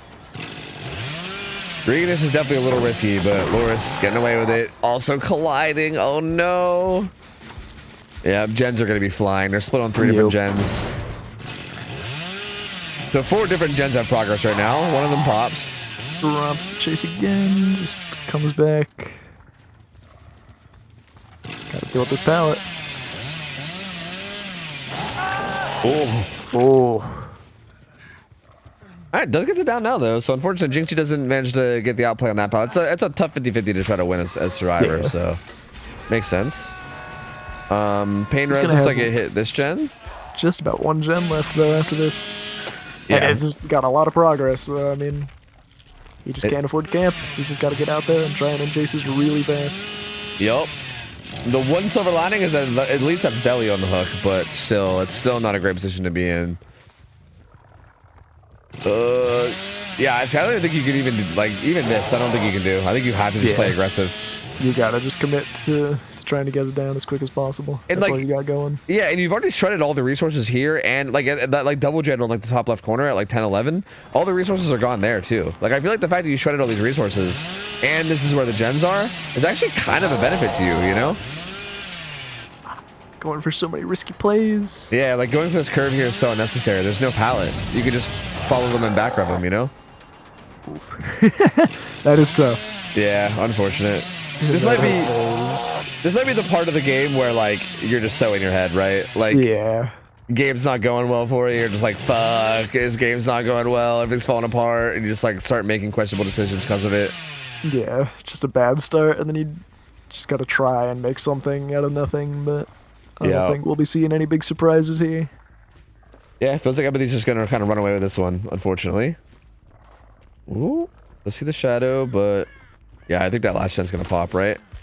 Actually, they're resetting. Might just double main and give up on 3 since Chase is near it. And this should be a down, probably. Oh no! Oh no! That's not gonna help the tilt meter at all. Not like this. The horse is unbalanced, but I don't think she'll make it. Yep, there we go. Down comes through. See, the problem is here is like you still get this hook. I mean, maybe you interrupt main with pain res. I mean, honestly, he just has so much. Yeah. Hypothetically, if you get like another, even then, that still wouldn't be enough. No, it's shit. Because yeah, the win con's 8. It's like 7 with 4 fresh or 8. Yeah, you need so much still. You need like 2 more stages and then to go into late game with a fresh hook target, I guess. Yeah. Honestly, he kind of just needs to down both fresh hooks. Yeah. That's about all he could possibly do here, but that's a very tall order because they're just gonna play very safe and not let that happen. Ooh. Good stun from Ace 2. This corner does have its resources as well. This is like the only place on the map that still does. And the other gate was, oh, okay, like 10-11.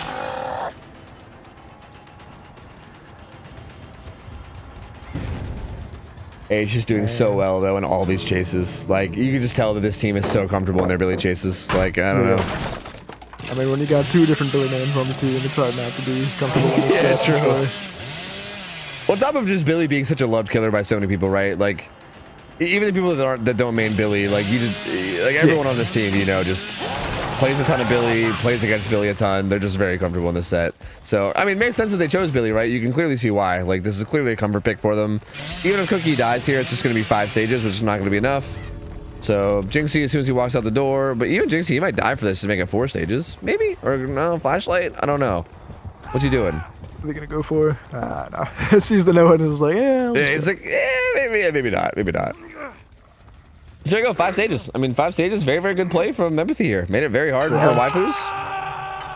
Angry Shio just couldn't quite get it going. Again, I feel like the major problem here for Angry Shio was just leaving chases at like the worst possible time. Like, yeah, I mean, he needed to commit to something way sooner. Yeah, like I know that those chases weren't going too well, but like, I feel like once you break all the resources in an area, that's when the down comes in. Like, that Ace had a really good run at that like 10 corner. But then, like, the second that Ace started to leave towards main and do, like, a dead zone where they were going to get down is, like, the second that they left Chase. And they were like, oh, okay. Like, I feel like if you're Ace there, you're like, oh, sick, thank you. Like, that you were about to down me and you're leaving, thank you so much, right? Like, I feel like that happened, like, every time. And then same thing with Loris. Like, he found Loris at, like, Shack, like Shackish area. And again, same thing. Like, you chase around a little bit and then, you know... Yeah. Break all the pallets and then you leave that chase too, like right when resources run out. So yeah, just a little unfortunate on decision making. But hey, I'm kind of all for it because now we can see a spirit set. True, the only spirit set of the night. We finally got the one. Say this will be interesting. I wonder how good either of this team is on spirit. I don't know. Like, do either of them have like a? I don't know if either one of them have like a dedicated spirit player. So yeah, I'm not too sure if either they have like a dedicated spirit main. I believe Angry Shio, if I'm not mistaken, is the spirit for waifus as well. Okay. Chad's actually scrimmed their spirit not too long ago. Ah, I see. Hopefully Angry Shio isn't in their own head about that game though. I feel like again, like Billy's one of those killers that's really easy to like get kind of tilted on, right?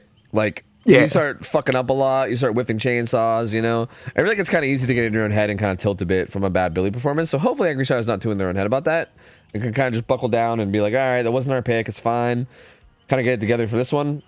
Because, yeah, I mean, I think the fact that both teams didn't ban this means that they must at least be somewhat comfortable in it, right? Like, I feel like if you have, like, for instance, if you're a team that has no Spirit player whatsoever, you would ban this for sure. Yeah, exactly. This would have just been gone, but yeah. So like both sides must have somebody that at least plays a bit of Spirit. So yeah, I mean, Angry Shadow probably at least a little bit comfortable here, and same thing with the killer from Empathy. As far as I'm aware, Empathy doesn't have like they don't have like a very deep roster, do they? Like I think it's like 4 or 5 people. Unless I'm wrong about that. If I'm not mistaken, I think it is just like 5 or 6 of them at the most. I think you're right. Yeah, I don't like think they have all that many people on there. So. Yeah, I don't think they have like these like dedicated like niche killer mains or anything that like a lot of other teams have. So yeah, I feel like with a roster like that, that's where you kind of like. It feels like you're kind of open to having these like holes in your killer, you know, like roster kind, you know, like type situations. So I'm not sure if this will be one of those types of situations or not. But again, I feel like if it was, they would have banned it. So probably not. But still, curious to see who they put out and how well they do. Parental guidance, my beloved dude. They really did get so much value out of parental guidance. Dude, parental kind of showed up big there at the beginning. Oh yeah, it went ham, dude. Like that early tile, that was so tough.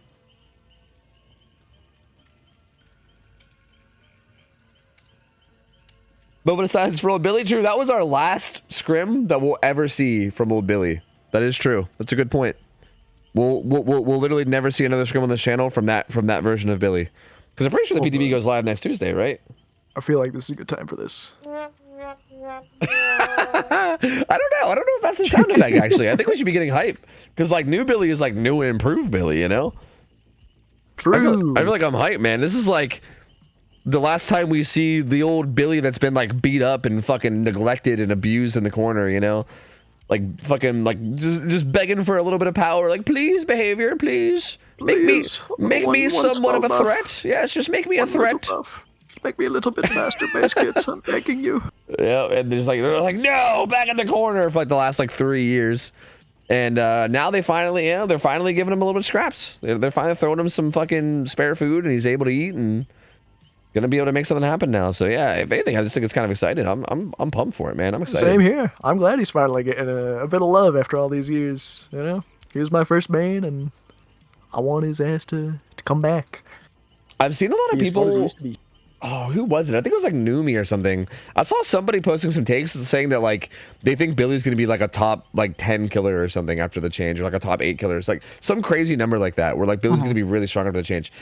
And I thought that was interesting. Like I don't actually know. I didn't do like a ton of grinding on Billy on PTB to know 100% how good or bad they were, but I feel like there's a lot of zoning potential there. And I'm curious to see like how strong he comes out after the changes. Like he might come out really, really fucking strong, you know? Yeah, I honestly don't disagree with Numi and the other people who might have been saying that. I think he's gonna be maybe bottom of A, top of B, maybe even a bit better, than I'm giving him credit for. I didn't get to play around with him much on the PTB myself, but he looks very strong. His map pressure, his ability to just tear through pallets, and honestly, just overall, his lethality is so much better now than it used to be. See, I think a big thing that makes him strong, from what I understand, is like his cooldown reduction, right? Yeah. Because he got like a baseline like 10% cooldown reduction, just base kit. Yep. I think it went from like 3 seconds to 2.7. And on top of that, I think he got an additional 10% during overdrive. Mm-hmm. And on top of that, if those add-ons end up coming alive the way that they said they were in that update or whatever the fuck, that's insane, dude. Because you can make it even better. Yeah, exactly. Yeah, like your cooldown could be fucking insane, dude. So like, I feel like, again, especially if the cooldown was the big reason for him being strong, and if those add-ons come and make it even stronger still, that's going to be nuts, dude. Like, he's going to be very, very powerful. Which is interesting. I mean, who knows? Maybe we'll be getting terrorized by OP Billies, which, I'm down with it. Fuck it. I'm down to have, like, if he's, like, wildly OP for, like, a patch, I'd be fucking cool with, like, sure, fuck it. I don't think he deserves it after all this time, man. Exactly. I don't think he would be wildly OP, but like, even if he was, fuck it, fuck it, man. Sure, I'm down. I'm Just down to have let it Billies happen. every game. Yeah. Dude, I'll take Billy's every game instead of Chucky's every game. Like, sign me up, dude. Just get me out of this fucking Chucky hellhole for the love of fuck. That's all I care about. So yeah, we'll see. Wait, repeat offerings? Oh, I missed it. Well, it's probably Vigos. It's Spirit. They need 2 Vigos, so it's fine. Oh. But did they fly away or what happened? They have the wrong offerings. Oh, that's tough. Well, they have 2 incorrect offerings. Oh yeah, actually, the only one that matters isn't there. Do we force a reset for that? No Hatchet Shack. That's it's pretty. It's kind of a big deal. It's probably better to just restart it. Yeah, to be honest. I think we restart it. If Monkey wants to at them and then let them know the mistake they made and just restart there real quick. Yeah, or like hop into their voice and just yell at them to restart. I should just do that myself. That's good content, right? Just jumping in and going restart. Oh, I think we're already on it. Angry Shadow stopped. Yeah, I feel like Hatchet Shack is a big one. I feel like we could have maybe just let that play out and just say that like Hatch Escape just wouldn't count for survivors or something. But like, I don't know, that's just kind of weird to do on the fly. I think I would rather just restart. It also kind of, with binding as well, it kind of makes it more difficult for the serves. I think it's better to just, you know, cover all our bases, restart, and get the correct offerings in there. And just True.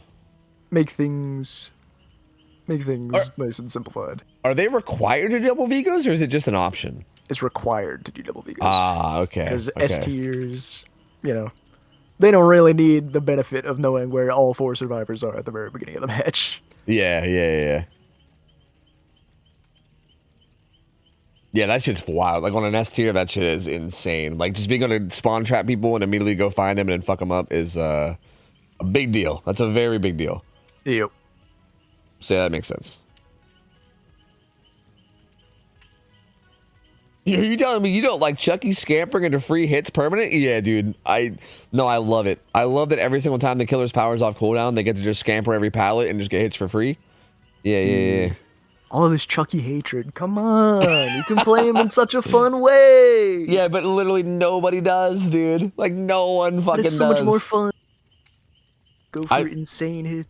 Honestly, I miss flick Chucky, dude. I miss back when you could actually flick, because I feel like more people did. Like more people went for like fun flicks and shit. I still feel like, I don't know, man. It feels like his kit can be so fun if they just tweaked it. Like, it feels like it has potential, right? Like open them up for like better flicks. Like just get rid of manual scampering altogether. Lower the cooldown so you could use it more often. You know, like there's so many things you can do that would make them actually like fun. But like instead they just make him fucking release Legion. it's like god damn it, man. Like don't make him release Legion. Just make him anything else other than that, for the love of fuck. But anyway, that's gonna be a 0.5 penalty, I believe, for the survivors. Yeah, that'd be a 0.5 penalty for good old empathy. Yeah, so they'll have half a hook stage less, which might end up mattering depending on how these results go. But usually all that means is that a tie is less possible. But depending on the results, right? If it ends up being like a 4K1 or something, like that makes the result way bigger if it's a 4K rather than a not 4K. But regardless, still is going to matter a little bit. Build is pretty much what I expect. Pop Eruption, which we allow, and then Pop Eruption, Agi. Yep, that's about it. Doesn't get much more clear cut than that. Maybe you could, well, Sloppy on it. I was going to say, yeah, maybe Sloppy instead of like Eruption would maybe make sense. Ooh. Jinxie on the right side of the pallet.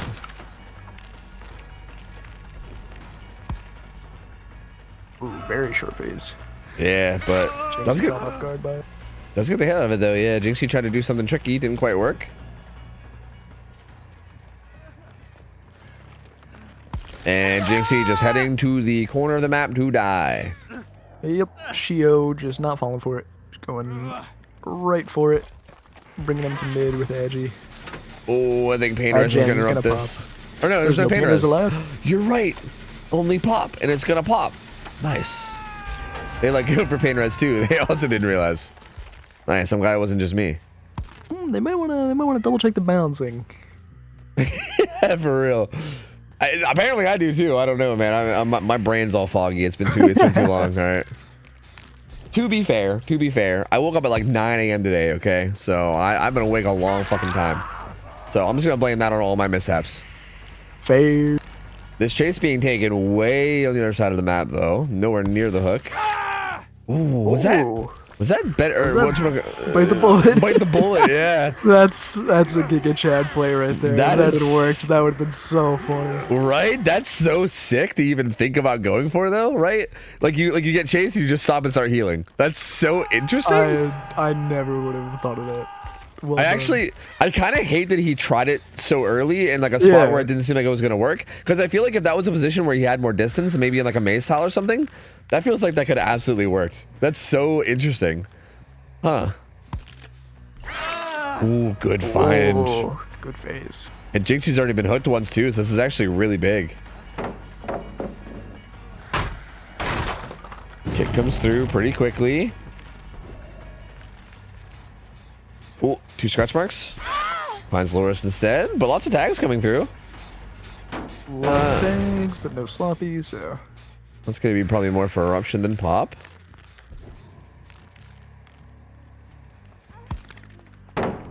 Oh, good pallet camp.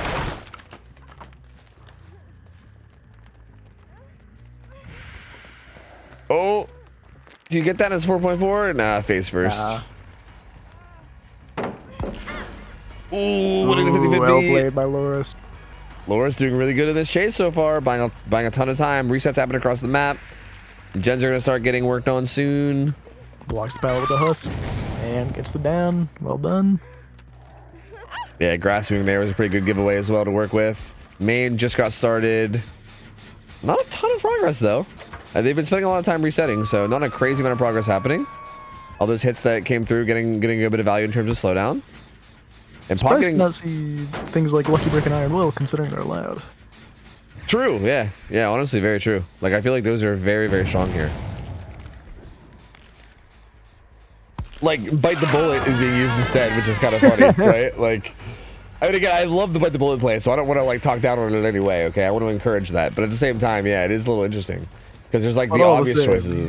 There are definitely stronger options that are allowed. Yeah, exactly. But I'm not going to complain, because if that works, I'm going to laugh a lot.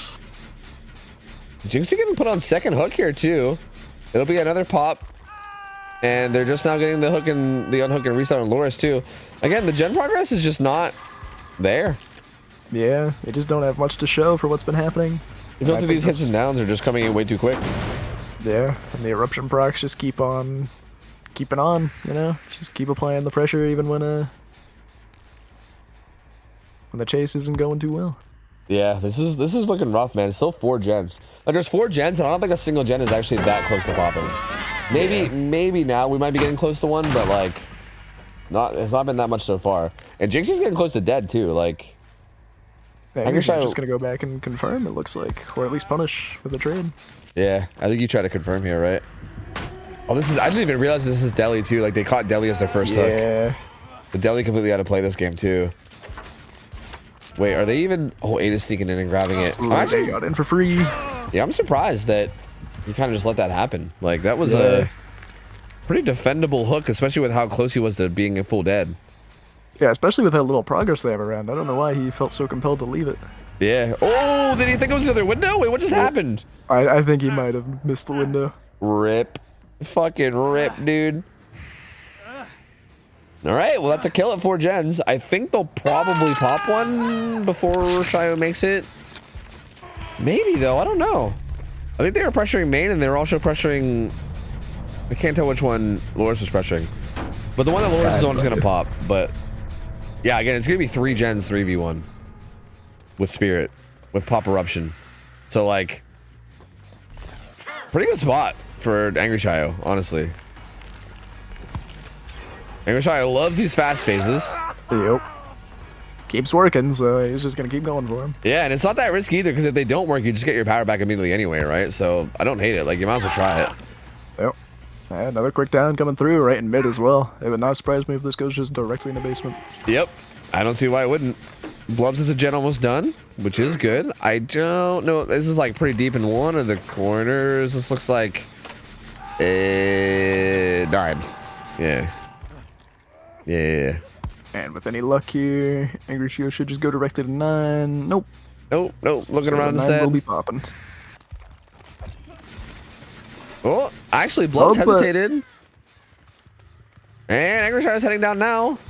Oh no, that bit of hesitation. Oh, but went back. Oh, Never never mind. They pop. Yeah, 9 pops. I think Angry Shio, I think maybe just giving up that gen once to play around these 4 plus basement. Oh, and does find Loris too. That's so big. That's huge. I don't think you commit to this. I think you, yeah, I was gonna say, I think you dip back. Yeah, You just definitely just confirm here. Yep, you just get this kill. You have all these gen setups, and then you're basically good. Well, Honestly, could have just sat in the doorway. this is also fine. I mean, trading hooks here and having another basement hook seems totally okay. Yep, you can just slug this person and just keep on keeping on. Yeah, this is looking like 4K2 territory. I mean, not even territory. This is just looking like 4K2. Like, Yeah, I think this is just a 4K too, plain and simple. good stun from Cookie. See, but I feel like even if you don't get the ooh, scratch marks over there from the side, so Loris is over here. Oh, swings a little bit early. But you get this down, and also Loris is here, so you just slug, and then there you go. Yeah. Game over, man. Game over, man. There it is, 4K too. That's a big result, dude. That's a real big result. It's a very strong result here. Oh, Loris. Loris kind of Montage, showing up baby. right at the end there, just for fun. Put that shit in the montage, dude. Easy. Put some fucking dubstep behind that, dude. Get some good editing. Easiest montage of my fucking life, dude. This is nuts, though. I mean, again, I feel like with what we allow, especially, I feel like this is a phenomenal result for the Spirit here. yeah, this feels really, really good. Like, very, very good. I mean, don't get me wrong. We allow strong stuff on both sides, right? I mean, I feel like Spirit's running, like, Pop Eruption and Agi and shit is kind of insane, too. But still, like, it still does feel like this is very, very good. Like, the win con now for waifus is just going to be finished 4 gens. They don't have to worry about finishing all 5. Just 4 out of the 5 will be enough for them. On Records Yard, too. Records Yard isn't even, like, a crazy map for, like, gen setups either. So this feels like it's going to be really hard for Empathy to win this. Their killer's going to have to pop the fuck off. Like... Yeah, and because of the penalty, they're going to have to win at 4K3. Oh, yeah, they true. can't even just die. Oh, that's right. Wait, so actually they're going to do 3 gens. Oh, Lord. Oh, that's... Oh, man, that's almost just GG. Yeah, like, I'm not going to say it's impossible, but that's going to be insanely hard. Like, waifus are in a very, very prime spot to get this. Yeah, so that penalty actually does matter a lot. So that's what I was saying. Like, that's the kind of penalty where, like, it might not matter a whole lot or it might matter a fuck ton. And this is definitely one of those situations where it matters a fuck ton. That's brutal. Yeah, yo, exactly what Kurt said, though. Actually, though, very well played because of after that Billy game, right? Like, I was talking about that before the match. I was saying that, like, hopefully Angry Shire doesn't get tilted from that Billy game. Because, again, that Billy game for Angry Shire was kind of rough, man. Like, that was a tough one, right? Like definitely some mistakes being made, and you can tell that there was probably some, like, frustrating moments as well, and then not a very good result. Comes right out of that Billy game and then just fucking dominates on Spirit here, so... Yeah, you love to see that. There's a strong mental game on the Angry Shio, it seems like. So you love to see that. The resilience is not even phased by it. I get it. Those are both DVD terms. Got him. There we go. But we got him. No, but really, that shit's hard, dude. Like, I think a lot of people could underestimate how hard that is, man. Like, yeah. Like, having, like, a very frustrating match, especially having a frustrating match. I'm not, like, I feel like a lot of people in scrims, like, even, like, I mean, I think the waifus have been playing in scrim nights for, like, a year plus now, so maybe they're a little bit more used to this than the average gamer, but, like, people that are, like, not used to it, like, having a rough game is already bad, but then having a rough game in front of, like, a crowd of, like, 1,000+ people, too, is, like, it's, like, even more so, right? Like, I feel like it's really easy for that to just, like, get to you and be like, fuck, and then just have your whole, like, morale be destroyed, you know? That's a really easy thing to have happen to somebody, and it can be really hard to, like, combat that. Like, it is not easy at all to combat that, so... Yeah, I mean, very impressive. Like, didn't really seem like Angry Shio was phased. Now I'm making the same fucking joke again. Let's go. And it's funnier the second time. I didn't even mean... there's just no better word to use. I know, it's just the correct word for the situation. The jokes just write themselves, man. I don't know what to say. But yeah, it's actually impressive though, man. Like, I feel like even with me, like, I'm probably, like, I have to be one of the most used to this people in the world, right? Like, I'd play every day in front of thousands of people. But even for me, like, if I have, like, a frustrating game or, like, multiple frustrating games in a row, it'll sometimes get to me to the point where I'm just like, fuck, I need a break, you know? Like, doesn't have to be very often because I'm not used to what I am, but it still does happen sometimes. So I imagine people that aren't used to it, like that seems totally like something that could be a thing. And yeah, I mean, composure being held very well. And now they're in a spot where their win con is very soft. Like this is going to be a very soft win con. They're going to have to fumble really hard, I think, to lose this.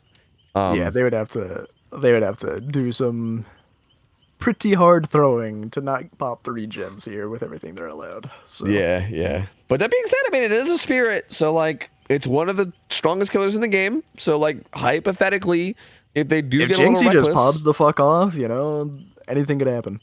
Yeah, exactly. And I feel like, especially if they get a little sloppy too, right? Like if, I don't know, if one of them takes a chase into like middle of the map and goes down, and then either gets hooked in a bad spot or like slugged and someone else goes down, right? I don't know, if something weird like that happens. Not completely impossible. Dude, Kuzika's name is Kuzika Loves Alexander the Great. Oh boy, Alexander the Great is so great. This motherfucker, dude. This motherfucker. This son of a bitch. I'm sure that motherfucker has been staying up all of this time just to come into the scrim, just to have that happen, just to make that come to pass. I know. What the fuck, dude? I love my boy Alexander. It's so funny that this has become a meme. Like I don't know how I feel about this. Like, I love that Alexander the Great is now just like this fucking ridiculous meme on this channel that just keeps getting brought up. I mean, I like it. I respect it. I'll go on the Alexander the Great rant every fucking day. I don't give a fuck. I'll do it. I don't give a shit. Fuck. Honestly, fuck that guy. Fuck that guy. And fuck Kuzika too. All right, this is some bullshit. Damn, leave my boy Zeka alone. Come on. No. He's sipping for the wrong gamer here, dude. He's fucking up. No. True, he should be simping for me, but we'll let it slide. True, man. Earlier we had Fry with the like heart hens, heart tofu. You know, where's the heart dino, bro? It's kind of fucked up. Fucked up out here, man. I don't appreciate it. I don't like it. Don't worry. Next scrim night we'll see it for sure. I believe. Surely. After complaining about it like this, surely somebody will deliver. Surely. Every single person better have Heart Dino or else. That's going to be the new rule. Everyone has to join with their name, Heart Dino. So if your name is normally a heart, like how on Empathy we had those two gamers with hearts in their names, add an additional heart at the end. It's now it's now a thruple. It's now a thruple. Have fun. Dino's getting in there. Yeah, whether you like it or not.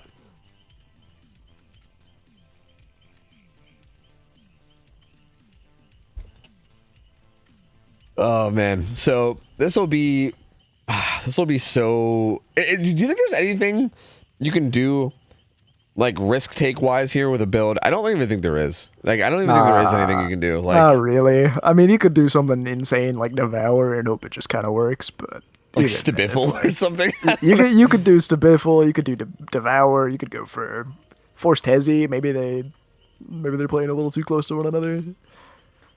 There's some things you can do, but none of them are really going to work out too well. Obnoxious, bringing up a good point. Starstruck Agi, true. Definitely something that could help out quite a bit here. Yeah, actually, ironically, that could be. Yeah, like I feel like Starstruck Agi feels like the type of risk that I feel like kind of makes sense to go for here. Yeah. Like again, not likely to pay off, but it's the kind of thing that you would. If it does pay off, it's kind of what you need in order to get this kind of a win con. So it would maybe make sense. But yeah, we'll see. I mean, I'm not sure. I feel like you could also just put on like a really strong build and then just kind of like hope that you just pop the fuck off and do really good, right? Because again, if the survivors like make a bad mistake too, right? Like especially like a macro type thing, right? If they like take a chase in the middle map and go down, you know, like in Shack or something, or like beside a gen that has a bunch of progress, like it's possible for them to make a huge mistake that's big enough for you with a strong build to just take advantage. But again, you're kind of relying on them to make a mistake, so it's rough. What more can you really do at that point? You kind of need somebody to make a mistake for a result like this. Yeah, I mean, no matter what, like no matter what build you put on, yeah, like no matter what risky thing you do, yeah, like no matter what, if the survivors aren't making big mistakes, you're just kind of donezo anyway. Like I feel like the penalty was so unfortunate because I feel like without the penalty, I mean, even 4K2 is really hard to match. It's really hard, but it's at least a little bit easier than 4K3. Yeah, like 4K3 feels like absurd, whereas like 4K2 feels like absurd, but in like an attainable way. It's like an obtainable absurd, but this is like an unobtainable absurd. So Yeah, I don't know. Rough. Very, very rough position to be in.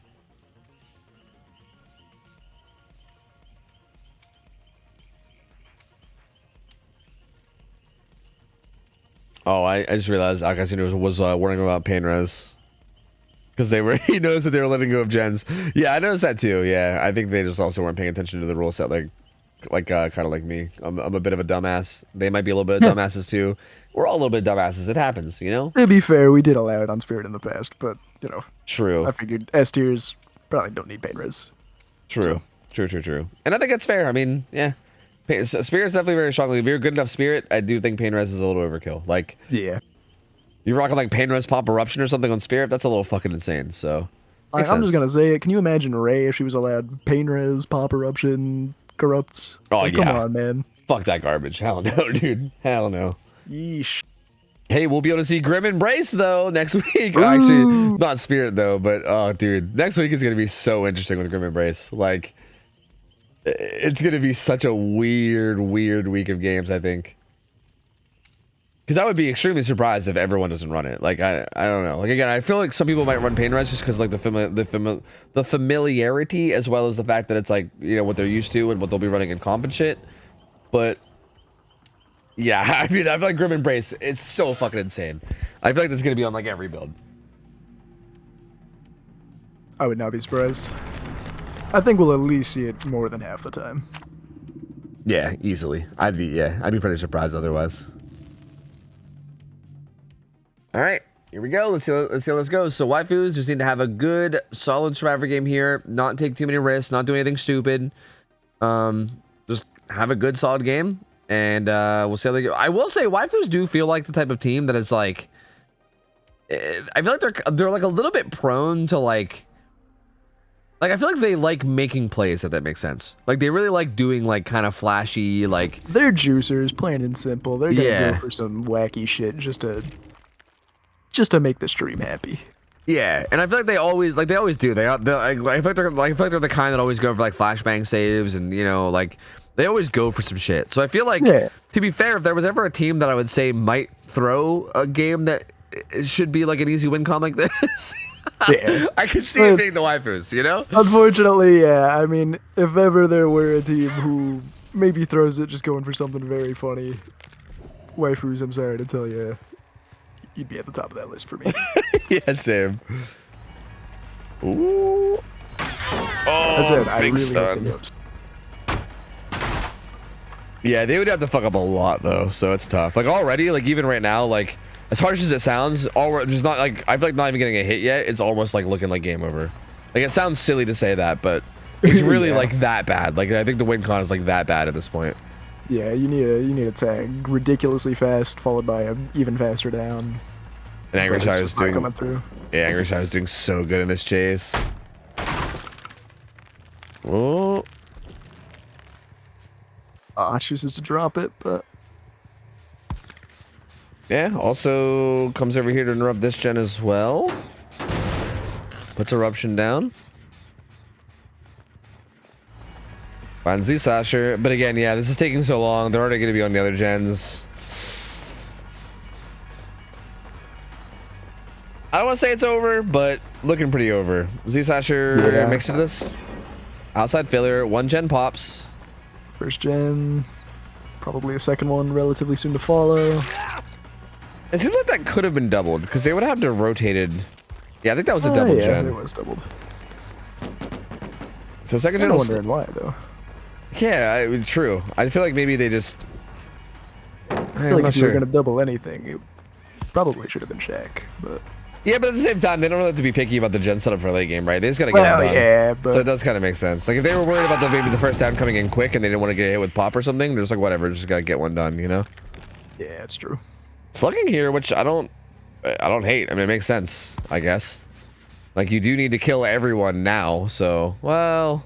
But doesn't commit to it. I feel like at this point you kind of just have to slug and hope you can get a lot of things going at once.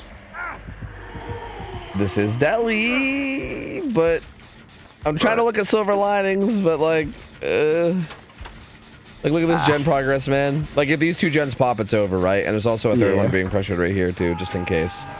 So Yeah, the hook will come in near this gen though. So pop, eruption, both going down on that gen. Yeah, so this is skill check up on 12, so True, true. a little bit of extra aggression, maybe it'll matter. Jinxie's heading over that way. Huh? I think he saw a ghost, or maybe he tried to smack a fly with a sword. I don't know. Maybe he alt-tabbed to change the song he's listening to. I don't know. Rue. Ooh, tries to snuff out the striver there, but can't quite do it. Kuzuka gonna finish this gen at 12. And Outcast Andrew Once this has... gen pops, that's the win. Yep. Can't really play around protecting a hook at this point with this win con, so... Yeah. But, you know, he's probably just playing for best result. Yeah. Which I can respect. Yeah, at this point you might as well, right? Nothing on the line. Just make the best plays possible. Angushayo gets tagged. Yeah, that's going to be win con reach. So waifus are going to take the win. They're gonna win this at 2-1. We'll see what Jinxie can do in terms of a final result here. Yeah, he did get a tag on Angushayo as Lee Sasher went struggle. Lee Sasher is deadly too, so he might die. And this could still end up like if this kill comes in on him at a decent like a decent time. Could be interesting. This could be interesting. They are progressing the gen behind the hook. Oh, this leaves a little bit of an opening. Are they taking advantage? They are not. I guess I do trying seems... to pop this gen to break the pretty rough 3 gen here. Yeah, yeah. I guess I do seems much more content with just like slamming the gen behind it as opposed to actually going for it. Angushayo might go for it now that they're back to full. Jinxie does call it out though and comes to interrupt the gen, but... Yep. Ooh. Maybe she is going back for it, but do they manage to get it? Body blocks. Body block it well enough. Nice. Yeah, okay spot actually. Like this could still end up being a 4K. I think this next down timing matters a lot though. It has to be a pretty quick down. Yeah. Well, he did it. Actually, yeah, he's got some time. Yeah, I mean if he can get this down at any point and then like get the well not at any point, but if he can get it down quick and then also get the hook like kind of back to a similar position, not bad, you know. He won't be able to. Andrew's running to a good spot. Yeah. Yeah, this is pretty far. Well. Still, he's got bust pallet.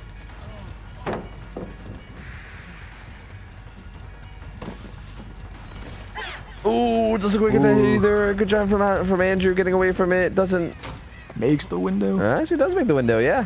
Does not make that, and that is eruption.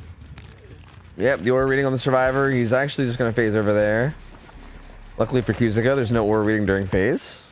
But we'll see it when he comes out.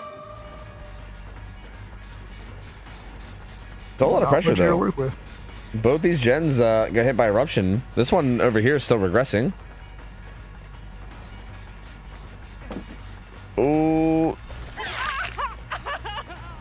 Wins that 50-50. That's good. Keeps the pressure up. Everybody's injured now. I wonder if they get back on 6 and try to pop it. No, they're healing. No, they're just going for the full reset. Yeah, that makes sense. It feels like it's too... It seems like unnecessarily risky to do that. Yeah, they definitely just want to get to full health here and then, you know, just do it all again. But Jinxie not wanting to let that happen. Seemingly going to go venture out, try and find the reset. Ooh, does find it. He never got his hook, though. So, like, the eruption goes down, but there was never a pop coming down. Even the eruption itself is pretty huge here. Oh, another eruption too, and again another potential down. This one could be carried somewhat close. Yeah, this could be brought to maybe 7 or so. Yep. Yeah, still a bit. Yeah, all the other hooks are pretty far. Yeah, unfortunate. So not that close. Yeah, still pretty far. Gives him a bit of a buffer to still like maybe try to pressure this gen a little bit. Pop up though. I think you just gotta call it at a certain point and just go get on 4 and 9. Yeah, agreed. Just gotta give up on the progress, even though it hurts to lose that gen that was 99 at one point. It's just not worth it to keep pumping it out. Yep, and now it gets hit by pop, eruption again. So yeah, I mean 4 had a ton of progress, so I feel like you could just finish that.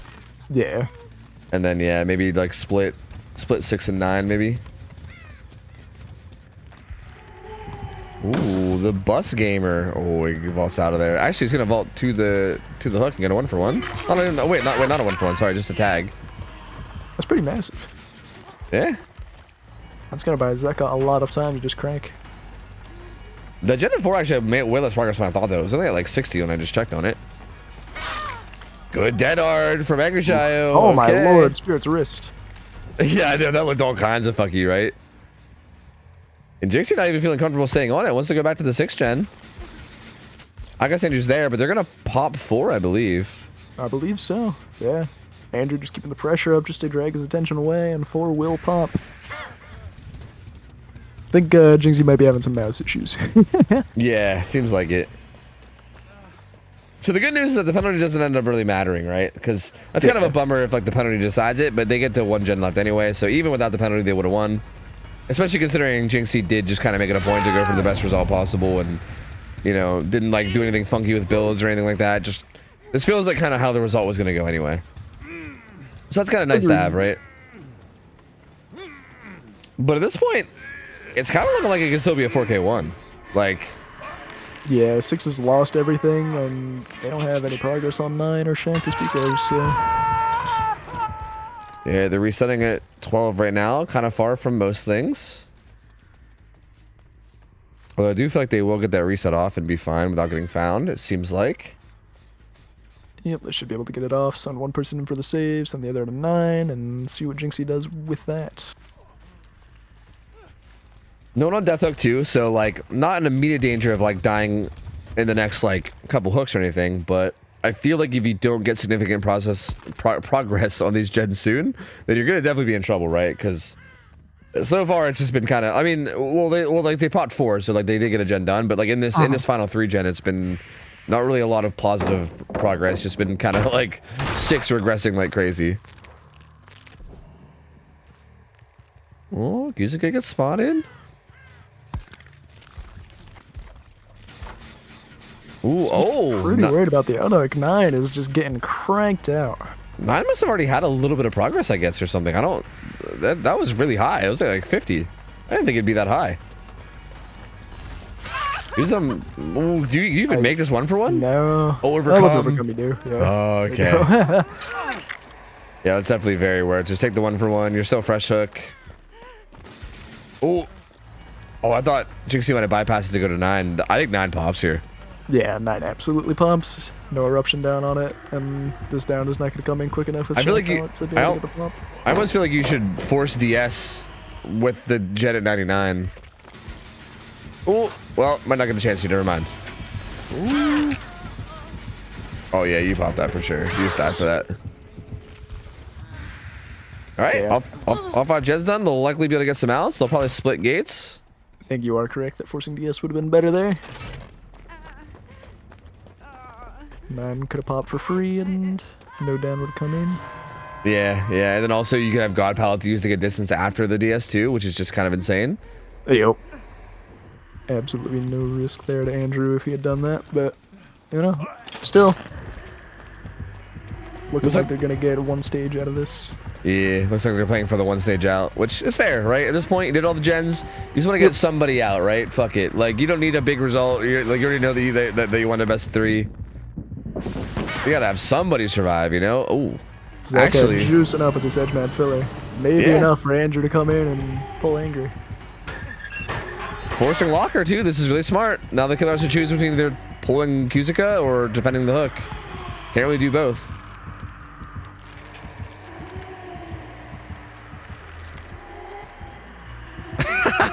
Faking the phase. Yep, it's gonna take Kuzuka. They'll be able to get 2 stages out, so. You gotta respect it. Double the result that we could have got. I know, imagine if that fake worked. That'd be fucking ridiculous. I still wish that bite the bullet play worked earlier. That would have been so sick, dude. Such an interesting thing to do against Spirit. Agrigio. Oh, nice. Good blocking. Quality linebacker play from Agrigio. But hey, I mean, honestly, like if this was the first match, I'd be saying good result from Jinxie because. Oh, really, absolutely. That was very well played. Yeah, like I think Jinxie did play this well, and like 10 stages 4 fresh is like a really good result for Spirit here. Like it really is. It just, again, unfortunately, the Survivor's Sympathy just did not have a very solid game and they got 4K2'd. Because, I mean, that was definitely 2 good Spirit results, I think. Like, I think both of those Spirit games were played very, very well. Good. I think both should be played. Both should be proud of how they played. Yeah, 100% agreed. 100% agreed. Just, again, I think Shio just went a little bit more ham. Survivors from Empathy just feels like they struggled a little bit more. But, yeah, both were very, very good results. So, well played. But Waifu's taking the 2-1. This was a great best of 3, man. I had a feeling when I saw this on the schedule. Yep. I was like, this feels like such a good matchup. Like Empathy and Waifu's, like they feel so like neck and neck in terms of how I thought they'd be. And yeah, it ended up being an amazing set. That was so good. That was of the 4 matchups, this was the one I was most happy with. I was like, yeah, this is gonna be good. Yeah, but that's definitely a good matchup for sure. Yeah. I mean, obviously, like I think the 3rd matchup is always a good one too. I think every time we see those 2 teams play, it's always amazing. But yeah, I mean, very, very solid matchups for sure. Like great night of games. That will be our last game of the night though. It's almost 2 a.m. So yeah, it's time to get the fuck out of here. But Dino, thank you for joining me, dude. It was fun having you on the cast. Yeah, man, it was fun having you on. I'm glad we were able to get you on, and you know, without having too much problems in terms of like running stuff behind the scenes and everything too. Yeah, all the other staff members showing up big. I was kind of worried I'd have to also do the scoreboard on the side, but I'm glad I didn't end up having to. Oh yeah, that'd be hard to do scoreboard. Like I feel like doing like invites and stuff maybe, but scoreboard would be fucking weird. Yeah, scoreboard would have been really rough. I feel like at that point we just did scoreboard if we had to. Like I think if that came down to it, we could just ditch it. But yeah, I do appreciate. I think Monkey Breeder took a big step with running things. And who was it for Monkey? I think it was. I think it was Kurt. Kurt, yeah, Kurt. I think Kurt was also around helping out. Was it? Yeah, but I think I might be missing. Maybe Shay or Rabbit. I think somebody maybe was helping earlier too. I'm not sure, but yeah, I think maybe Kurt as well. But yeah, man, it was great having you on. I appreciate all the insight. I appreciate all the blight ones as well. I might hit you up for more of those next week, depending on how I'm feeling. I guess we'll see. But yeah, man, it was great having you on. Yeah, thank you. I'm gonna hop out a call. Do you want to shout anything out? I don't know. Are you streaming consistently or anything? Not consistently, but I will stream sometimes. You know. Yeah, go follow Dino. Yeah, there you go. Go follow him. He might not stream super consistently, but if you can ever catch him live, Dino's great people. So go follow him anyway. Okay, fuck you guys. Go follow him. Go do it. And yeah, I mean Dino, and also FYI, Dino's a big reason why we're even able to do these scrims. He takes on the bulk of the work in terms of like in terms of everything behind the scenes. So he's the big reason why we've been able to have this event all together. So yeah, I mean. Like massive love for you. I'm glad that you do all this. I'm sure everyone here appreciates it too, because we love having this event every week. Thank you. I'm happy to do it. I love scrims. I'm glad that we get to keep them running. Same, man. It's been really fucking fun. All right, I'm hopping out. It's fucking late. I'm gonna hop out and then stream. But thank you for joining, and I hope you have an awesome weekend, my dude. Yep, you as well. Hope you have a great weekend. Yep. Take care, man. See ya. Good night. All right, chat. That is gonna be it for me. Thank you guys so much for chilling. Thank you guys so much for vibing. If you guys are new and you're not already following, feel free to follow. We do these scrims every Friday, so we'll be back with them next week again. Tomorrow's my day off. Tomorrow's Saturday. I won't be streaming tomorrow, so you guys won't be seeing me again until Sunday. But I will be back on Sunday. I don't really have any plans for what I'm going to do. I'm just going to kind of wing it. I don't know. I'm just going to play whatever. Just going to kind of do whatever. You know, fuck it. We'll figure it out when we get there. But thank you guys all for hanging out as always. I appreciate you guys, man. Thank you guys all for the subs and everything today, too. I just know that I saw all the subs today, okay? I wasn't, like, thanking subs and everything, because when I'm, like, co-casting, I don't like to, like, flood the fucking comms with, like, you know, thanking people for subs and shit. So just know that I saw all the subs. I saw everybody supporting. I appreciate you guys, man. I do appreciate you guys a ton. I just didn't have time to go through and thank everybody, but I do appreciate you guys. If you, dude, my voice is going to, holy fuck. I feel like I'm losing my voice. I've been doing too much talking. Fuck me. Let me throw you guys over to hey, Loris is live. Let's rate Loris. Loris was on Team Empathy. We just saw Loris play. Loris is super wholesome. Loris is like one of the most wholesome gamers I know. Very beast of a Survivor player, but honestly just super wholesome and kind person and great to hang out with. So go chill with Loris. Go hang out with her. She'll be gaming. You guys can go over there and hit her with a Get Rated Nerd Debated. And again, I'll be back on Sunday. I'm gonna go chill. I'm gonna go rest for today and tomorrow. And Sunday night, I'll be back with more games. Love you guys. Thank you guys so much for hanging out as always. You guys are the best. Hope you guys have an awesome weekend. And I will see you guys Sunday. I'm out of here. I'll see you. I'll take care. See you later. See you.